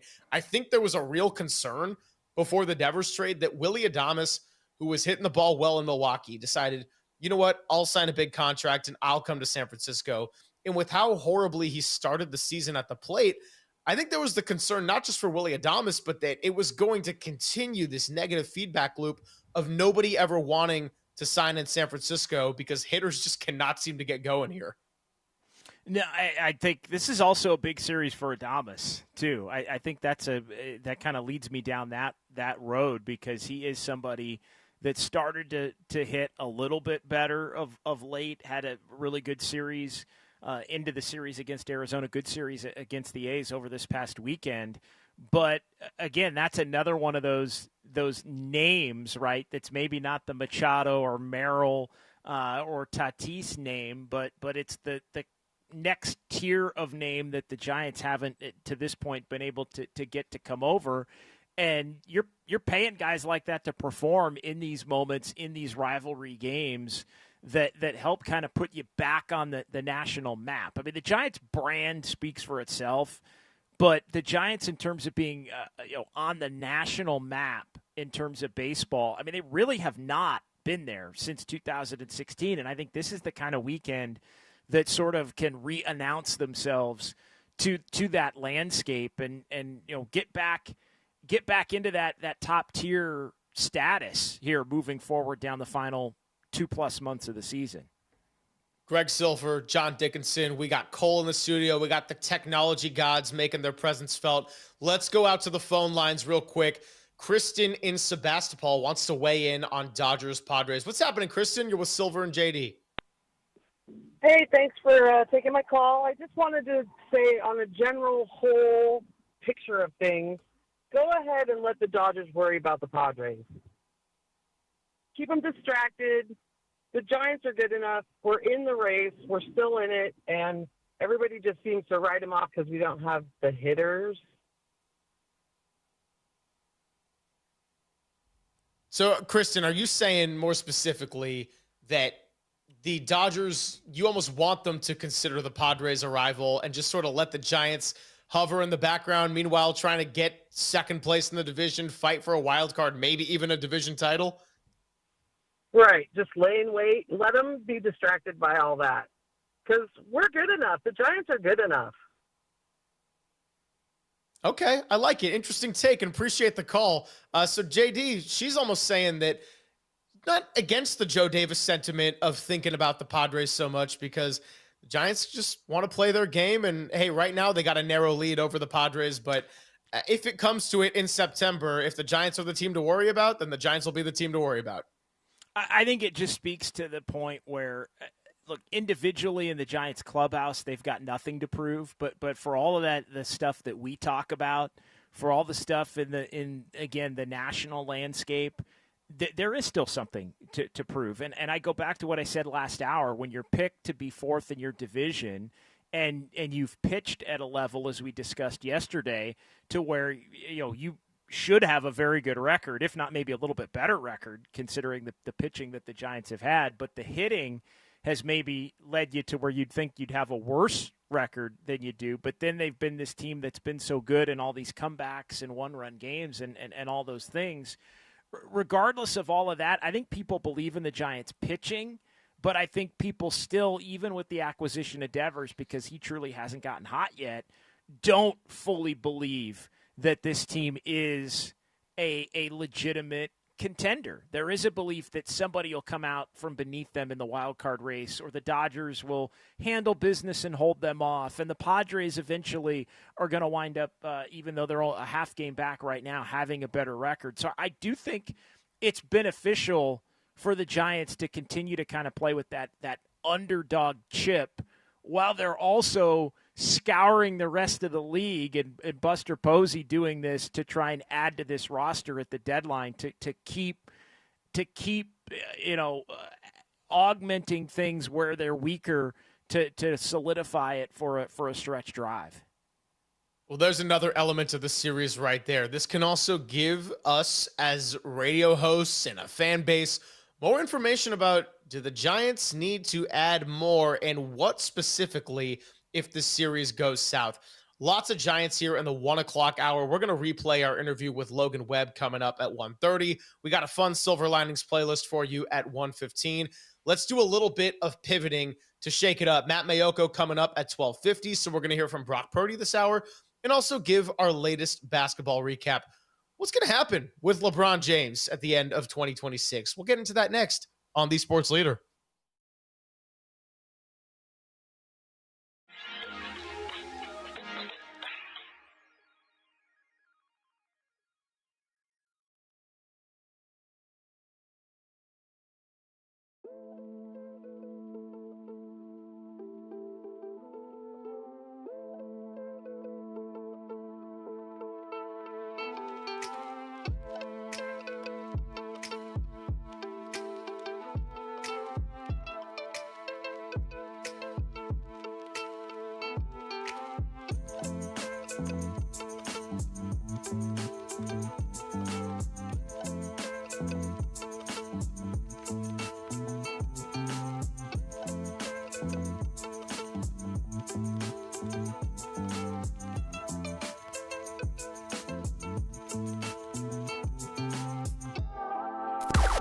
Now, from the O'Donnell Financial Group Sports Desk. Learn more at odfigroup.com. O'Donnell Financial Group, because planning is a process, not a product. Your San Francisco Giants host the LA Dodgers at Oracle for the first time this season. First pitch at 7:15, pregame at 6:15. Seamheads, will 2 out of 3 games over the Phillies be enough momentum to take down the boys in blue? Can we extend the Dodgers' losing streak to 7? Let us know what needs to happen at 415-808 KNBR, the group leader.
And now it's time for the Protect Your Assets Business and Technology Report with me, David Hollander.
Now back to Greg Papa and Greg Silver on KNBR, the sports leader.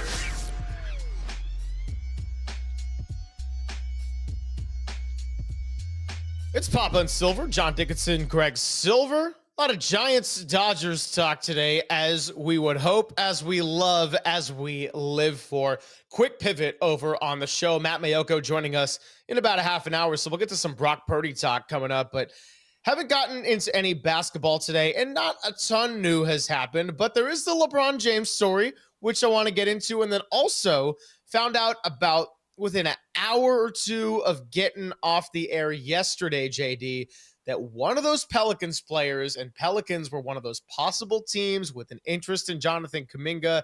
They had a couple of players like a Trey Murphy and like a Herb Jones, who the Warriors certainly could have been interested in, although Herb Jones, as reported by Shams Charania, agreed to a 3-year, $68 million contract extension yesterday. So now he's got a total of 5 years and $97 million left on his Pelicans deal, player option in 2029, 2030.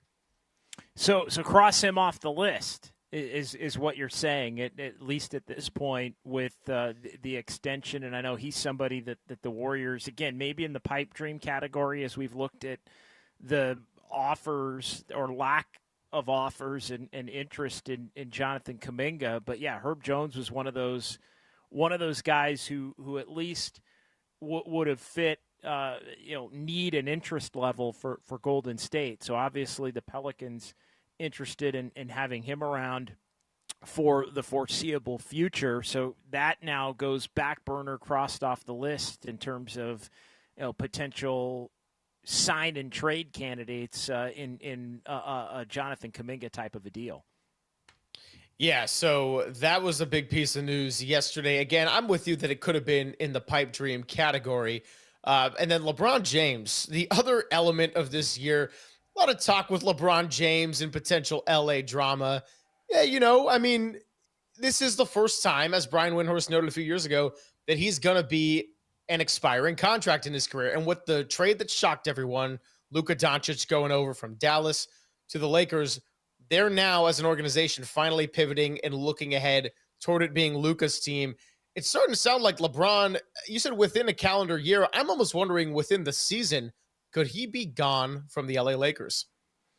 Yeah, some reporting in a big ESPN story, Ramona Shelburne and Brian Windhorst both in on signs pointing to the Lakers moving on from LeBron James, potentially, like you said, even by the spring of 2026.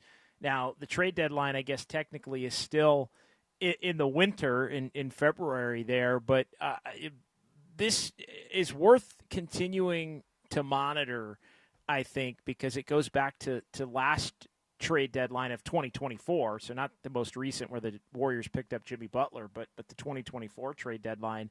They made a call and inquired about LeBron James and the potential to add him to this team. And I know I've said this, and we've talked about it a lot, the fact that I feel like, when has LeBron ever not had options? When has LeBron never, not been, at the top of everybody's list, especially the team that he's currently playing for? I mean, everybody that LeBron's ever played for in all of his contracts, there's always the concern that he's going to leave them, not that they're going to leave him. And so this is a unique point of view as it relates to just his standing now at age 40, going to be 41 in December. So basically, I mean, the crux of the reporting from Ramona and from Brian Windhorst is basically the Lakers making the statement when they did not offer him a contract beyond this 25-26 season, and that leading toward a shift toward Luka Doncic being the face of the franchise. And obviously there's been reporting about the Lakers wanting to save money heading into 2027 to try and find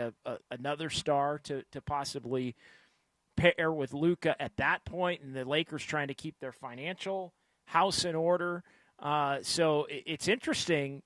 LeBron typically is able to dictate where he wants to go and dictate terms as to the desire for teams to want to obviously keep him around. I'm still of the belief, Greg, that there is a part of LeBron James that would love to finish out his career by playing a year, maybe two, with Steph Curry. And I think Steph Curry, there's a part of him that would love to play a year, if not two, with LeBron James. So again, how does that type of deal get done while LeBron is currently under contract? We can get into some of the details on that, because it really is, I think, virtually impossible unless Jimmy Butler or Draymond Green are going to be part of that deal here in the next calendar year. But the thing that it immediately leads me to is, would LeBron, if he got to free agency a year from now, consider coming to the Warriors to play with Steph, play with Draymond, and even play with Jimmy Butler on some type of mid-level or veteran minimum kind of a deal at 41? And that's the discussion right there, because I'm with you that if we're talking about a trade possibility, yeah, you could throw Jimmy Butler in and maybe that does something, but Jimmy's an older player. Draymond Green, would you want to part with someone that's been with Steph the entirety of his career and has never played for another franchise, just to have him and LeBron team up for a couple of years or 1 year or whatever have you? But if this isn't LeBron's last season and he decides to keep playing and he goes into free agency and he can make the choice to go and play with Steph Curry, that is a very different discussion. And I think it's something that, again, I wouldn't put money on it. I wouldn't say it's out of the realm of possibility either. And look, the Olympics weren't that long ago where these two got to play together and team up. And there's always been talk about, with the battles they've had from 2015 to 2018 in particular, what would it look like if they did team up? We saw what it was like with Steph, LeBron, and KD all going together and the thrilling Olympic run that they had. I think the question then becomes, how much money would LeBron James want to take? We still have the endless restrictions of the second apron. Oh, and on top of that, what happens with the rest of the roster around it? Do you just do a full-on last dance and embrace the fact that you're fully tearing this down to the studs when Steph is gone regardless? I think that would be the best course of action. if you're the Warriors. I'm not holding on to any belief at this stage, given the younger players, that there is any beyond Steph future that will be led by any of the players currently on the roster being some semblance of a superstar cast. So that you talk about the Herb Jones. You're not on what? dream. You're not on the 4, 5, 6 timelines plan? No, nobody. Well, I guess what I'm saying is nobody should be thinking that.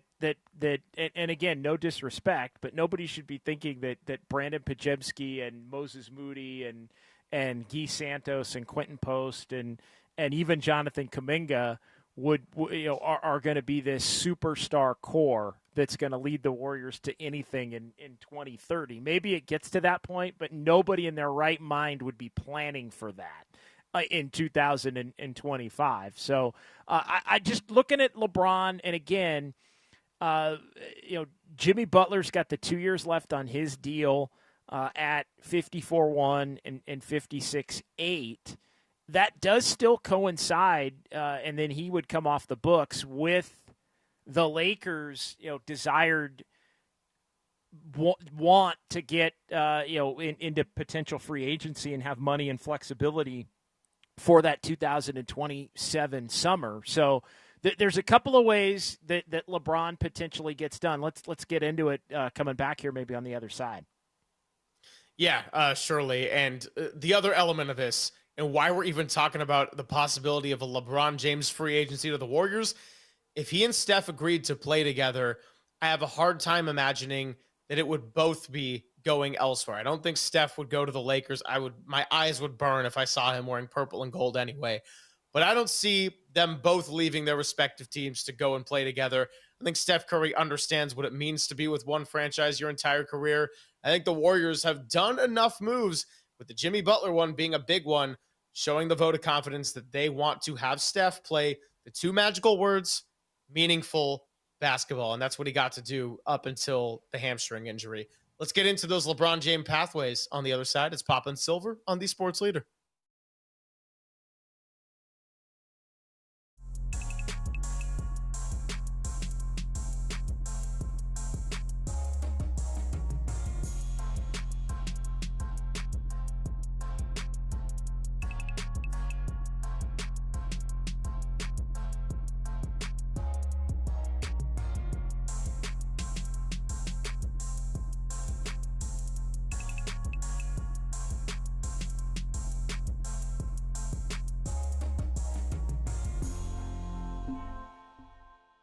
Hey everybody, happy Friday. And did you know that many of the attorney ads you've seen or heard aren't based in the Bay Area, and some not even in the state of California? But Chris Dolan and the Dolan Law Firm are based right here in the Bay Area, and they have been for more than 25 years.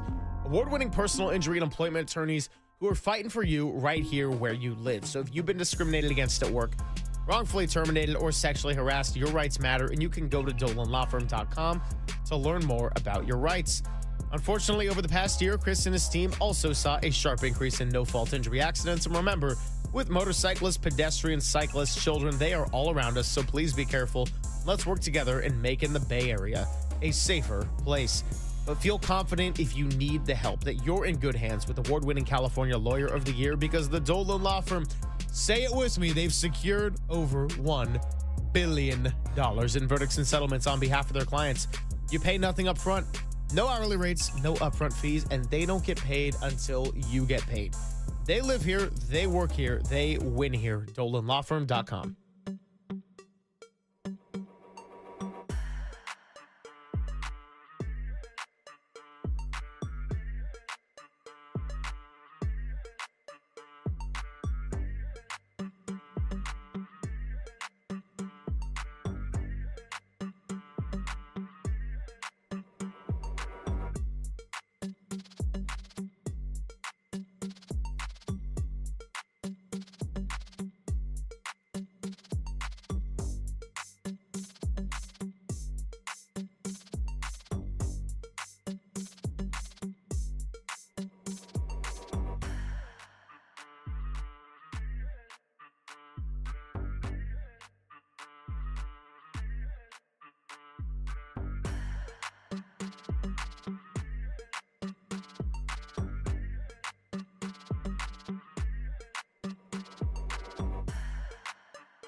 This is Papa and Silver on KNBR, the sports leader. Filling in for Greg Papa is John Dickinson on the sports leader.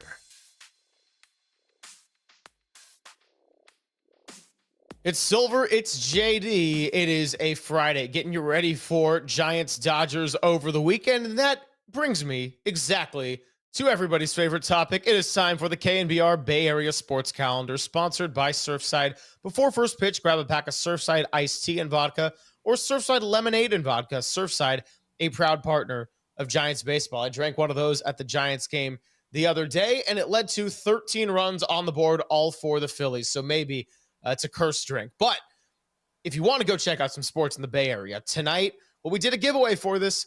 Bay Area Panthers taking on the Vegas Nighthawks. That's right. If you want to be watching Giants-Dodgers on your phone, 7:05 start for some indoor football at the SAP Center in San Jose. And then, of course, the big one of the weekend, 7:15 tonight, 1:05 tomorrow, and 1:05 on Sunday. Giants-Dodgers, if you're not able to get out to the yard, as the Giants are starting to sell out games again, JD. Well, don't worry. We got you covered right here on The Sports Leader, and that's the Bay Area calendar brought to you by Surfside. Do you think that I should add to the calendar Al Horford watch, Jonathan Kuminga watch, LeBron James watch? Yeah, I think you should at this point. I think those, DeAnthony Melton could be a lesser extent. I mean, I am fascinated to see what winds up happening over the weekend with these reported meetings that Kuminga's going to potentially take with teams that have interest. I mean, the market just has not been there for Kuminga here the first almost 2 weeks of free agency. But no, all of those things I think would apply. Yeah, so on the LeBron James topic, let's actually go out to the phone lines because we got Gary right here in our studio home of Daly City. Wants to talk a little LeBron and Joe Lacob. What's happening, Gary? And he is gone. All right, well, Gary, if you're able to give us a call back and want to chime in, you could do so. Gary does not want LeBron James on the Warriors. Yeah. I wonder if that was sending a message of just the full-on, deaf tone there. But let's get into the pathways of a LeBron possibility here in the Bay Area, and maybe he can meet up with Gary in Daly City in person. Well, again, you just look at it and what ultimately happens, and LeBron has the ability to try and control things as much as possible behind the scenes. He's making $52.6 million this year, and that's it. Player option, he opted in. He's a free agent, for the first time, not for the first time in his career being a free agent, but the first time that there isn't at least an opt-out or opt-in option for him at the end of his deal. So 52.6 for LeBron this year, and you look at it, and I know I mentioned Jimmy Butler and Draymond. I wouldn't be in the trade Jimmy Butler for LeBron business. Would you be interested in that? Because I mean that is the simplest way that it could have the potential to work in terms of the salary matching and the like there. But I don't know. I think the Warriors got enough of a taste of what Jimmy and Steph could be. I mean, LeBron, though, for 1 year with Steph, I mean, is that something you would consider a Jimmy for LeBron swap if LeBron wanted to angle his way up north? I personally wouldn't. And Steph and LeBron playing together in the Olympics was incredible. Draymond Green and LeBron are good friends. We know all about that. But I just think that the way the season ended for the Warriors really soured a lot of viewpoints on Jimmy Butler. And we did a lot of Dubs OT shows together down the stretch when they were increasing in relevance. Look, Jimmy Butler came in and immediately impacted winning. And I'm not saying he's a perfect player. And in fact, a lot of ways, it doesn't make sense with the fact that he's not really a three-point shooter. He's not much of a shooter in general, but he beats you with smarts, strength, brute force. And the most important aspect of it all is he unlocked Steph Curry. We saw some Steph flashes of superstardom in the first 2/3 of the season up to February. And then we saw nights where he looked overworked and tired and defenses were just narrowing in on him. And the reason they lost a lot of clutch games, JD, is because the offense was turning into Steph Curry even though he's the greatest shooter of all time, he was taking really tough, contested looks, and it wasn't sustainable whatsoever. So Jimmy Butler comes in, and all of a sudden you see a very different version of Steph Curry right there.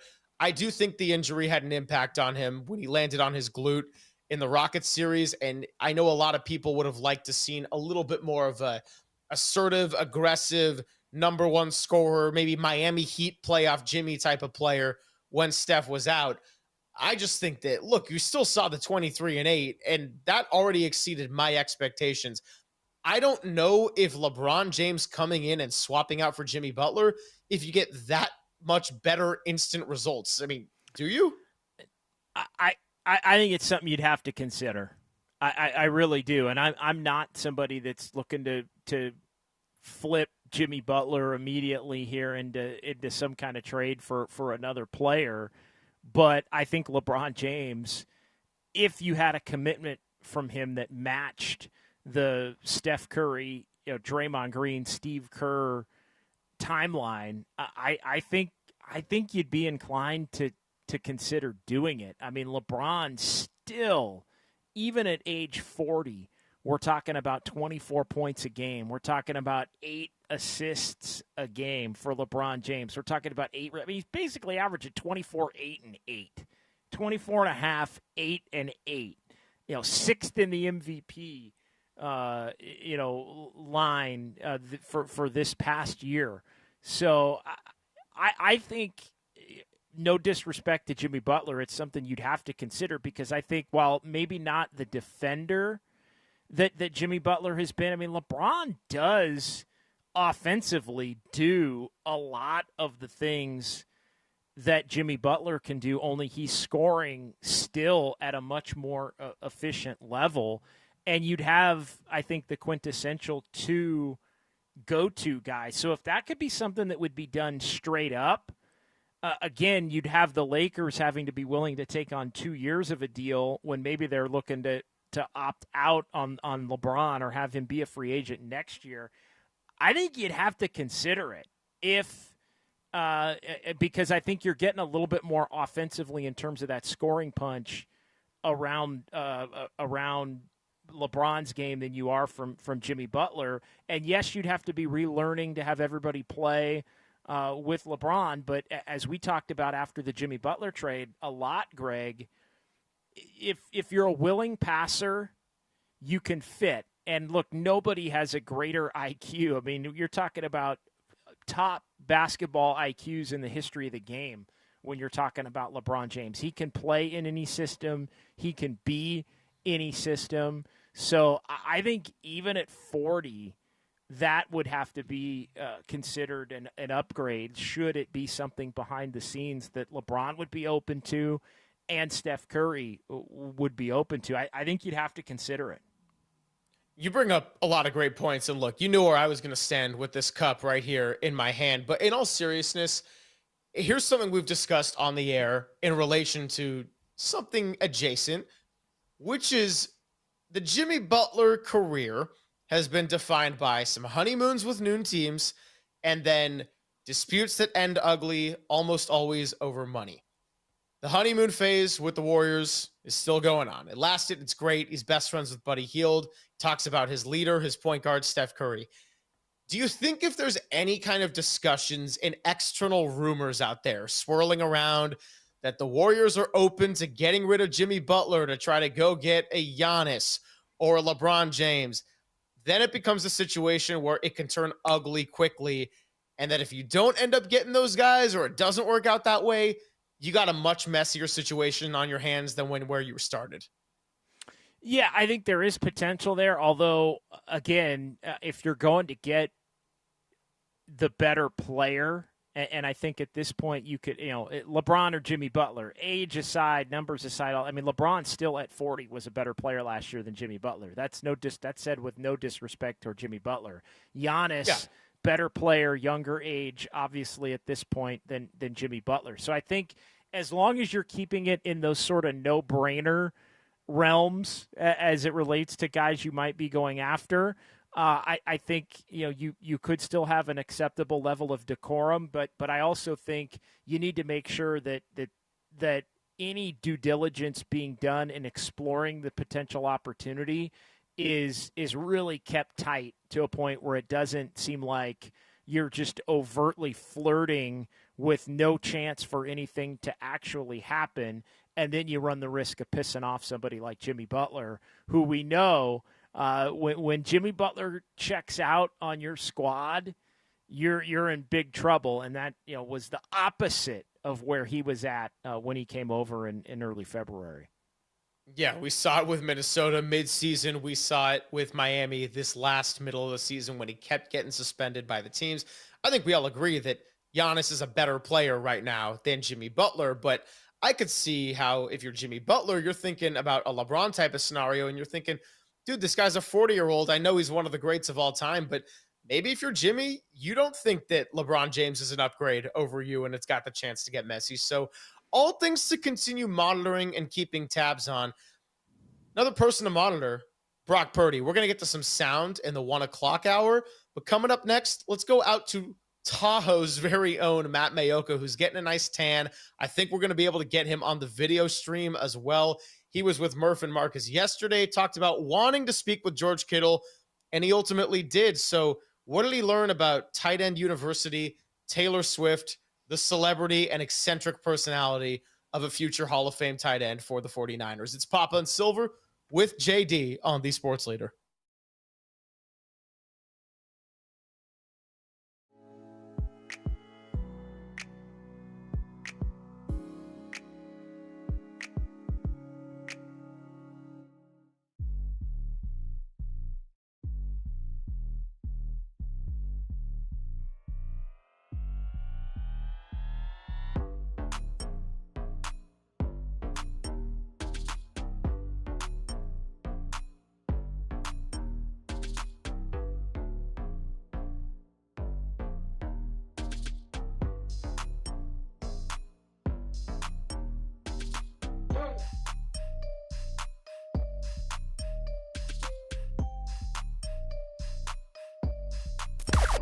Now, from the O'Donnell Financial Group Sports Desk. Learn more at ODFIGroup.com. O'Donnell Financial Group, because planning is a process, not a product.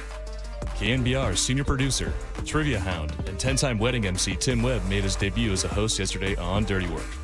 Let's just say his stage presence outshined his ability to schedule. If you missed the show, catch up on the KNBR app or thesportsleader.com. I'm tired of working Saturdays.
Papa and Silver now continues live from the KNBR Casino Matrix Progressive Jackpot Studios. Casino Matrix. Progressive jackpots are here. Where are you? Just drop in.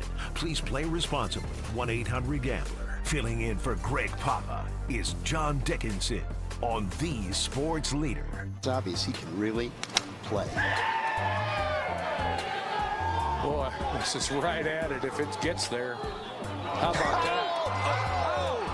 Are you kidding me? Are you kidding me? Well, hey, Raj, all I'll say is this. I think he pulled the right club. Steph Curry hole-in-one from last year at the Celebrity Golf Tournament in Tahoe. And Steph Curry might be a big celebrity out there, but I would argue that Matt Mayoko, talking to George Kittle, Ryan Fitzpatrick, Matt Ryan, and many others, I think he might be the next hottest commodity out there. And as we do it just about every Friday, he joins us on the UMA guest line. What's happening, Matt? You got JD in for Papa. How's the sun treating you up there? Steph Curry and I, we don't have too much in common. One other thing we don't have in common is that while he remains in Tahoe with his sights set on winning the American Century Championship, I've already come home. I've done my interviews, and so I'm back. Got plenty of content for 49ers Talk, and yesterday talked to Kittle. That is on the podcast this morning, and there will also be an interview with Kyle Juszczyk coming up, and all kinds of stuff. So I go before the tournament begins, and then once it turns to golf, and even the football players are focused on golf and not football. That's when I decide to beat the crowd, beat the rush, and I get on home and watch it on TV. Yeah, Wednesday and Thursday are typically the days to be there. And what were the last couple of days like? Without giving too much away, what were the last couple of days like, and what were some of the angles you were trying to hit? It was great. I mean, I talked to a bunch of different people. Quite obviously, if you've seen the cast of celebrities there, I mean, it's pretty big. And I probably did close to 10 interviews with different guys, and ranging from the Miz to George Kittle and Kyle Juszczyk and others. I had a really good time. It's always fun. Those days that you mentioned, JD, the Wednesday and the Thursday, the big crowds haven't arrived yet because they're practice rounds and guys are rolling into town, or flying into town, I should say.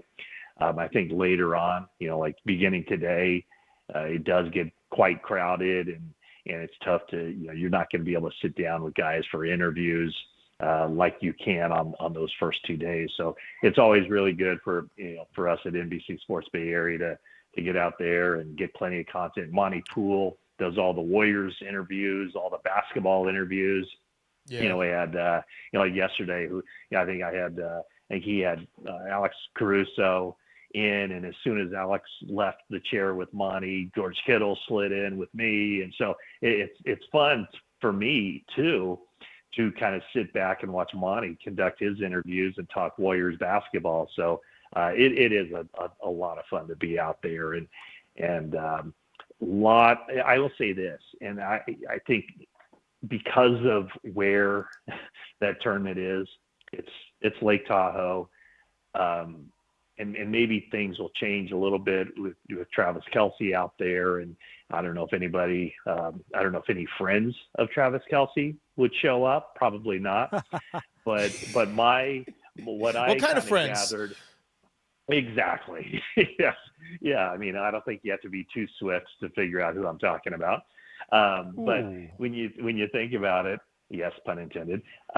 Really, I think the two biggest stars, from what I could gather, were Steph Curry and George Kittle. Kittle is just it was on fire, always on for 18 holes yesterday, signing autographs. I think Cam Inman said, gosh, I bet his hands are tired from all those autographs he signed. And I said, well, what about all the beers he was shotgunning? Probably sore from that too. And Cam made the quip, well, he's probably used to doing that. He's probably not used to signing that many autographs. So fair enough. But no, he was absolutely having a great time yesterday. Well, and that's kind of where I was going to go, Matty. I mean, it really is a party. And, yes, the guys that are competing, those like in the Steph Curry tier that have a chance to win it and have won it are kind of in their own category once it gets to Friday and through the weekend. But I was going to ask you about George specifically. I mean, how much was he enjoying the party? And this is his first time, correct, playing in this tournament? Here's my takeaway is it's got to be freaking exhausting to be George Kittle. But, thankfully or luckily for him, he just has this abundance of energy. He just doesn't have any bad days. You've known him since, 2017 as well. And he's basically the same guy every day. And it's, that's just kind of friendly, eternal optimist. When you're around fans of varying ages, you kind of see all the good and the bad. You see the fans that are, basically in tears, so thankful that, an athlete or celebrity is taking time out to sign something or pose with a photo. Then you hear, the kids just yelling, Kittle, sign this, and you're like, God, were you raised by wolves? Just, ask nicely. You don't have to be screaming, at least throw in a Mr. Kittle. And so you get to see it all. And George handles it all so well, as does Steph Curry. I mean, it's just, it is kind of fun to see, that as well as, the guys who are far more unpredictable and far more rude when it comes to dealing with fans. But, when you go there, what are you expecting? You're expecting people to want a piece of you. That's what it's all about. It's why it's called a celebrity tournament, because these are celebrities. And, I would say, there are a lot of sports stars there, or athletes. But George is kind of transcendent. George is not only an athlete, I think he's legitimately a celebrity. And, just think, it kind of, in the interview I had with him that went live today, I was kind of curious about that because he does have crossover appeal, appearing on the show, Receivers last year, probably brought in a whole new group of people with him and Claire, getting so much camera time and telling their story. He had definitely crossed over from just being a football player and a damn good one at that to being a celebrity. And it's, social media and everything else. So it's been really interesting and fascinating to watch that evolution. Yeah, well, in the spirit of being polite here, we are talking to Sir Matt Mayoko on the UMA guest line, who was out in Tahoe. Matt, I made sure to listen to all of your time with Murph and Marcus yesterday so that I didn't ask you the same exact questions 24 hours later. And I saw that the 49ers Talk podcast you just mentioned with Kittle got released about an hour ago. What can you give us as far as a little tease? I know you got into some of it, but curious if you got more so into the personal side of things and kind of the celebrity that George Kittle's become, or did you also dive into the details about the difficulty of the 6-11 season, the contract resolutions that happen quickly for Fred and Brock, and maybe some things like the importance of this rookie class coming up? Yeah, I wanted to kind of take a different angle. George is so accessible, and he talks quite a bit, and heck, my colleague Jennifer Lee Chan was just in Nashville with him a couple weeks ago at Tight Ends University, and so I kind of wanted to take a different approach a little bit. But we did talk football, and I did ask him about whether he's been able to work with Brock during these 40 days and 40 nights where there's no football activity, or at least no organized football activity. And one of the things I found out off camera was that Brock Purdy recently purchased some property there, 15 minutes from where George Kittle lives. He has a river running through his property. And so those guys have been getting together 3 days a week in the off season. And George has been running a ton of routes for Brock. And so, man, talk about building the chemistry and having your quarterback, move into the Nashville area with you. And, George has quite a compound there. He has what he calls the barn, which is not to be confused with Kirk Reeder's shed. But this barn, he kind of has modeled after a locker room. And, it's a workout facility. He has, a football field there. I don't know if I don't think it's regulation, 100 yards, or I guess I should say 120 yards long. But what his goal is to basically simulate what the regular season is at his place in Nashville. So it's a locker room kind of environment. He has a bunch of guys come there who work out with him. Some guys stay for days. Some guys stay for months. And so he and Brock have definitely worked on the chemistry and worked on, just that connection. And, you look at last season. George Kittle had a really good year, I think, for yards receiving, second best that he's had in his career, along with 8 touchdowns. So, I think he feels like there's room to improve. And I think also part of this, just from a football standpoint, and there's going to be some passes to that, available for George when you think about the 49ers wide receiver situation, and, a few question marks heading into training camp about what they're going to look like from a wide receiver standpoint when the season begins. Well, guess what? George Kittle can be that other wide receiver. He has the name, the position title of tight end, but when you're looking at the 49ers passing game, you definitely say the team's number one wide receiver is George Kittle. The team's number 2 wide receiver to open the season could be Juwan Jennings. And so when you look at it from that standpoint, there's going to be an opportunity for Kittle to make a huge impact week 1 all the way through. Matt, I know you talked a lot about the personal side of things with George Kittle. Vic Tafur released this column on Kyle Juszczyk that I was reading while waiting for some big face coffee this morning. That's a whole different other story. But, Juszczyk opened up and talked about how it was the worst 3 days of his life, getting released by the 49ers before he ultimately came back to be with the team. Did you get into the football side of things with Kyle Juszczyk at all, and just how relieved he is to be back in a familiar place? I did, and I believe that podcast is going to drop Sunday or Monday. But, I just kind of wanted to tread lightly a little bit with Kyle because, for a guy who's been to 9 consecutive Pro Bowls, that's got to be a huge blow to the ego for the team to, ask him to take a pay cut and then ultimately release him. And, just to give you a preview of that conversation, he really opened up and talked about how it was kind of like a living funeral. That's what he called it. He goes, because once he got released, he started getting all these text messages and basically testimonials from people telling him, what a great career he's had and how awesome he's been and all this. And he told me the same thing. He said that those were, I said, yeah, you were a free agent for a hot sec. And he said, yeah, it's like the 3 worst days of my life.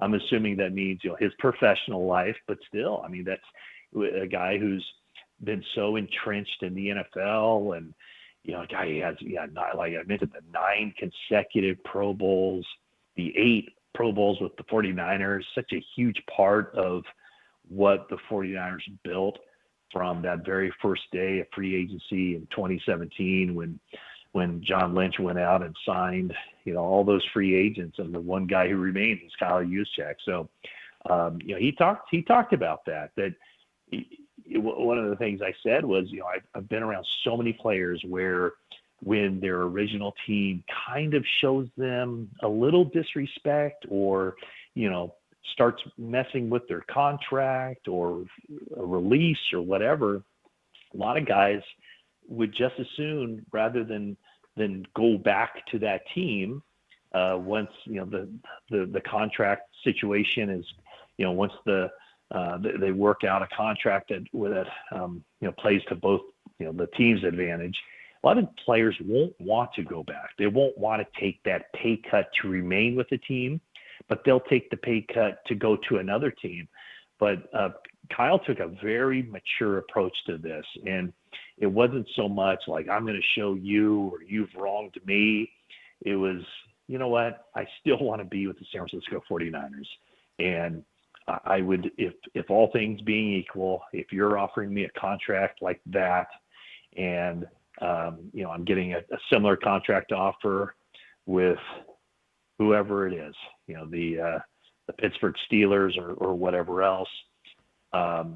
He said that, he was committed to, or he just decided that he wanted to remain with the 49ers, and, gives him best opportunity to continue to play at a high level at this stage in his career. Like I mentioned, he's been here for 8 years, so he knows everything about this organization, more than just about anybody else in that building. So, he kind of swallowed his pride. I think that says a lot about him, and he's back. And the way they worked that contract was that I think it does kind of make him untouchable now, not only for this year, but for next year as well. So I expect Kyle Juszczyk, when all is said and done, to be with the 49ers, not just this year, but next year as well, and potentially in his career. I'd say maybe even more than likely in his career as a member of the 49ers.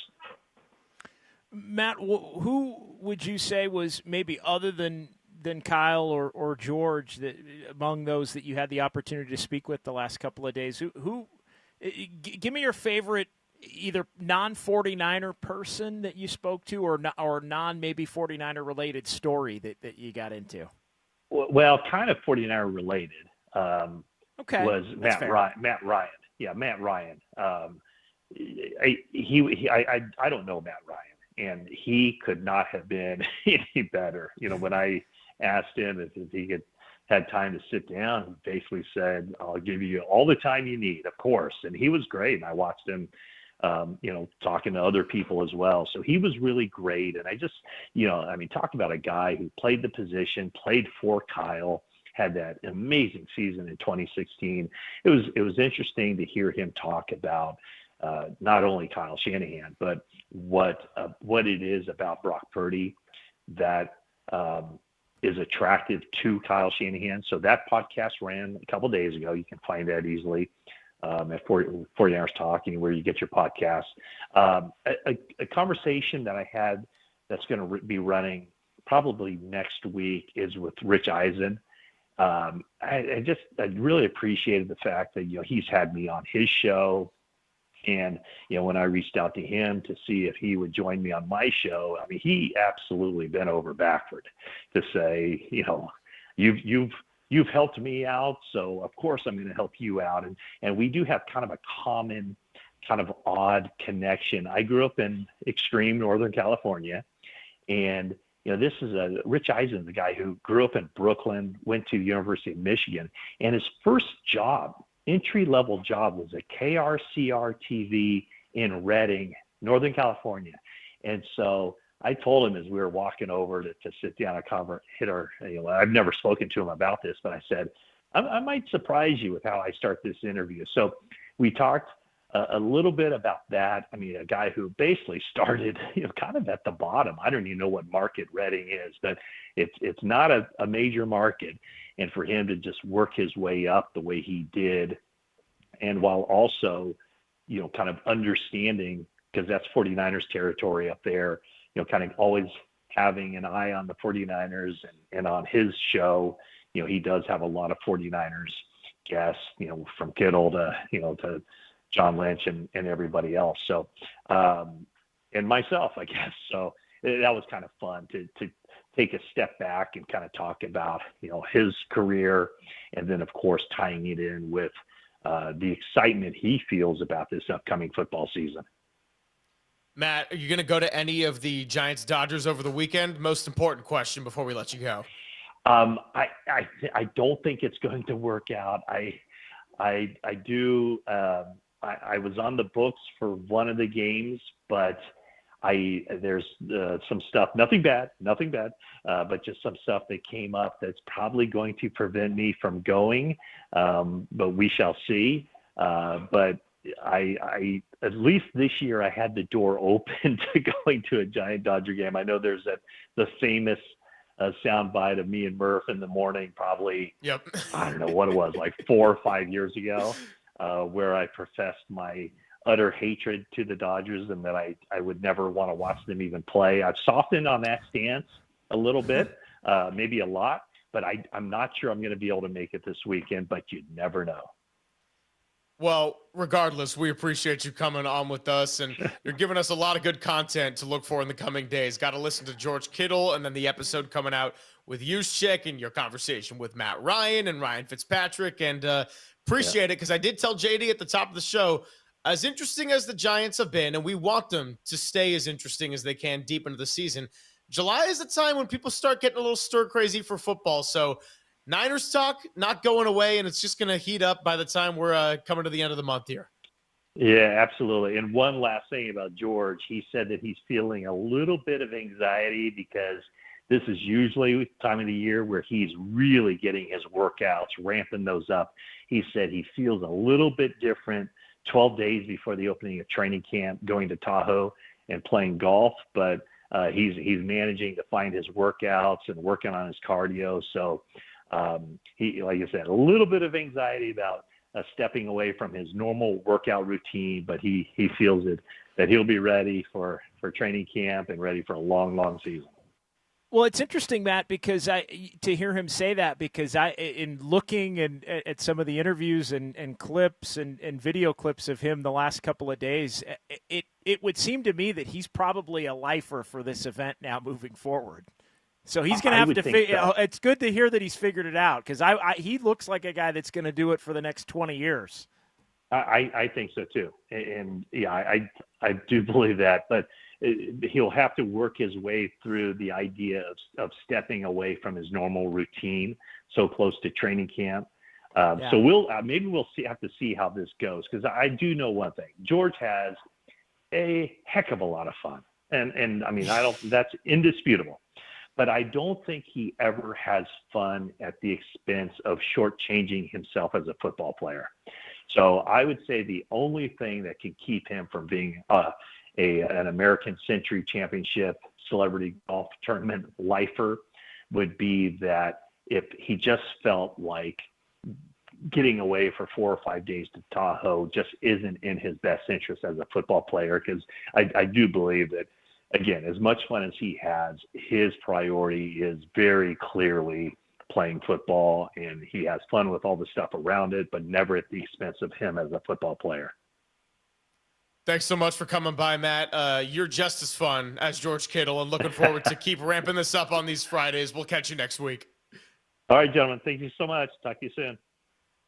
Matt Mayoko of NBC Sports Bay Area. You can listen to him on the 49ers Talk podcast. We got a little Silver Linings playlist coming up, but before we do that, I'm going to do a little playlist that combines a couple of big-time names in the Bay Area. And the first one of those is Brock Purdy, as we'll play some sounds from Bussin' with the Boys when we come back. It's Pop and Silver with JD on the Sports Leader.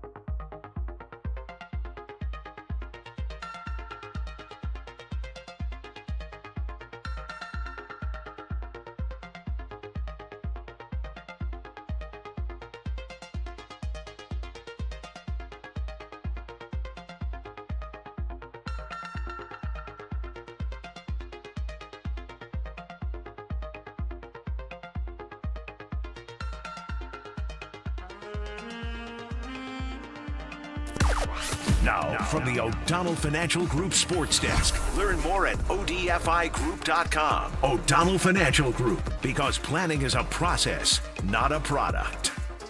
Your San Francisco Giants host the LA Dodgers at Oracle for the first time this season. First pitch at 7:15, pregame at 6:15. Seamheads, will 2 out of 3 games over the Phillies be enough momentum to take down the boys in blue? Can we extend the Dodgers' losing streak to 7?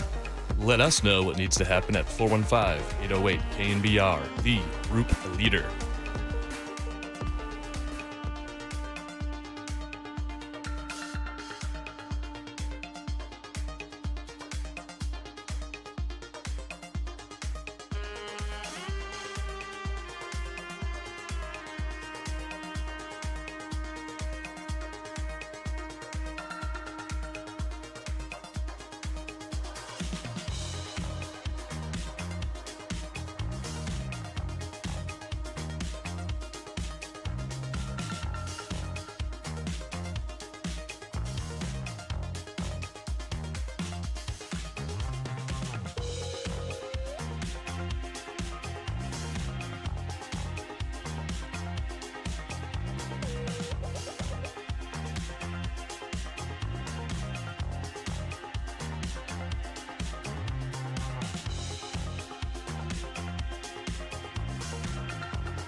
And now it's time for the Protect Your Assets Business and Technology Report with me, David Holland.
and Greg, Papa and Silver. This is KNBR, the sports leader.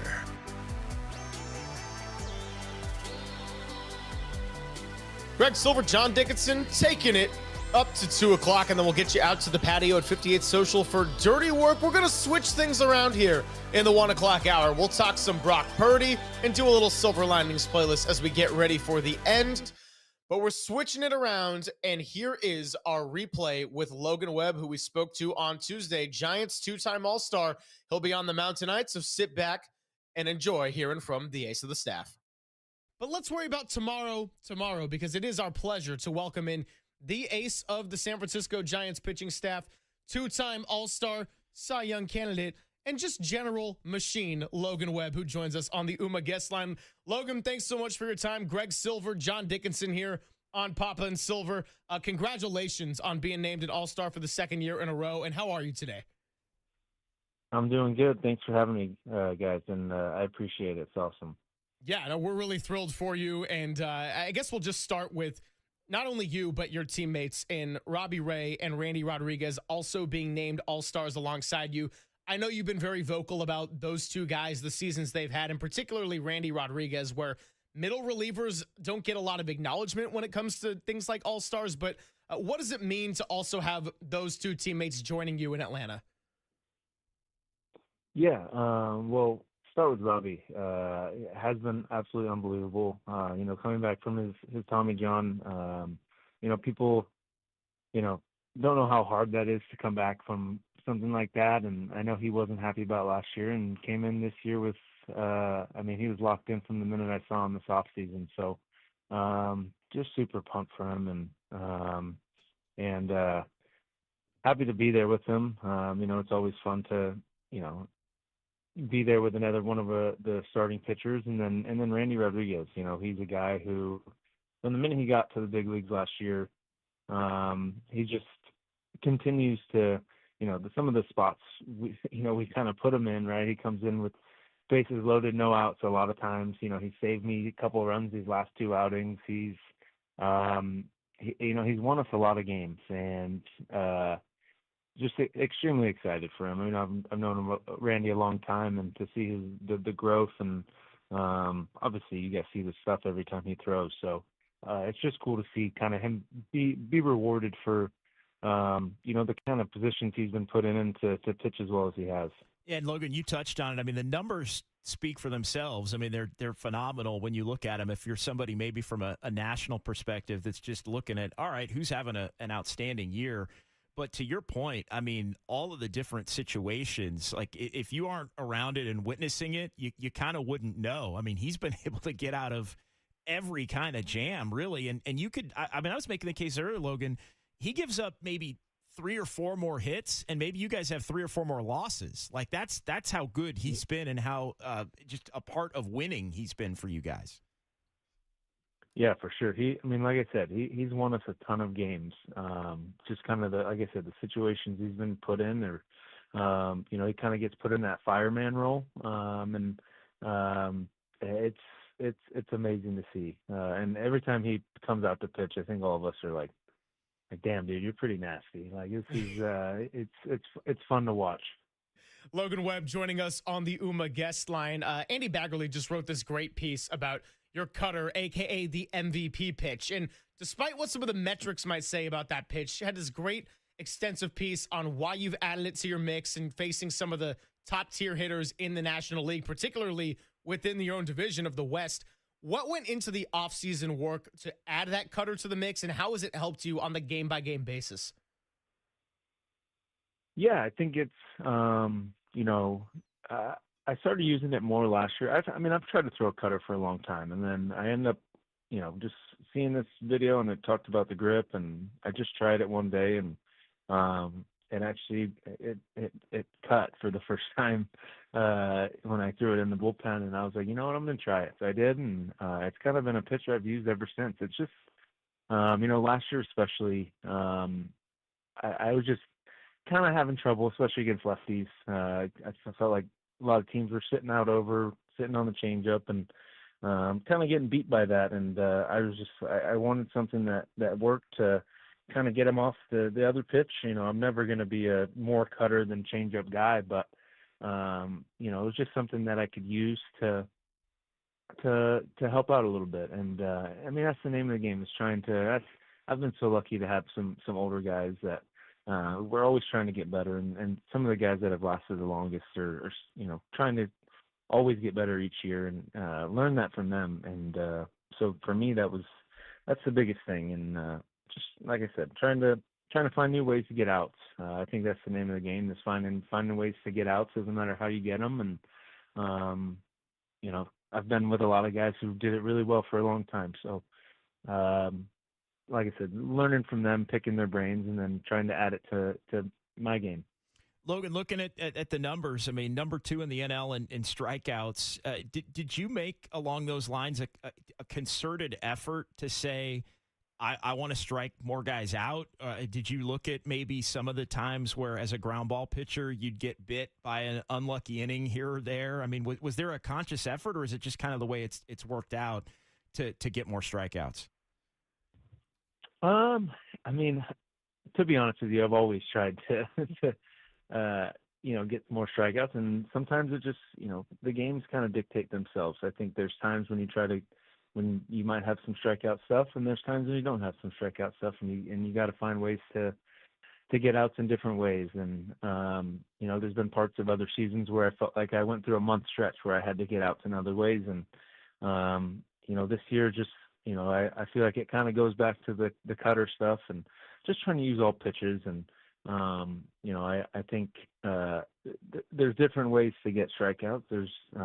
But I think it goes along the lines with what we talked about in camp, and kind of the goal of what our team is strike one, strike two as fast as you can, and kind of pounding the zone. And that's a lot of that is JT and Garvin, and our staff has done it so well this year. And so it's just, there's a lot of different things that go into it. I don't go into any game saying I'm trying to strike out more people. I think I've always thought, talking to a lot of people, that I could use a couple more strikeouts where I help out a little bit more. And this year it's just kind of the way things have gone. So just got to keep going. There's always a chance where I have a game where I go out there and I strike out one guy, and all of a sudden the strikeout numbers maybe don't look as good. So trying to stay away from those ones and find new ways to, like I said, find new ways to get outs, find new ways to, I felt like years past, maybe second and third, where I give up a ground ball or something instead of a strikeout, and ends up giving up a run instead of getting the strikeout and not giving up the run. There's always different things that you're just trying to always get better at, and I've had such a great group besides me to help that. Giants All-Star Logan Webb, kind enough to join us on the UMA guest line. Papa and Silver here. Logan, you made a comment earlier this season that got a lot of run, at least on our airwaves, and it was after one of your better performances in which the team struggled to produce any offense. Giants end up losing the game, and you said that this did not compare at all to other low points you had felt during your career. Why is this group, or this season, even despite some of the struggles and rough patches, why does it feel different and a little bit more optimistic than some of the other tough times you've had as a pitcher here in San Francisco? Yeah, I think there's a bunch of different things. I think the one is the group in the clubhouse. We got a great group of veteran guys that, bringing in a guy like Willie Adames, who brings energy every single day. He's been on winning teams. He knows what it takes to win, to make the playoffs. And I think bringing in him, having Chappie, obviously you bring in JV, who's been a 3-time Cy Young Award winner. He goes to the playoffs every year for the past, I don't know how many years with the Astros. So it's just, there's a mindset of, hey, we're going to be all right. In years past when, we have a rough stretch, right? We just went through a rough stretch. Well, those rough stretches lasted a little longer because we didn't, I've only been a part of one winning team, and that year we won, it seemed like, every game. So I didn't really have a rough stretch to deal with. And a lot of these guys have been on teams where you had to fight back, and you had to, and there's a mindset with that. After a tough loss, it doesn't seem like it was a tough loss. After a rough stretch, it's like, hey, we believe in ourselves still, and I think that's the biggest thing. And it starts with the guy at the top. It starts with Buster. A guy who's won a lot, and he came in with the mindset that this is a really good team, and we're going to win a lot of games. And that was from day one of spring training. So it's just the belief that we have in that clubhouse and in that group, and we love our coaching staff. We love all the players in there, and we think we have one of the best teams in baseball. So we just knowing that it is baseball, right? There's even the best teams go through rough stretches. Teams that seem unbeatable, right?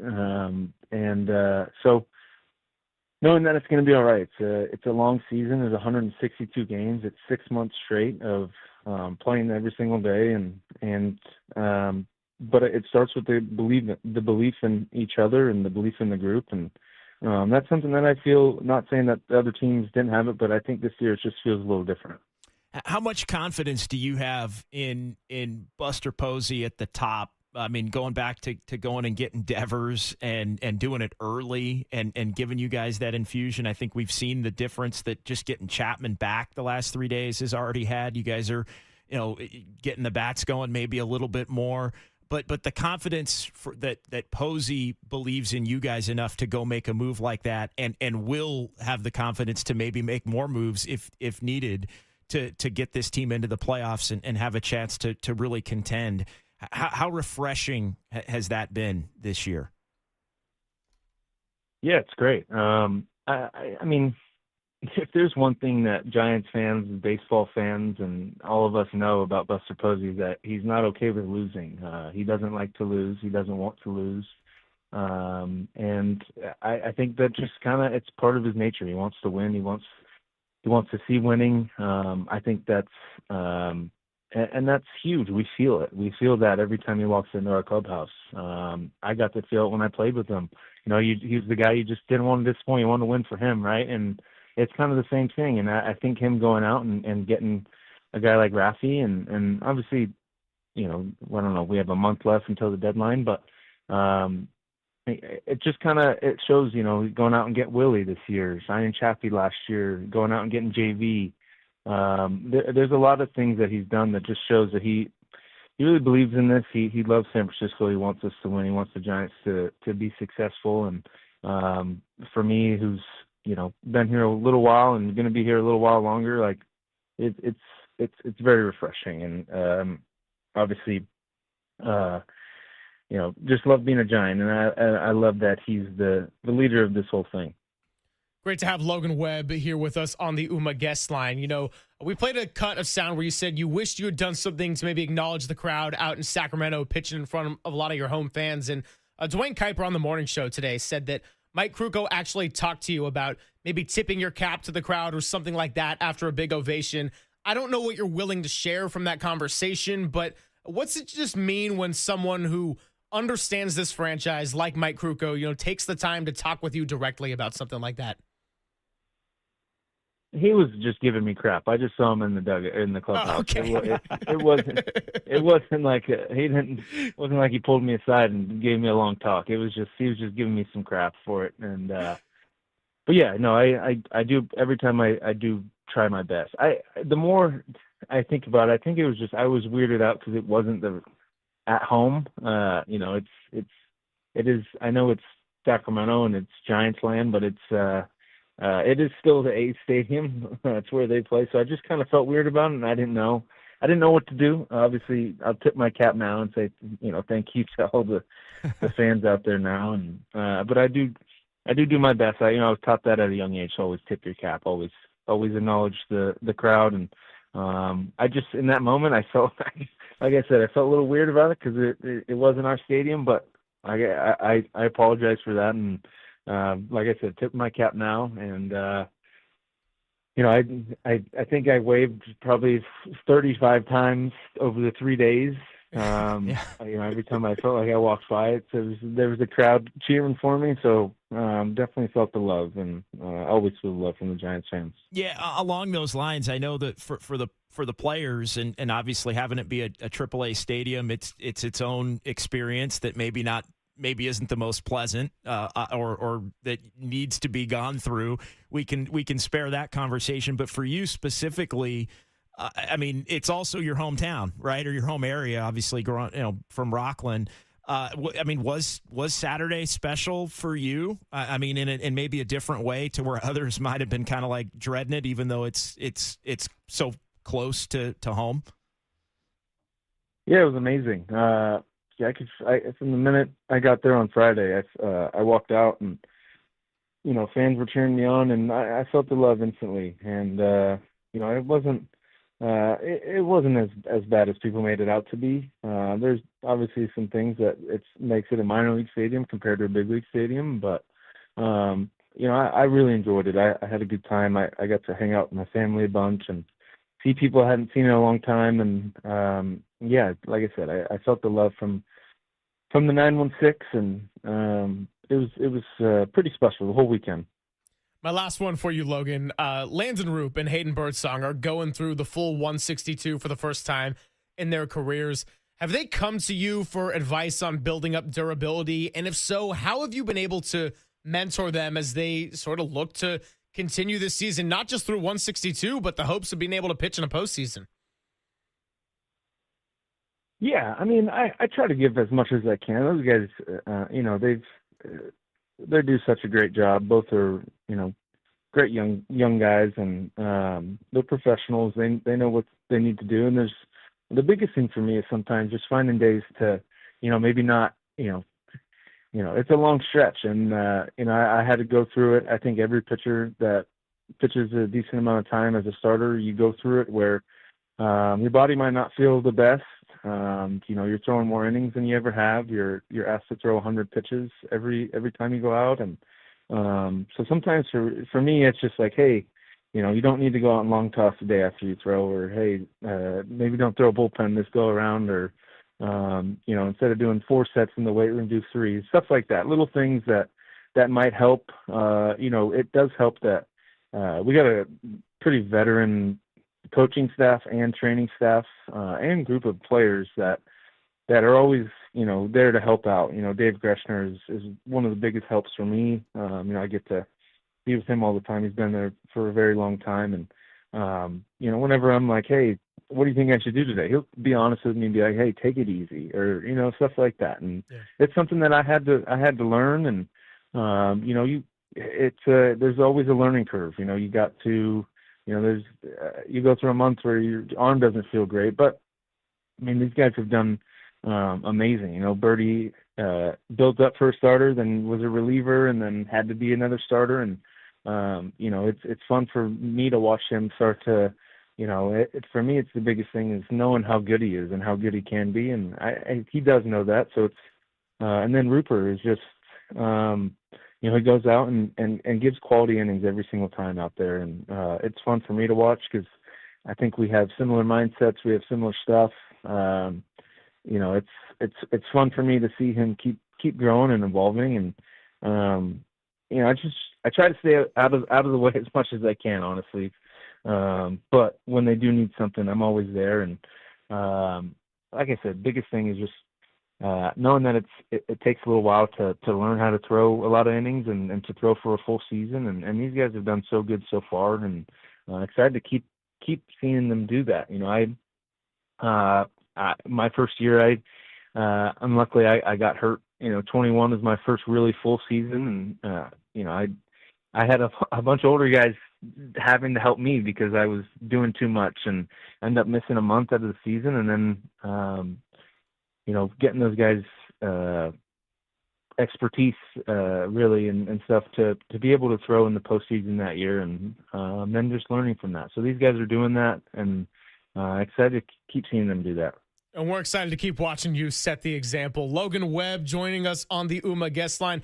Thank you so much for your time. Congratulations again on your second straight All-Star nod. We really appreciate you coming by, and I know that our listeners do as well. And I'll leave you with this. Someone in our YouTube chat says you can't spell web without the W. I appreciate it. Thank you, guys. Thanks, Logan. Thanks, Logan. All right. And that is the Giants ace, Logan Webb. Great to have him on our airwaves earlier this week. We'll get into Logan Webb as well as Brock Purdy when we return. And Logan Webb, of course, going to be on the mound tonight. First pitch, 7:15, only here on the Sports Leader.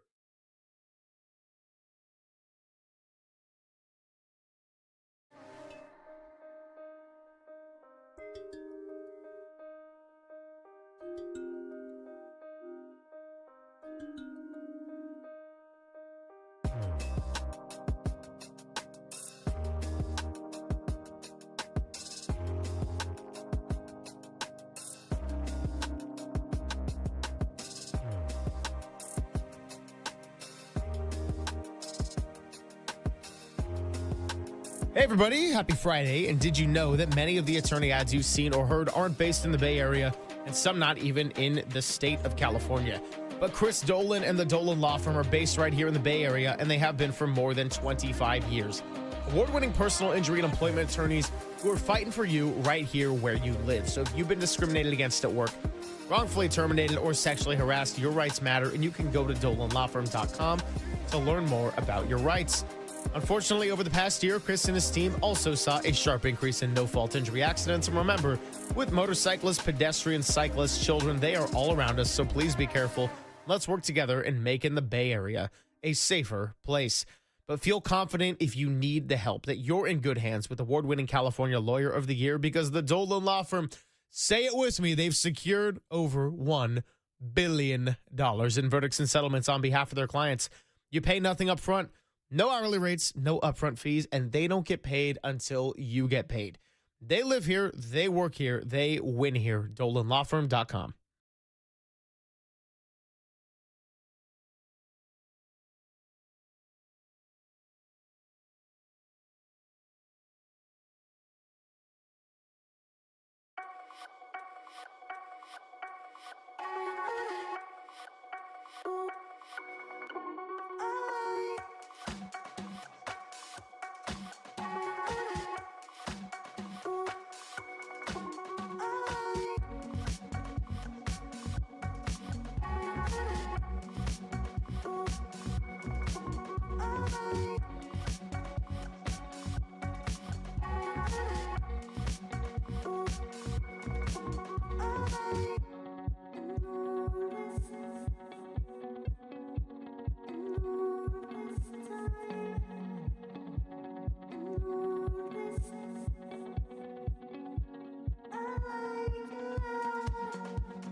Sounds of Silver with Greg Papa and Greg Silver.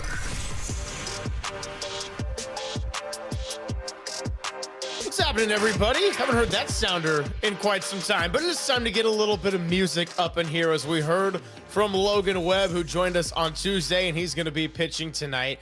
And this is my way of incorporating a song into both Logan Webb as well as Brock Purdy, the two focuses of the final 15 minutes or so here before we get it out to the patio. Dirty Work, Adam Copeland, Larry Krueger, and Tim Webb will be hanging out there all the way through Giants pregame, and it's a late one.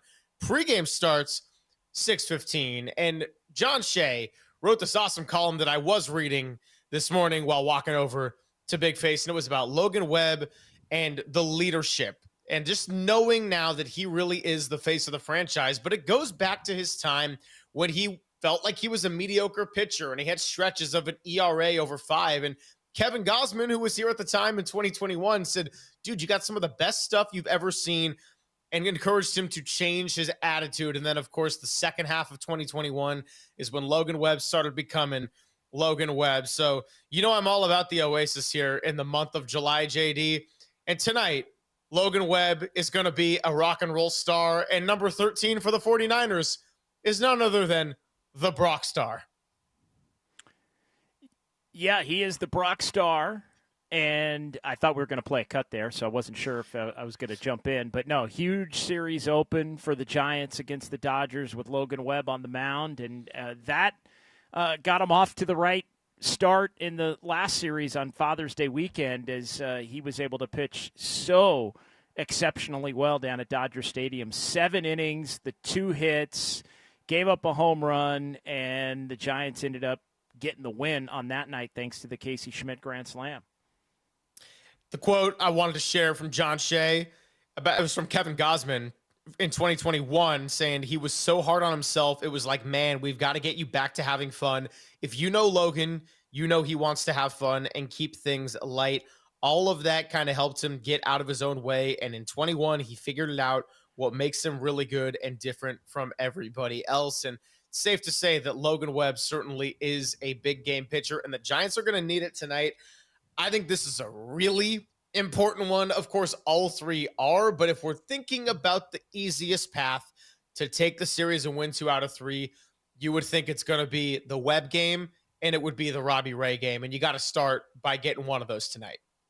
Yeah, you want to get tonight and obviously have the upper hand in the series, although Atani pitching tomorrow, I mean, it sounds like, and we had both Jerry Hairston Jr. and Joe Davis on, I mean, it sounds like it's about 3 innings tops for Shohei Atani in the game tomorrow afternoon as he'll get the nod for the Dodgers on the mound. And then, yeah, you want to get the Robbie Ray game. You move Robbie Ray into this series by skipping Hayden Birdsong to give him one more start here before the All-Star break. And the beauty of the All-Star break here is that the Giants can now reorder the rotation to basically have Webb and Ray pitch the final 2 games or 2 of the final 3 games before the All-Star break. And then you could have them come out and however you want to do it. You could have them pitch the first couple games after the break. You could have it go 2 of the first 3, align it however you need to make sure they're lined up and you're ready to have them pitch as much as possible in the post-All-Star break portion of the schedule. But, yeah, getting tonight, I think, and continuing the Dodgers slide here because they're coming in playing their worst baseball of not only this season but maybe the last 5 or 6 seasons, having dropped 6 in a row. Yeah, first 6-game losing streak since 2019, from one rock and roll star in Logan Webb to the other in Brock Purdy. He was on the Bussin' with the Boys podcast by FanDuel earlier this week and had a lot of interesting things to say. The one I wanted to go with here as we get toward the end of the show, because this is a big year for Brock in terms of leadership and moving forward and having faced a handful of adversity now with the 6-11 season. It was sort of what symbolized the end of the season as the Rams game was starting to go south, but they were still in it, and Devondre Campbell infamously walked off the field and refused to get back in the game, and this was after Dre Greenlaw had to shut it down when he had a sensational first half, but that was all he was able to give. Here's Brock Purdy on the Devondre Campbell situation, and just the fact he'd never really seen anything like it. It was tough just because we sort of knew, like, the day or 2 before, like, he was starting to show some signs of, like, being upset about Greenlaw coming back and whatnot, which, I mean, that's football. Like, guys get upset and whatnot, but to then going out in the field and him just refusing to go in the game, that's when it blew our mind. Even myself, like, as a quarterback, I felt it on the sideline. Sometimes when things happen on defense or special teams, like, we're so locked into our game plan on offense that it's tough to know what's going on with the team and stuff until you get in the locker room. And then all of a sudden, like, we're on the sideline here and, like, dude, Devondre's refusing to go in. And we're all like, oh my gosh. Like, I don't know. Leadership, our whole team, we were hurt, like, there's so much pride, man, when you're a Niner or any team. Like, you take pride in like, going to war with your boys and winning games and going through stuff. And then because one little thing doesn't go your way and a guy who's very well respected came into the picture, and then you refuse to go in for the boys, it's like, come on, are you really one of us, kind of thing. So, and that's Brock Purdy, who has to step into a leadership role even more so now when he got the contract to go and back it up. I know we were talking about the quarterback doc series on Netflix and how I think if they're going to do a season 3, Brock Purdy would be the perfect candidate to be filming this year with all of the circumstances leading up to it. But we don't need to hammer in the Devondre Campbell specifics itself. I think that got a lot of run. He is now no longer with the team. But it does go to show that this was a long season with a lot off the field as well, and some personal tragedies like with Charvarius Ward's family and what Trent Williams and his wife went through with twins being stillborn. And, it does say a lot if you're going to quit on your team like that. And guys like a Brock Purdy or like George Kittle, who we discussed a bunch with Matt Mayoko, they still fought through and through to the end of the season. And this is going to be a chance for a lot of them to turn it around. But it just goes to show how important cohesiveness is in a locker room. And you got a lot of faces who left and a lot of new ones you just brought in.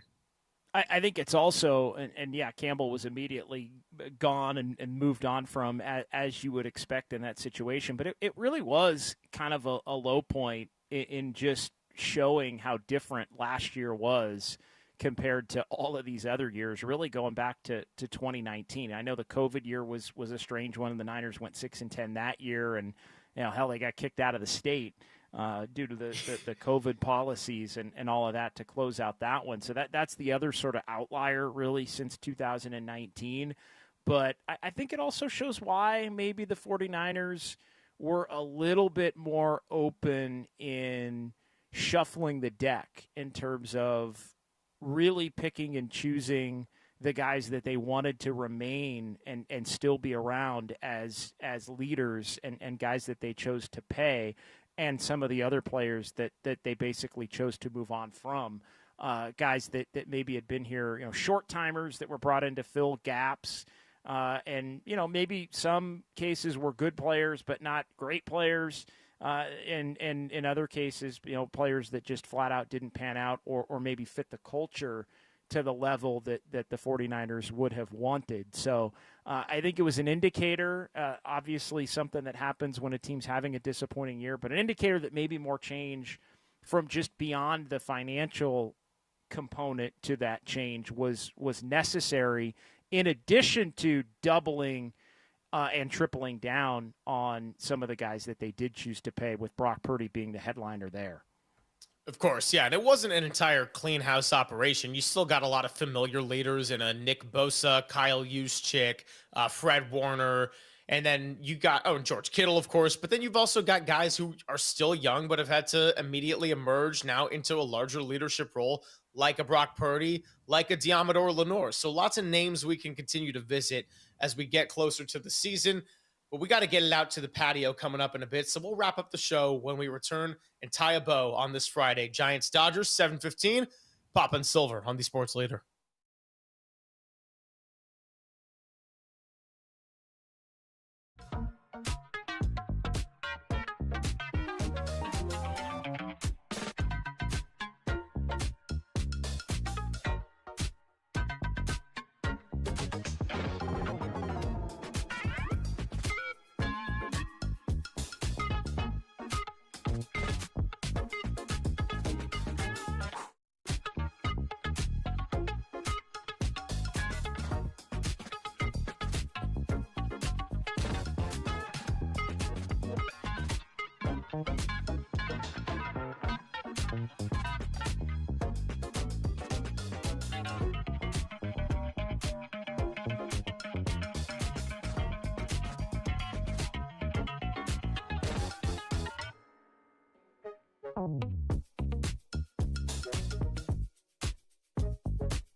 back to Greg Papa and Greg Silver on KNBR, the sports leader.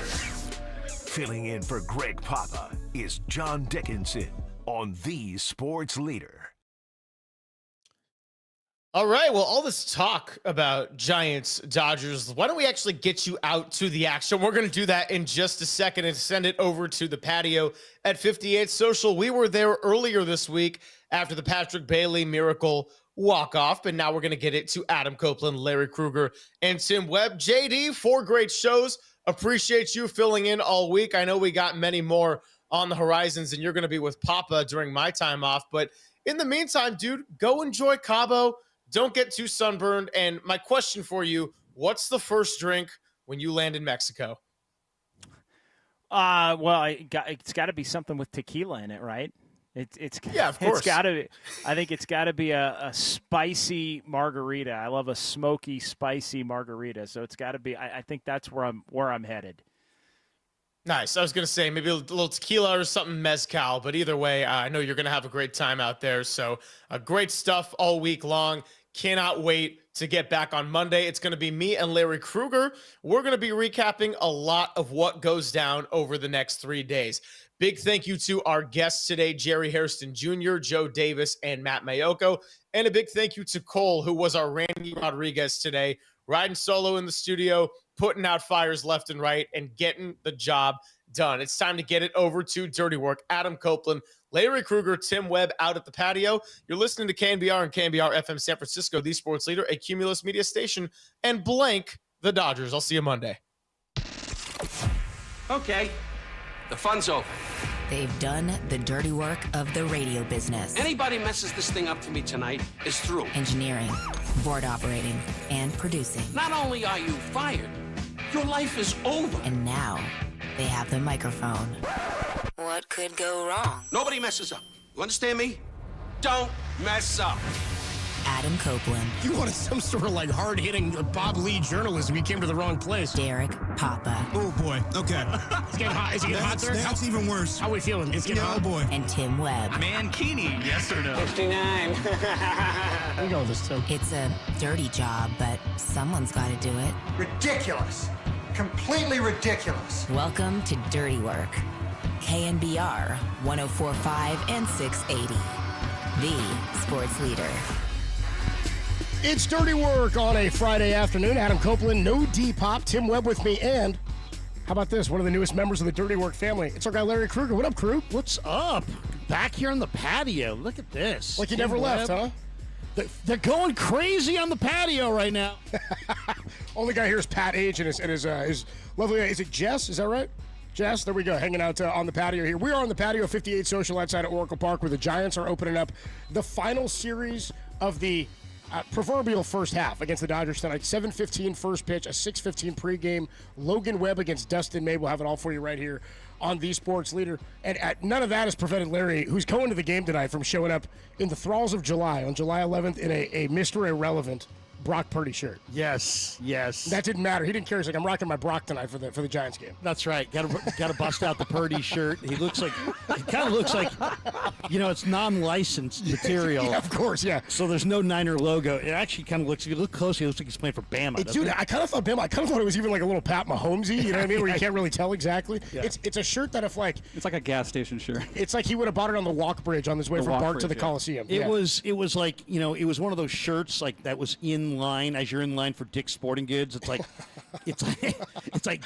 you're already going to the register. Here, grab something else. Right. And it was there, and it was screaming my name, and I just said, I got to get it. You got to get it. I was into Brock before anybody. Anyway, we do have some 49ers stuff that we'll get into. Greg. Larry, of course, normally doing Niners Nightly, and he'll be a part of our Niners pre- and post-game coverage this season, too, when we get into camp and into preseason, which starts in a month, dude. We're right around the corner. Dude, I am fired up for camp, but tonight, I'm really fired up tonight. I got all three of my boys coming tonight to this game, Giants-Dodgers. I got to say, and I'm not just saying it because I'm here and in moment and the whole deal. I think this is the game of the year. I really do.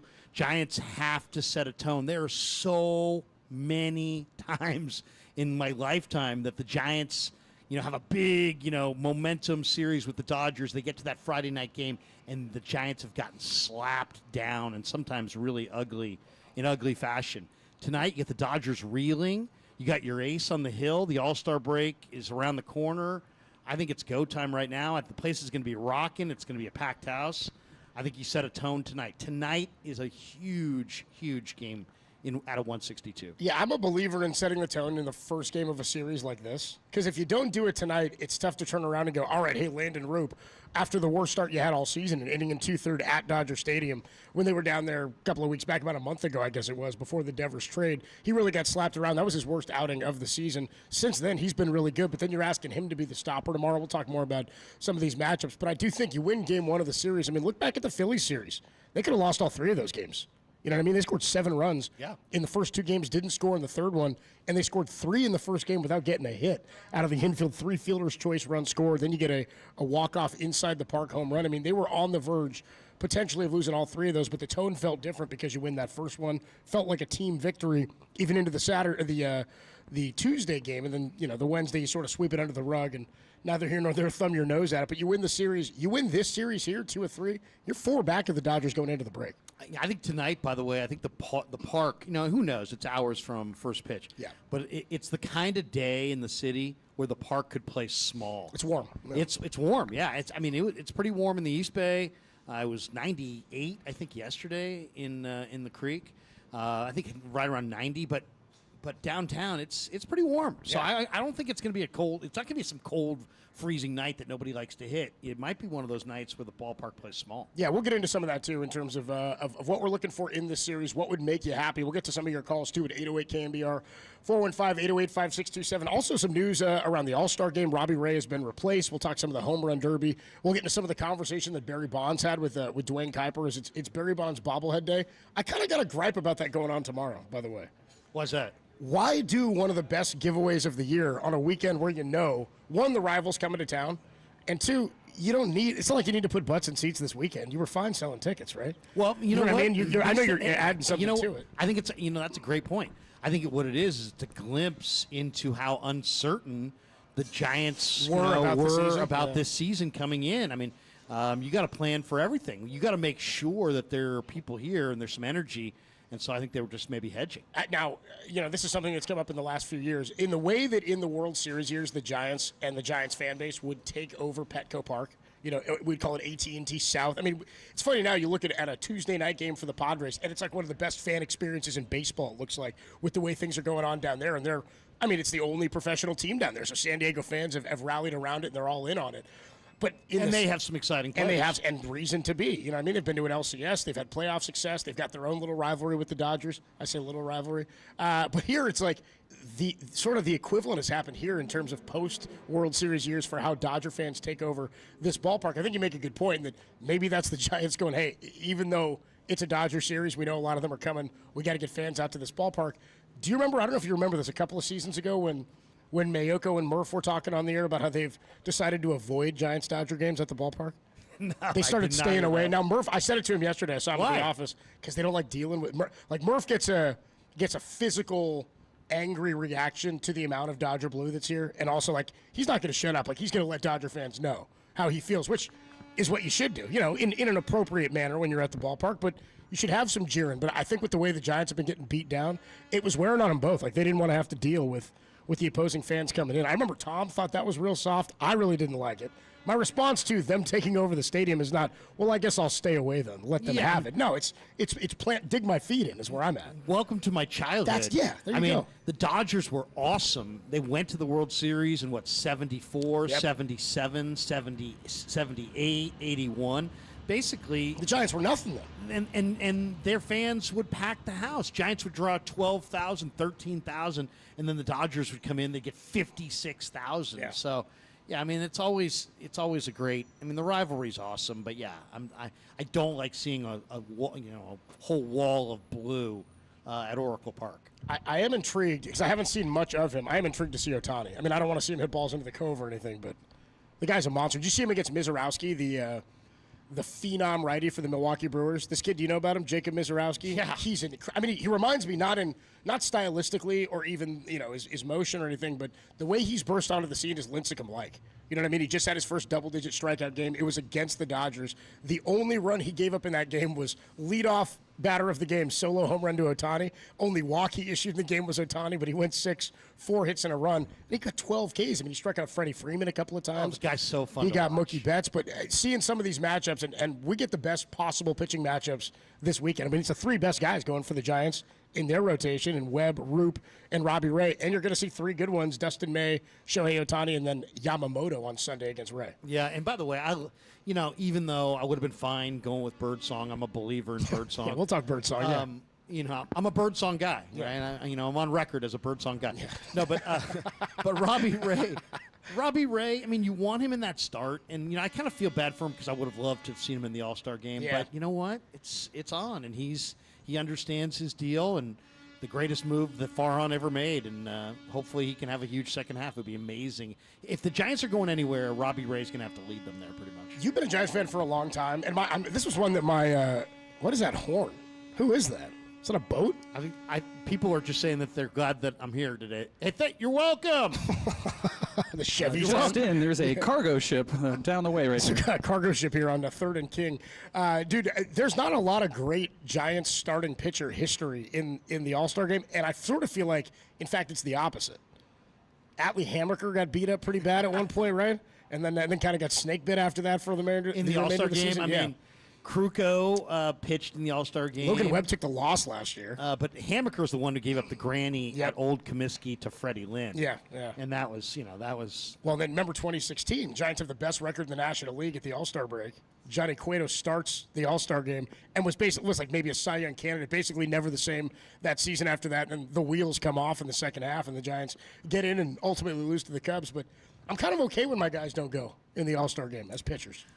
If I could have one guy go for the Giants in the All-Star game, I'd like it to be Randy Rodriguez. Yeah. I'd like to see Randy Rodriguez against a really tough American League right-handed hitter with the game on the line. You know what I mean? In the late innings, because Rodriguez is top shelf right now. I mean, he is really good. A .69 ERA, and by the way, the entire bullpen, like the significant difference makers in the bullpen, all rested after the Wednesday beatdown where Tristan Beck throws, Scott Alexander threw, and then Mike Yastrzemski in relief right after Verlander starts. So you've got 5 guys who are totally rested, haven't pitched in a couple of days coming into this one. We're live from the patio at Oracle Park at 58 Social. I think it opens about 4 o'clock today, 4:30. Come on down, get a beer, get some snacks, hang out, and get ready for what Larry's calling the biggest game of the season. It's certainly the biggest series of the season, and I think we already had the greatest moment of the season on Tuesday night.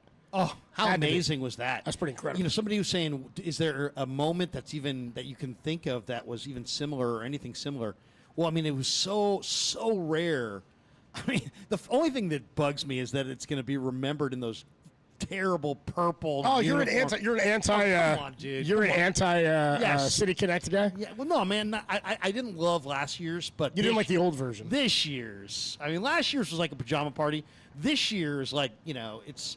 Somebody's going to get slimed. I feel like we've been taken over by Nickelodeon.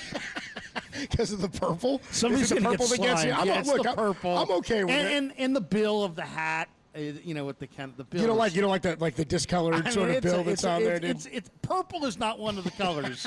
It's like dude, orange, black, purple. No, I remember purple. My favorite thing is about the Devers trade as he showed up, and that was the thing. I remember at his press conference, he's like sitting there wearing like a City Connect hat or whatever. They gave him one of the City Connects because it was a Tuesday, and he shows up. He's like, "This team wears purple, and we were black and orange, dude." But I really didn't like the creamsicles. And then they started winning in them, and then I didn't care. I was like, well, if their record's going to be this when they wear them, I'm good. But now they don't even really win in these jerseys. But you're right; it will be remembered in the City Connect purples. The only thing I did like the creamsicle, I like the creamsicle hat, the orange hat, which John Miller occasionally would wear. Yeah, and I think that's a good looking hat. I mean, that's it's bright, but it's a good looking hat. Yeah, they just I don't know. There was no black. I think it was weird that it was just straight white and orange on those unis. And they said you can have black, but you got to take purple too. It kind of reminded me back in college when we were making T-shirts, and they said, "Hey, it's going to be X amount if it's 2 colors. For 2 colors, it's going to be X amount for 3 colors." And the Giants may have said, "You know what? Let's." And they go, by the way, white counts as a color. Yeah, yeah. White, you still have to pay for the white. Adam Copeland, Larry Kruger with you. We'll get more into this one. I want to get Larry's thoughts on Landon Roop and where we are with him. He's going to make the start in tomorrow's game after their skip and Hayden Birdsong. We'll talk a little bit about the back end of this rotation. Also, where are you with Justin Verlander? We'll get into that as well. Giants and the Dodgers tonight at 7:15. More to come from the patio. Dirty Work rolls on, only here on the Sports Leader.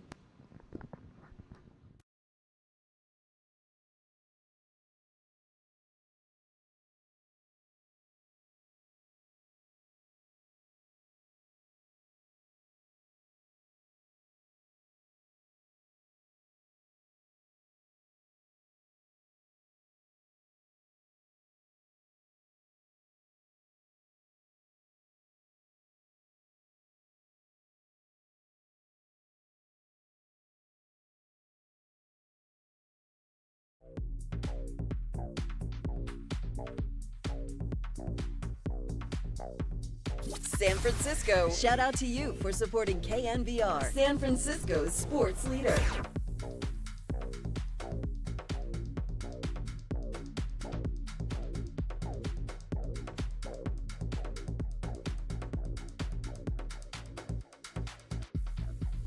There's still time to join Dirty Work at 58 Social. Have a beer with Larry Kruger, Copes, and Timmy Turtles. We're good. Yep. For you want a beer?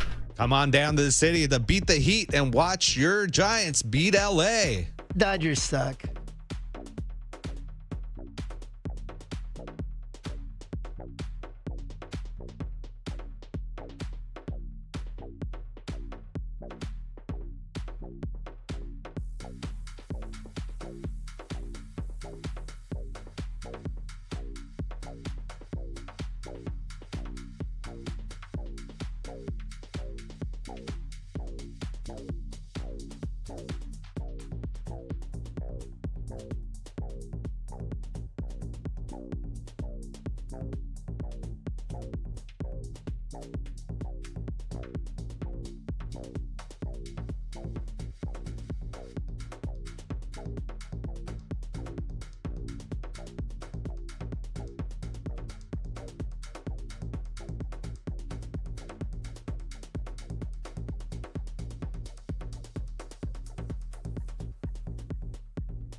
And now it's time for the Protect Your Assets Business and Technology Report with me, David Hollander.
Now, back to Dirty Work.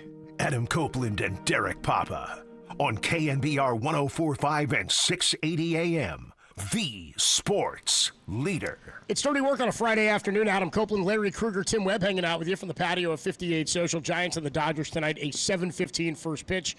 It's nice to have a Friday Giants-Dodgers where you got Logan Webb on the hill, too. Something about having your ace on the hill on Friday night. It's the college feel. Your Friday night starter and a Saturday afternoon guy. Oh, my God. I love Giants-Dodgers Friday night. I mean, it's the best. Too bad we only get it twice a year, not 3 times a year. I know.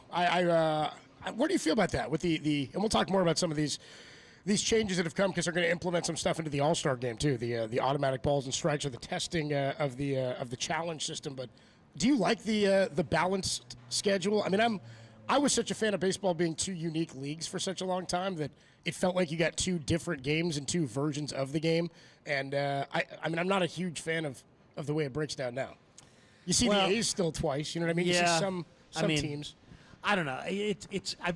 I've evolved over time. My opinion has evolved on this one. I used to love like the integrity of the division races. Until you got to watch the Giants and the Rockies 18 times. Sure. And then you're just like, oh, do I even like baseball?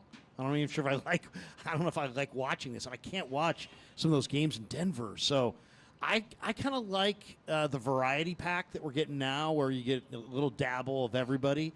But, in true division races, you don't really – I'd like to see more Giants-Dodgers, more Yankees-Red Sox. Sure. We've also lost something with the divisions. Like this is a gripe that I kind of had, and we were talking. Tim and I were yesterday on the show about if the Giants win 2 or 3 in this series, they're 5 back now. They'll be 4 back going into the break, and then you go, hey, 4 backs, like you can catch that. That's something on the table. Who knows where the Dodgers pitching goes the remainder of the season? What happens with the Giants lineup? Does it improve now that it's healthy and Devers is here? But what I said is, if you catch the Dodgers and win the division, is there any importance at all in winning the division if you're not absolutely a top 2 record? Because if you're the 3rd best division winner, you kind of break your neck just to get 2, maybe 3 home games in a wild card round. Like being the best wild card team or the worst wild card team ain't that much different than being the number 1 division winner. Yeah. Or number 3 division winner. So I'm like, what's the value in winning a division unless you're one of the top 2? And that's where the expanded postseason kind of gets me because you play 162 to win a division. And then you put no value on winning the division? Well, I would, there's a lot of different ways to look at this too. But to me, whether you win the division or the wild card, the vitally important thing is that you go into October really, really sharp and having played a bunch of close games. I mean, that's, I think, the one thing. If you just want to say, what's the advantage that the Giants get from the first half? They have played nearly 40 one-run games. Yeah. So every single night, they got to be perfect. And you start playing with that without a net like that, I think it sharpens it's like running with ankle weights. And so if they could get another bat, score a few more runs, maybe, get one more starter, maybe one more bullpen arm, I think they can get to the finish line with what they've got and maybe win. I'm kind of with you, but 3 deals feels like a lot. Well, I mean, I don't think they're looking major deals. Maybe one deal could have, solve 2 needs, but you have 3 needs, I think. You have right-handed outfield bat. I think some right-handed outfield bat who can play, right or center, has some speed or power, but can really be a good tough out against the Giants are not very good against left-handed pitching. Not at all, especially starters. They're like 12 over against righties. I think they're like 11 under against lefties, something like that. Those numbers may not be right on, but you know what I'm saying. Yes. A right-handed outfield bat, that could be Matos if he really rakes. I don't know who, you got to look internally first, but then you need one more starter unless Wisenhunt is just going to come up and blow doors off things, and he might be ready to. I mean, he's got a fantastic 2-pitch mix, but you never know. You never know. I mean, and then maybe one more. I mean, heck, if Boston wants to get rid of Devers, maybe Boston wants to get rid of Chapman. With Miller being, not 100%, I would love to see a Aroldis Chapman in orange and black. Boy, like Susan Slusser said to us the other day that Eric Miller could be out until mid to late August, and I thought, and even then, who knows with an elbow strain? I mean, and he was the only guy. He was vitally. He was a vital key cog, right? I mean, he's your only real power lefty who's not really just a lefty specialist. He can pitch against lefties, righties. So, yeah, I mean, Chapman, I don't know if you've watched Chapman in Boston, but he just absolutely looks on top of his Got him game. on a fantasy team. He's done pretty well. Oh, he's amazing. Nice out of the pen for me. So, there you go. In terms of where the Giants are now with their pitching, I mean, I can't do that much work for fantasy, man. I'm in one league where it's a weekly set it and forget it. Okay. It's nice. So on Sunday night or Monday morning, you wake up and you set it, and you can't adjust for the week, which sometimes will hose you. If a guy goes on the IL on like Tuesday, I'd rather have it that way. Yeah, but if a guy goes on the IL Tuesday, you're totally screwed. You're like, damn, dude, now I'm missing at bats all week for my second base spot.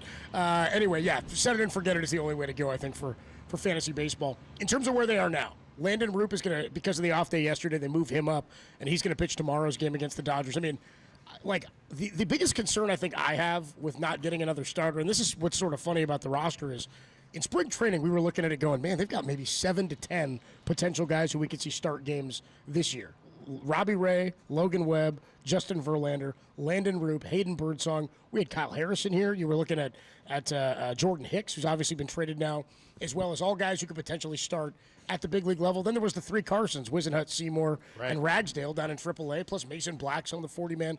I was thinking, boy, they've got so much depth. Now They still got all those guys. They still have a lot of those guys, but not all those guys are necessarily major league ready at this point. And Seymour got hit pretty hard the other day. Yeah, he did. I was kind of ready to see less, and I was glad they sent him out, dude. The Carson Wisenhunt thing is he's pitched okay, and he had early in the year was fantastic, but he's sort of hit a roadblock as well, and nobody's beaten the door down to get to the majors, which is kind of what Buster was promoting, is if you earn the right, we're going to give you a shot. We saw that with Harrison. We saw it with Birdsong. Landon Roop earned it out of camp. Now we're at a point where beyond, and we'll talk Verlander in just a minute, but beyond Landon Roop, how much confidence do you have in the back end of the rotation? Because part of it for me, Larry, is you're going to be asking guys like Birdsong and Roop to throw more pitches and innings than they've ever thrown in a professional career. Yeah. And what we've seen at times in the last week where, Birdsong looked really, really good. And then, all of a sudden he's got a fit of wildness. He has a hard time finding the strike zone. Roop the other day gave up the home run in Arizona, walked the next 2, little flare. Suddenly he's out of the game. I mean, that just blew up instantly. I did talk to Roop in spring training. I'll say this. He's a tough guy, man. Yeah. He is a tough kid from North Carolina. I think Marty told me he wrestled a bear one time. He wrestled a bear. He wrestled a bear. Put a bullet right Great in the job, back of his brother. head. The game was rained out caused by rain, and he wrestled a bear. He wrestles a bear 2 days before every start just to get his mind right. Marty and I will hook up Sunday for post game, by the way, dude, on that's YouTube. good. No, but I think Roop. I love Roop, but I do wonder. Young pitchers. How many innings can he throw? And then when they're fatigued, they usually lose command. When they lose command, they start blowing up early because they walk guys, and suddenly you're going to your pen in the 3rd inning 3 times a week, and then all of a sudden your strength becomes a weakness because now you're taxing your pen. So it's a real delicate balance. I'm not telling you anything you don't know, but I would say Severino from the A's would have been a nice idea if you could get him, but it seems like the A's, have this anti-Giant thought. I don't know if the A's are in the mindset to help the Giants. I don't know if they're in the mindset to help themselves. I don't know what their mindset is ever. I don't know if they're in the mindset. I don't know if they're in any leave it right there. They don't have a mindset. They don't have a plan at all. There's the Billy Bean, hope is not a strategy. I don't know, are they even doing that? Are they even hopeful at this point? What's funny to me, too, is like fans are, and I want to get your take on Verlander. Fans in general, I feel like, are very frustrated with him. I still don't believe he's thrown as badly as, and I don't think his numbers are indicative of how he's thrown this year. He's had one outing. It was the one in Sacramento against the A's where he's given up more than 3 earned since April 15th. He pitched great in the game the other day. They made 3 errors behind him, didn't walk anybody, struck out 7, was touching 97, and the curveball looked pretty good. But then I hear people say stuff like Severino or Alcantara are out there, and I go, these guys are throwing far worse than Justin Verlander's thrown, but they have more recent, I guess, great levels of success. So, I mean, do you want a Severino contract like that anyway with a guy who's not striking anybody out? He's getting hit really, really hard. He's giving up lots of home runs, and his ERA's in the 5.5s or something like that. It's so funny you mentioned Alcantara because somebody called me this morning and said the Dodgers are going to have Alcantara before the end of the weekend. For the end of the weekend, huh? Yeah.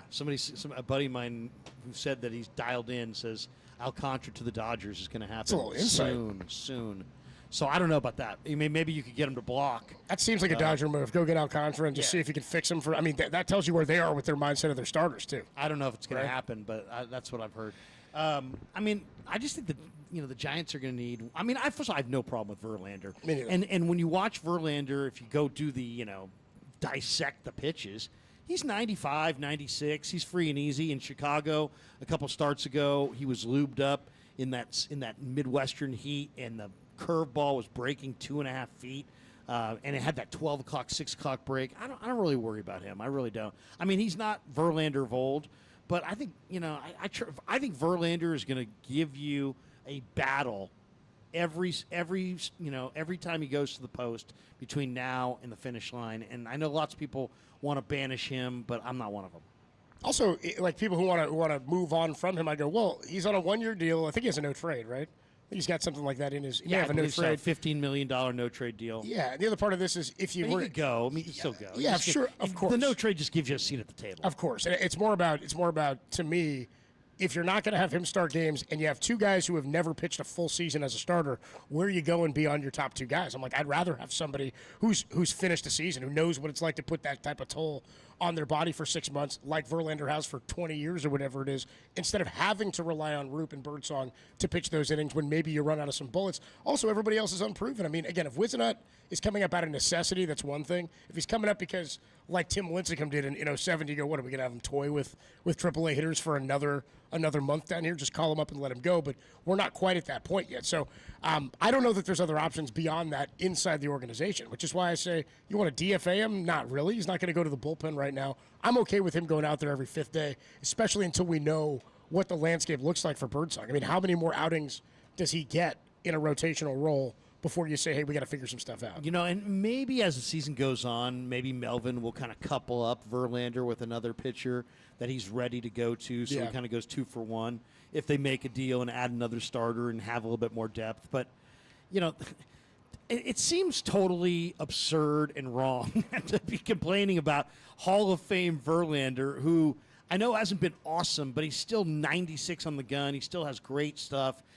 When you have a lineup that has like 5 guys on a regular basis hitting under 220.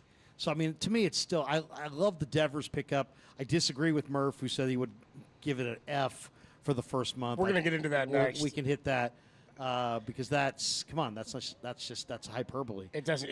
I think it's a little ridiculous. He said, I think part of his point was he's got a 0.0 WAR. I said, yeah, but if it's not negative, then how is it an F? You know what I mean? Because you can go negative on the WAR. What, by the way, my favorite WAR stat that I've seen. We all have a 0.0 WAR. Well, some of us are revving it lower than that. One of my favorite WAR stats I've seen in the last week or 2 weeks is Paul Skeens of the Pirates. Right. He has 4 wins on the season. His WAR is 4.8. Wow. He's worth 5 wins, but they can't even get him 5 wins, and that tells you how antiquatable some of the win stats are. Unless you're Verlander, then everybody says you stink if you don't have one. 808 KNBR is the number to call. 415-808-5627. Robbie Ray officially replaced on the National League All-Star team. We'll tell you about that. We got to get into some of the weak home run derby participants as well. Whoa. Not my favorite home run derby field. And where are you with Raphael Devers? We'll get your thoughts on that too. Devers, about a month in so far as a Giant, getting his first taste of the Giants-Dodger rivalry. Murph has him as an F. Doesn't like him so far.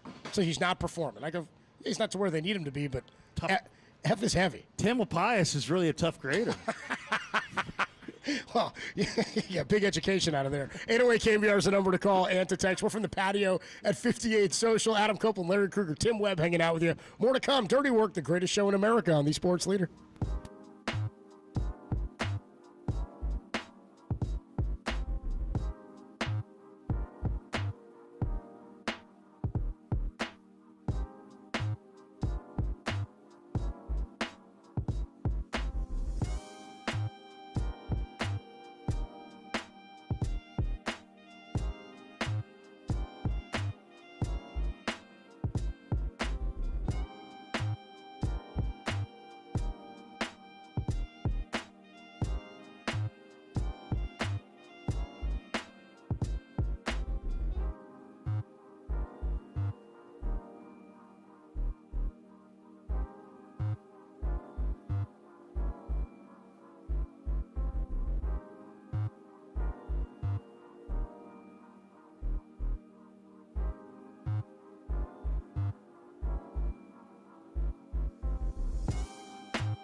Now back to Dirty Work with Copes and Depop on 104.5 FM and 680 AM, the Sports Leader. Adam Copeland, Larry Kruger with you. No Depop today. Derek out in Florida. Derek out in Florida visiting his Miami? mom. No, he's in, where does he go? Where does he go, Tim? Do you know? I mean, that could be very, very good or very, very bad. Vista. Yeah, Del Boca Vista. Del Boca Vista. And Boca Raton. Boca Raton, that's where he is. We were asking him if he's going to go to the Everglades and check out Alligator Alcatraz. But he said he's going to avoid it. You got to see it. You got to see the Traz. Have you ever had gator? It's pretty good. I have had gator in Florida. Really? Gator, yeah, gator bits or gator bites or whatever. Yeah, I had gator. I think I was with Andrew Stern. We had gator at Cochon in New Orleans before Niners Ravens. And it was good. It was good. It was like kind of like chicken nuggets. Yeah, it's kind of chicken nugget-like. Chewy. The one thing that gets me is when you're down there, and maybe this is the same. I haven't been to New Orleans, but in Florida, they've got, we're lucky in the Bay Area with our water, like tap water. Like you can get by with drinking tap. If you don't have like a filter on your water there, you get that sort of swampy, low tide smell. So like, dude, you'll get like a glass, you'll get like a awful. You get like a cocktail and there'll be ice in it. And you can tell if like the restaurant didn't have filtered water with their ice cubes because it'll kind of smell sort of like swampy when you're drinking your drink. Really? Dude, I was staying with a friend one time out there and turned the shower on, same thing. Shower kind of had like a swampy sort of smell to it. I'm like, I don't know if I can get down with this. It's a part of the country that when the weather warms up in the summer. I mean, it's humid in that part of the country in November, but man, July. I played 18 in New Orleans in July once, and I sweat. I had more sweat on me going from the first tee box or from the clubhouse to the first tee than I did playing 18 in California. It was ridiculous. Yeah, the humidity there is what gets you. I did that. I played 18 in Australia in the summertime and didn't sweat as much as I did in Florida, like at the driving range. You know what I mean? Like, can't get through a bucket of balls down there. And there's also we live in a very bug-free world out here on the West Coast. Oh yeah, we don't deal with that stuff. We don't deal with a lot of bugs. No. We're like in a bugless world. That's actually, it's a great point. I just my sister. We went and visited my sister out in Connecticut. Nice house, beautiful beach, but a lot of little bugs kind of biting you. You're a lot of beach bugs. That's not cicada country though, is it? I don't know. I mean, you're running into like Those the things make cicadas. noise. Dude, that's gonna make noise. You got like in New Orleans, they're running into like termite times of the year. Well, don't the cicadas like come out like once in a blue moon and then they in like mass and then they go back? Yeah, I think so. And they make tons of noise. It's like every 18 years they come from the ground, they make a ton of noise, and then they go away. Well, you guys remember Jabba Chamberlain when the Yankees were of course, playing? when they were covered in bugs. He was just covered in gnats. That was so weird. And people there, like, people are sitting there. If tonight, Giants-Dodgers, if suddenly 7 trillion gnats somehow come over the stadium, guess what? I'm leaving. Yeah. All right? You want to call me a soft fan? Call me a soft fan. But if 7 trillion gnats fly into my face tonight in the game, I'm going to walk back to my car. Does that make me a bad fan? No, because, like, that's different than, like, hey, the rain's coming in. I may hang around for a while for the delay and see if we get this game back on. Like, I'm not going to sit in discomfort because it's, at that point, too, you're not talking. going to ingest insects to see if Logan can get through 7. Yeah, you know what I mean? I don't know. For Sean Jelly, I will not ingest insects. Yeah, dude. I don't need Ryan Walker trying to hold the runner at second when I'm eating bugs. There's a lot. I will not do that through. for Tyler Fitzgerald. I think there's a lot I'd get through, but yeah, something like that, something with bugs. But you're right, we don't really deal with that here. I don't know why that happened to Jabba either. I love it.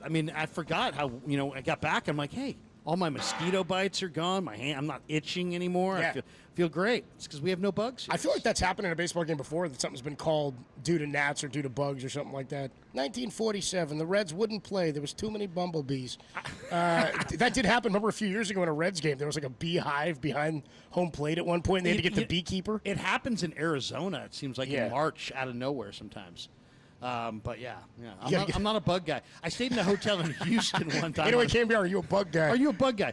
I stayed at a hotel on a scouting trip in Houston, right? Yeah. And I'm like, I get into the room and there's like 3 or 4 roaches on the wall. So I call down. I'm like, hey man, there's roaches on the wall in here. Oh, we're sorry, sir. We'll switch rooms. So switch the rooms. Yeah. Nice. And I'm thinking to myself, can't these roaches go from room to room? But whatever. So so they switch rooms, and after about a half hour, I see like 4 or 5 more of these roaches. So I'm like, are they little ones? No, they're big. They're big. They're like gross ones. As big as this mic cover. Like they fly. Huge. Oh. Like as big as your heel. Oh, that's disgusting. And so the guy's like, I'll send somebody up. Guy walks in. He's like, oh, sir, those aren't roaches. Those are water bugs. And I'm like, what? It's in the roach family. Yeah, it's a crunchy beetle. Does it matter if it's technically a roach or a water bug? If it's got a hard shell, it's more of an animal. It's got so hard-shelled water bugs are cool? I'm like, yeah. Anyway. Yeah, I don't. I'm not a bug guy. Basically, they live with water bugs. They live with a certain level of insects that we just don't hear. So you just went to sleep? You had to deal with it? Yeah. Oh, it was a nightmare. I was like, let me get out of here. A cockroach is one way to freak me out. I'm not into that. It was a 3-star. The recruit or the hotel? No, the hotel. Okay, I know. I won't name it. It was just 3-star. Krug scouting hotels like he does players. Yeah, he's a 3-star. It was a 3-star, dude. It was a double tree, but it was a 3-star. 808 KNBR. 3-star. 808 KNBR, the number to call. Beware of a 3-star. Are you a bug guy? 415 checks in says, I live in New Orleans. The air itself is swampy. Yeah. It's a great atmosphere to drink in, though. Let's be honest. Nothing. If somebody wants to have a couple drinks here, it's great. But in New Orleans, it's like it's calling your name. It's like Drink, please. Well, drink. it's one of the only cities where you can, open container, like Vegas. I mean, you can just cruise around drinking. It's an amazing party town. Or any street in North Beach is kind of the other way you can do that. 281 checks and says Sugarland Space Cowboys, formerly the Skeeters, the Mosquitoes, the Astros AAA team. He's talking about. I think that's where Derek grew up down in Sugarland, didn't he? Didn't he say he was a Sugarland Skeeters guy? He went and saw Tracy McGrady pitch at one point. He said when he was pitching for the Skeeters. I've given up trying to figure out where Derek grew up. Dude, Derek's it's bizarre. Derek has lived in like 7 different states in the continental U.S. And now his mom's in Florida. He didn't live there, but now he's there all the time. Grew up in Houston, spent time in Denver, partially in California. I think at one point he was in New York. Was he like a ward of the state or something? Or Indonesia? He told us at one point, Larry, he goes, at one point when I was a kid, we lived in Indonesia for a while. And I go, that's interesting. What are you talking about? You lived in Indonesia? He goes, yeah, I can't remember for what reason. I'll talk to my mom about it. He comes back from the trip from seeing his mom. She goes, we didn't live there. We just went on a trip there one time when you were a kid. Derek's like, I thought we were there for a few months or whatever. She goes, no, we went for a week. You haven't established roots enough for your kid when you take him on a vacation and they think they moved. Yeah, your kid definitely doesn't feel like he's got a place to go, if that's the thought. You know what I mean? Your kid may not be as secure as he needs to be if you go away for the weekend and he thinks you moved. We're gone, huh? We're leaving? Yeah. 408 checks in. So speaking of bugs, can you guys get the patio staff to stop playing musical chairs? I don't think they're playing musical chairs right now. They will be a little bit later, though. They always come out scraping these metal chairs on the ground. Hey, that's just part of it. That's just what happens when you're on the patio. Yeah, seriously. Well, you know what? They gave all their money to Johnny Cueto. They couldn't afford coasters.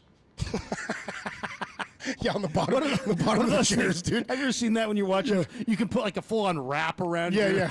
I mean, you got to be seriously anal if you're putting the wrap. The little rubber thing that goes around it, dude. The little condom for the leg of the chair, dude. 408 says I've slept in my car before because of bugs in a hotel room. I've never had it that bad. Oh yeah, I mean, I don't like. Okay, the worst is you go to sleep and all of a sudden you hear that in your ear, that kind of. And you're like, and then you turn on the light, you can't find it. You can't find the bug. Yeah. Where is the bug? Where's the bug? The mosquito. It's really some hissing around you. 808 KNBR, your worst bouts with bugs. How much would you sit through if you were at a ball game? We'll get back into what we talked about here. Your take on Raphael Devers in his first 3 to 4 weeks here. I mean, Murph gave him an F. That's a little bit too low for me. Marcus said that had a good point about that. He's like, everybody wants it to be now. Raphael Devers, one of the best hitters in all of baseball, was the leading vote getter in the American League for designated hitter. Right? And then he comes over here, and now he doesn't make the All-Star team because Shohei Ohtani's a DH, and Ryan O'Hearn had like 600,000 fewer votes, but he's going for the AL. We'll talk more about Raphael Devers. I miss Hicks. I just miss Hicks. What, Jordan Hicks? No, I'm just joking. Yeah, I was going to say, Boston's playing today. You can check him out. More to come here from the patio. Adam Copeland, Larry Kruger. Dirty Work rolls on the Sports Lead.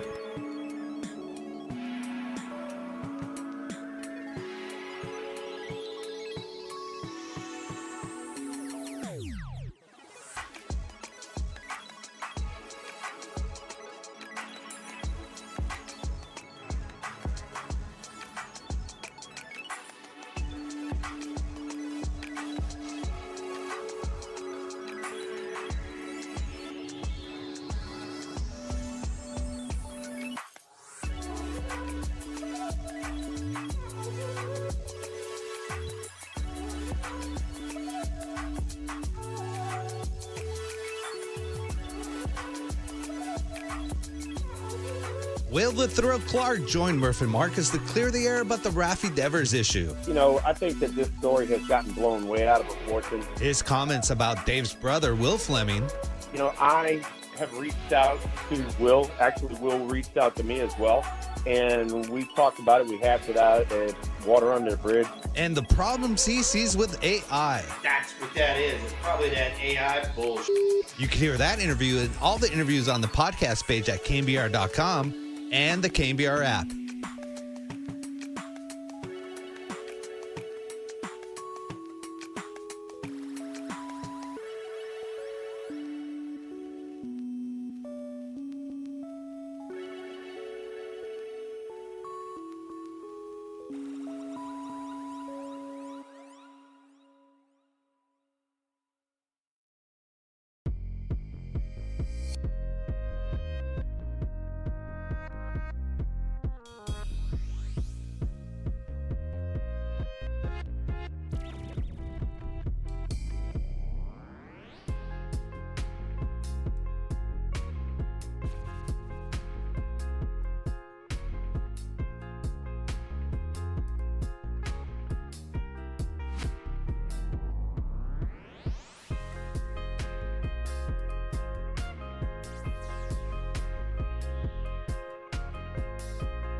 Now, back to dirty work.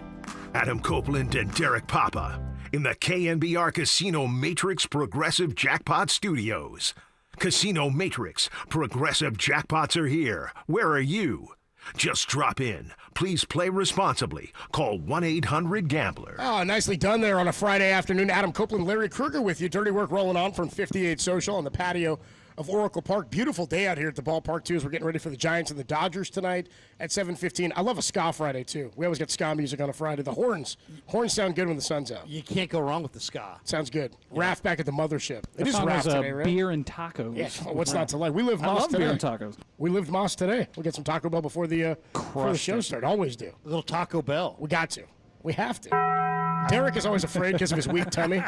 Derek's always lift nervous. day or whatever. Yeah, he's always like, it's a lift day, or he's afraid of his weak tummy not making it through the show after some Taco Bell. Best burrito in the city is not at Taco Bell. No, it's not. As much as we do love our friends, our sponsors over at Taco Bell, I would say. Where do you got? La Taqueria is up there. La Taqueria in the Mission. Oh, I thought you were talking about the one in what's it called, off 13. What's it called? West off Montclair. Oh, you're talking Highway 13. Highway 13. It's not. See, I don't. That's not my stomping grounds, Krug. You don't. I'm a 580, 880. That's a little far.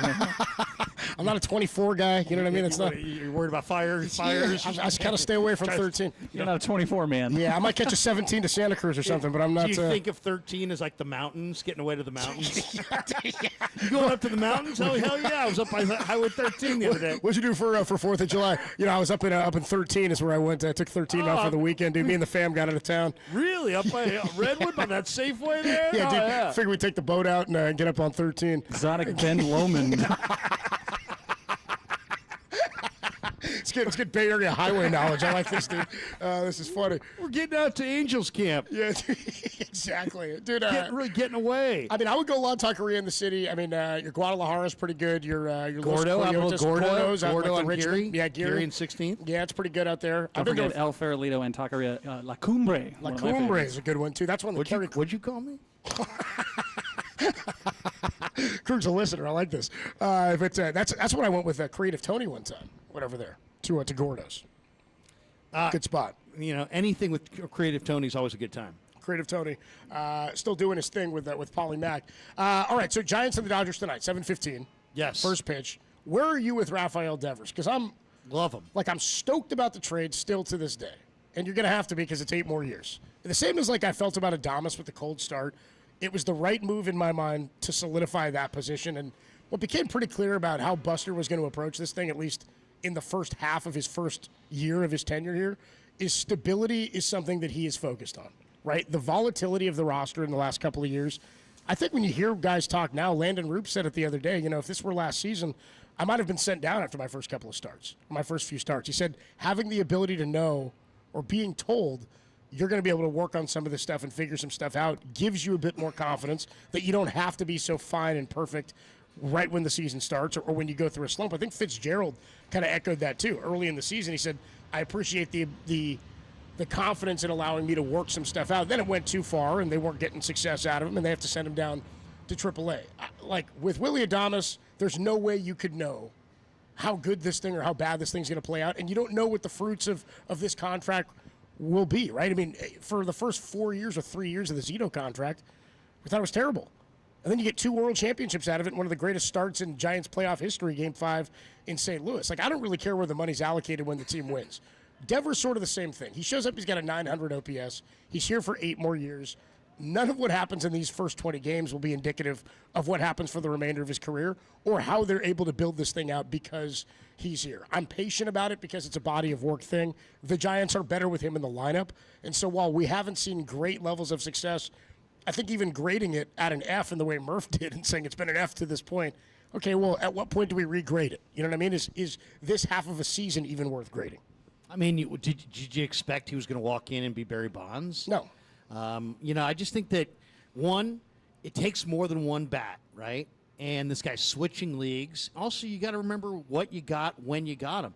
You got a guy who came over. I think he's His legs are not right. What has he got? A little bit of a groin or a hamstring? Groin and then a little bit of a back, I think this is too. So he's not quite moving the way he probably potentially could move on the base pass. And that makes it look, if you're seeing it, you're like, oh, he's not giving 100%. No, that's not true. He's actually playing every single game on his new team because he understands the need to justify the deal. This is a fantastic deal. You got one of the best young hitters in the game in the prime of his career. He signed. This is the player you cannot attract as a free agent. You can't seem to develop this player, so you're going to have to trade for him. But, the thought was you're going to have to trade an arm and a leg. Wisenhunt, Eldridge, 3 or 4 more other guys, and instead you got him for Hicks, who you were dying to get rid of, for Harrison, who's, God bless him, De La Salle kid. Yeah. I know a lot of people, that know him, but I think he's Kevin Rogers. Kevin Rogers was really good, but he was a 7th inning lefty reliever. That's what I think that kid is. Tibbs, I think, is going to be a good, corner outfielder, but I don't think he's a 30 home run guy.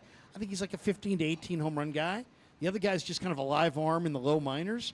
You got Raphael Devers at 28. Signed up long term for that. When you can't get this player in free agency, you've proven that's part of it. The Giants have proven they can't land this player. And let me just say this: everybody is a risk. Everybody's a risk. And you know who wasn't much of a risk on paper? Corbin Burns. And guess what? He's out for the year. He's out for the year, and the D-backs are out. Basically. I'd much rather invest big money in position players than pitchers that, I'm healthy, elbow twinge, I'll see you in 2027. It's like, and by the way, you're going to owe me $60 million between now and then. Yeah. And it's like, no. Develop your own pitching. If you got to make sizable financial investments or trade investments, trade for hitters. You don't develop middle of the order bats, so they got to come from somewhere. And the fact that Buster made this trade and it's think about it. Tibbs wasn't on the roster. The low A minor league guy wasn't on the roster.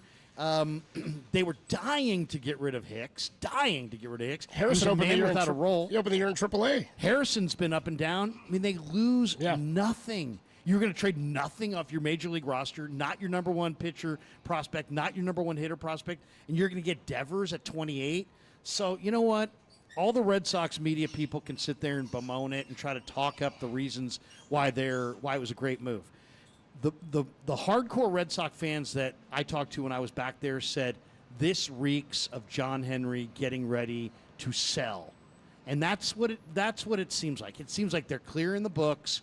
The Lakers just went for billions. All these teams are these monster growth. They've won their titles. They've made their money. Now, if they're going to realize the growth in their asset, they have to sell it to realize that and get that money to play with. And that's what they're going to do. I would say the Red Sox go up for sale within, 5 years. Well, and it's funny because I guess that means you just don't want to pay that contract to Devers. They'd already decided they weren't going to come to terms with Mookie Betts. They let him walk, which is crazy to me that there's nobody left from that World Series team on the Red Sox now. Was it 2018?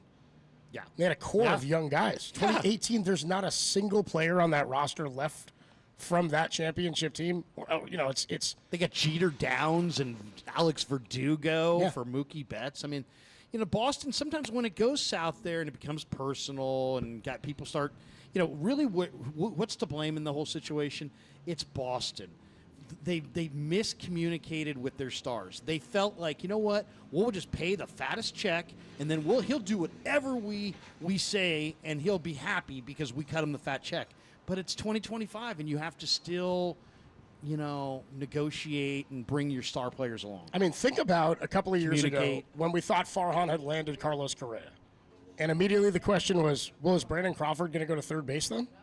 And remember, Crawford was like, he didn't really talk to me about it. I guess that means I'm playing third base if you're signing Carlos Correa. And I think that kind of rankled fans because Correa had been here. So I asked from the same perspective of Raphael Devers. If you're sitting there with your $300 million contract, that they didn't sign Xander Bogaerts. They didn't sign Mookie Betts. They've decided you're the guy of the future. You're the face of the franchise. You're the cornerstone piece that we're investing in. And then they go out and they go, well, but we're also going to give $40 million a year to Alex Bregman to go play third because you're not a plus defensive third baseman, and they didn't even ask him to play first then. They didn't say, hey, we'll probably have you DH and play first because they had Tristan Casas over there, right? Is he the guy who got hurt? Right, he got hurt early. Tore his ACL or whatever on that play at first base. So then after he goes down, they come back to Devers, and he goes, well, I thought you didn't want me in the field, which I don't know exactly what the conversation is there. But as a Giants fan, if you were rankled by potentially Carlos Correa being signed and no conversation with Crawford, it served to reason that the player himself is probably not real happy about it, which is a fracture of a communicative relationship, right? I mean, I think they stepped on their own tail in this situation. So why would, if not, then why would Devers be willing to do in San Francisco what he wasn't willing to do in Boston, a place where he had roots? He came up there. They won a championship there. It makes no sense. But to me, I just think that, you dig in. I think they also kind of, we're looking at him and maybe going, let's get out from underneath this investment, and we don't think this is going to wear well over time. And they probably got cold feet on the investment. They found a Giant team that was eager to add take a it middle all. of the order bat and take a big contract. And Giants have money. Giants have a lot of money. Okay, let me ask you this, because you said, one, he's a little banged up right now, and they've said that he's not going to play first till after the break. JT Snow was on with us the other day and said he actually doesn't know if he's going to do it at all. He goes, if you stay in the hunt, and defensively, Dominic Smith's been pretty damn good over there. I know he's a kind of a matchup guy right now based on when you play him. He says defensively, it might behoove you to not have him at first base if you're in the mix and you want to have your best defenders out there, because defense and pitching are such a crucial part of this thing that he said, I don't know how much they'll play him over there if it's not necessarily the best thing for the defensive side of the ball. Also, if you get a full offseason and him getting to work at first, it might change some stuff going into next year, and you can structure it differently. How long before you think we see him slide? Yeah. Does he slide before the month of July ends? We haven't seen him slide yet. Now, I don't know if that's injury or what, or if there's just not been a close play, but he's got a clean uni every game. Maybe a cautious base runner. Somebody said because he doesn't hustle. I said that is not about it. I think he hasn't had a close play yet, and he's also been a little banged up. I had a couple kids on my Little League team that didn't slide all year, and we're going into the last game, and I'm like, hey, man, if you haven't slid all year, I just want you to slide at some point in this game, all right? You were coaching this team? Yeah. Did they slide? Yeah, they slid. And I'm like, no. They told me they weren't afraid. I said, are you guys afraid to slide? Because if you're afraid to slide, let's go practice. Like, no, we're not afraid to slide. It just hasn't come up. I'm like, wow, you know what? I haven't had the chance yet Let's to be do aggressive. it. Let's be aggressive. Let's take an extra base. Just hit me with a nice pop-up slide on a stand-up triple. You're good with that. I don't need a close play. Hit me with a pop-up. That looks good. A little pop-up slide. Yeah, there you go. I don't need Devers on his belly. I just need a little, down by the shin. I just need a little clay down there, right below the knee. Speaking of Devers and how well he's done to this point, have you followed any of the Will Fleming, Will Clark drama in the last couple of days? Oh, yeah. So Will Clark went on with the morning show today with Murph and Marcus. We got some audio for you. Raph back at the mothership, I think he's got it loaded up for us. So it started with, I guess, Who started it? I don't know that anybody started it. It basically, the story is Will Clark was here for that Red Sox series. Went out. He was asked by Matt Williams and Bob Melvin to work with Devers at first. He was out there at first. Devers never came out, and he was telling the story on the Deuces Wild show with Eric Burns on the No Filter Network. He's just telling Burns about it, and I think he was more just like matter of fact about it. He didn't seem pissed off. No, I heard it. Yeah. I heard that, and Will was like, "Hey, he was Will. Devers, was supposed to meet me, and he wasn't there." And people came up to me and were like, "Will, we're sorry, we're sorry, was we're like, sorry." No, it's all right. And then Will did say at the end of that, that's fine because he didn't want him. He understood the media circus because you're doing it. Literally, you're working out at first base. You told the Red Sox you didn't want to play first base. It's kind of spitting in their face, yeah. They're right there, 40 feet away. They can heckle you and this and that. So he didn't want to do it, the awkwardness. Will understood, but he said, hey, next time I'm here, his ASS better be on the field. Yeah. Right? Yeah. And he kind of talked tough towards Devers in addition. But I thought, Will. That's Will. Will's being Will. Yeah, I didn't think it was that big of a deal. I didn't think Will was that upset. So then the reason it kind of blew up is Will Fleming, Dave Fleming's brother, who evidently, by the way, was introduced to Will Clark on the field like that same day or that weekend. I think Will had told Will Fleming about it. They'd had a conversation. Fleming goes on with WEEI. And the clip that we saw, I didn't see the full interview, the clip that was going viral was him saying, hey, they don't really know what they're getting in this guy because blah, blah, blah, and stood up Will Clark and so on and so forth. Then Will claps back yesterday, a couple of days ago. Well, he's back really hard. He's mother blanking Will Fleming, and he's like, you're biased on this, and you twisted my words. And I said, I think it's more of a social media fracas that kind of twisted it up, right? I don't think it was necessarily all on Will Fleming. Here's Will Clark this morning on the morning show with Murph and Marcus. He was asked to clear the air on Will Fleming and Raphael Devers. Here's about a minute 40 from Will Clark. Okay. The bottom line is, Rafi had come over. He had been there for a little while, and they had gone out and hit a lot of ground balls to him, stuff like that. He was pretty sore. And so that was on Friday night. And, he was trying to come out there and work out with me, and he was sore. And on top of that, it was an optional bat to stay. It wasn't even mandatory. It was optional. And so, I think that this story has gotten blown way out of proportion. I've said some stuff that I should not have said. And then also on top of that, the Boston Reporter, actually, Dave Fleming's brother, Will Fleming, said a few things as well. But the thing is, I have reached out to Will. Actually, Will reached out to me as well. And we talked about it. We hashed it out. It's water under the bridge. And it's going to be water under the bridge with me and Rafi. I'm going to be working with him. He plays my position. I got some info that he might need, when he steps on the first base over there. And, I'm a team guy. And, I told Bob Melvin this, I usually keep everything in-house. It stays in the locker room. And this, some sort of way or another, whether it was me or whether it was, Will Fleming got drug out in the press. And we are going to squash this right now. Raphael Devers and I are going to be fine moving forward. I don't have any problems with Rafi. I respect him a ton as a player. And like I said, he's making a transition. He's making a transition from third base over to first base, and we will be fine. There you go. By the way, we need Raph back at the studio to clip that line where he goes, I might have said some things that I shouldn't have said, just whatever that line was from Will. But, dude, Giants fans, I think, were initially upset, or the ones that were upset, their thought was, oh, man, he stood up Will Clark, and you don't disrespect Will Clark like that. And I said, let's pump the brakes a little bit. I don't think we all know the story and everything that happened behind it. And some of the details that have come out now are like Will said even when he initially told that story, Rafi wasn't out there. He wasn't even hitting on the field. He never came out. Now Will says it wasn't even an on-the-field hitting day. You know what I mean? So there's more things that have come out, but I don't think this was I think this is a non-story because Boston is still so miffed about how this thing ended up and how it went down. I mean, Allen Iverson checked in and said practice. We're talking about practice. No, but we're talking about practice. We're talking about grounders at first. We're talking about grounders at first. But I mean, Will's got to know. Hey, man, if you're going to be that opinionated and share that, you're Will. You know what I mean? Yeah. So there's some responsibility that comes with being Will. You got 22 hanging in the stadium over here. So it's like if you or I said it, it's one thing. If he said it, it's a totally different deal. So so I think that I think that's one of the lessons. As far as everybody just needs to just in time, right? It's not like all of a sudden they're going to make him JT Snow. Devers is not going to become JT Snow overnight. Nobody is, dude. Nobody is. So it's like it takes time, and he needs to work on it over time.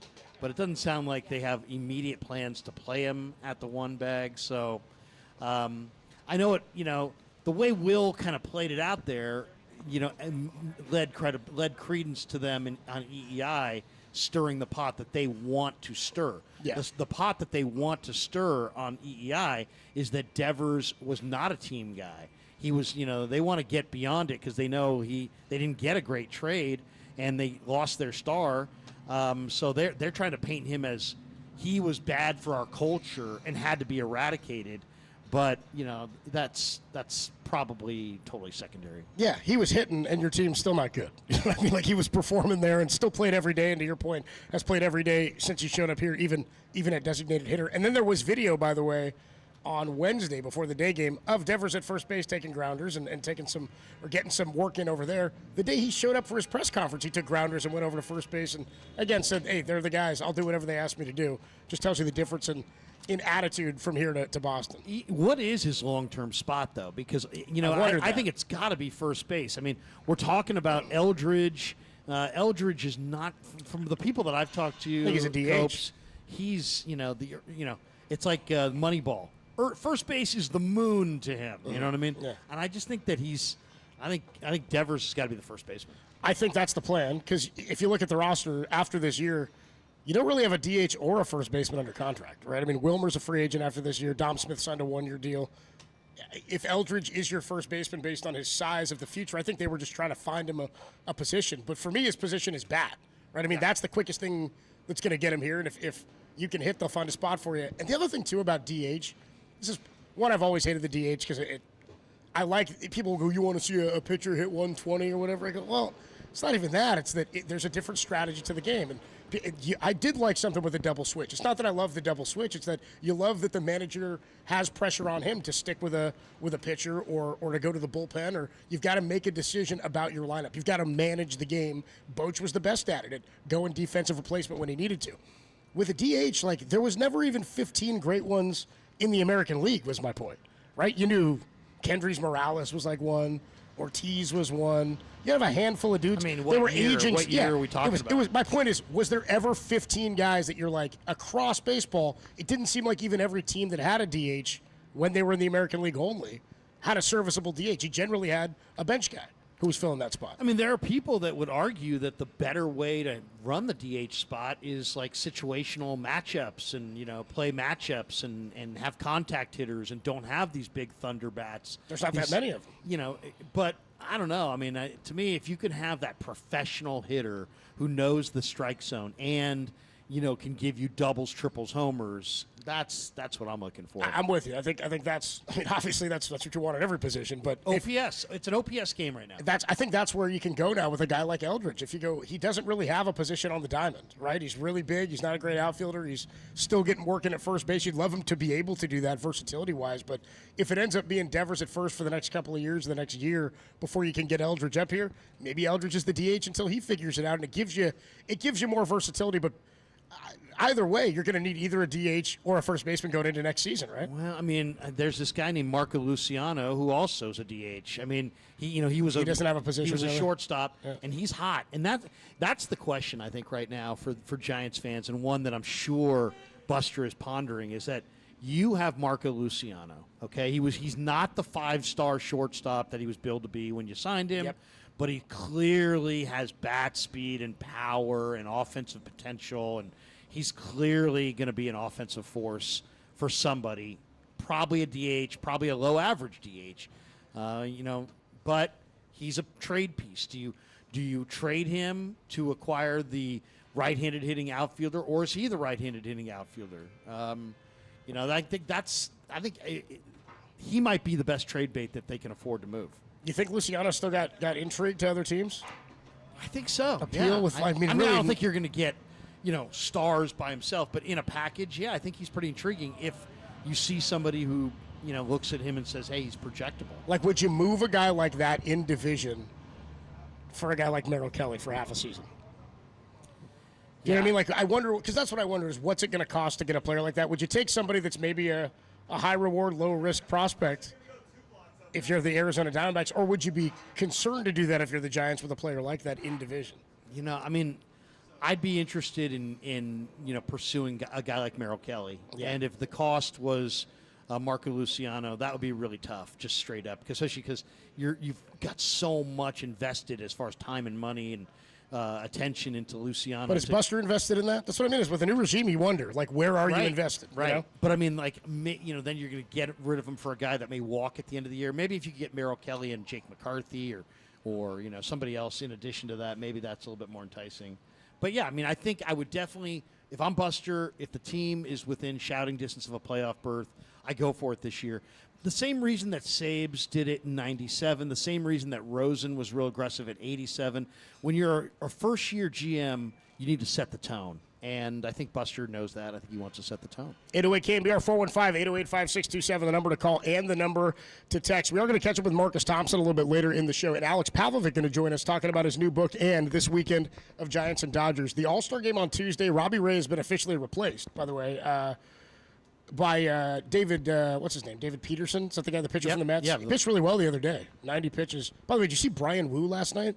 Had a no-hitter into the 8th inning against the Yankees. I saw that. And the Mariners lost the game 6-5 and 10. Unbelievable. Unreal loss for the Mariners last night. last night.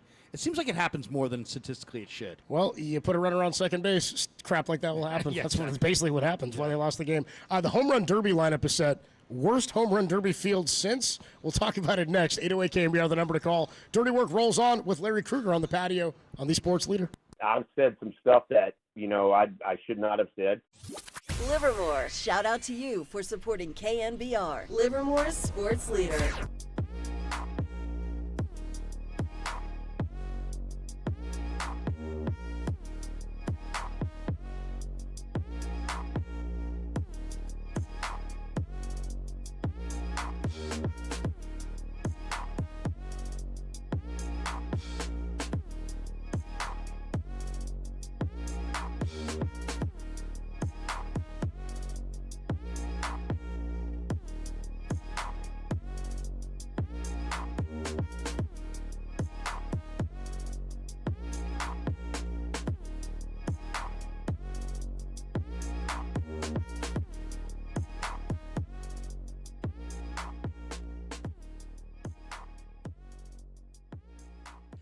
Giants baseball coming up on the leader.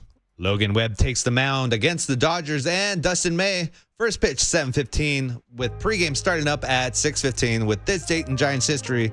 Around the Park with Krukow, the Bull Mail Show, and award-winning Diamond Notes. All coming up on KNBR, the leader.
Now, back to dirty work.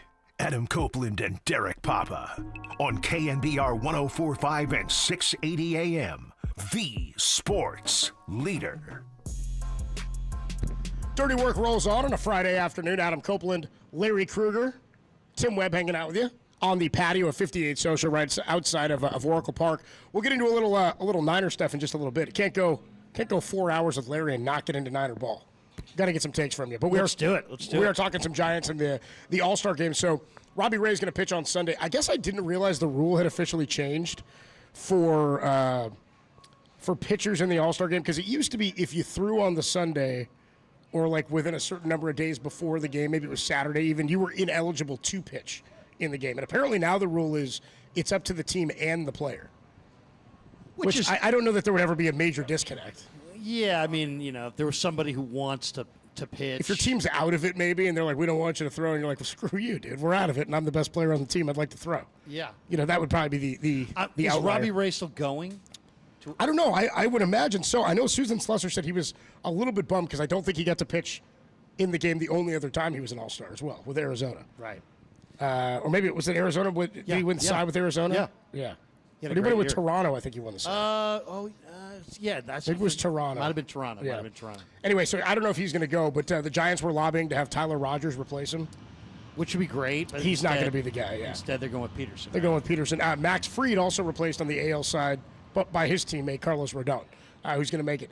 The home run derby, if you look at the field, I mean, has it become, feels to me like it's become more, like you said it during the break, sort of dunk contest-like, where, I mean, the dunk contest, the best dunker is not even a guy in the NBA, right? Mcclung is the dude holding it down. It's obviously... Which means it's a train wreck. Which means it's a train wreck. You're not getting your Dominics. You're not getting your Jordans. Hell, you're not even getting your Jay Riches at that point. It's guys who aren't all-stars who are competing in the dunk contest. The home run derby itself, like, I just looked at it. Of the top 16 or 17 home run hitters in all of baseball, 3 of the top 16 are in the derby.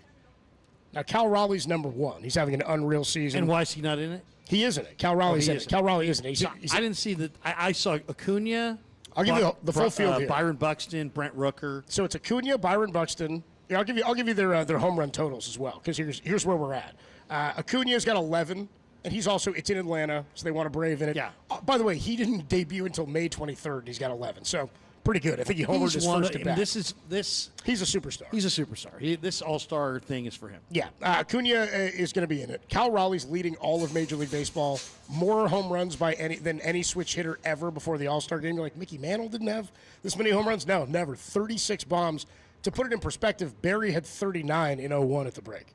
Did he? I thought 39. Didn't Reggie have 33 at the break one year? I thought it could have been. I think I want to say in '98, McGuire had 32 or something like that. And I think that Luis Gonzalez also had like 32 or 33 in 2001 at the break. I mean, guys it was insane what they were putting up. So 36 for Raleigh right now. And by the way, he's like a top 2 or 3 defensive catcher in all of baseball. He's phenomenal. He plays every day. Yeah, great young player. Too. They love him. I think he's the only catcher in the last 3 years to have a 30-homer season, and he's done it three years in a row. Byron Buxton's got 20.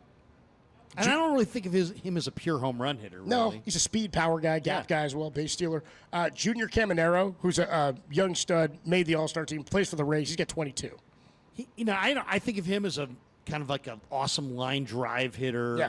I mean, you'd have to go old school to find a comparison, but he has got a long, flat swing, really good line drive hitter. I'm into this guy, James Wood from Washington, the Nationals. He's a slugger, and he's having a really good season, starting in left field, I think, for the National League All-Star team. He could, if he gets in his happy zone, I could see him putting a bunch over. And he's got 24 right now. Now's where it gets a little bit funky.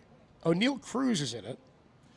O'Neal Cruz. That's not really where I love to see him. I mean, I love to see him in the field, but he's an exciting player. Oh my God! I don't think of him as the velo off the bat, or the exit velocity off the bat is extraordinary. He's just got crazy talent. I read an article last week or 2 weeks ago saying that the Pirates may back up the truck and that he may be one of the guys that gets traded. To me, I thought that was the unthinkable. I thought he was. I mean, he's got MVP tools, but his dedication I don't know is quite there. Yeah, they've moved his position as well. He was a shortstop, now he's a center fielder. But he's got a howitzer. I mean, the guy's got one of the greatest arms I've ever seen. Yeah, I think he holds all StatCast records for plays like on the diamond in terms of velocity out of his hand, velocity off the bat. He's a phenom. I mean, he's on pace to strike out 200 times. Yeah. So that there's a huge holes in his game, but I would love to have him on the team because I would love to watch that kid every night. And then the last two are Jazz Chisholm and Brent Rooker. Friend of the show, Brent Rooker. From the A's, 19 homers for Rooker, 17 for Chisholm. The one that makes me laugh is, dude, Chisholm is on Aaron Judge's team, and he's the one in the Derby? I'm like, what Jazz Chisholm I'm like, what are we doing? Is a speedster. The fact that he's got a little bit of an uppercut and he plays in the in the Bronx, he plays in the the Yankee Stadium is an enigma because it is one of the biggest. It's one of the biggest stadiums, but it's one of the smallest yards. You know what I mean? It's a gigantic stadium, but the park plays to right field like a bandbox. So I mean, he's got 17 home runs at the break. He's got Jazz Chisholm. That's amazing. I mean, and he's in the Derby. So, I mean, the field, listen to the names that aren't in it. Like Judge, who's got 34. Shohei Ohtani's got 31. I mean, baseball, you got to put more pressure on Ohtani for this stuff in my mind. You know what I mean? Like, has he done the Derby before? Yeah, I'm sure he did. Did he do it a couple of years ago? I can't remember if he's done it or not. I'm not sure if he has. Where's Alonso? Or if anybody would want him. Alonso's Mr. Derby. Dude, what about some of the other big names of this season? I mean, Pete Alonso would be a great one. Hell, we just saw one. Kyle Schwarber is a dude I want to see in the Derby. Schwarber should be in the Derby every year. Schwarber's got 29. Eugenio Suarez from Arizona even has 29. How about Pete Crow Armstrong, one of the best stories in baseball this year? Yeah. 25 steals, 25 homers. Only two other guys in history have done that before the All-Star Plus, break. he's got this wrist strength, and he can just yank stuff. Pete Crow Armstrong is really fun. He's fantastic. Seiya Suzuki's having a great year. Then you got to go down to guys like, Riley Green, the best power hitter on the Detroit Tigers. One of them, he's got 22 on the season. Alonso's got 21. He's somebody I'd want to see. I wouldn't mind seeing the kid from Rosa, Torkelson.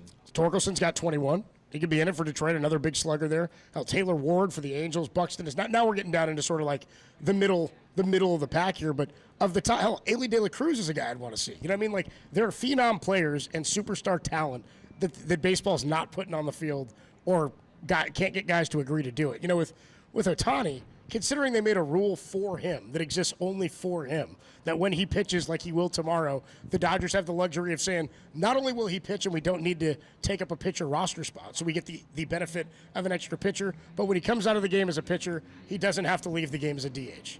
That's a rule that I've despised, because if it affected anybody else, and they're not doing it so that they can create more Shohei Ohtanis, they're doing it so that Ohtani stays on the field at all times, which is a little bit ridiculous because it's not the NFL. The games aren't nationally televised. Who are you doing it for, other than just his legacy? Or for the Dodgers and the Angels? You know, I hate rules that are with one player in mind. It's ridiculous. I will say this about Home Run Derby: can everybody just slow down? It's like, do you remember Home Run Derby when the beginning of it on ESPN? It was Boomer with his back. We don't ever get to the gone before the next. The balls don't land. Yeah, we don't ever get to see the ball land. Are we that? Worn out by Home Run Derby that we don't even have the attention span to watch the Titanic home run land? Well, here's the thing: is the player is supposed to wait. Like, the pitcher's supposed to wait to throw it until the ball lands, but because they're on a clock. And it's not like the clock stops when the ball's in the air. You don't benefit, I feel like, as a hitter from hitting big towering home runs. You benefit from hitting like laser line drive home runs, but that sort of defeats the purpose. I mean, I do like the format, but to your point, it's happening at a rate where the camera can't keep up even with how quickly they're getting the swings off. We're not. It could be the most epic home run of all time, but we're on to the next pitch. Yeah, and the next pitch, and the next pitch. The other thing is, I'd love it if they could somehow figure out a way to go back to wearing their uniforms. Dude, in the game itself, if you want to do these, I want to see this. I want to be able to see if there's like 5 Astros on the field at one time. It looks sick. I want to be able to see it instead of just like some drab Astros patch on the shoulder. And you can still sell. I mean, we all know that this is all for selling of jerseys, right? It's all for merch. Sell your jersey. You can still make them all wear it during the Derby, during the Futures game, during the Fan Fest stuff. Do all that crap the day before. Day of, even if you want to make them wear an All-Star hat, I want guys in their uniforms on the field. It's the coolest looking thing. It used to even look cool in the NBA All-Star game when like you get everybody in white, but then there'd be a Laker out there in yellow, but you knew he was on that in that unit. Like I love that stuff. I guess with that, basketball's you could a little say, different. Okay, and some teams wear they wear maybe a color uniform at home. Certain teams so they wear white on the road. But either way. Baseball doesn't matter. Basketball. Uniforms for baseball, don't. Yeah. I mean, that was the excitement as a kid. Was I get to see Chili Davis or Jack Clark or one of these guys in a Giants uniform on the field with all the greatest players in the game. Yeah, I mean, I was talking to Richie yesterday. Richard really was on with us. That was my favorite thing in 01 when not only was Barry in it, but the starting middle infield was Richie and Jeff Kent. I was like, how cool is that? Get the two guys out there, and you got Chipper Jones out there and all these other studs, but it was awesome. I've only been to one All-Star game, and that was one of the coolest things. I think they were still wearing their uniforms. 2012. How about this? If you want to do a special one, how about put them all in a retro uni? So then you have the stars of today wearing the retro uni. That they want to pick an old Pirates uni, great, and they can choose whatever era uni they want. That would be kind of cool. What era would you choose for some of these teams that have been quite a bit different through the years? So I think it'll be neat. The lame thing they're doing in the Derby this time is because it's in Atlanta, so they got to pay homage to Hank Aaron. They always do that. Pay homage to your legends when it's in your town. Yeah, but on the day of the Derby, they're gonna. Which is 7/14. They're going to have all the National League players are wearing number 44, and then all the American League players are wearing number 3 to honor Babe Ruth. So number 3 for Ruth and number 44 for Hank Aaron because 7/14 to 7/15 is the day of the game. Of course, he passed him with number 7/15. It's a little bit of a stretch, a little corny, I think, but I'm like, just honor him. We don't have to have all the players wear number 44. They all know Hank Aaron's one of the greatest sluggers, and we've now diminished. And what do we talk? What does that say about Bonds? That's what I mean. Is nothing. Well, it's not here. Yeah, you're honoring Ruth and Aaron, but not. I Barry. don't remember anybody offering any refunds to any of the fans. I don't remember MLB saying that any of those homers weren't legitimate. Yeah, we didn't Reggie Bush it and take back the Heisman. It's like so we're just going to pretend that Barry didn't exist forever. Didn't hit 762. I was here. I saw it. You tell me 756 was. I mean, it's Mike Bassick felt it. You know what I mean? If you really think about it, it's absolutely criminal. I understand. We all understand the whole history of the whole thing. But there was something whether you love Barry Bonds, hate Barry Bonds, there was something very special about Barry Bonds' talent and that he was not created in a lab and he wasn't the product of Victor Conti. And somehow that all gets lost in the mix. It's so unfortunate. It's alarming that there's no recognition of it. And unlike Pete Rose, who was actually banned from the game, there's been no punishment from baseball to Bonds. They've just decided we want nothing to do with the steroid era, except for putting in guys like Pudge and Bud presided over the era. And Piazza. Put them in. Yeah. You want to put on Bonds, Clemens? Hell no. Keep those guys out. Unbelievable. 7 MVPs, 7 Cy Youngs. Used car salesman in. Special once-in-a-lifetime talents out. Oh, man. He's just lucky GW didn't get a shot. You know what I mean? Should have been GW. Adam Copeland, Larry Kruger with you from the patio. 58 Social, Giants and the Dodgers tonight. First time the Dodgers have come to town in July. July 11th, the first time we'll see him for a 3-game series. Speaking of Barry Bonds, how about this? When we come on back, Bonds sat down with Kipe. Nice. And talked about a wide-ranging conversation about his career and what's going on with the current Giants roster. We'll hear a bunch from Barry Bonds. This video is up to 25-minute and 25-second video, all available right now on the Giants YouTube page. Bonds on the current state of the Giants. We'll do it next. Dirty Work rolls on the Sports Leader.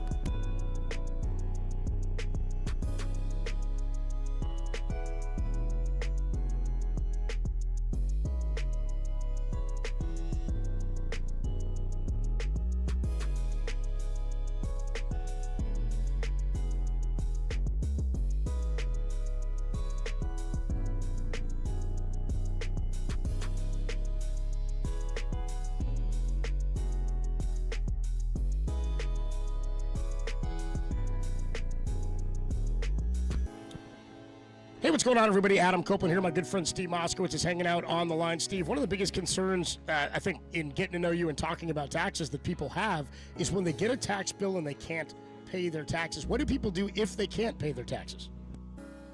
They should call us instead of doing what I call making themselves crazy, where here it is, it's Friday afternoon. Instead of looking forward to a nice weekend, they're sweating Is the IRS going to clean up my bank account? Is the IRS agent going to come knocking on my door? Is it going to ruin my life, my business, marriage, the whole works? It doesn't have to be. There's so many good solutions. We'll explain them all to you. We have a free consultation. We've been doing this for years and years. We're familiar with all of this. And, a lot of times people don't even owe the taxes, especially if you haven't filed the returns. The government makes up punishment returns. They're called SFRs, substitute for returns. A lot of times they're way more than you really owe. We can get those canceled. And then we want to make a deal for you, a good deal. So the bottom line is you live a normal life. Let us handle this and just go ahead and enjoy your life. The only thing you have to do is call for your free consultation and say, hey, Steve, take care of me. Steve Moskowitz can help. Give him a call. 1-888-TAX-DEAL, or you can find him online at moskowitzllp.com.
You found Dirty Work with Adam Copeland and Derek Papa, where no job is too dirty, on KNBR, the sports leader. A little Ska Friday for you. As I'm Adam Copeland, sitting next to Larry Kruger with you on the patio at 58 Social. How many shows do you think you've done from this building, Larry, in your like 7 or 8 stints at KNBR? Wow, yeah. Still to come stint 9, I would say, well, I did post-game Giants, post-game Sports Phone 680. I was grinding those, dude. 2000, 2001, 2002, 2003, 2004. That was right in the heart of my 2005 until August. Were you Hero 3 the night that 2005 till August? Thank you. So that's 6 years. Things went downhill then too for a lot of things going around here. It was a rough patch. But yeah, so that was 6 seasons. So figure all those night games. At least 30, 40 a year every year. Gary and I did so many shows between 10, 12, and 14 here on the patio. Yeah. That was some of my greatest memories. Is Gary was hilarious on the patio. Oh, just come up here and talk. Because he'd just see you. Somebody and would be have. on. It's like, Gary, that person, really doesn't have a lot to add to the show. Yeah, if you walked by Gary and you caught his eye, you were doing something. You were on air. You're on the show. Yeah, I remember one time I filled in with Gary because you were off, dude. And I used to be around the board for Murph and Mac. And, I'm getting there at 3:30 in the morning. I do my hour. I'm on with them, and then Gary would roll in, and then sometimes you'd be off, and he'd be like, "Why don't you sit with me for a little while?" And then Hey, young man, why don't you sit with me? And I go, Gary, I've been here all day. I know you just got here. I've been here since 3. Yeah, I'm ready to go home. So I'd sit with him sometimes because what are you going to say no to Gary? You want you to sit down and talk with him? So of course not. Sit with him for like a half hour, 45 minutes. We'd go to commercial break, and one time he goes, "They're paying you, right?" And I go, yeah, Gary, I work here, man. They're paying you. I'm not an intern, dude. No, I just volunteered. They're paying you, right? I was like, yeah, man, I work here, bro. Gary's a riot.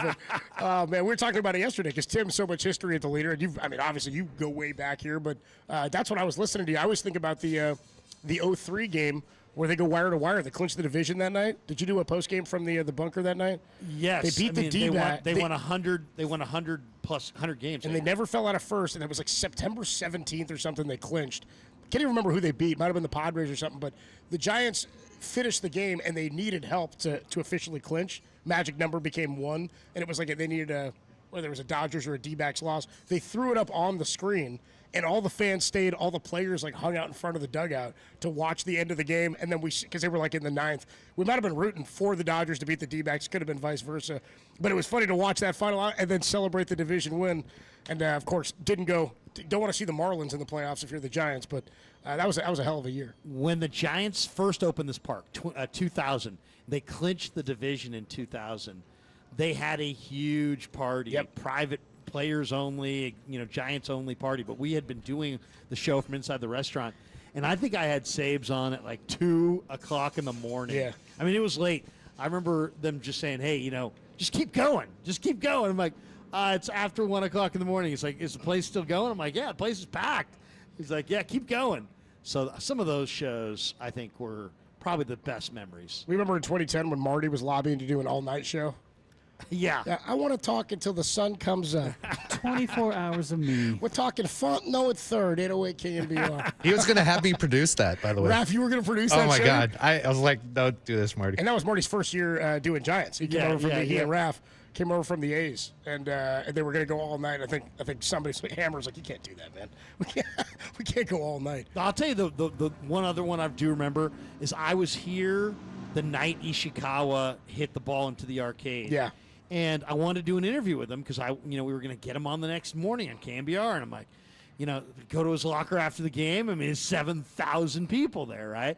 I'll go interview other guys. I come back a half hour later, there's like 2,000 people there. Come back an hour later. Literally, it was like 4 hours after the game, and he's finally standing at his locker alone. And I walked up to him. I'm like, "Hey, man, I know you've answered a million questions, but can we do a live one for KNBR tomorrow?" And he did it. Yeah, hell yeah. I mean, that's where Ishikawa, it was his greatest moment, so I'm sure he could have talked all night, but man, it was. I was really happy that we got him that night. Special moment. The patio opens, or the restaurant opens, I think in about 45 minutes or so here at 58 Social. I want to get to some of this Bond sound. We'll take a quick break. We'll reset here, and we'll come on back. Barry he did talk a lot, like a wide-ranging conversation. He said Giants have a lot of baseball players in the organization that can give players the truth, and he thinks he's one of those guys. He can tell them the truth. And I've already seen conversations with him and Devers. We've seen him hanging around the cage talking to guys like Tyler Fitzgerald. And I always wonder what when it comes to hitting, Barry Bonds is a savant. Like, say what you want about his attitude, the career, whatever you think happened or did not happen. The guy understands hitting, and if they're, as good pure as genius. He's a pure genius when it comes to hitting, and if you could pick anybody's brain, that's the guy you want to do it with. We'll hear from Barry Bonds on a whole bunch of stuff. Also on 756, he was relieved that it finally had come to an end when he finally hit it. I mean, you had Pedro Gomez, rest his soul, following Barry around the country waiting for him to hit that thing. So we come on back, a little bit of Bonds on Dodger weekend here. Final series before the All-Star game. Barry Bonds with Dwayne Kuiper. We'll play that for you next. Dirty Work rolls on. Greatest show in America on the Sports Leader.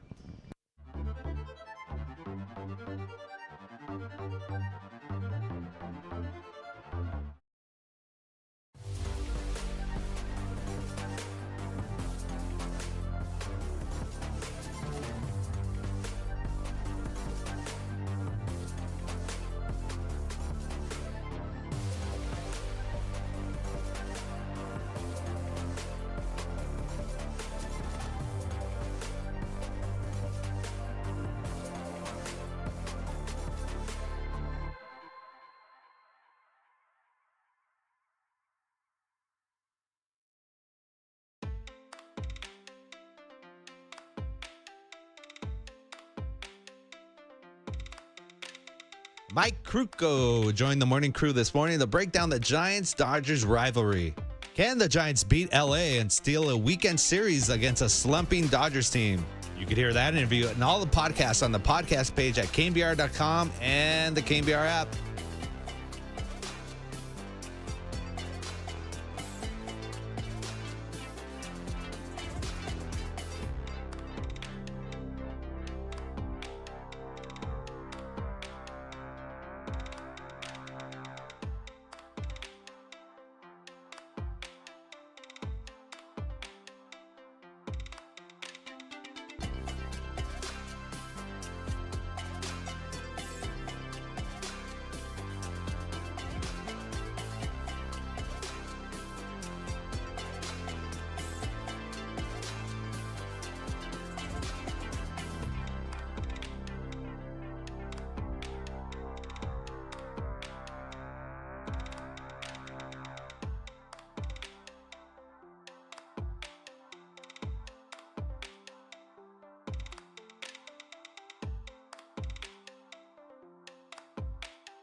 Now back to dirty work. Adam Copeland and Derek Papa in the KNBR Casino Matrix Progressive Jackpot Studios. Casino Matrix Progressive Jackpots are here. Where are you? Just drop in. Please play responsibly. Call 1-800-GAMBLER. I'm telling you, man, you can never go wrong with ska, but when it's sunny out in the summertime, and dude, and you got a beer in your hand, how about this? Blind Pig was just delivered to me. Is that where you're going? I'm going with the KSA here. Cheers, brother. There you go.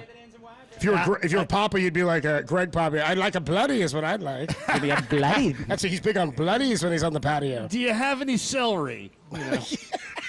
You have a stalk of celery you can throw in there. I get the bloodies for the salad that comes inside. I mean, that is literally the last drink I want to drink.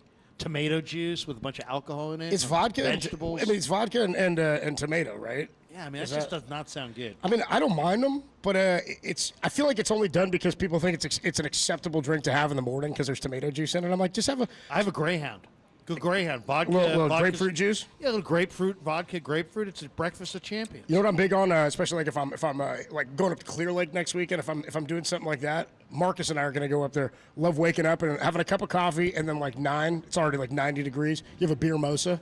Little beer with some orange juice in it. That's the way to go. I I'll like keep you little, hydrated. you know, I went somewhere. They said they offered bottomless mimosas. And that you want to get your day going right. Bottomless mimosas. Challenge accepted, right? It's a lot of Does of Marcus sugar, talk though. a lot of Yankees though? Because I can only take so much Yankees. Another thing is Marcus has grown up a Yankee fan. And he was a diehard Yankees, and he does have his Yankee knowledge. I mean, he's a good ball. I'm a ball guy. He's also got big Giants affinity. He's a good ball. Okay, like he's here so it's so not, much.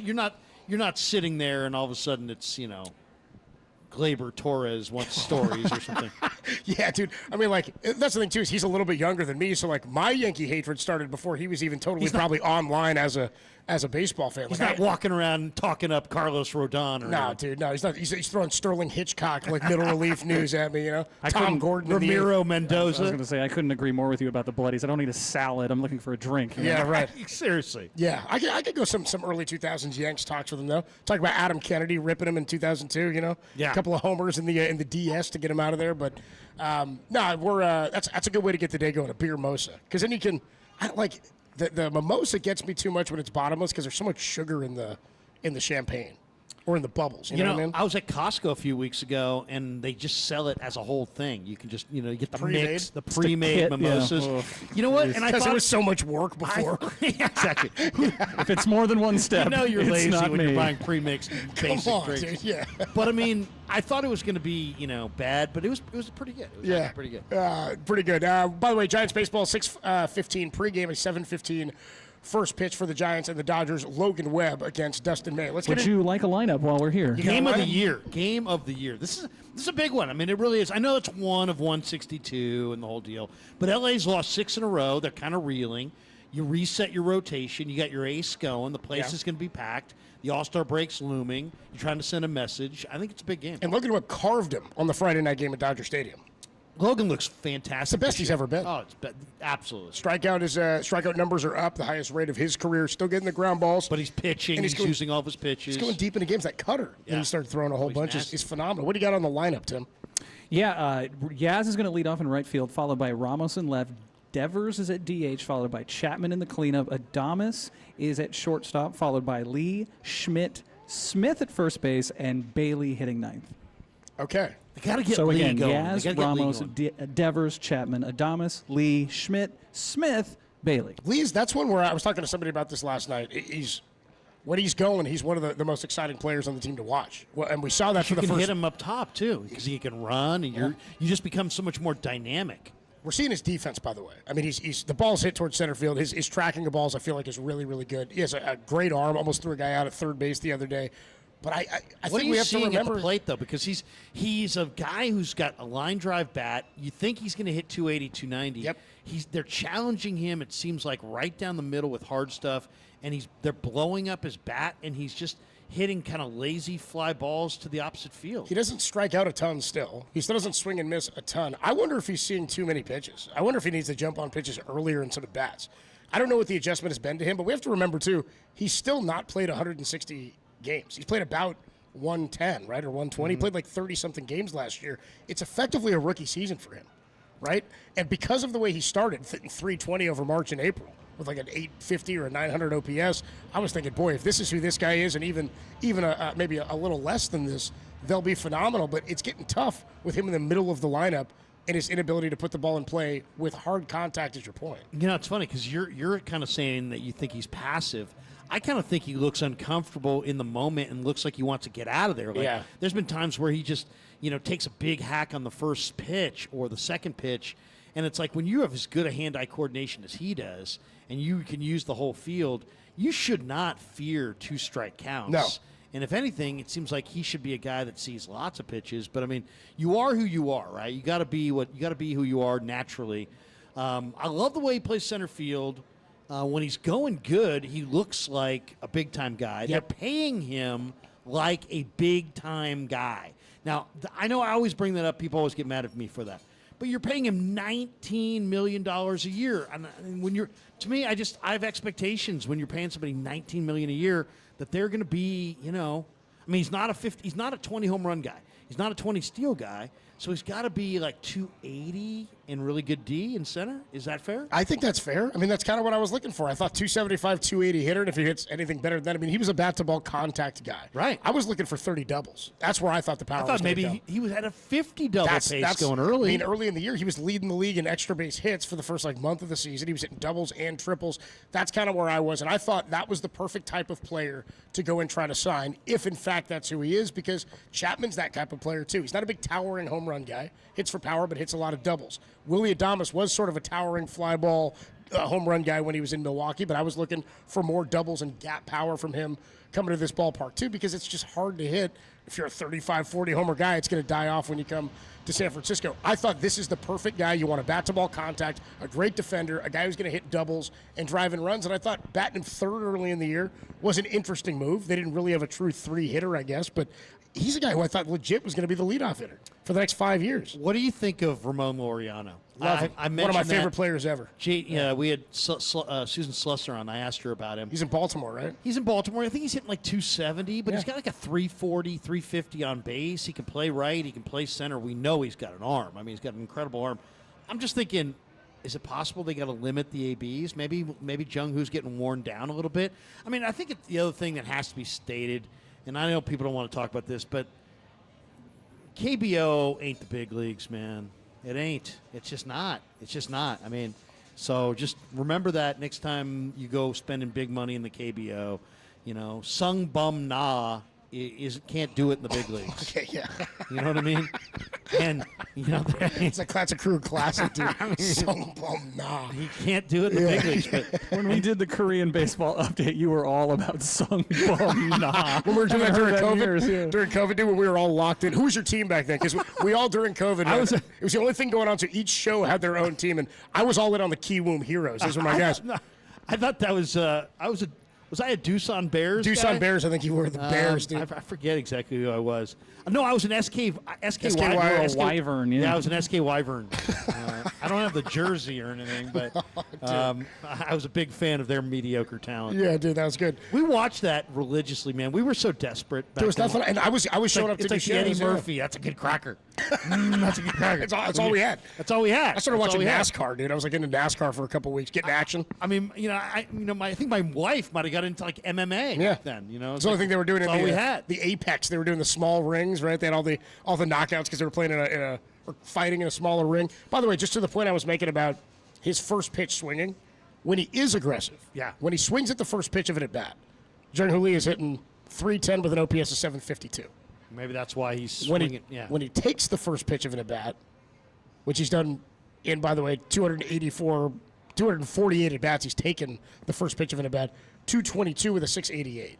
So I'm wondering if you're saying maybe I think he needs to jump on some stuff early. I'm saying I think he's being too passive. Yeah, you might and be he's right. not swinging enough. I think he those needs numbers to be more, back that up. Yeah, I think he needs to be more aggressive and swing at pitches early in the count because I feel like he gets up there and he's immediately 0-1. Where are you pulling that, by the way? I heard Murph quoting Logan Webb's Savant page the other day. I'm like, what? I just went straight Baseball Reference splits here. Is where I walked away and Murph's is talking change-up rate. Yeah. I mean, what happened? What happened? His kid's probably into it. You know what I mean? All of a sudden, we're talking slider tilt. He's talking pitch shape. Yeah, right. Because remember, that was the whole thing with Kapler. He came in with all this new terminology that nobody'd heard, which I always think about that, like post championship and post 2016 run. What happened? Did Tim have the wrong beer? Freshening up my beer, or did Larry drink part of Tim's beer? Did you have a wrong beer? What happened? So I drank the beer that was in front of me.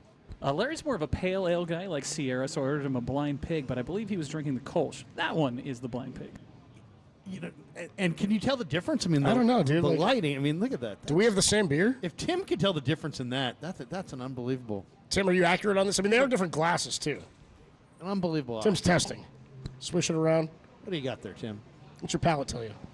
We can discuss in the commercial break. How about that? Nah, I don't think Tim has any idea what's going on. I think Tim's it's a like, problem I here. just took Kruger's beer and I just sipped off it. Now I realized that he was drinking the right beer. As long as it's not a freaking Bloody Mary, I'm fine. Well, this is like last time we were on the patio. Should I just throw this down? Because I'm here to. You're here to sleep. You're here all night with me. I'm We're here hanging all night. Yeah, I'm you here can all night. slam I got my kids coming later.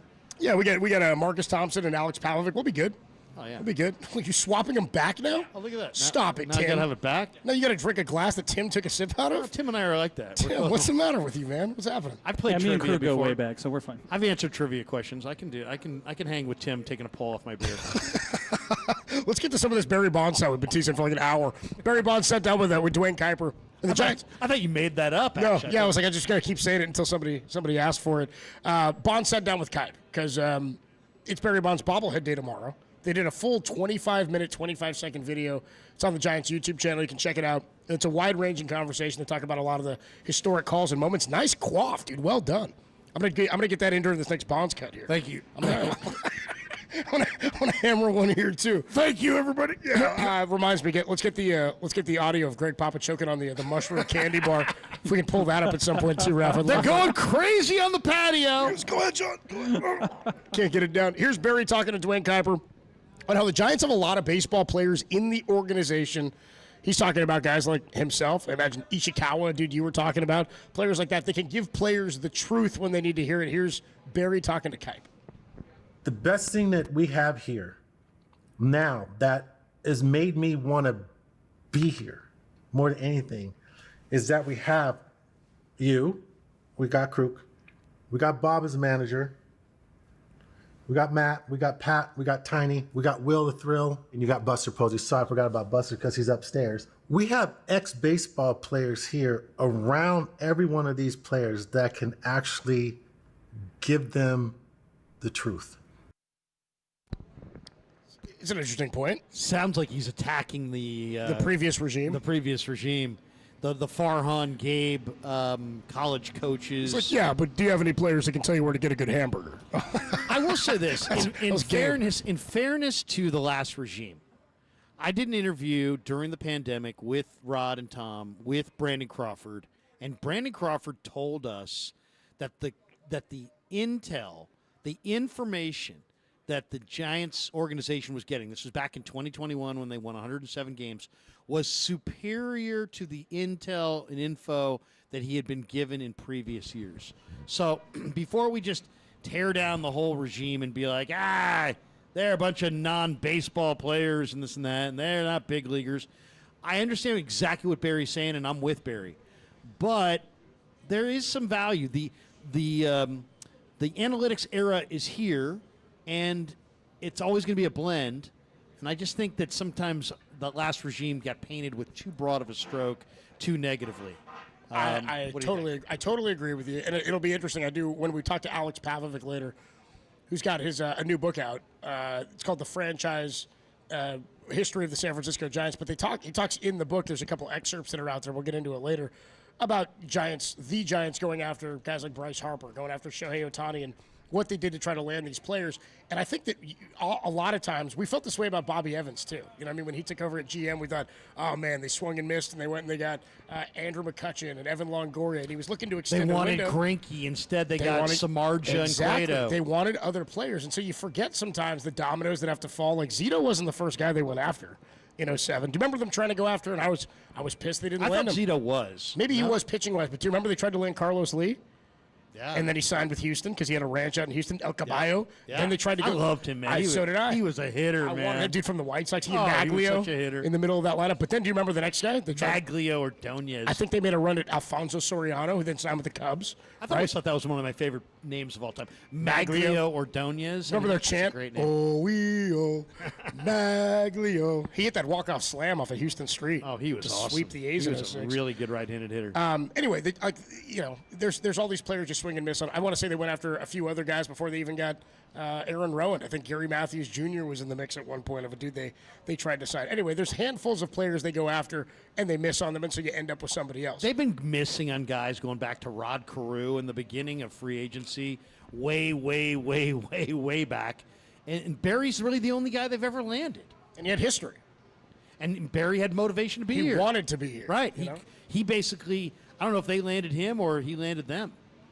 It's a great point. I mean, he wanted to be here where Willie played, where his dad played, but he also wanted to be paid. I remember watching one of those interviews where he was like sitting in a winery with Rennell on NBC Sports. You know how they do those? Yeah. So it's always like Rennell, or like you got Pavs out there, or Laura Britt. They're just sitting with like Bob Melvin at a winery somewhere in December talking about whatever the hell happened that season. And the number of times we see it is all totally predicated on how many rain delays we get. Well, dude, during the course of the year. it's either that or it's like a. If I had to see Pavlovich and Kapler grade out that hamburger one more time, I was gonna seriously go on the attack. If I gotta watch one more, I'll give that a 65. That sounds pretty gross. That pork chop, I give that a 65. I mean, with respect, how many times do I have to see Monty Poole do Raisin Sports? You know what I mean? Like, I've seen that thing like 200 times, and every time I get. I mean, bring me back some Love American style. And then it rolls right into like a poker after dark thing. You know what I mean? You get that or something Exactly. in the evening, did you? It's Ryan Walker making keys in Yeah, sumo dude, wrestling. exactly, dude. Or Man. competitive tag. Yeah, dude. Seriously, you know how many times I've fallen asleep and This all of a sudden year. I'm competitive tagging? Yeah. You fall asleep watching some birdsong, you wake up and you get tag on at 3 a.m. on NBC. But yeah, Barry. I mean, by the way, who's good at competitive tag? I mean, how do you get good? Run from the police or something? I mean, how do you get good at competitive tag? I mean, exactly. I mean, seriously. I mean, what exactly makes you good at getting away with that? And there's different versions of it. You got a base power version and a non-base, different than hide and seek. And there's no H&S weight is classes. Sometimes it'll be a heavyweight. Sometimes it'll be a guy who's super skinny. They're diving at each other. There's some wild. The tag thing is weird. Seriously. It's lit all funky, right? It turns red as soon as they get you on the lighting. I never liked tag, by the way. I wasn't very fast. Maybe that was it. I was fast, and tag to me was one of the lamest games. Let's play some hide and seek. Let's get some real skill involved in We this. played strikeout. We used to bring chalk. Strikeout, yep. We used to bring chalk up to a wall and then bring a bat. Yep. We're playing baseball, like one-on-one baseball. I loved strikeout because you either were pitching or you were hitting. Yep. And if you had game, man, you could just dominate. My brother and I played all the time. We had certain rules for the game where one part of the roof, our house was like kind of in an L. You hit this part of the roof, it was a double, but then right past the tree line there was a home run. Right. Hit it to the right, below, like off of our parents' window or whatever, was going to be a single. If you hit it into the chimney, like up against the brick, it was automatic fly out. Like there was all these little we had these backyard parks. baseball rules. We used to play in North Beach Playground. Oh yeah, right there. And you know what? Pitching with a tennis ball in North Beach Playground made me a better pitcher. Against the wall? You had the back Because wall? if anybody singled off you, you had to walk the entire city block, basically. Yeah. That's how big the North Beach Playground was. You would literally, it would take you 5 minutes to go chase down You had to the get ball. all the way down to Freddy's Sandwiches to go get the ball. Right there on the corner, dude. Yeah, all the way down. You better be a good pitcher or you were going to be in great shape. So when Barry was sitting at the winery with Rennell, he was talking about how if he didn't sign with the Giants in '92 into '93, he was going to New Braves. York. Oh, he I thought it was He said I Braves. was going Yankees, and I was like, man, imagine that history change, dude. Barry hitting those tanks at Yankee Stadium. That's where he wanted to be a big time player in a big time city and wanted to compete for championships. But he wanted what did he get when he came? 40-something million was the richest contract in history. It was 6 years, $42 million. Wow, 7 a year. Yeah. Was the richest in Or was baseball it history. might have been 7 years, $42 million, but it was definitely $42 million. 6 a year, yeah. It's the most anybody had ever been paid. You're paying this guy $6 million? Now you're paying anybody $6 Now you million. DFA a dude making 6. You're like, no big deal. Yeah, I'll eat that. You'll eat $6 million. Seriously, the Giants ate in the Will Wilson trade. They ate like $13 million of Zach Cozart's contract to get Will Wilson back as a prospect. That was another Farhan special. Cozart? Zach Cozart, $13.7 million. They had Zach Cozart, the Giants did, with Farhan? He never played a game. Never played. So he was like the Matt Boyd signing. Right. He'd Who, never by the played. way, is an all-star this year. He was an all-star. Somebody, yeah, he was an all. I mean, Farhan. If there was one thing Farhan did really well, I feel like it was striking gold on guys who were on reclamation projects as pitchers. I mean, Kevin Gausman, they figured it out with him. He got a big contract. He was a top prospect, and then had completely fallen off with the Reds. Was in the bullpen. A couple of them didn't work out. Disclafani was not very good. I looked up one time a list of every move that Farhan Zaidi made as the general manager of the Giants. Jesus, how many pages was it?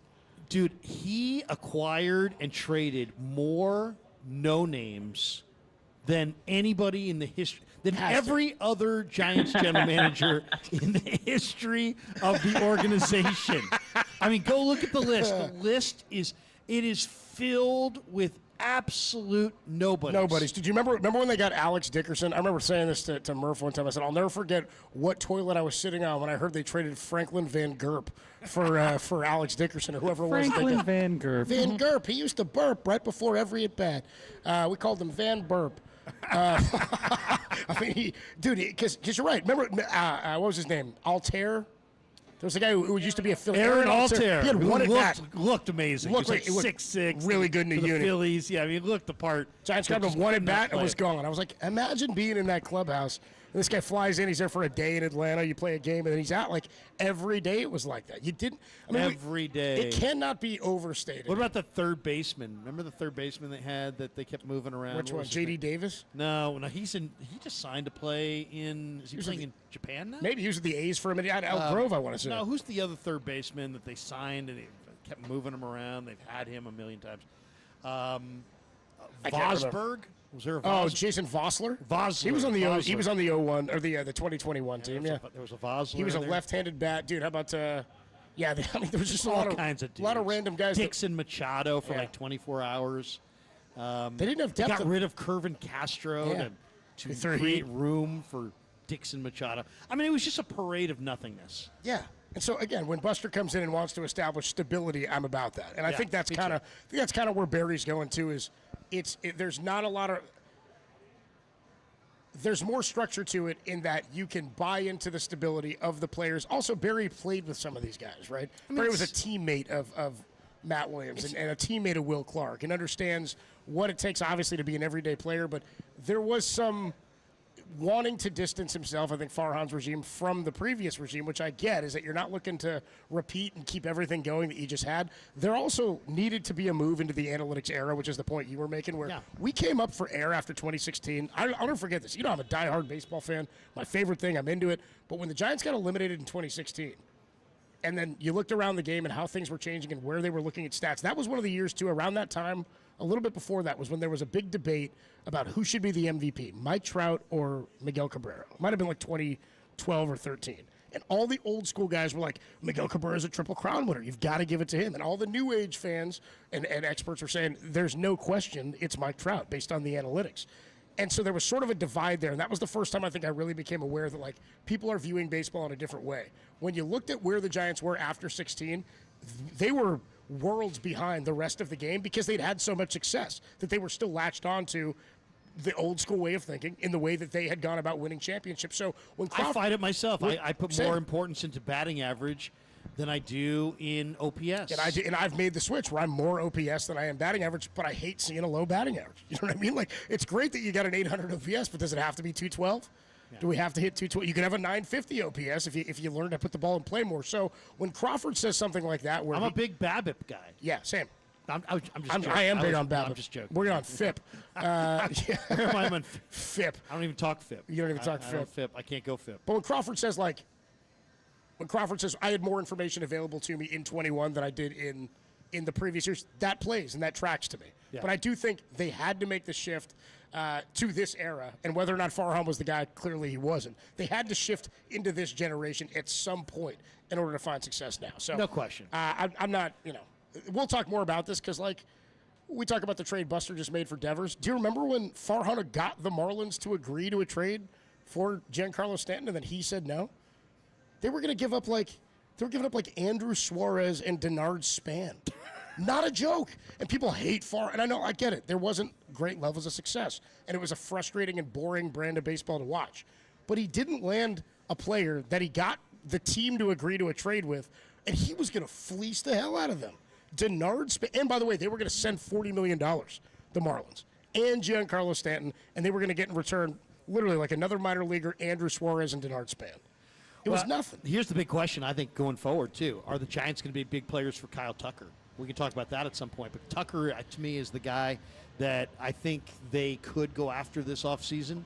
And I think if I were them, I think I would. Do they have the money to do it? We can talk about that next. We'll get into that a little bit. I mean, like, that's part of why I think this Devers thing had to go down is what's available this offseason, and have you committed too much money already? 808 KNBR, 415-808-5627. How many more beers does Larry suck down before this one's over? We'll do it next. Dirty Work, greatest show in America, rolls on from the patio of 58 Social on the Sports Leader. Richmond, shout out to you for supporting KNBR, Richmond's sports leader.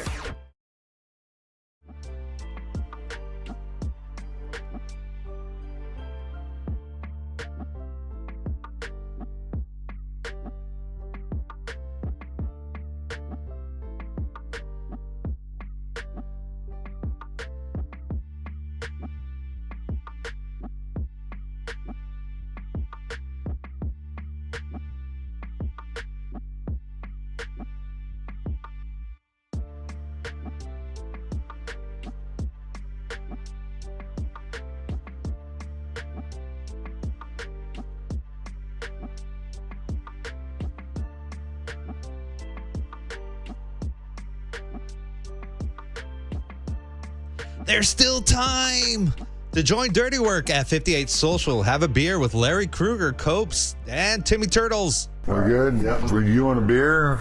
Come on down to the city to beat the heat and watch your Giants beat LA. Dodgers suck.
They also had Petrusev. Petrusev was the conference player of the year. He's leading the Adriatic League right now in scoring. Now back to Dirty Work with Copes and Depop on 104.5 FM and 680 AM, the sports leader. He's leading the Adriatic League in scoring. Larry Kruger, Adam Copeland, Tim Webb with you from all-time favorite the cuts. Patio 58 Social. Dude, there's some great Krug cuts we got in there, dude. What were you talking?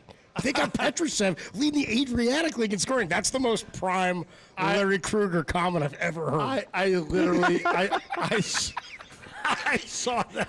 The Adriatic League, bro. What are you talking I saw about? that earlier in the day. We were getting ready for the show, and I'm going to drop this on Tolbert. He was not impressed, I'm sure.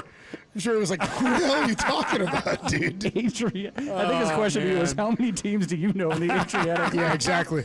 Their season wrapped up in June, it looks like, dude. Or their championship. Looks like Partizan beat Budućnost 90-75 to wrap up the championship series. Looks like they may have won it in 5. The Adriatic League championship. The year he's leading the Adriatic League. Giants and the Dodgers tonight at 7:15. We got a 6:15 pregame for you right here on the patio on the Sports Leader. Marcus Thompson going to join us at 4:30. Talking whatever we want with Marcus. Really, we can talk some Niners with him. We can talk some Warriors offseason. Is really nothing's happened for the Warriors at all. I mean, what is going on there? Well, Steph was talking the other day. I saw because Steph's out. He finally gets to defend his championship out at American Century Classic in Tahoe this weekend. The favorite. Him and Marty Fish were co-favorites. How about that? Is Mulder not playing? No Mulder out there? Mulder will show up and win a golf tournament. Where's Rick Roden and Al Del Greco or something? Yeah, dude, right. Steph's at the American Century, and they are asking him about the future and how long he decides he's going to play for. And is he a guy that you could? I mean, you think? I don't know that Joe Lacob will ever let him leave, but I wonder at some point the philosophy of the team has the change to not be all building around Steph. It's kind of what I wonder. He's there because right now you have to do it while he's there. He's there. I guess my thing would be like, do you have to go super old just because you have Steph? Can't you keep building young pieces around him? Because I think of they tried. Kawhi Leonard, went added to the Spurs, and it's like I'd love to see them add some pieces to the mix. I don't want to give Kuminga away like that. Devin Carter, Dario Saric, and 2 second-round picks from the Kings. Who is Devin Carter? I mean, that's what I'm like. Who is that? I mean, Mike Dunleavy's the ex-general manager if he makes that trade. I mean, that's just horrible. So that can't happen. To me, I'll tell you what makes too much sense is Keegan Murray for Kuminga, because I mean, Kuminga's the better athlete. Yeah. But Keegan Murray has got more basketball skill, and I think Keegan Murray would fit in the Warriors. Around what the Warriors have better. He'd give them kind of a stretch 4 and a more of a skilled shooter. Agreed. And Sacramento's got some made some bad decisions. Fox is gone. Halliburton's gone.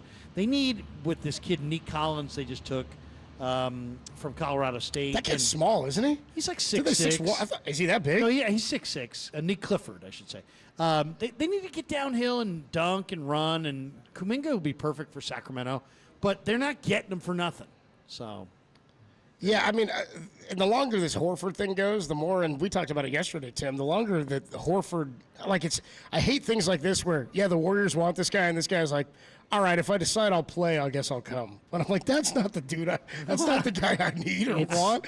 If I decide I'm going to play, I may stop by. The Niners signed, who was that DB they signed? He was on a cruise. It's like, never sign anybody off a cruise and never go try to sign somebody who's like contemplating retirement. Yeah. Well, it's just so weird that knowledge and that information came out, 2.5 weeks ago, and they're like, the Warriors have interest in Al Horford. And then crickets. And it's like, well, yeah, they're still interested in him. Well, that leads us all to assume and believe they want him, and he hasn't signed yet. And there's nobody else tied to him. He's not getting offers elsewhere, so it's like he's just waiting. They're just waiting to see if he's deciding he wants to play this year, which, Horford would be a position that they need. They've lost Looney. I guess he'd be a good ad, but you're already an aging team. Like, you didn't get it done with a 36, 35, 35-year-old trio. Would you get it done with a 37, 36, 36-year-old trio? Like I said to Tim and Derek when this trade went down for Jimmy Butler, The title window in my mind, even though they're all signed for another year beyond this one, it was this past season and it's the next one. 2 years out at that age, especially in the NBA with no guys run any team for 2 years, it seems like in the NBA. Like projecting 3 years out was way too far in terms of age and ability. I thought it's got to be last season or this season. I don't know that any move out there right now makes me feel that much different about their place in the Western Conference. Is kind of my point. When you hear Al Horford, does that excite you? It doesn't excite me. No. When you hear Bradley Beal, does that excite you? It doesn't Not at excite all. me. When you hear Chris Boucher and names like that, does that excite you? It doesn't Did really they have excite him? me. No. They had him. They did have him. They drafted him, right? They drafted him. I just don't know if any of those moves really excite me. I mean, can you cook up a deal for Giannis? Can you get Giannis to demand to play with Steph?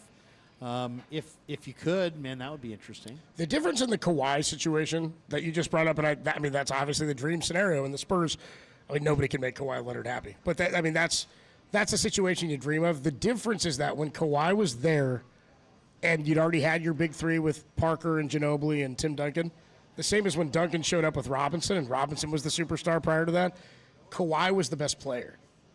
Kuminga's not that. Like, everybody wants that to be the case. Your best player is still part of that trio. So it's harder to be like, well, we want to develop, we want young guys to be able to grow and become what we want them to become when the focus is still on the superstar talent. That is the reason why you're so successful. I mean, the problem the Warriors are having, Copes, is that Kuminga wants $30 million, but he hasn't really progressed to that point in his career. So then other teams are going, well, wait a second. We're going to have to give you, and according to the reports, and I don't know, I believe the reports. The reports are they want a good young player and a first-round pick. Okay, so if you're the other team, you're like, I'm going to give a really good young player and a first-round draft And choice, I got to pay Kuminga. and I got to pay this guy, and I don't even know if he's really worth the money that he's seeking. He definitely, to pay him at this point $30 million or north of $30 million per is a big risk. That's a big, leap of faith, is it not? I agree, but is $30 million the same as it was 5 years ago? Like, this is, I'm trying to recalibrate my brain on what $30 million is in the NBA. Because now, I mean, Herb Jones gets like $68 million or something, right? Right. I mean, they just gave, you've got, and I know they're superstar talent, but you've had 2 contracts handed out in the last 10 days or 11 days to Devin Booker and to Shai Gilgeous-Alexander that are going to average over $70 million a year. Like, I got that notification about Devin Booker. It said largest extension in NBA history, and on my phone I saw it just said $145 million or whatever. And I said, that's the largest extension? I didn't realize it was 2 years for $145. So when you're paying guys $70 a year, 30 isn't. I mean, I guess it serves to reason $25 million's a bench player, right? Like, if your superstar's making 70, Steph's going to get 60 a year next year in 2 years or whatever it is in his extension. So I wonder if I need to recalibrate where I'm at, and I wonder if the league is thinking that too. To your point, I agree. I wouldn't pay Kuminga that much. The Warriors aren't going to pay him that much. If another team is willing to, so be it. But I mean, that's I think what the Warriors were banking on is let the league tell you what your value is, and there's nothing out there right now for any restricted free agent. Well, and then to me, a nice deal would be Trey Murphy, because Trey Murphy's, making $25 million, $27 million. He's coming off a shoulder tear, I think, isn't he? Yeah, but then talking to JD about this and in the second apron and not, all the penalties, how punitive the CBA is in the NBA right now. I don't think the players realized how punitive that was and how teams would react to the new CBA. And so I think you have got the Warriors sitting there going, do we sit there and take these chances? I mean, is it worthy of pushing up against the cap? Like, the Warriors have to take back only half as much as they trade Kuminga in a sign-and trade. So, I've heard Chicago's interested. Kobe White makes a lot of sense. He makes $12.5. Yeah. Why does it make sense? Because you're paying Kuminga maybe $25 to start in year one of a deal. Maybe you take back $12.5 and Kobe White and maybe something else. I don't know. There's talk that the Bulls may buy out Vukovic, so maybe you could get Vukovic in the buyout market. So there's a lot of options out there. They're going to play it out. I'm sick of Vukovic talk, dude. I've talked more Vukovic than I ever cared to talk for the last year. That's like Levine and Vukovic is all anybody's talking. I'm like, that's not it. Yeah. You think Vukovic would be a nice blend with Draymond, but you got kind of you have Quentin Post. They're kind of redundant to some degree. So Vukovic, I don't know that there is a move out there that gets the Steph championship window reopened. I'm with you. We'll talk about it with Marcus Thompson of The Athletic, best sports writer in the country. He joins us next. Adam Copeland, Larry Kruger live from the patio at 58 Social. Giants and the Dodgers tonight, 7:15 to wrap up. Well, it's the final series to wrap up the first half before the All-Star game on Tuesday. We'll talk to Alex Pavlovich at 5:30. Marcus Thompson joins us next on the Sports Leader. American Canyon, shout out to you for supporting KNBR. American Canyon Sports Leader.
Now back to Dirty Work with Copes and Depop on 104.5 FM and 680 AM, the Sports Leader. Adam Copeland, Larry Kruger with you from the patio of 58 Social. Giants and the Dodgers tonight, a 7:15 first pitch, 6:15 pregame. We'll have it for you right here on the Sports Leader. Joining us now, courtesy of the UMA guest line, one of our favorite guys. We do it with him every week. Best sports writer in the country. It's Marcus Thompson. What's up, Marcus? How you doing, man? Oh, I'm pretty good. How are you? What's going on? Not much, dude. Nice day in the Bay today. What are you up to? What's going on with you this weekend? I just got back from Las Vegas. Ooh, Summer League, huh? Yeah, I didn't do Summer League. It was like a little Cooper flag. That's a little company meeting, and I'm back home. You catch some little Cooper flag last night? Big dunk? I saw a big dump. That's what he was. Not impressed? Is that the first time you've seen him play? No, I mean, obviously I saw him play at Duke, but 5 for 21. I like how he said it was the worst game he's ever played. I mean, he's got good awareness. And he didn't come with an excuse either, right? Yeah.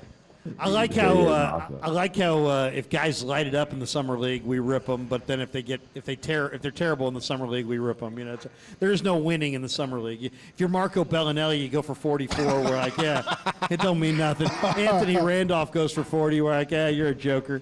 But if somebody is not good in the summer league, now it matters. I don't know where you were because when Marco Bellinelli went for 40, he was the next Chris Mullin. Yeah. I don't know.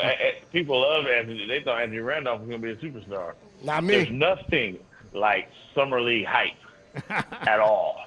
So yeah, who didn't Anthony Morrow had a big summer league? Oh, dude, we knew Steph was gonna be nice because Steph had a big game with summer league.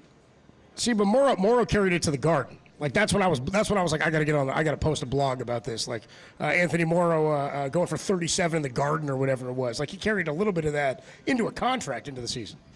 He could shoot.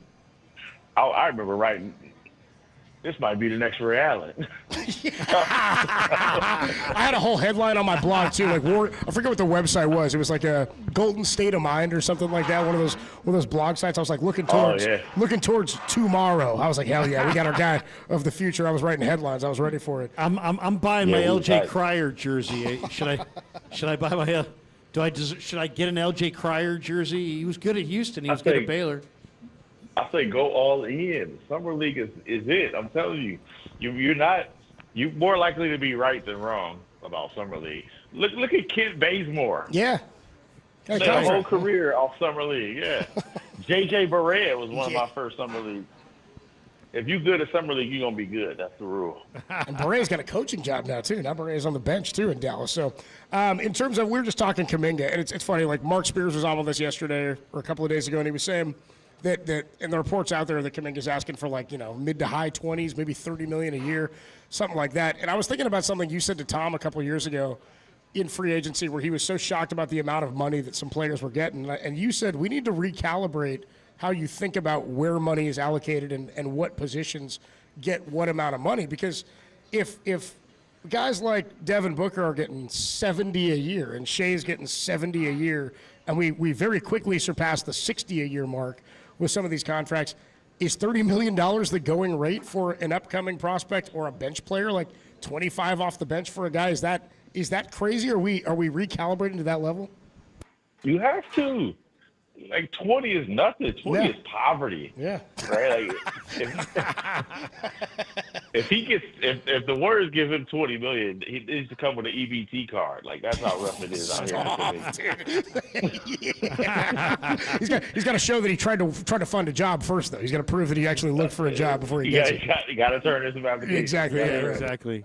I do think we need to think about this differently. Like, I mean, even I remember when Draymond signed 400, it's like that's not actually crazy. $25 million a year is not what it used to be, right? And we're just seeing it like that.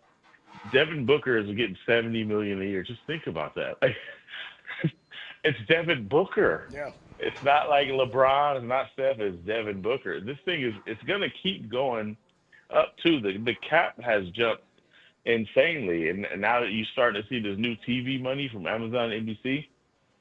$20 million is not what it used to be.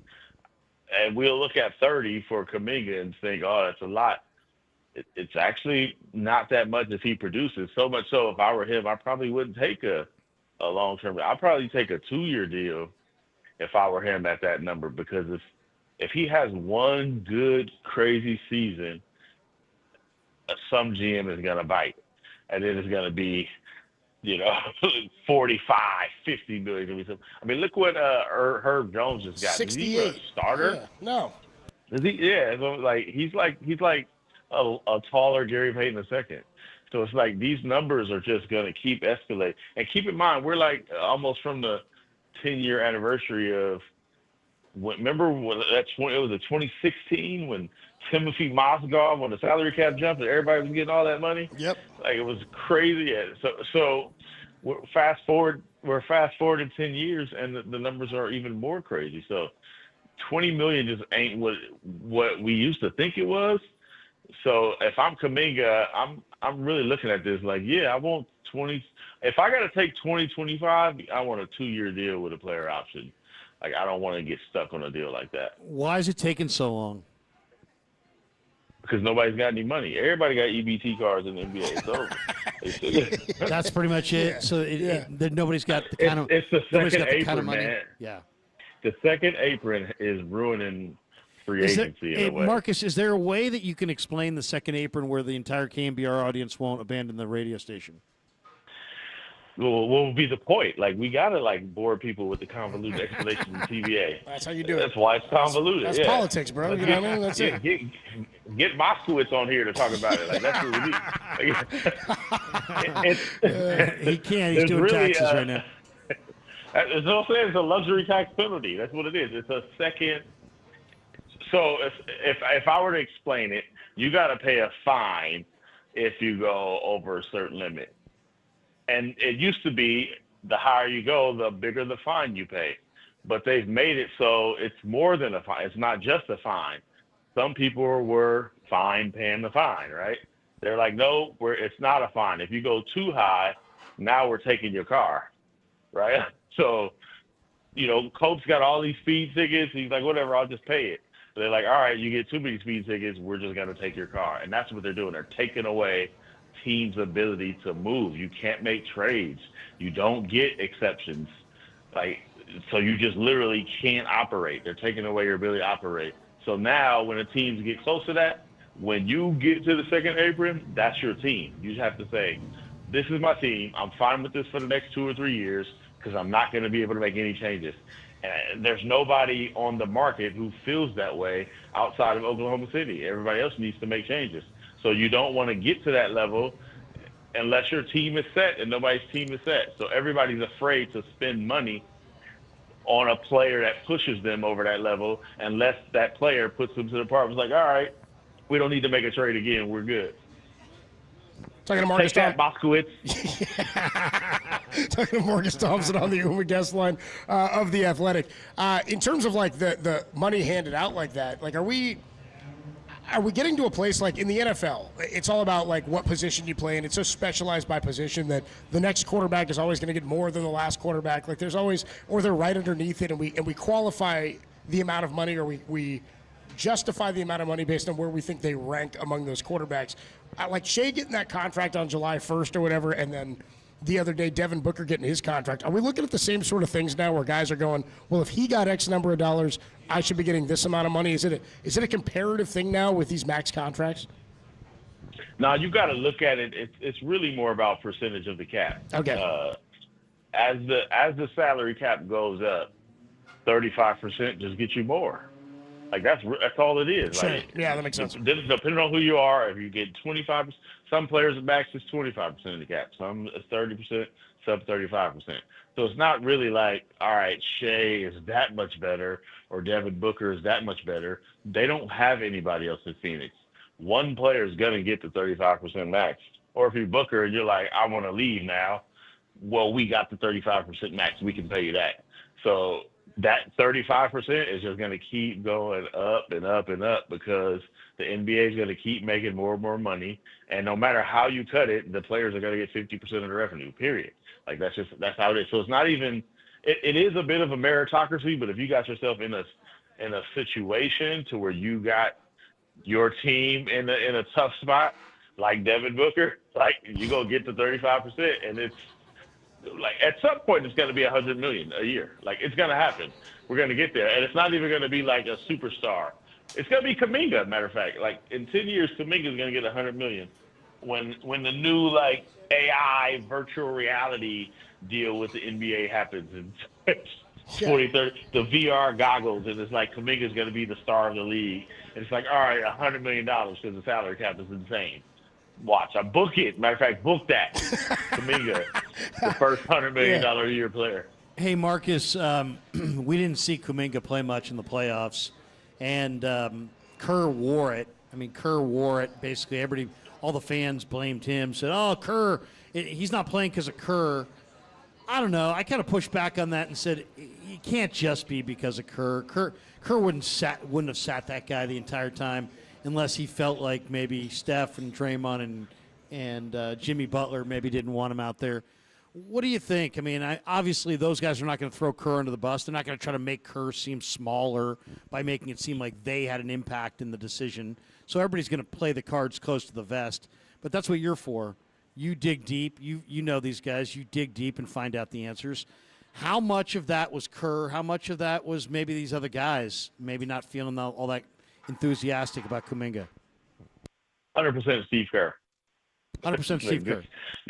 Yeah, Kevon Looney just got through saying on a coming podcast on Words Plus Minus that one of the reasons he left because he wasn't playing. Kerr wasn't playing. There's nobody in that locker room that has more value than Kevon Looney outside of Steph Curry and Draymond. So if they think he could play, that they believe in Steve Kerr, and obviously he's taking input, but if you just look at this, it's right there in the numbers. Yeah. It's not like which numbers? There's all this great evidence. Pick a number. He doesn't rebound. His 3-point percentage wasn't high enough. He doesn't really play off the ball very well, and you have the greatest offensive weapon of all time. You just have to play well with Steph. So if you just look at off the court numbers, Steve Kerr isn't making this up. He isn't saying hey, this really works, but I don't like the guy. If the numbers work, he would play, but you got to figure out lineups that work with Steph Curry and Draymond Green. It's really not even Kuminga's not good. It's a fit situation, which is why when Steph is out of there, they switch to a pick and roll ISO offense, and Kuminga shines. They just don't play that with Steph. They don't lean on that very much with Steph. So Steph and Draymond aren't going to say, yeah, make sure we get this lineup that when we go over film and we look at the data actually never works. No player's saying that. But I remember asking Steph, there was one moment, Steph, I think he played 40 minutes or something happened with the rotation. I forgot. And I was like, oh, did you have to go to Steve Kerr and say, hey, it's time, let's go back to my old rotation? And he was like, man, you guys better stop acting like Steve Kerr know how to coach. That's my coach. He know what he's doing. I don't have to say anything. He knows when it's time for me to switch to my minute. That to me was a sign of the vote of confidence they have. They believe in Steve. As Steve says all the time, nobody knows his team better than him. He just has a very successful and proven philosophy that just doesn't fit all players. And they've been trying to get Jonathan Kuminga to fit in that. And there are times he looked great. Before he got hurt, he looked great. So it's not like there's nothing there. Steve won't play him. But when you get to the playoffs and it's about matchup and it's about your system, he went with the evidence. I probably wouldn't have done it. I'm playing Jonathan Kuminga. But it's not out of nowhere. It's not like, hey, Steve Kerr is yeah, screw everybody. I'm not playing Kuminga. It's philosophical. Just like some players would not be good in D'Antoni's system, where James Harden is just standing at the top dribbling and going ISO. If you're not a spot-up shooter, it's not going to work for you. If you're just standing off the ball, teams have system, coaches have philosophy. He won 4 championships with the philosophy, and why? I don't know why we would expect Kerr to back off of his philosophy unless the lineup changed. But he ride with Steph. With Steph Curry, ain't nobody dominating the ball going ISO like that. It's Steph Curry. He needs to be the offense. Talking to Marcus Thompson of The Athletic, joins us every week, courtesy of the UMA guest line. I was going to say to Larry, he said, we didn't see much of Kuminga in the playoffs. I was like, yeah, we did for 4 games, and they lost all of them. He always looks good when Steph's out, and then they lose. Cooking, though. He was, yeah, okay. Yeah. I love man, y'all about to stop. No, see, this ain't – Kuminga's a good player. I'm not saying he's bad. He's a good NBA player. He's not a good fit. He's a very productive NBA player. This is about fit and philosophy. Fit. Agreed. That's what it is. You put him on another team, Kuminga can be good. Sounds like and he has been dealt a tough hand because all these players you look at who, if you look at, be like, hey, Kuminga's not this guy. Those guys got to be on sucky teams where he could go out and play 40 minutes and get all his shots and learn all these hard lessons. Kuminga stepped onto a championship team. Yes.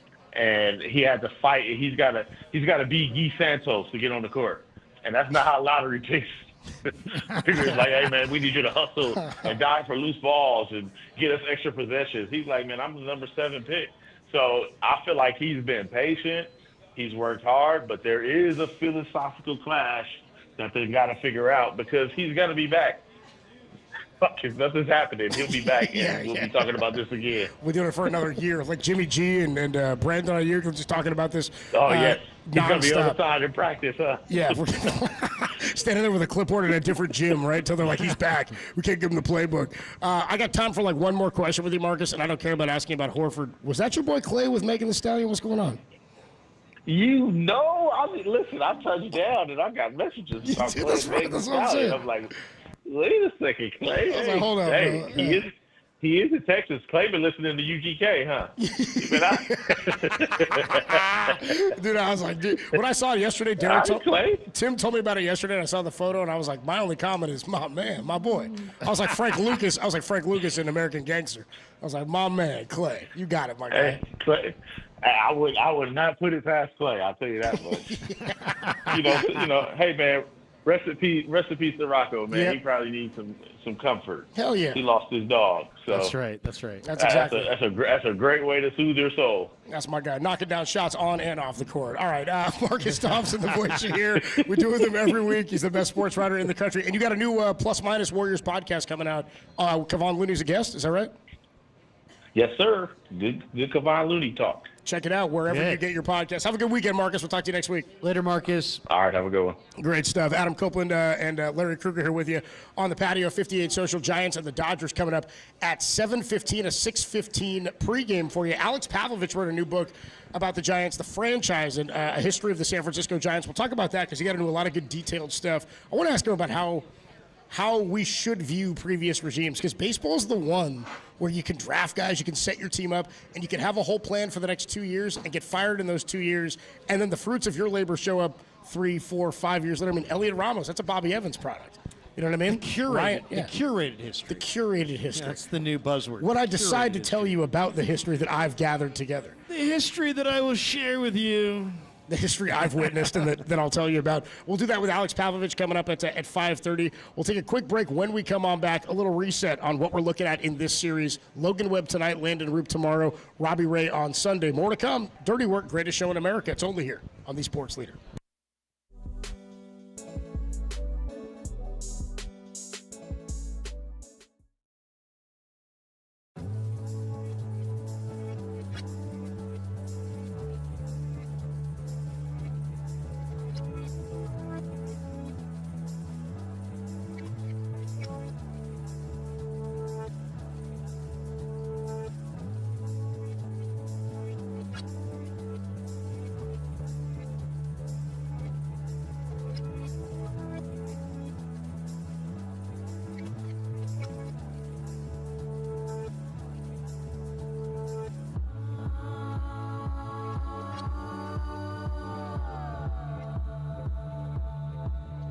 Will the Thrill Clark join Murph and Marcus to clear the air about the Raphael Devers issue? You know, I think that this story has gotten blown way out of proportion. His comments about Dave's brother, Will Fleming.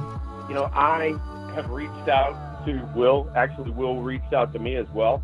And we talked about it. We hashed it out. It's water under the bridge. And the problems he sees with AI. That's what that is. It's probably that AI bullshit. You can hear that interview and all the interviews on the podcast page at KNBR.com and the KNBR app.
hashed out in a bush. Now back to Dirty Work with Copes and Depop on 104.5 FM and 680 AM, the sports leader. Larry Kruger with me on the patio of a 58 Social, where the Giants and the Dodgers are getting ready to wrap up the proverbial first half of the season. It's about, what is it, about 92 games or so? They played 8. What have they played? It's 90. What are we the at? unofficial first half. Yeah, the unofficial first half before the home stretch. I don't know exactly what the records are. Giants 5 back of the division right now in second place behind the first place LA Dodgers, who, by the way, come in losers of 6 in a row. Longest losing streak for the Dodgers in like 5 years or something like that. What's the Giants record right now? 51-43. So they 50, both played 97 games then by the time this thing wraps up on Sunday. Logan Webb tonight against Dustin May. Saturday, tomorrow's game, it'll be Shohei Atani, and I don't know how deep he's going to go. He's only thrown an inning or 2 innings each start so far, right? I haven't looked at his entire game log, but he's not got a full start quite yet. Giants, by the way, favored tonight. You see that? Oh, Logan Webb on the hill. Minus 135. Dodgers are skidding, and Logan Webb's on the hill. Thank you. Fans on the patio. Yeah, dude. I mean, hey, what can we say? You're getting your Gary on, dude. Just come on over. What do you got to say? What do you want to talk about? We'll get into a little bit of tonight's game. I mean, Logan Webb's been spectacular. You said you were listening to Murph talk about his pitch mix, right, from his baseball savant page. His baseball savant page. I was like, whoa. This is some hardcore stuff. But that's some Kruger highlighter stuff, dude, breaking it down, yeah. I was like, wow, this is the KNBR morning show? I couldn't believe it. Logan Webb's as good as he's ever been. I mean, more strikeouts than he's ever had at this point. Strikeout rate higher than he's ever had, and he's making every start. He's going to probably lead the league in innings pitched yet again. He's absolutely a true ace. And in the day and age where everybody throws 99, 100, 101, and 2, Logan Webb's still out there at 93, 94, 91, and he's pitching with movement. Let the defense work deep into games each and every time. I mean, that's maybe the best quality that he has. Is he's going 7 or more almost every time out. God, it would be great if he could give them a great start tonight. You know, LA is going to come out fired up. You know, they've lost 6 in a row. They want to, get off on the right foot. And you're right. I mean, Logan Webb this year has been better than he's ever been. His strikeout rate's up, but I mean, he's not one of these 98 guys. But he mixes his pitches. He's in and out. He's throwing. He's got good command. He's looked really comfortable. I love the way he's looked. So this guy's really becoming a pitcher, and they need him tonight to kind of set the tone. Why do you think it's the biggest? You've been saying this since we sat down. You said it's the biggest game of the season. Why do you say that? Well, because so many times the Dodgers have shown frailty in the past, and then all of a sudden they roll in and just dominate and win 11-0. They did lose to good teams. The Astros and the Brewers are both competitive and quality playoff teams. Yeah. So, I mean, this is an opportunity for the Giants to really send a loud message. I mean, that they're going to be big players in the second half of the year. So I think it is big. I mean, also, I mean, if are the Giants solely in this for the wild card, or are they realistic in the division? If they're realistic in the division, it's go time right now. Again, do you think it matters? I mean, because that's the thing is you could win the division and not. I would find it hard to believe that the winner of the West won't be a top 2 record in the National League playoff picture. But the Dodgers aren't like in terms of where they stand against the other division leaders. Like if you look at I think the Cubs are leading the Central right now. The Phillies, I believe, are the current leader in the East because the Mets hit a little bit of a skid in the last couple of weeks. The Mets were one of the coldest teams in baseball for about a week and a half there. But if you look at what's gone on in terms of the division race, like the Dodgers right now 56-38, right? The Cubs are 55-38, so they're a half game back of the Dodgers for the number 1 record in the NL. The Phillies are 54-39, so they're a game and a half back of the Dodgers at that point. Everybody's kind of jumbled up there. There's a chance you could win the division and be the 3rd best team by a game in terms of division winner, and it wouldn't matter. Not that you wouldn't carry weight because you still get home field in some capacity throughout the playoffs, depending on opponent.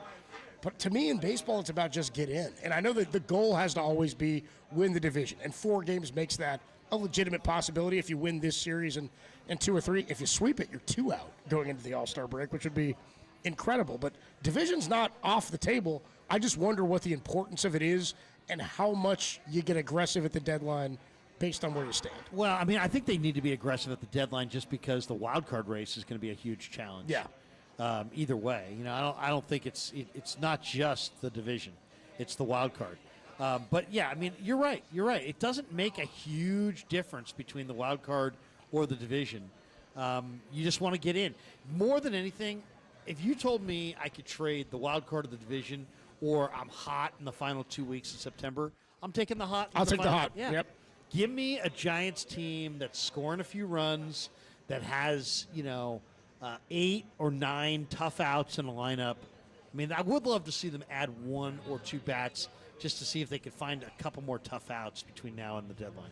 What kind of bats are you looking at? Like what level of quality? Because I don't know who's out there per se, but there's not. The issue with the trade deadline now, and Tom and I were out here, I want to say it was last year in July at the deadline. It might have been deadline day, and the last 2 years, and people very frustrated that they didn't go and acquire something when you're 3 games out or whatever of a wild card spot. I would say that it was. I think my line has been intellectually fraudulent to say that they were in the mix at only 3 out at the deadline, but there was like 5 teams ahead of them. You're like, yeah, you're not record-wise out of it, but you're not totally in it based on quality of team and quality of play. Who are the top players that were even moved? I mean, a few years ago when they got who was the guy they got?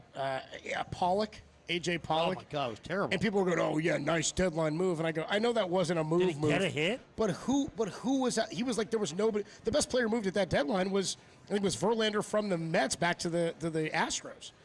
There's no teams trading right now. It doesn't happen that way. Some years there's just not a lot out there to get as far as what do they need to get. I would like to see them get a starting pitcher that was really going good. Like when Merrill Kelly's on that list. Well, I'll give you another name who may not be as expensive because Arizona may hold you up. But the White Sox have Adrian Hauser, and you saw the way Hauser pitched against the Giants in Comiskey. Yeah, he's really good. I mean, and he's pitching well right now. So, I mean, that's what I would look for. It's just somebody who's going good right now. I like that you went to Comiskey on that, too. Oh, it's the U.S. Cellular. U.S. Cellular Field. New Comiskey is it's where New I go. Comiskey. Yeah. My uncle is a plumber. He helped put in the bathrooms and the suites in New Comiskey. Weird brag, but okay. There you go. He's a plumber. Weird flex, but I got you. My uncle's a plumber. There's a New Comiskey. By the way, I think it was built like 25 years ago, right? Yeah, like, yeah. It's not, and he's no longer with us. Oh, dude, well, rest his soul, dude. He left his mark, though. Yeah, he left his mark on New Comiskey. New Comiskey. And the United Center. Don't forget the United Center. You put those toilets in before they put up that statue of Jordan, I'll tell you that. Talking toilets with Krug.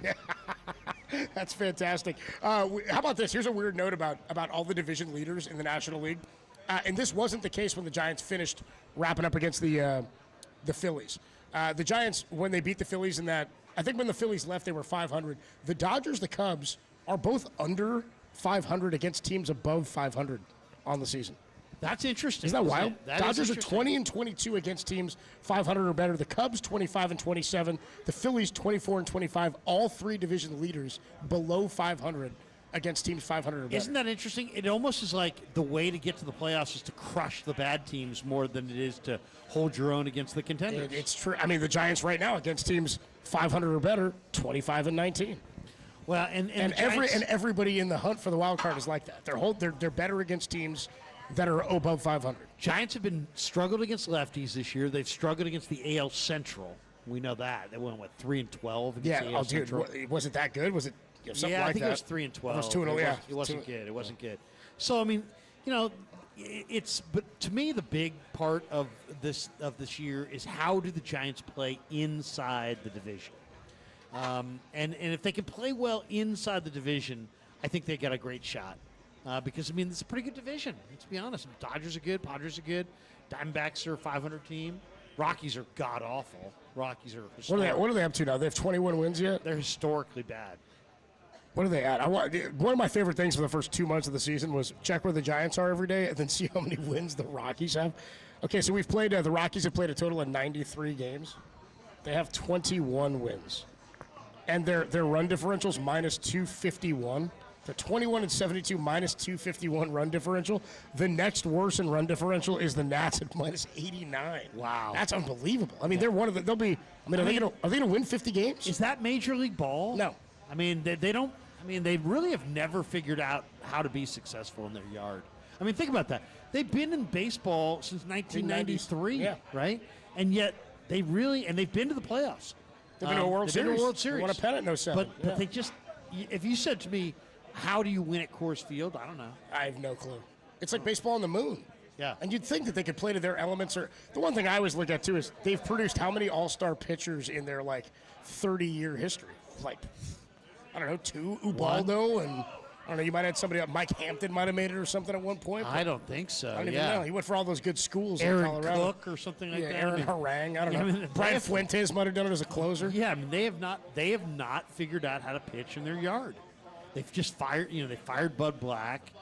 Does anybody think he's a bad baseball man? No. It just didn't happen. So, I mean, they got there with the Blake Street Bombers, when they had Galarraga and Bichette. And missed the playoffs, by the way. They all hit 35 bombs and missed the playoffs. I mean, it's amazing. But, that's probably their ticket, is have some overpowering offensive team. To me, still one of the most amazing accomplishments in the history of baseball is Hideo Nomo's. I was just going to say to you, where do you rank that one? No hitter at Coors Field. I mean, talk about an aberration. Pre-Humidor. I mean, that was when Nomo was at the peak of his powers. When he was a phenom. Nobody could hit him. He had the funky windup. All that stuff's kind of gone away from baseball. Remember when Dontrell showed up?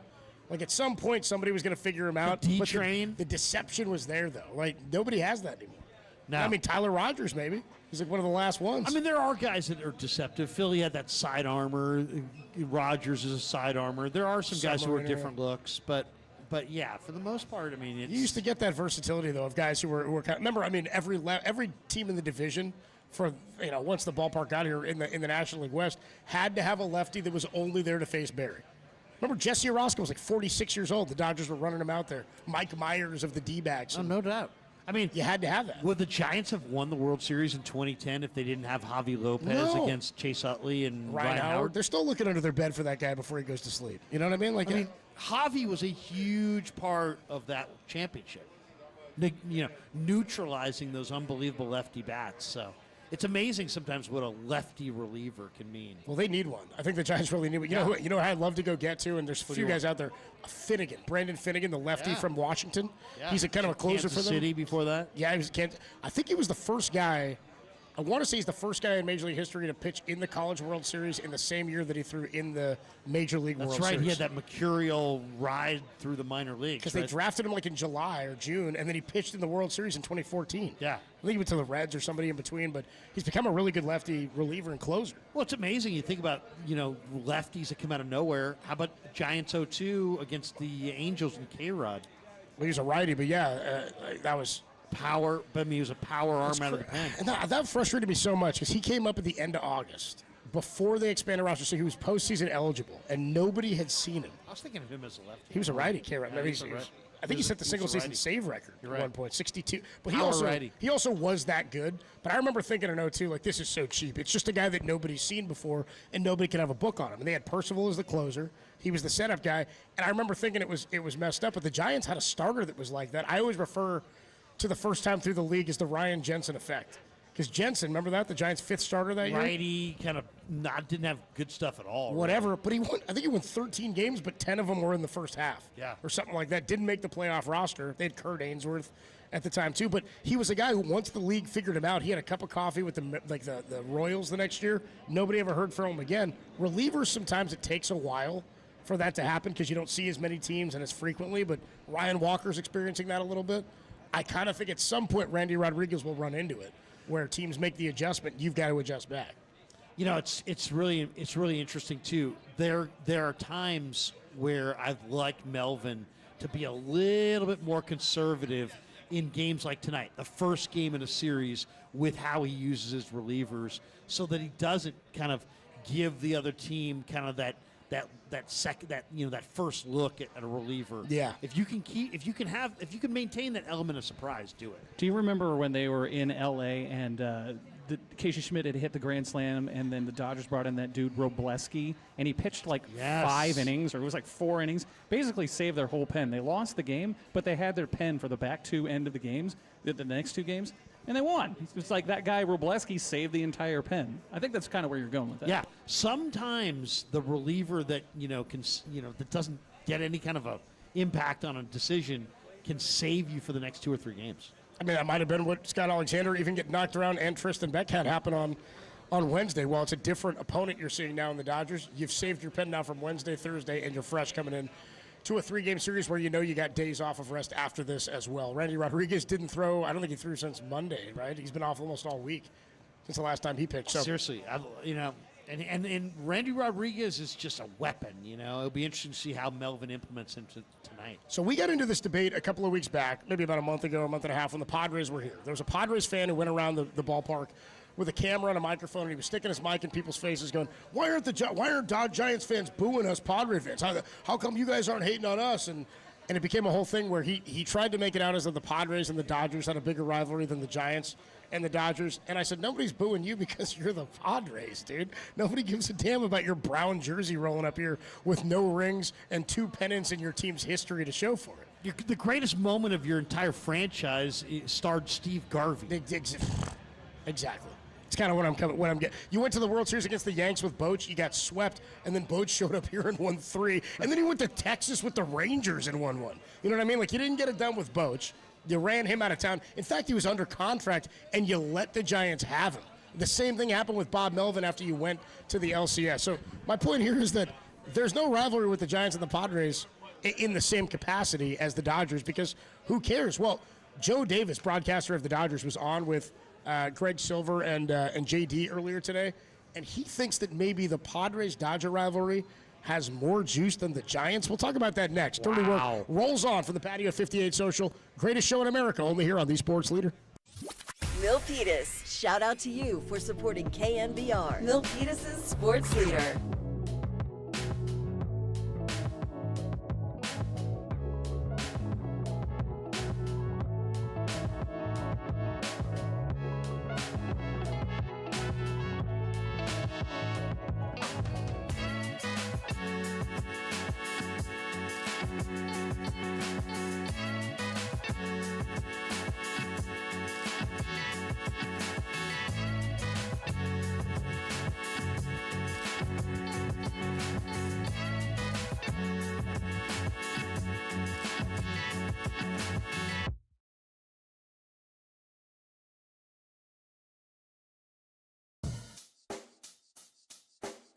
Check the mic and make sure it sound right, boys. Giants baseball coming up on the leader. Logan Webb takes the mound against the Dodgers and Dustin May. First pitch 7:15 with pregame starting up at 6:15 with this date in Giants history. Around the park with Krukow, the Bull Mail Show, and award-winning Diamond Notes. All coming up on KNBR, the leader.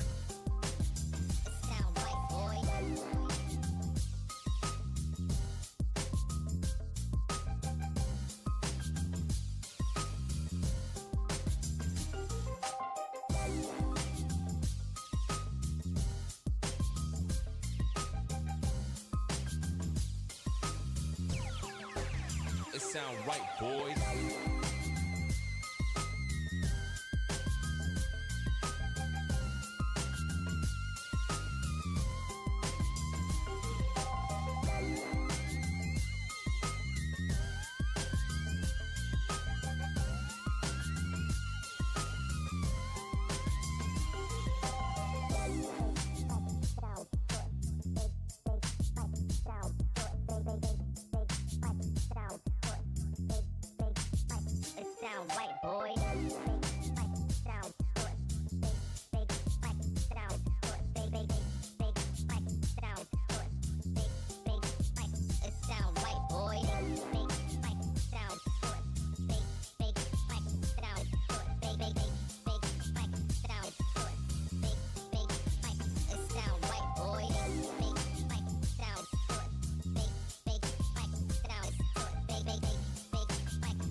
Sound right, boys.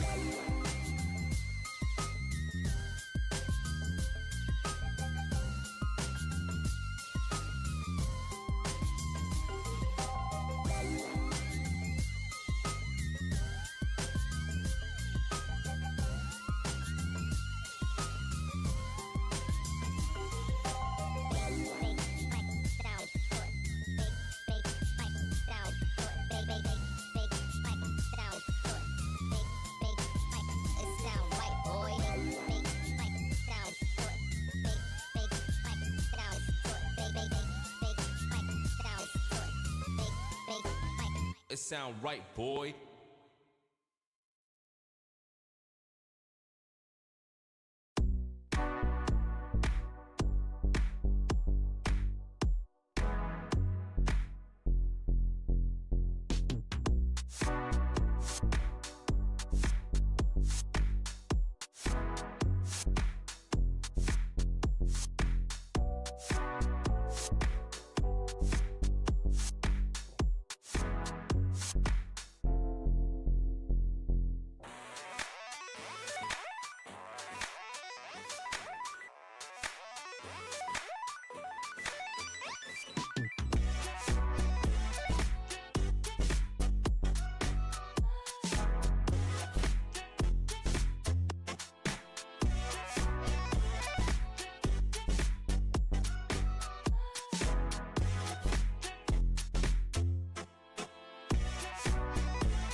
You found Dirty Work with Adam Copeland and Derek Papa, where no job is too dirty, on KNBR, the sports leader.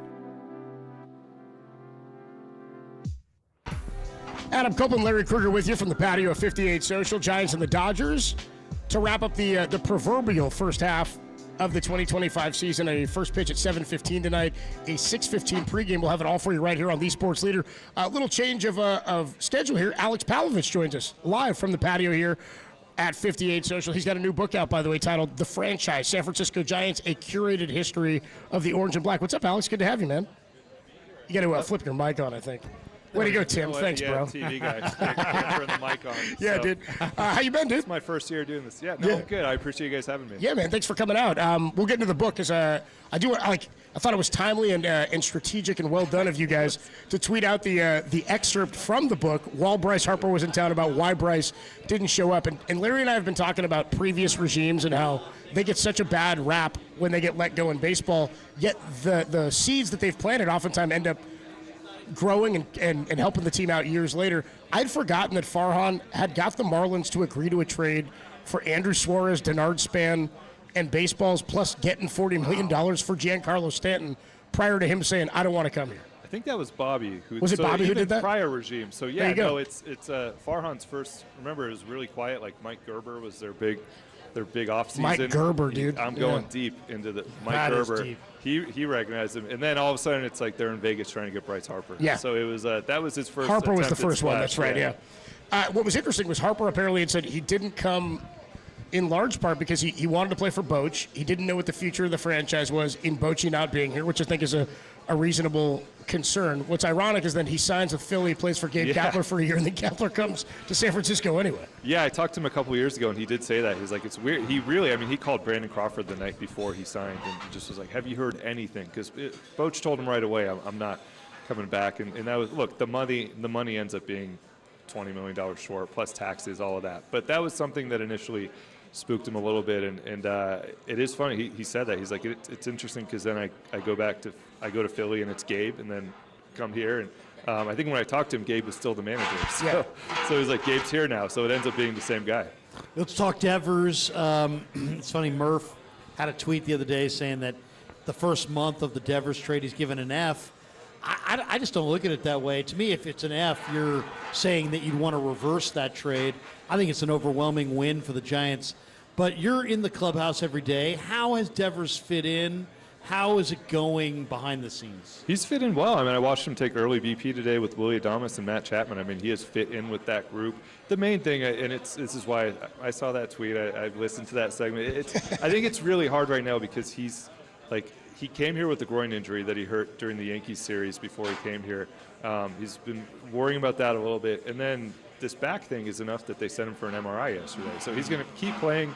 They don't think it's an IL thing, but that is like, it's a guy who has a groin strain and some back inflammation that he's getting treatment for. We're not seeing the true Raphael Devers, I think. And at the same time, he's their best option to DH, and I think he's still having pretty good plate appearances. And the numbers are not like horrible. They're just not what they expected when he came over.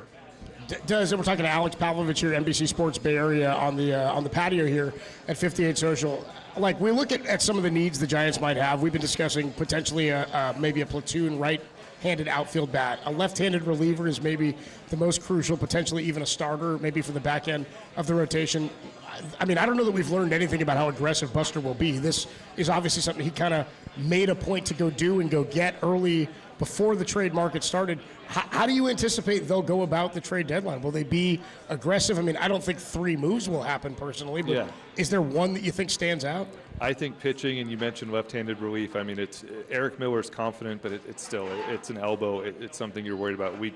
It's 2 guys who haven't they weren't part of this from the beginning. So I think that's an easy area. I know Gerard and Encarnacion really struggled, but they're really looking forward to him coming back, and they feel like they'll see a better side of him, and he can be that guy maybe who helps in the outfield from the right side, maybe spells Yaz a little bit. But for me, it's pitching, and it's also potentially starting pitching. I mean, Kyle Hairston's not here any longer, and Hayden Birdsong's trying to figure it out, and Justin Verlander's trying to figure it out. So if you're trying to think of how you get through the second half, for me, it's just kind of pitching in general, and what's the best fit and what fits under whatever payroll constraints you might have. But that's where I think they probably need some help. What do you think they ultimately will do between now and the deadline? Is there urgency to do something, or is it more pitching than hitting? I mean, it seems like if they scored a few more runs, it would be easier across the board. But then I look at their rotation, and I think, well, I mean, it would be nice to have a rotation piece. You mentioned the lefty reliever. Do you think, Buster, is there urgency, Alex, to do something between now and the end of the month, or is he kind of, looking for a deal? I think there's some urgency. I mean, he pushed his chips in with this group and made a pretty big move with Devers and Adames and even Justin Verlander. I mean, that's a big commitment they made in the offseason. So I don't think there's and especially with where they're at right now, I mean, they have kind of survived the low point of the season and come back and played good baseball, and they're still right there in the wild card race. They're still, 5.5 back in the West, something like that. So I think there probably is a little bit of urgency to push with this group. It's a veteran group. It's a group with veterans at almost every position, and when you're in that situation, he learned from Brian Sabian, when you're in that spot, you go and try to add. Where do you think they are at the backup catcher spot? I know they added Austin Barnes, who was a free agent, former Dodger. Any chance that is there intel? Is it like football where you put a guy on a roster to see what's going on in the other organization because he used to be there? It's a great question. I should have asked an hour ago if someone made that call. I do know we were in Arizona when he signed and he was there, and some Giants people were joking like, yeah, we do want to talk to him ahead of next weekend series. So I'm not sure if anybody ever did. I'll dig into that this weekend. But yeah, he knows him as well as he probably knows him as well as almost anybody on earth, given how long he was there as the backup catcher. Devers' long-term spot is first base here with Eldridge coming and Chapman at third. Is that the no-brainer? Chapman's a no-brainer. I think the rest is to be determined, and seeing where Eldridge goes with his development, what he ends up looking like at first base, and look, frankly, what Devers ends up looking like at first base. It's not something he has done at the big league level. It's not something he has experience with. He's taken grounders, but the injuries have kept him from actually doing that. So everything I've heard is like they'll figure out this season and then reevaluate in the offseason and see where they're at with Bryce's development and with Devers, and see, there's also probably some combination there where you get both of them out there at times. Voice you hear is Alex Pavlovich. By the way, his new book, The Franchise, The San Francisco Giants, A Curated History of the Orange and Black. I was intrigued by this excerpt that came out because it's all about behind-the-scenes stuff that we don't all necessarily know about, how they go about going after certain players and pivoting from a John Lester and a Greinke to ending up with a Johnny Cueto and a Jeff Samardzija and all that. What is it you think fans will learn from this book? Because the curated history is different than just in '58 they moved here and the Dodgers got them to come, and of course we know all that stuff. But I'm intrigued by the more modern history of how we are, where we are right now. Yeah, it goes back to them moving here in the '60s and them almost moving a couple times. But it is like I've started covering the team in 2012, so a lot of it is aimed towards the championship era, 2016, 2021, 2 seasons that were really fascinating. Free agency, as you mentioned. I hope people pick this up and read chapters about somebody like a Ryan Vogelsong and go, I didn't know that about Ryan Vogelsong, or Sergio Romo. I didn't know that about Sergio. So I hope people learn new things about some of the Giants who are on those teams. And then I do know there's some stories in there that have just never been told. So a lot in there. So I just hope people enjoy it and learn about it. I think there are a lot of stories about players that people are very familiar with that just, Bags did the great book in 2010 and followed that up as well. This is like after all these guys have retired, so I think there's a little more freedom sometimes for guys to talk, so I hope that helps a little. Buster Posey, you know him well, and you've covered him as a player, now as an executive. What do you think his thought process is for the future? Just anytime the Giants and Dodgers get together, Alex, you think about kind of the competition and the rivalry. It's a great rivalry that goes back decades. Dodgers have set their own standard, and they've been better.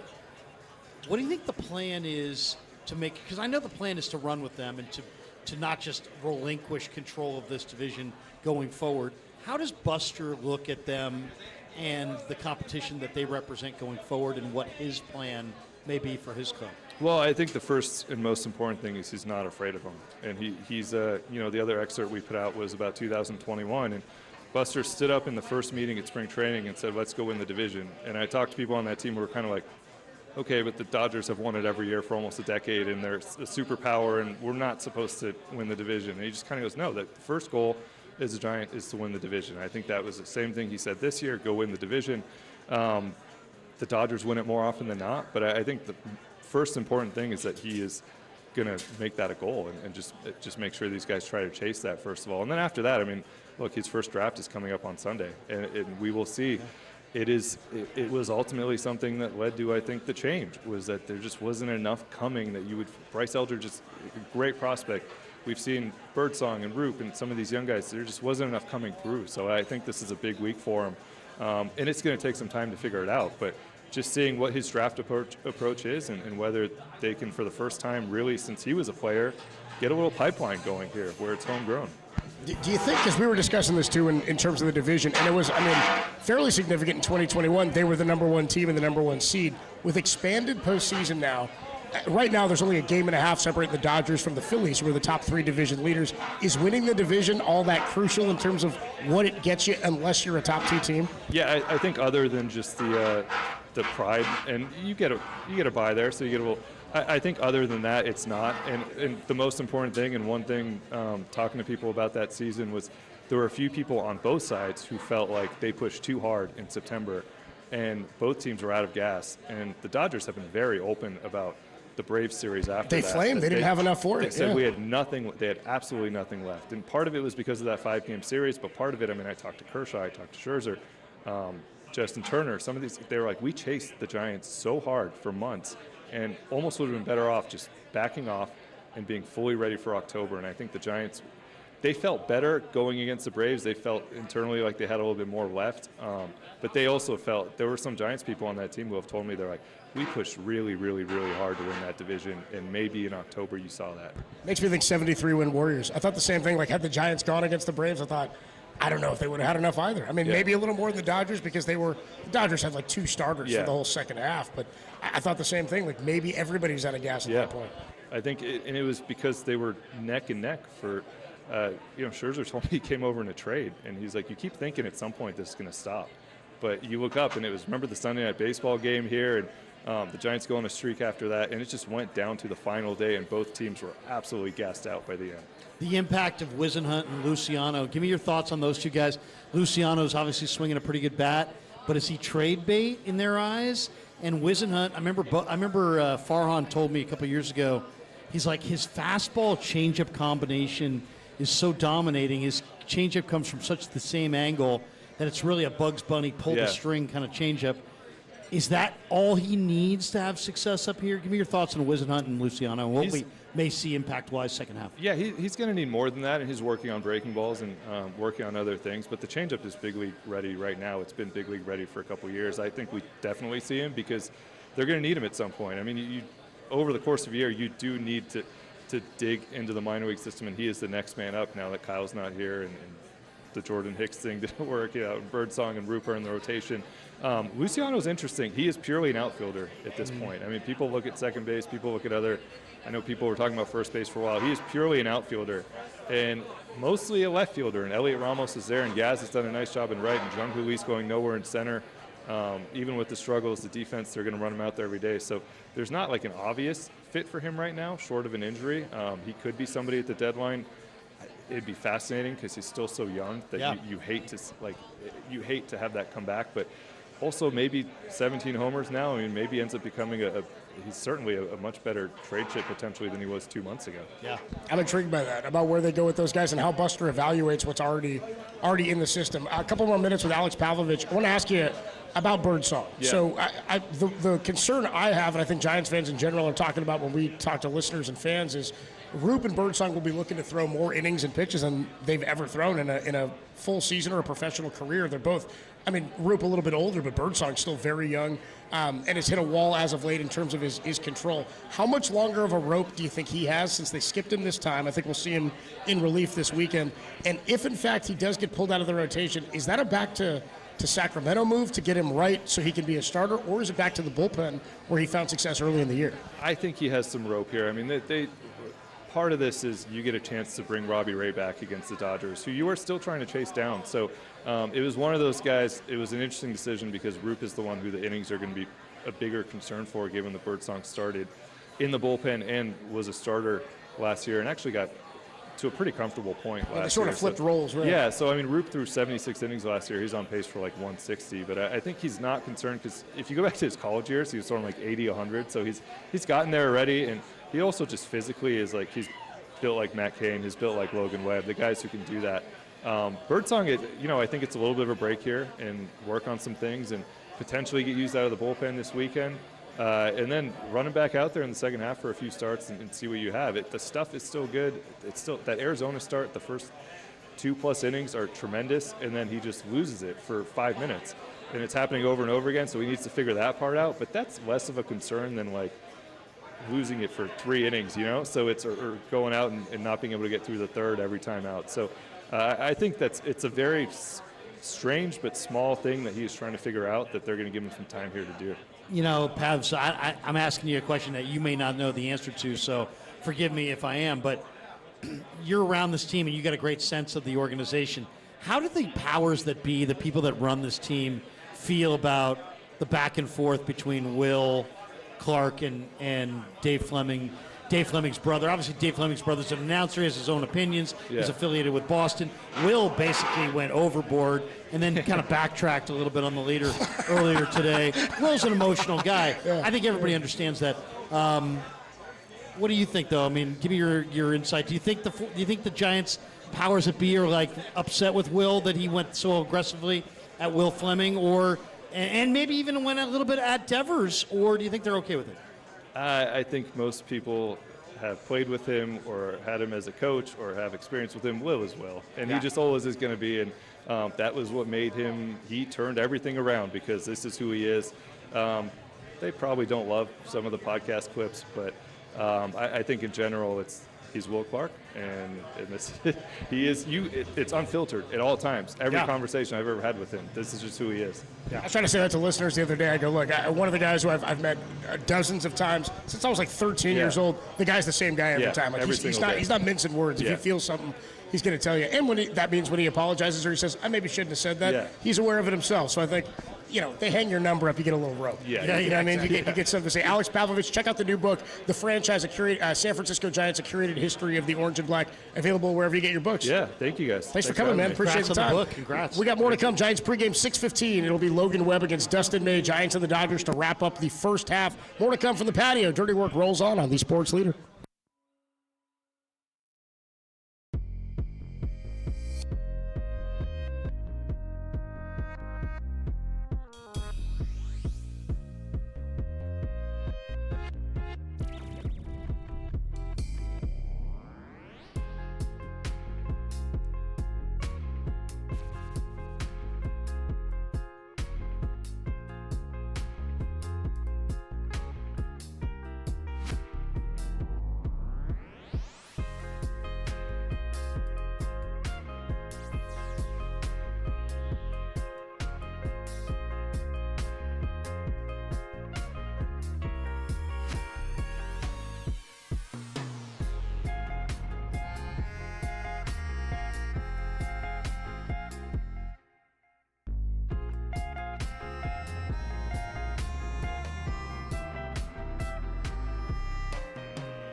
You found Dirty Work with Adam Copeland and Derek Papa, where no job is too dirty, on KNBR, the sports leader.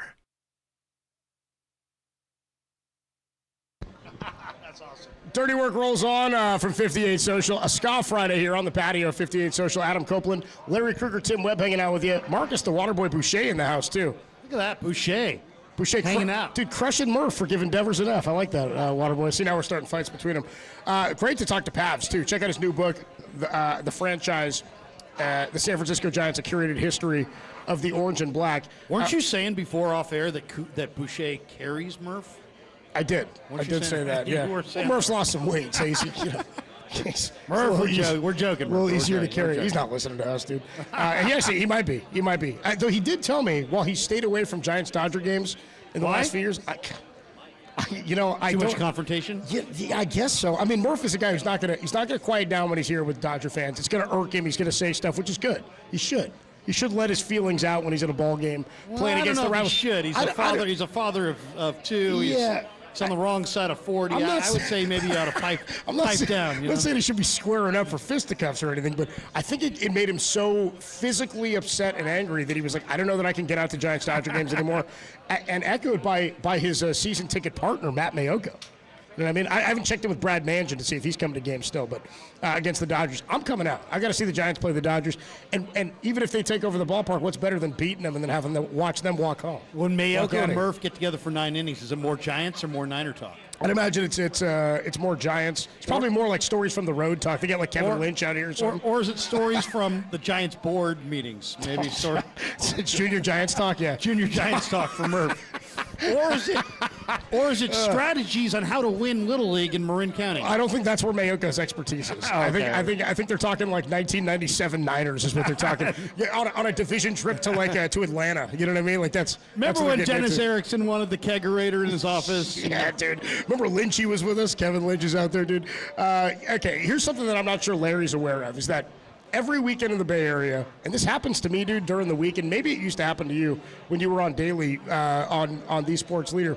I'm walking down the street, and people on like Tuesday or Wednesday, they'll come up to me and they'll go, "Hey, Copes." They run up to you. They run up frequently. Sometimes it's concerning. I'm like, "Why are you running at me?" They go, "Hey, Copes." I don't have internet. I don't have a phone. I don't have TV or radio. I have no access to the outside Which world. then gets me wondering how they even know who I am or what if they listen to me. And they say, I won't know what to do this weekend or how to spend my weekend if you don't tell me what's going on, which is why, and it's not because of a sponsor at all, it's why we give you every Thursday and Friday the KNBR Bay Area Sports Calendar, sponsored by Surfside. Before first pitch, grab a pack of Surfside iced tea and vodka or Surfside lemonade and vodka. Surfside, a proud partner of Giants baseball. You don't know what to do this weekend if I don't tell you, is kind of the point. But it does have a sponsor. It does, which is ironic. So here's the deal. I know what you're saying to yourself, and maybe, Larry, maybe you're one of the people saying this. What the hell am I going to do this weekend? I need help. Copes, help me out. Well, we at Dirty Work, we've got you covered. Now, typically, we dig a little deeper than the other shows at KNBR for some real places with the real stuff to watch and pay attention to this weekend. But this one's obvious. It's Giants, it's Dodgers, it's all weekend long. And you know what I say? No bottles, no cans, no Dodgers fans. That's the way it goes at Oracle Park. I don't know about you, but I'm sick and tired of watching the bleachers be overtaken by the stupid, ugly vomit, including the vomit-inducing Dodger blue. So get your asses to Oracle Park this week. No ball after this until next Friday. Amen, all right? brother. That's a good Amen. one. Well, maybe you're sitting out here, and maybe some of you staring at me now are going, "Hey, Copes, even though I'm here at 58 Social, baseball's not my thing." And I mean, some people are saying that to themselves right now. Baseball's not my thing. Well, you already know about NASCAR. Why would we waste your time telling you that that's going on this weekend? Not going to waste your time. Yeah, you still don't have something that speaks to you. We here at Dirty Work cater to everyone, and that's why we're thrilled to tell you. By the way, I find out on what's on the calendar at the same time everybody else. We're thrilled to tell you about the Bill Pickett Invitational Rodeo at Rowell Ranch in Castro Valley this Saturday and Sunday at 2:30. We were just talking about that a minute ago. Were we? That's off 580 in Castro Valley. Tickets are going fast, Larry. And you know what they say? They're like hotcakes. You know what they say, Larry? What do they say? If you mess with the bull, you get the horns. Oh, that's what they say. So if you're into going, get your tickets now. The Bill Pickett Invitational Rodeo. You're into goring. What's your history with Bill Pickett? Bill Pickett and I go way, way back. Old Man Pickett was his... That's what we called him. Yeah, that's what we used to call him. We called him Old Man Pickett, and then Grandpappy Pickett. He was a 6-round DB, wasn't he? Grandpappy Pickett, dude. I did cover the rodeo in Calgary one time when I was covering Doug Flutie. I was up there covering the rodeo. Yes. You wrote about it?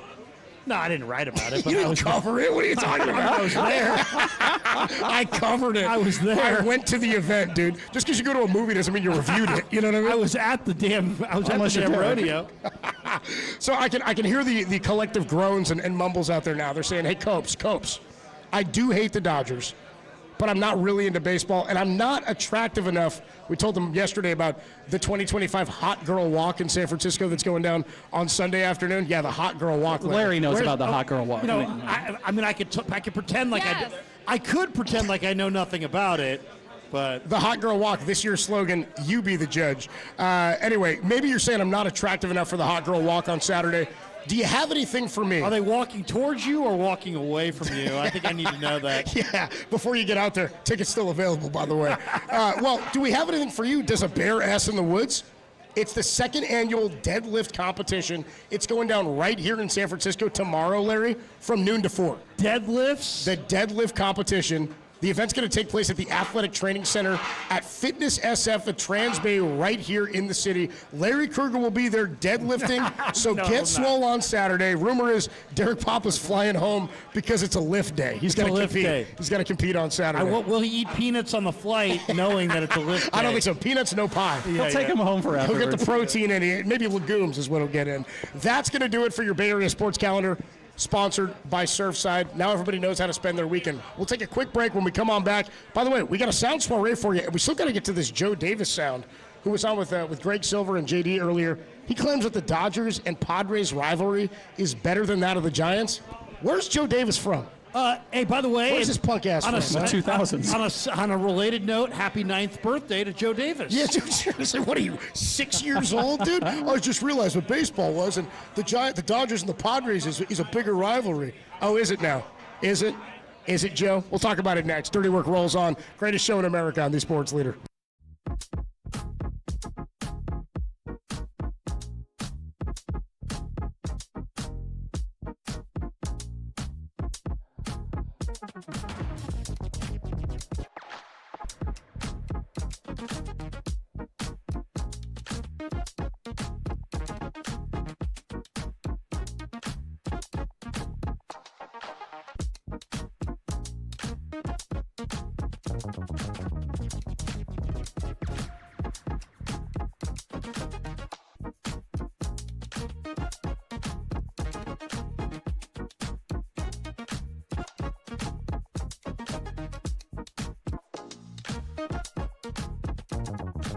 There's still time to join Dirty Work at 58 Social. Have a beer with Larry Kruger, Copes, and Timmy Turtles. We're good. Yep. Were you on a beer?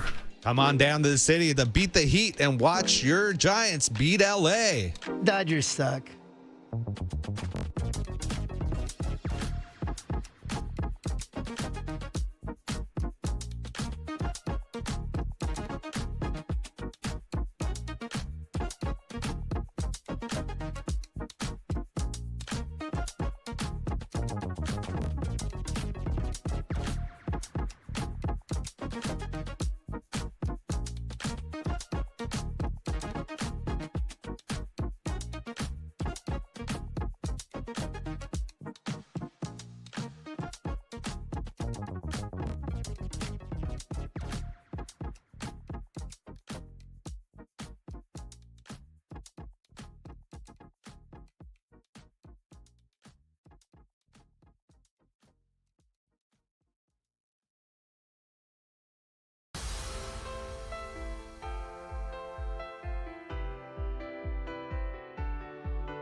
Hey, what's going on, everybody? Adam Copeland here. You know what we're talking. It's about one of our favorite places. A place that we went today. We're talking Taco Bell, and we're talking Live in Moss. Tim and I went to Taco Bell earlier. Holy Lord. Tim, what'd you get, a Mexican pizza? Got a Mexican pizza and a cheesy gordita crunch. Dude, fantastic. Climbing the ranks, man. What, with that Baja sauce? Ooh, boy. It's hard to miss, dude. You know what? I got one of their new items. Derek ordered it as simply a chicken burrito.